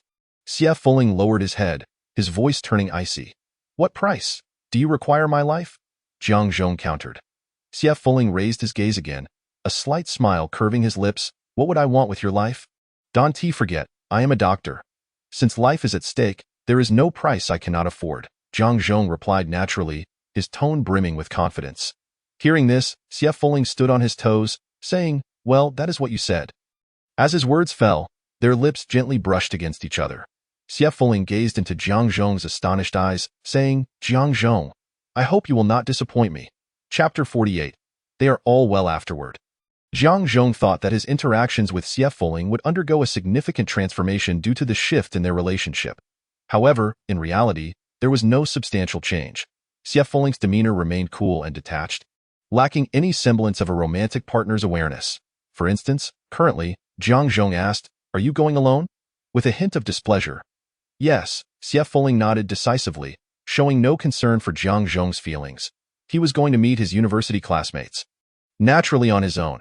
Jiang Zhong realized that Xie Fuling had no intention of introducing him, her newly appointed official boyfriend, to his friends. Thus, he ceased his pretenses and stated, Then I will drive you.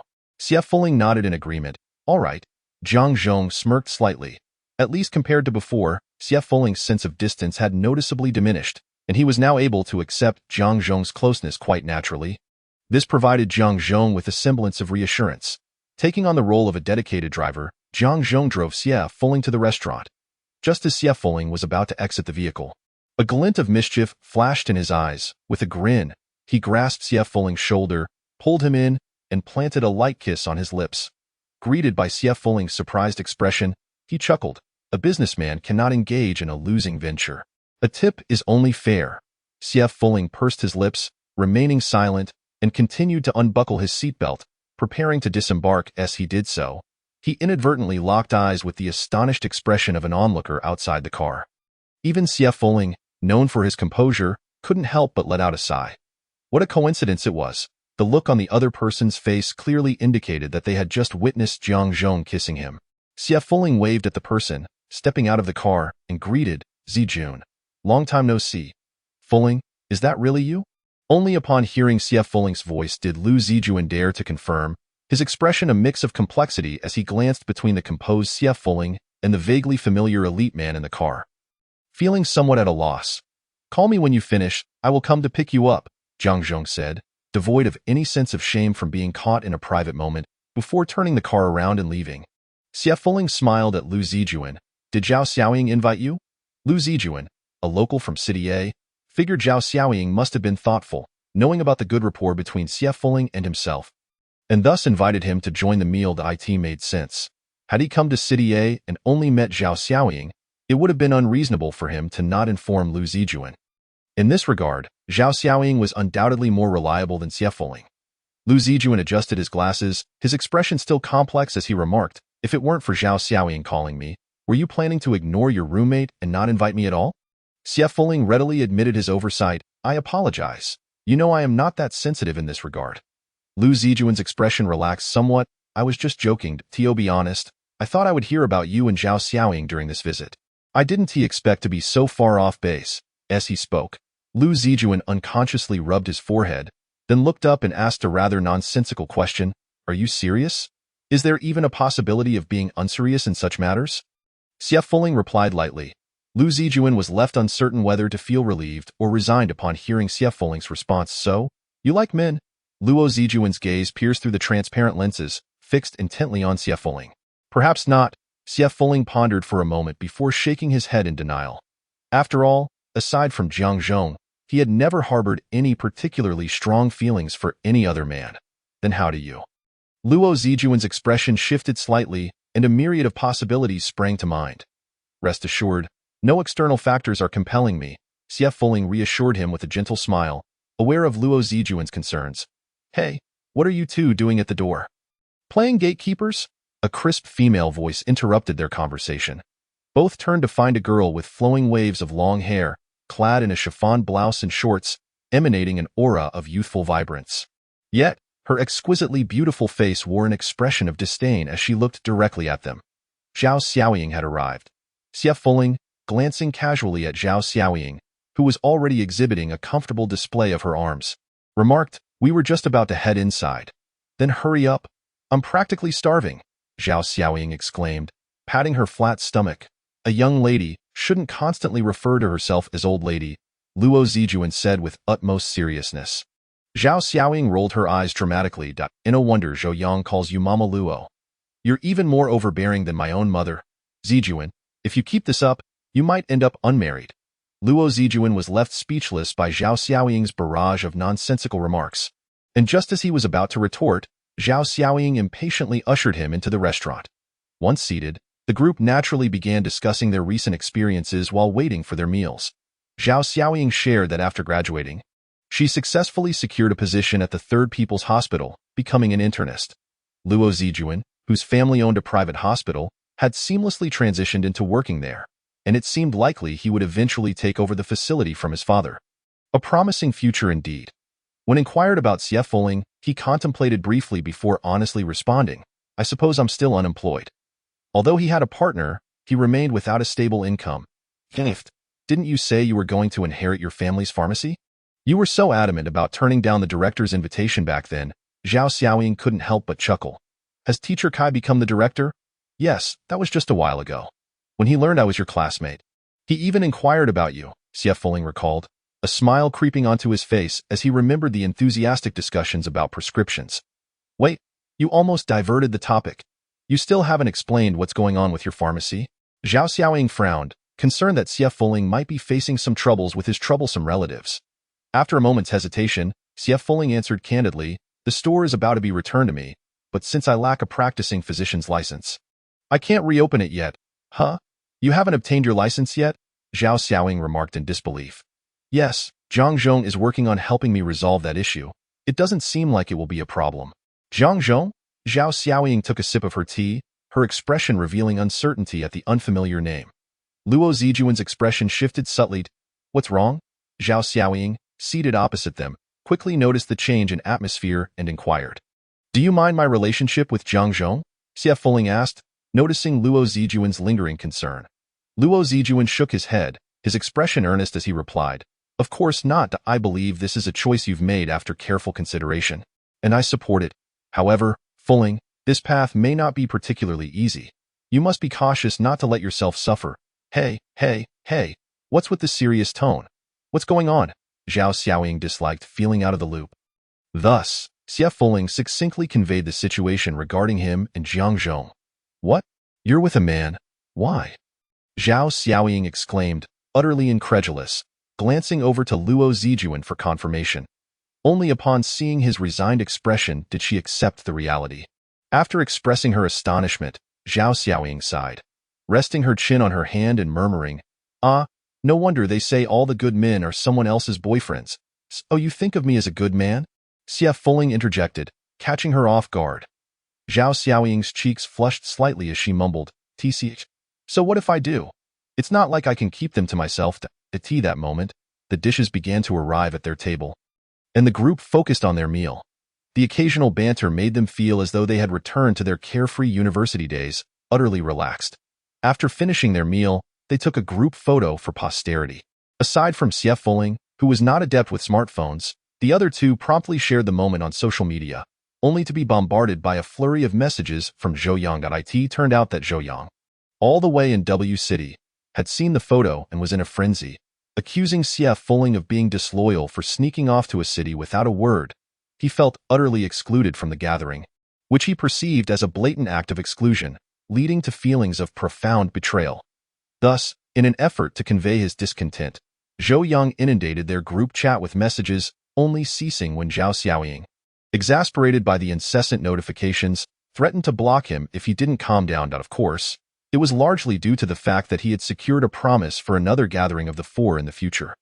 After the dinner, Boss Zhang arrived punctually to pick them up.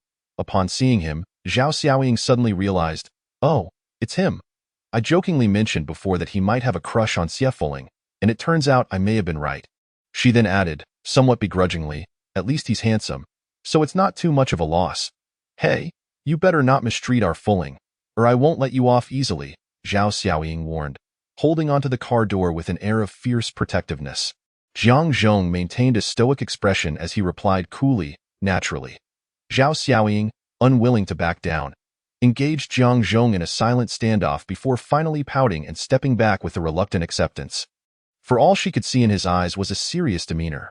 During the car ride back, Jiang Zhong asked Xie Fuling, "How was the dinner?" Xie Fuling replied, keeping his gaze forward, "It was quite good." "They are all wonderful." Jiang Zhong reached out to gently ruffle Xie Fuling's hair, saying, "Your friends, whom you approve of, must indeed be good." Xie Fuling remained silent, but the smile in his eyes indicated his strong agreement with Jiang Zhong's sentiment. "You're heading back to W City tomorrow. Any plans?" Xie Fuling blinked and replied, "Oh, I almost forgot. Once I return, I won't be staying at your place anymore." The unexpected statement caused Jiang Zhong's expression to darken. Chapter 49. Rumors and gossip. Having visited the medicinal herb base and attended a large exchange conference, Xie Fuling felt it was high time to check on his pharmacy, as he couldn't allow the Xie family to believe that simply holding onto the store meant that nothing had transpired. "This doesn't conflict with your continued stay here, does it?" Jiang Zhong observed Xie Fuling packing his belongings, his face clearly displaying his displeasure. Xie Fuling continued his task, casually responding, "Of course it does. The distance is too great." Jiang Zhong was momentarily speechless. "But you can't reopen yet. You'll be closing for a while anyway. Once you've resolved the issues with that family, you could still stay here, right?" Jiang Zhong continued his attempts to persuade. Xie Fuling paused, then asked, "Do you really want me to stay?" "Of course," Jiang Zhong replied without a hint of pretense. Xie Fuling narrowed his eyes slightly, then placed his items down gently, approaching Jiang Zhong and leaning in closer. "Is there a special intention behind this?" Jiang Zhong's pupils widened momentarily, but he calmly replied, "No, even if there were, I must not confess to it at this moment." Xie Fuling quietly observed him for a moment before returning to his task. Clearly having made up his mind, Jiang Zhong, feeling frustrated, clicked his tongue, ultimately conceding, "I'll take you there." Xie Fuling's lips curled into a smile as he looked up at Jiang Zhong.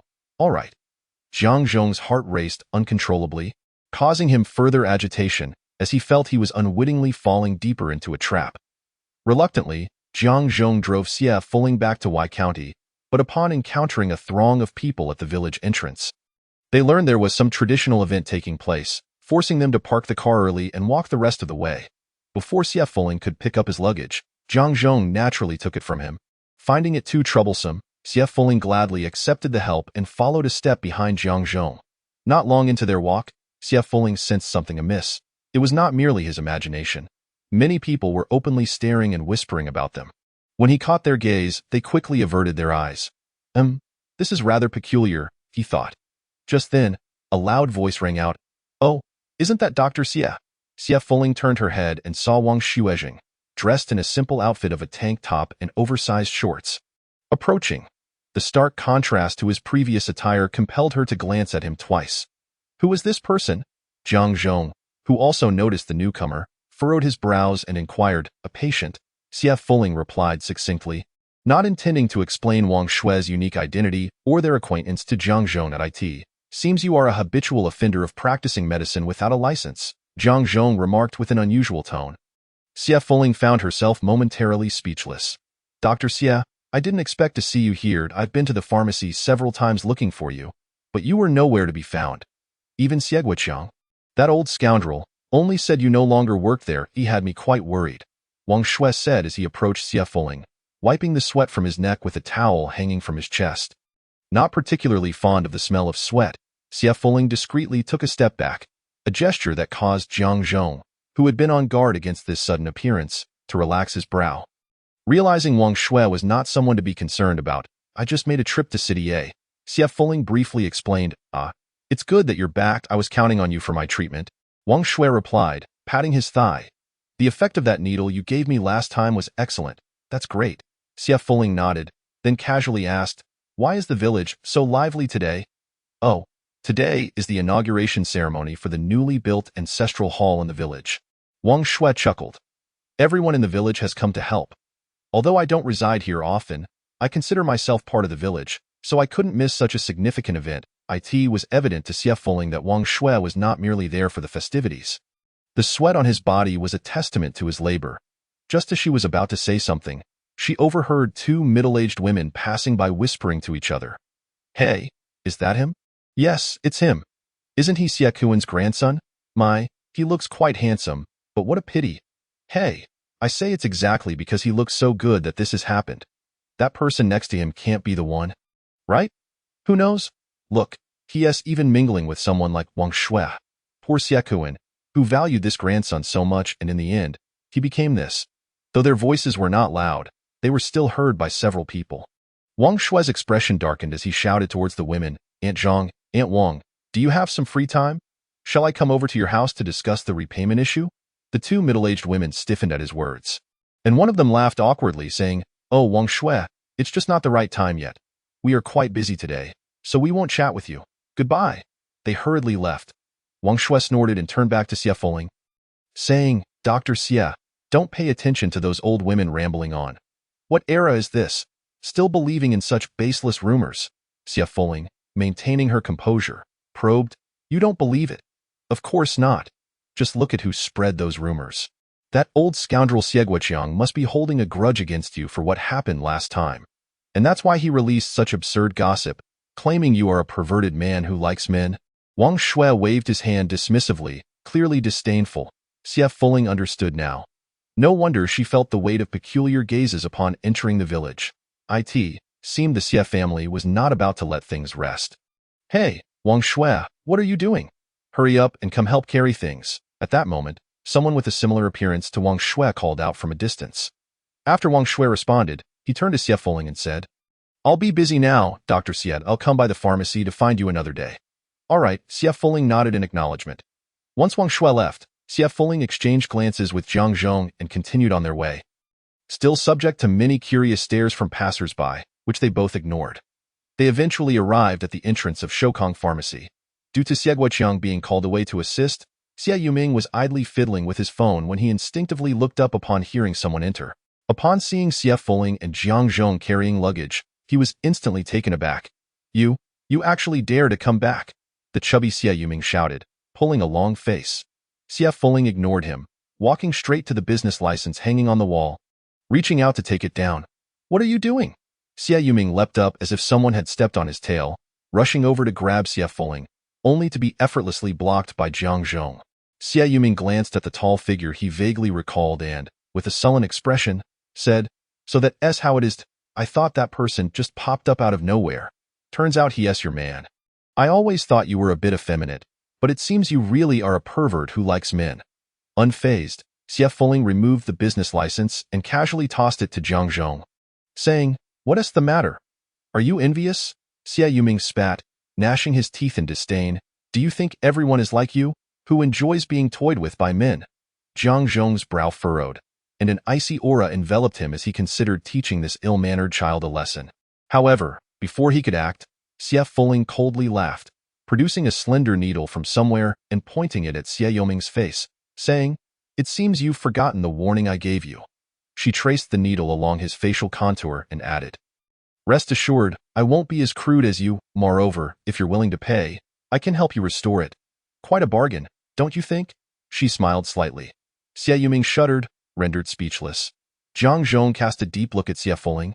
Having never witnessed this assertive side of her before, it was a refreshing experience. Feeling his gaze, Xie Fuling slightly raised her head to meet Jiang Zhong's eyes, tilting her chin in a manner that exuded an inscrutable coldness. In the future, be discerning in choosing your patients. Don't treat just anyone who offers money. Jiang Zhong gently patted Xie Fuling's head, seriously stating, It lowers your standards. Xie Fuling was taken aback by Jiang Zhong's reaction, raising an eyebrow and replying, That's a valid point. After saying that, she averted her gaze, a smile unconsciously gracing her lips. What do you think you're doing? Let go of Xiaoming. A shrill scream, accompanied by the sound of something falling to the ground, erupted as a plump figure sprinted towards them. Jiang Zhong swiftly pulled Xie Fuling back a step, and due to the sudden reaction, the business license he had been holding slipped from his grasp and shattered on the ground. The person rushing over was Wu Lingling, who was now anxiously checking Xie Yuming for injuries. Upon confirming he was unharmed, she glanced down at the shards of the business license on the ground, her expression turning a sickly green. Gritting her teeth, she snapped at Xie Yuming, Go, call your dad back. If he doesn't return soon, this shop will be wrecked by his good nephew. She shoved Xie Yuming before turning her attention to Xie Fuling, still sheltered in Jiang Zhong's embrace, and said, "You truly are something. Not only fooling around with men, but also coming to snatch your uncle's things. Aren't you afraid your grandfather will rise from his grave in anger?" "I am not afraid at all. Rather, it is your uncle who may find it hard to explain to grandfather." Chapter 50. Keep your distance from him. As Xie Guoqiang ran back to the pharmacy, his mind had already conjured up a myriad of scenarios about what he would encounter. However, he was not prepared for the bizarre scene before him. Xie Fuling and that tall man, who had appeared mysteriously before, were seated casually, engaged in conversation, looking remarkably at ease, while his wife and child displayed an expression of suppressed fury. They seemed to be in a state of retreat, which did not bode well for him. A sense of dread gripped Xie Guoqiang's heart as he instinctively called out, "Lingling, Xiaoming." "Guoqiang, Dad." Wu Lingling and Xie Xiaoming turned to him, and having never been regarded by his family with such eager anticipation, Xie Guoqiang's vanity surged. He offered them a reassuring glance before turning to Xie Fuling. Noticing her gaze was already upon him, he adopted an authoritative tone befitting an uncle, stating, "Fuling, what do you mean by this? Do you truly not regard your uncle as an elder? I don't quite understand what you're saying, uncle. Am I not quietly waiting for you to return so we can discuss this matter?" Xie Fuling replied coolly, "Isn't it better than simply kicking you out and changing the locks?" Xie Guoqiang's expression hardened. This brat dared to reference their previous incident of changing the locks. Feeling unjustified, he attempted to shift the topic. "What do you wish to discuss with me?" Xie Fuling stood up leisurely, producing the complete set of documents she had prepared, and said, "I would like to discuss the transfer of the pharmacy." Upon seeing the meticulously prepared documents, Xie Guoqiang's face turned pale.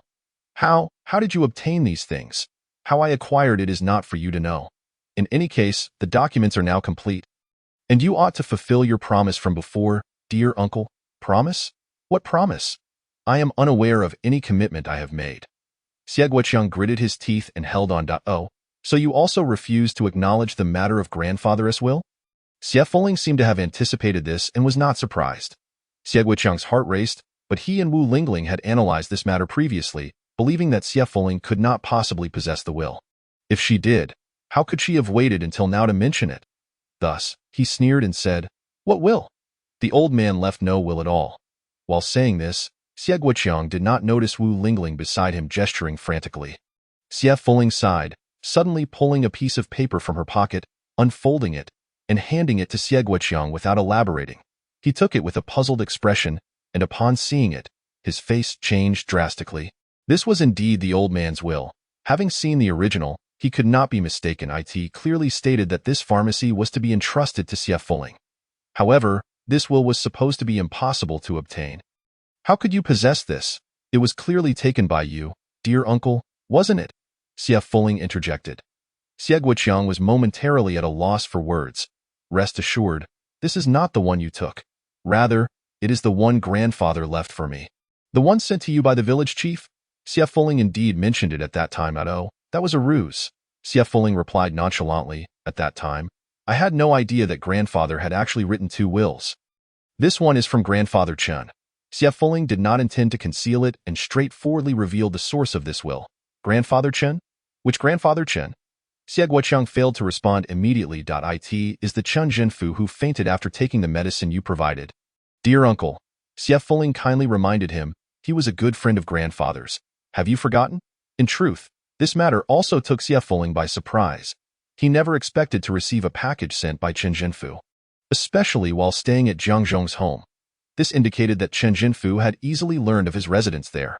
Moreover, despite having graduated for some time, he had not made any move until their paths crossed, demonstrating that Chen Zhenfu was a person of consideration and means. Forging a good relationship with him was far better than being adversarial. Upon mentioning Chen Zhenfu, Xie Guoqiang could surmise some of the backstory, and his expression twisted into a grimace as he suddenly began to rip the will in his hands furiously. Xie Fuling watched him tear it apart with a cold gaze, and when he had nearly finished, she leisurely remarked, "Uncle, why the agitation? It is merely a copy." Xie Guoqiang halted in his actions, his eyes reddening as he glared at Xie Fuling. Jiang Zhong, who had remained silent, observed the exchange between his child and the uncle with a headache, wondering why they engaged in such convoluted antics when they could simply expel the intruders. After all, the plump woman had already visited once. It was evident that not being a family member meant one should not enter the door. It was foolish to think that anyone would hand an important original document to those whose interests were opposed. Such naivety was astounding. The will of grandfather mentioned that the old house in the back village was to be given to you. Dear uncle, Xie Fuling felt she had said enough. I have no interest in occupying what belongs to others, so you need not worry about moving there. In fact, grandfather's old house had been renovated a few years ago and could hardly be considered old. It was quite spacious, and aside from being slightly worn inside, it had no significant faults. Thus, although grandfather was exasperated with his youngest son for his lack of ambition, he still held some affection for him. Too bad he did not know how to cherish it. Seeing that he had no grounds to claim, Xie Guoqiang trembled with anger, glaring at Jiang Zhong behind Xie Fuling, suddenly declaring, "Now the entire village knows you are a twisted homosexual. No one will come to buy your medicine. You will squander everything grandfather worked for in his lifetime." Xie Fuling's expression turned icy, his voice deepening. "You need not worry about that. I shall not disappoint grandfather." He was growing impatient. This family kept repeating the same tired arguments, and he was exhausted from hearing them. "You will not succeed," Wu Lingling, who had not expected Xie Guoqiang to genuinely alter the situation, intended to observe how things unfolded. Upon realizing that the family's departure was becoming a reality, she could no longer contain herself. It was merely a will. She could not believe they had not brought the original along. As she thought this, her eyes sparkled, fixated intently on Xie Fuling's medicine chest and suitcase, only to suddenly meet a pair of cold, penetrating eyes, those of Jiang Zhong, which exuded a palpable threat. Causing Wu Lingling to panic, Jiang Zhong clicked his tongue and said to Xie Fuling, "You are too soft-hearted. Reasoning with such people is utterly futile. It would be far more effective to directly expel them as I suggested." Xie Fuling, who had never perceived any weakness in his heart, blinked innocently.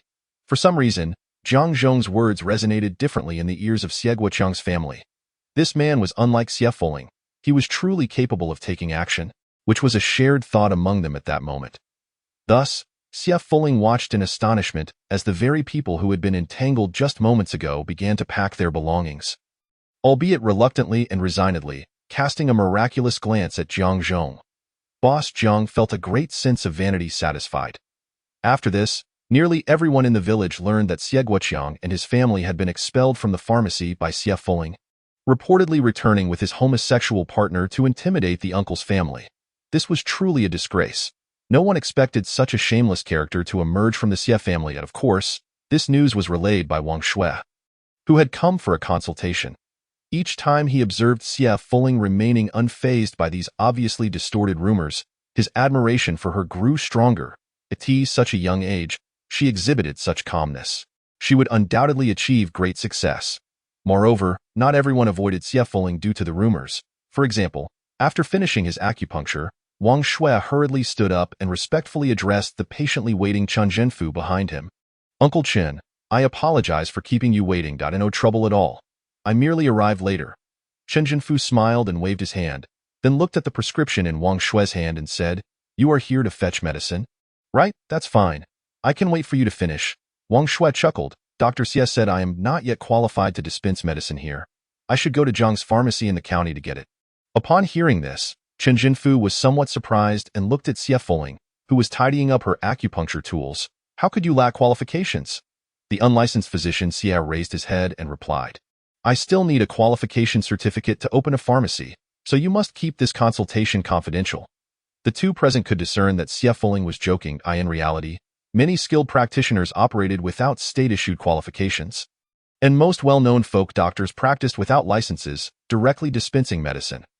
The Health Bureau basically turned a blind eye to such individuals, as long as no incidents occurred.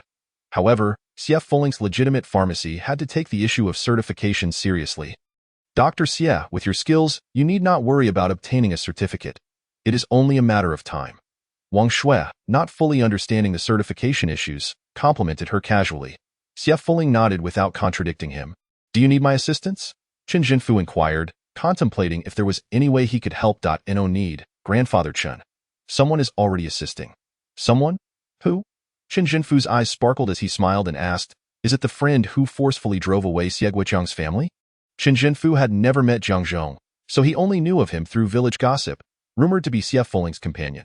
However, Neither Wang Shui nor Chen Jinfu took the rumor of Xie Fuling being a homosexual seriously. Yes, it is him, Xie Fuling confirmed, then added thoughtfully, his name is Jiang Zhong. Jiang Zhong? Chen Jinfu was genuinely astonished, his mouth agape. The one from Zhang's herbal medicine? Yes. Chen Jinfu regarded Xie Fuling with a complex expression and slowly uttered, "It would be best if you kept your distance from him." Chapter 51. I have a partner. After Jiang Zhong entered, he first greeted Xie Fuling, then respectfully nodded at Chen Jinfu, who was looking over. Mr. Chen. Chen Jinfu did not expect to see Jiang Zhong, whom he had just mentioned, appear before him so suddenly, and he felt an awkwardness, as if he had been caught speaking ill of someone. He was unsure whether his previous words had reached Jiang Zhong's ears and could only awkwardly say, "Haha, I am no longer Mr. Chen." Jiang Zhong readily adjusted his address. Chen Lao, at this moment, Chen Jinfu regained his composure. After all, he was a seasoned veteran in the business world, and he quickly engaged in casual conversation with Jiang Zhong. Xiao Jiang, it has been a while since we last met. The last time I saw you, Chen Lao, was 2 years ago. Jiang Zhong replied. Although there was nothing wrong with the statement, it seemed to carry an underlying meaning in Chen Jinfu's ears. The youth is indeed formidable. Chen Jinfu remarked sincerely. To be honest, when he first encountered Jiang Zhong, he had known that this individual was not ordinary. However, he did not expect that in just a few short years, Zhang's herbal medicine company would grow from a fledgling enterprise into one of such considerable scale and strength, which could not be underestimated, though it was still incomparable to the legends of Chen Lao's earlier days. Jiang Zhong sincerely responded, but Xie Fuling, impatient with the pleasantries exchanged between the two businessmen, directly inquired, "Are you looking for me about something?" "Yes, there is indeed a matter." Jiang Zhong did not intend to elaborate. Xie Fuling nodded, indicating her understanding, and casually gestured to a nearby chair, saying, "Please wait a moment. I will first attend to Chen Grandpa." "All right, no rush." Jiang Zhong reached out to touch Xie Fuling's hair, then consciously moved to sit and wait. Although he occasionally had the habit of touching her head, Xie Fuling felt that his previous actions seemed quite deliberate. Upon noticing Chen Jinfu's peculiar gaze, she understood that he must have overheard the comment about keeping a distance. The word immature lingered briefly in her mind. But it did not stay long, as she naturally turned to Chen Jinfu and said, "Chen Grandpa, please extend your hand. I will take your pulse." Chen Jinfu's eyes darted between Xie Fuling and Jiang Zhong, seeing both with inscrutable expressions, and he sighed quietly, extending his hand. Dr. Xie, I will take my leave now." Wang Shui finally found an opportunity to speak as he missed his chance to leave. While seriously checking the pulse, Xie Fuling did not lift her head but waved her empty hand in a farewell gesture. Wang Shui immediately felt relieved and hurried out of the shop, sensing that the atmosphere was quite off and deciding it was best to leave sooner rather than later. Moments later, "Chen Grandpa, the situation is still quite good. I will write you a new prescription. Switch to the new medicine for 7 days, and come back after that to see if any adjustments are needed," Xie Fuling said while writing the new prescription. Chen Jinfu nodded in agreement, suddenly turning his gaze to Jiang Zhong, who was quietly sitting aside, and said with a smile, "Xiao Jiang, I appreciate your patience in waiting so long." "It's nothing," Jiang Zhong responded, shifting his gaze from Xie Fuling to Chen Jinfu. "For a busy person like you to willingly wait, it seems you have a good relationship with Dr. Xie." Chen Jinfu continued to smile. Jiang Zhong nodded, showing no inclination to deny it. "I heard that you are now in a partnership?" "Yes, indeed, of course. There has been another layer of relationship recently," Jiang Zhong thought to himself. "You have quite the insight. Had you not made your move first, I would have considered asking Dr. Xie to be my personal physician," Chen Jinfu remarked, though he did not know why he said this, catching Xie Fuling's attention. "Fuling would not agree to that," Jiang Zhong naturally replied, thinking that if Xie Fuling were willing to be a personal physician, he would have done it long ago. Chen Jinfu did not respond. He knew that the child had other aspirations. Although he initially had such thoughts, seeing the child's capabilities made him realize that such talent should not be confined to one person's side. Moreover, what he truly wanted to say was not this. "Xiao Jiang, don't blame this old man for being nosy, but do you have a partner?" Chen Jinfu suddenly changed the topic. Jiang Zhong was not at all startled by this abrupt shift in conversation. He simply nodded yes. Chen Jinfu did not expect such a straightforward admission and looked meaningfully at Xie Fuling, who was still focused on writing the prescription, narrowing his eyes. "Oh, that's quite good. Young people should settle down sooner rather than later." "Chen Lao is correct," Jiang Zhong replied with a chuckle, realizing he had perhaps overthought the matter. Since Jiang Zhong already had a partner, it seemed unlikely that he would have any special intentions towards Xie Fuling. Chen Jinfu, who had never considered the possibility of Jiang Zhong's partner being Xie Fuling, left the pharmacy with a sense of relief, taking the new prescription given by Dart XIE.in. The future. Whenever he recalled this scene, he would want to smack himself on the head, pondering how age can cloud one's judgment. After seeing off Chen Jinfu, Xie Fuling turned to Jiang Zhong, who had already stood up and tilted her head, asking, "Can we talk now? What is it that you need?" Jiang Zhong approached Xie Fuling without uttering a word, predictably failing to detect any surprise or fluctuation in her eyes. Frustrated, he slammed the shop door shut and forcefully kissed her, cradling her head. Although they had kissed before, it had mostly been fleeting pecks. This was their first genuine kiss, and even Xie Fuling found it difficult to withstand, as he had never been kissed this way in either of their lifetimes. When their lips finally parted, Jiang Zhong looked at Xie Fuling, whose face was flushed and whose eyes glistened with moisture, and felt his confidence return. This manner of welcoming an old flame after such a long absence is quite inappropriate, Jiang Zhong remarked, embodying the typical attitude of someone who takes advantage and then feigns innocence. Xie Fuling's moment of fluster lasted only a heartbeat. Once he regained his composure, he looked up, somewhat speechless. Recalling that Jiang Zhong had only been there yesterday morning, however, Xie Fuling would not voice this thought, as he could already predict Jiang Zhong's response, so he decisively chose not to add to his own annoyance and switched to a businesslike demeanor. "What exactly is the matter?" Xie Fuling stepped back, circumventing Jiang Zhong as he moved toward the counter, inquiring as he walked. Realizing he could no longer afford to be arrogant, Jiang Zhong responded honestly, "Impotence. Can you treat it?" Xie Fuling halted his steps, slowly turning to face Jiang Zhong with a complex expression, particularly lingering on one specific part of him for a few seconds before saying, "Good mindset, don't worry. It can be treated." Jiang Zhong's expression darkened completely, gritting his teeth. "It's not me." Xie Fuling's expression remained unchanged as he nodded. "Oh." The tone carried no sincerity. Jiang Zhong's rationality nearly shattered. He stepped forward, grasping Xie Fuling's arm, and smiled through gritted teeth. "I wouldn't mind letting you verify it right away." Xie Fuling's face stiffened, realizing they had crossed a line, and coughed, conceding, "I was just joking." "Humph." Jiang Zhong scoffed lightly, finally detailing the purpose of his visit. It turned out he had a major project that he had pursued for a long time, now just needing the final approval from the responsible party. However, that person, whether intentionally or genuinely doubtful of their company, had been reluctant to express their stance. Jiang Zhong had tried many methods to persuade him, but none had softened the other party's resolve until a friend provided him with a crucial piece of information. It turned out that this responsible party had a long-standing, troubling secret that had led him to seek medical advice in private without any notable improvement. As he aged, this issue increasingly affected him, even changing his temperament. Since this individual was quite cautious in their dealings, very few people were aware of this matter. However, Jiang Zhong's friend happened to be one of them. Upon learning this news, Jiang Zhong immediately thought of his child. That's the situation. Due to the particular circumstances, this person may not be able to allow you to approach him directly for a diagnosis if possible. I hope to avoid obvious methods like prescriptions and instead deliver something ordinary that can convey genuine effects. Jiang Zhong articulated his request. Xie Fuling pondered for a moment before asking, "Does he enjoy drinking?" Jiang Zhong's eyes brightened, realizing she had an idea, and nodded, "Yes, he enjoys socializing and reportedly drinks a couple of cups at home when he has nothing to do." Such information was relatively easy to obtain, given that hosting banquets is a common method. Then let us send him a jar of tonic wine. The tonic wine spoken of by Xie Fuling is certainly not the kind of superficial concoction that merely seeks to bolster appearances, but rather a carefully crafted elixir that employs the principles of traditional Chinese medicine, combined with an array of appropriate herbal ingredients, to achieve the goals of nourishing the kidneys and replenishing vital energy. Xie Fuling did not keep Jiang Zhong waiting for long. A small jar containing the essence of precious medicinal herbs such as ginseng, deer antler, and cordyceps was promptly delivered into his hands. The process of gifting was remarkably smooth, as he merely hinted at the wine's efficacy, and success was immediate. All that could be done had been accomplished. Now, it was merely a matter of patiently awaiting results.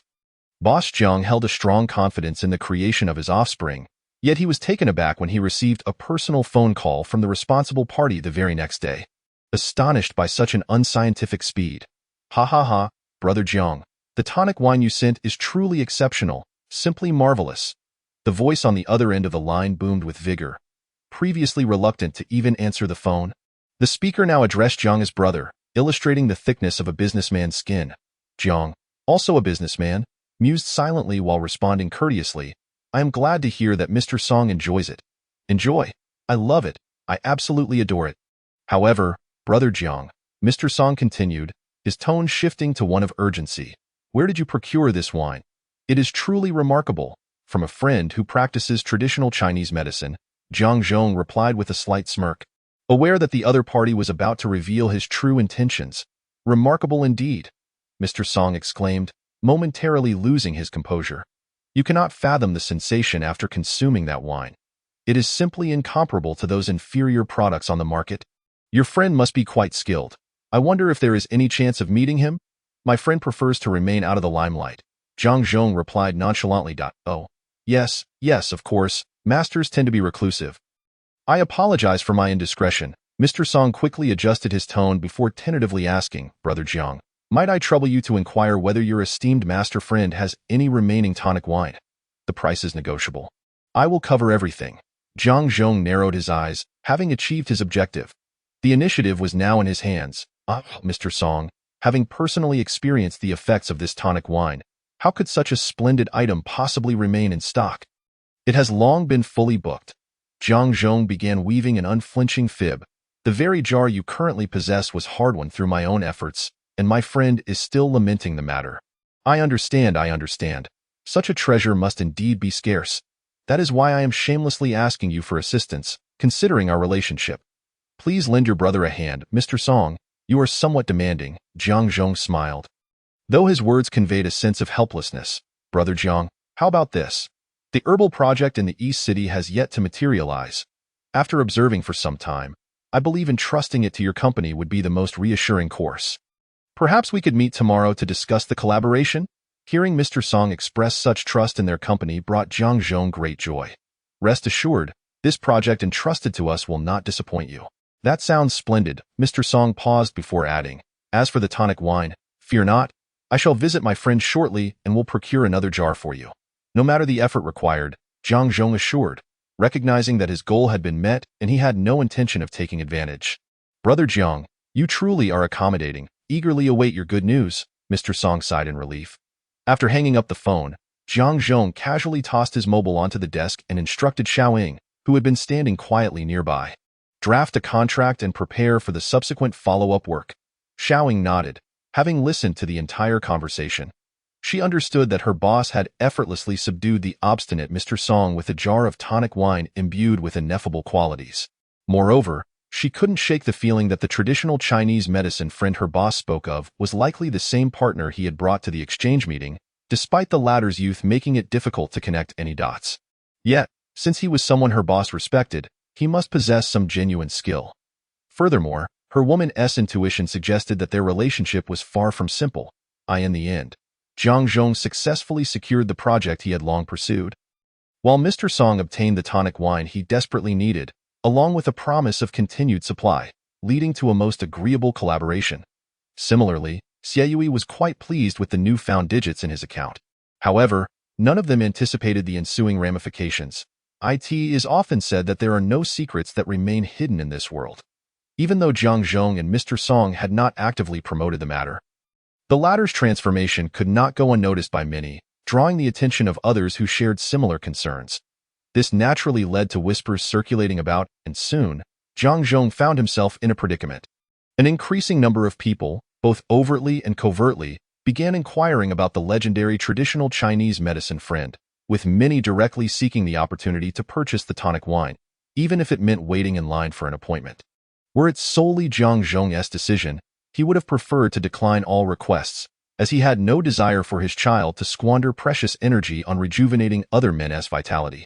Yet, among these individuals were several with whom his company had direct stakes, including a few high-profile figures he had never even had the chance to engage with, making the matter significantly more delicate. When he sought Xie Fuling's counsel, she nonchalantly remarked, after all, it is merely a matter of producing tonic wine. Whether one jar or several dozen makes little difference. If it proves beneficial to you, it is only natural to proceed. Besides, the medicinal ingredients and spirits are all supplied by you, so my involvement is minimal. Most importantly, the selling price is indeed quite high. Unbeknownst to Jiang Zhong, he misinterpreted her words as a reluctant concession made for his sake, causing him to swell with pride. As time passed, the tonic wine business between Jiang Zhong and Xie Fuling flourished, gradually transforming what should have remained discreet into an open secret. More and more individuals became aware of the skilled traditional Chinese medicine master in Jiang Zhong's circle, particularly noted for his expertise in treating male ailments. However, Jiang Zhong remained tight-lipped about the master's identity, ensuring that no matter how much they probed, no information could be gleaned. After all, if one were to possess such a lucrative asset, one would surely guard it well against opportunists. Due to the tonic wine, Jiang Zhong rapidly expanded his network, greatly benefiting his company. However, this also led to increased busyness, at times even depriving him of meal breaks. Yet, during one occasion when he finally managed to carve out time to meet Xie Fuling, she effortlessly discerned that he had neglected his meals. Subsequently, she, who had previously exhibited a rather aloof demeanor, began to call him at every meal time, reminding him to eat, insisting that she did not wish for her hard-won patients to suffer from stomach ailments again. And no matter her rationale, Jiang Zhong welcomed this change with open arms. One day, as Jiang Zhong once again immersed himself in work, nearly missing his lunch hour, his phone rang. Hearing the ringtone, Jiang Zhong, though his hands remained busy, could not help but smile, accustomed to picking up the phone without a glance. Hello? However, the voice on the other end was not the expected Xie Fuling, but rather, what do you mean, hello? Jiang Ice Block, have you forgotten you still have parents? Come home for dinner tonight. The unexpectedly loud tone from the other end jolted Jiang Zhong, causing him to pull the phone away from his ear. He then realized it was his sister, Jiang Xini, calling. Jiang Xini had returned to her parental home after a spat with her husband, Qin Mu. Although Qin Mu later pursued her, they had not fully reconciled. The devoted husband, anxious about their previous altercation on the plane, did not press her to return, fearing she might encounter further issues on her way back. Thus, the situation lingered until Jiang Xini's due date approached. Recently, Jiang Xini had given birth to a boy and, considering her health, had chosen to recuperate at her family home, residing in the old Jiang residence. I've been quite busy, Jiang Zhong replied, rubbing his temples, and no matter how busy you are, you must return. I have something important to discuss with you, Jiang Xini stated with sudden seriousness. Jiang Zhong was taken aback. It was rare to see his sister adopt such a serious tone. This indicated that there was indeed something of significance at hand. He glanced at the documents before him and replied, Very well, I will come home for dinner tonight. All right, that settles it. Jiang Xini hung up. Just as Jiang Xini's call ended, Xie Fuling's meal reminder call came through. Time to eat. Xie Fuling's cool and serene voice resonated as usual from the other end of the airwaves. I am preparing to go. Jiang Zhong replied briefly, then opened his mouth, ultimately refraining from uttering the words about returning to the ancestral home with me this evening. He felt that today was not the most opportune moment. Perhaps it would be wise to wait a little longer. Chapter 53. A hidden beauty. The Jiang family ancestral home is situated in a villa district on the outskirts of the city. Although it is in the suburbs, transportation remains remarkably convenient. Residing in the Jiang family home are Jiang Zhong's father, mother, and grandfather. Jiang Zhong's grandmother passed away when he was quite young, leaving him with only a vague impression of her. He knew only that his grandparents shared a profound affection for one another. His grandfather had once been a dedicated teacher, devoting his life to cultivating students, rarely indulging in any comforts. His sole passion was collecting books and paintings, a pursuit that became increasingly burdensome given their modest means. Thus he often suppressed this interest within himself. Jiang Zhong's parents are both diligent employees at the same company, earning fixed salaries with little surplus. It was only after Jiang Zhong established Zhong's traditional Chinese medicine company, limited from scratch, that his grandfather could finally pursue collecting truly valuable items with a sense of security. However, being naturally frugal and cautious, he would deliberate for quite some time before making any purchases, rarely spending excessively. Occasionally, when Jiang Zhong returned from business trips bearing gifts, he would be chided for being wasteful. Zhong's father and mother were once colleagues at the same firm and, after a few years of courtship, naturally tied the knot. While their married life was not devoid of disagreements, they could certainly be considered a model couple. Their greatest source of pride stemmed from their two accomplished children, particularly their son, who not only possessed striking looks but also enjoyed a flourishing career. Even though his busy work schedule meant that their time together had diminished, they could still feel their son's filial piety, leaving them with little cause for complaint. With their daughter married so well and blessed with a lovely granddaughter, Zhang's parents now harbored a singular wish, for their son to bring home a daughter-in-law soon. Indeed, despite the swirling rumors in the outside world, Jiang Zhong's family remained blissfully unaware of his affection for Min, wholeheartedly hoping that he would introduce a girlfriend to them, except for one person. Speak your mind. Why are you staring at me? Jiang Zhong lifted his gaze to Jiang Xini, who had been fixated on him, and casually remarked, "You've put on some weight." Upon hearing Jiang Zhong finally speak, Jiang Xini was about to respond, but upon hearing the word fat, she was instantly incensed. Why don't you try having a child and see if you don't gain weight? As far as I know, men currently lack that capability, Jiang Zhong replied calmly. Jiang Xini, who had seldom managed to get a word in with Jiang Zhong throughout their lives, was surprisingly composed today, for the unique purpose at hand. She swiftly shifted the conversation back on track. Hey, Jiang Binghuai. She glanced at the housekeeper busy in the kitchen, as well as at their parents and grandfather quietly watching television on the other sofa. Suddenly standing up, she discreetly winked and gestured for Jiang Zhong to follow her, saying, "Did you not mention wanting to see Xiao Bao?"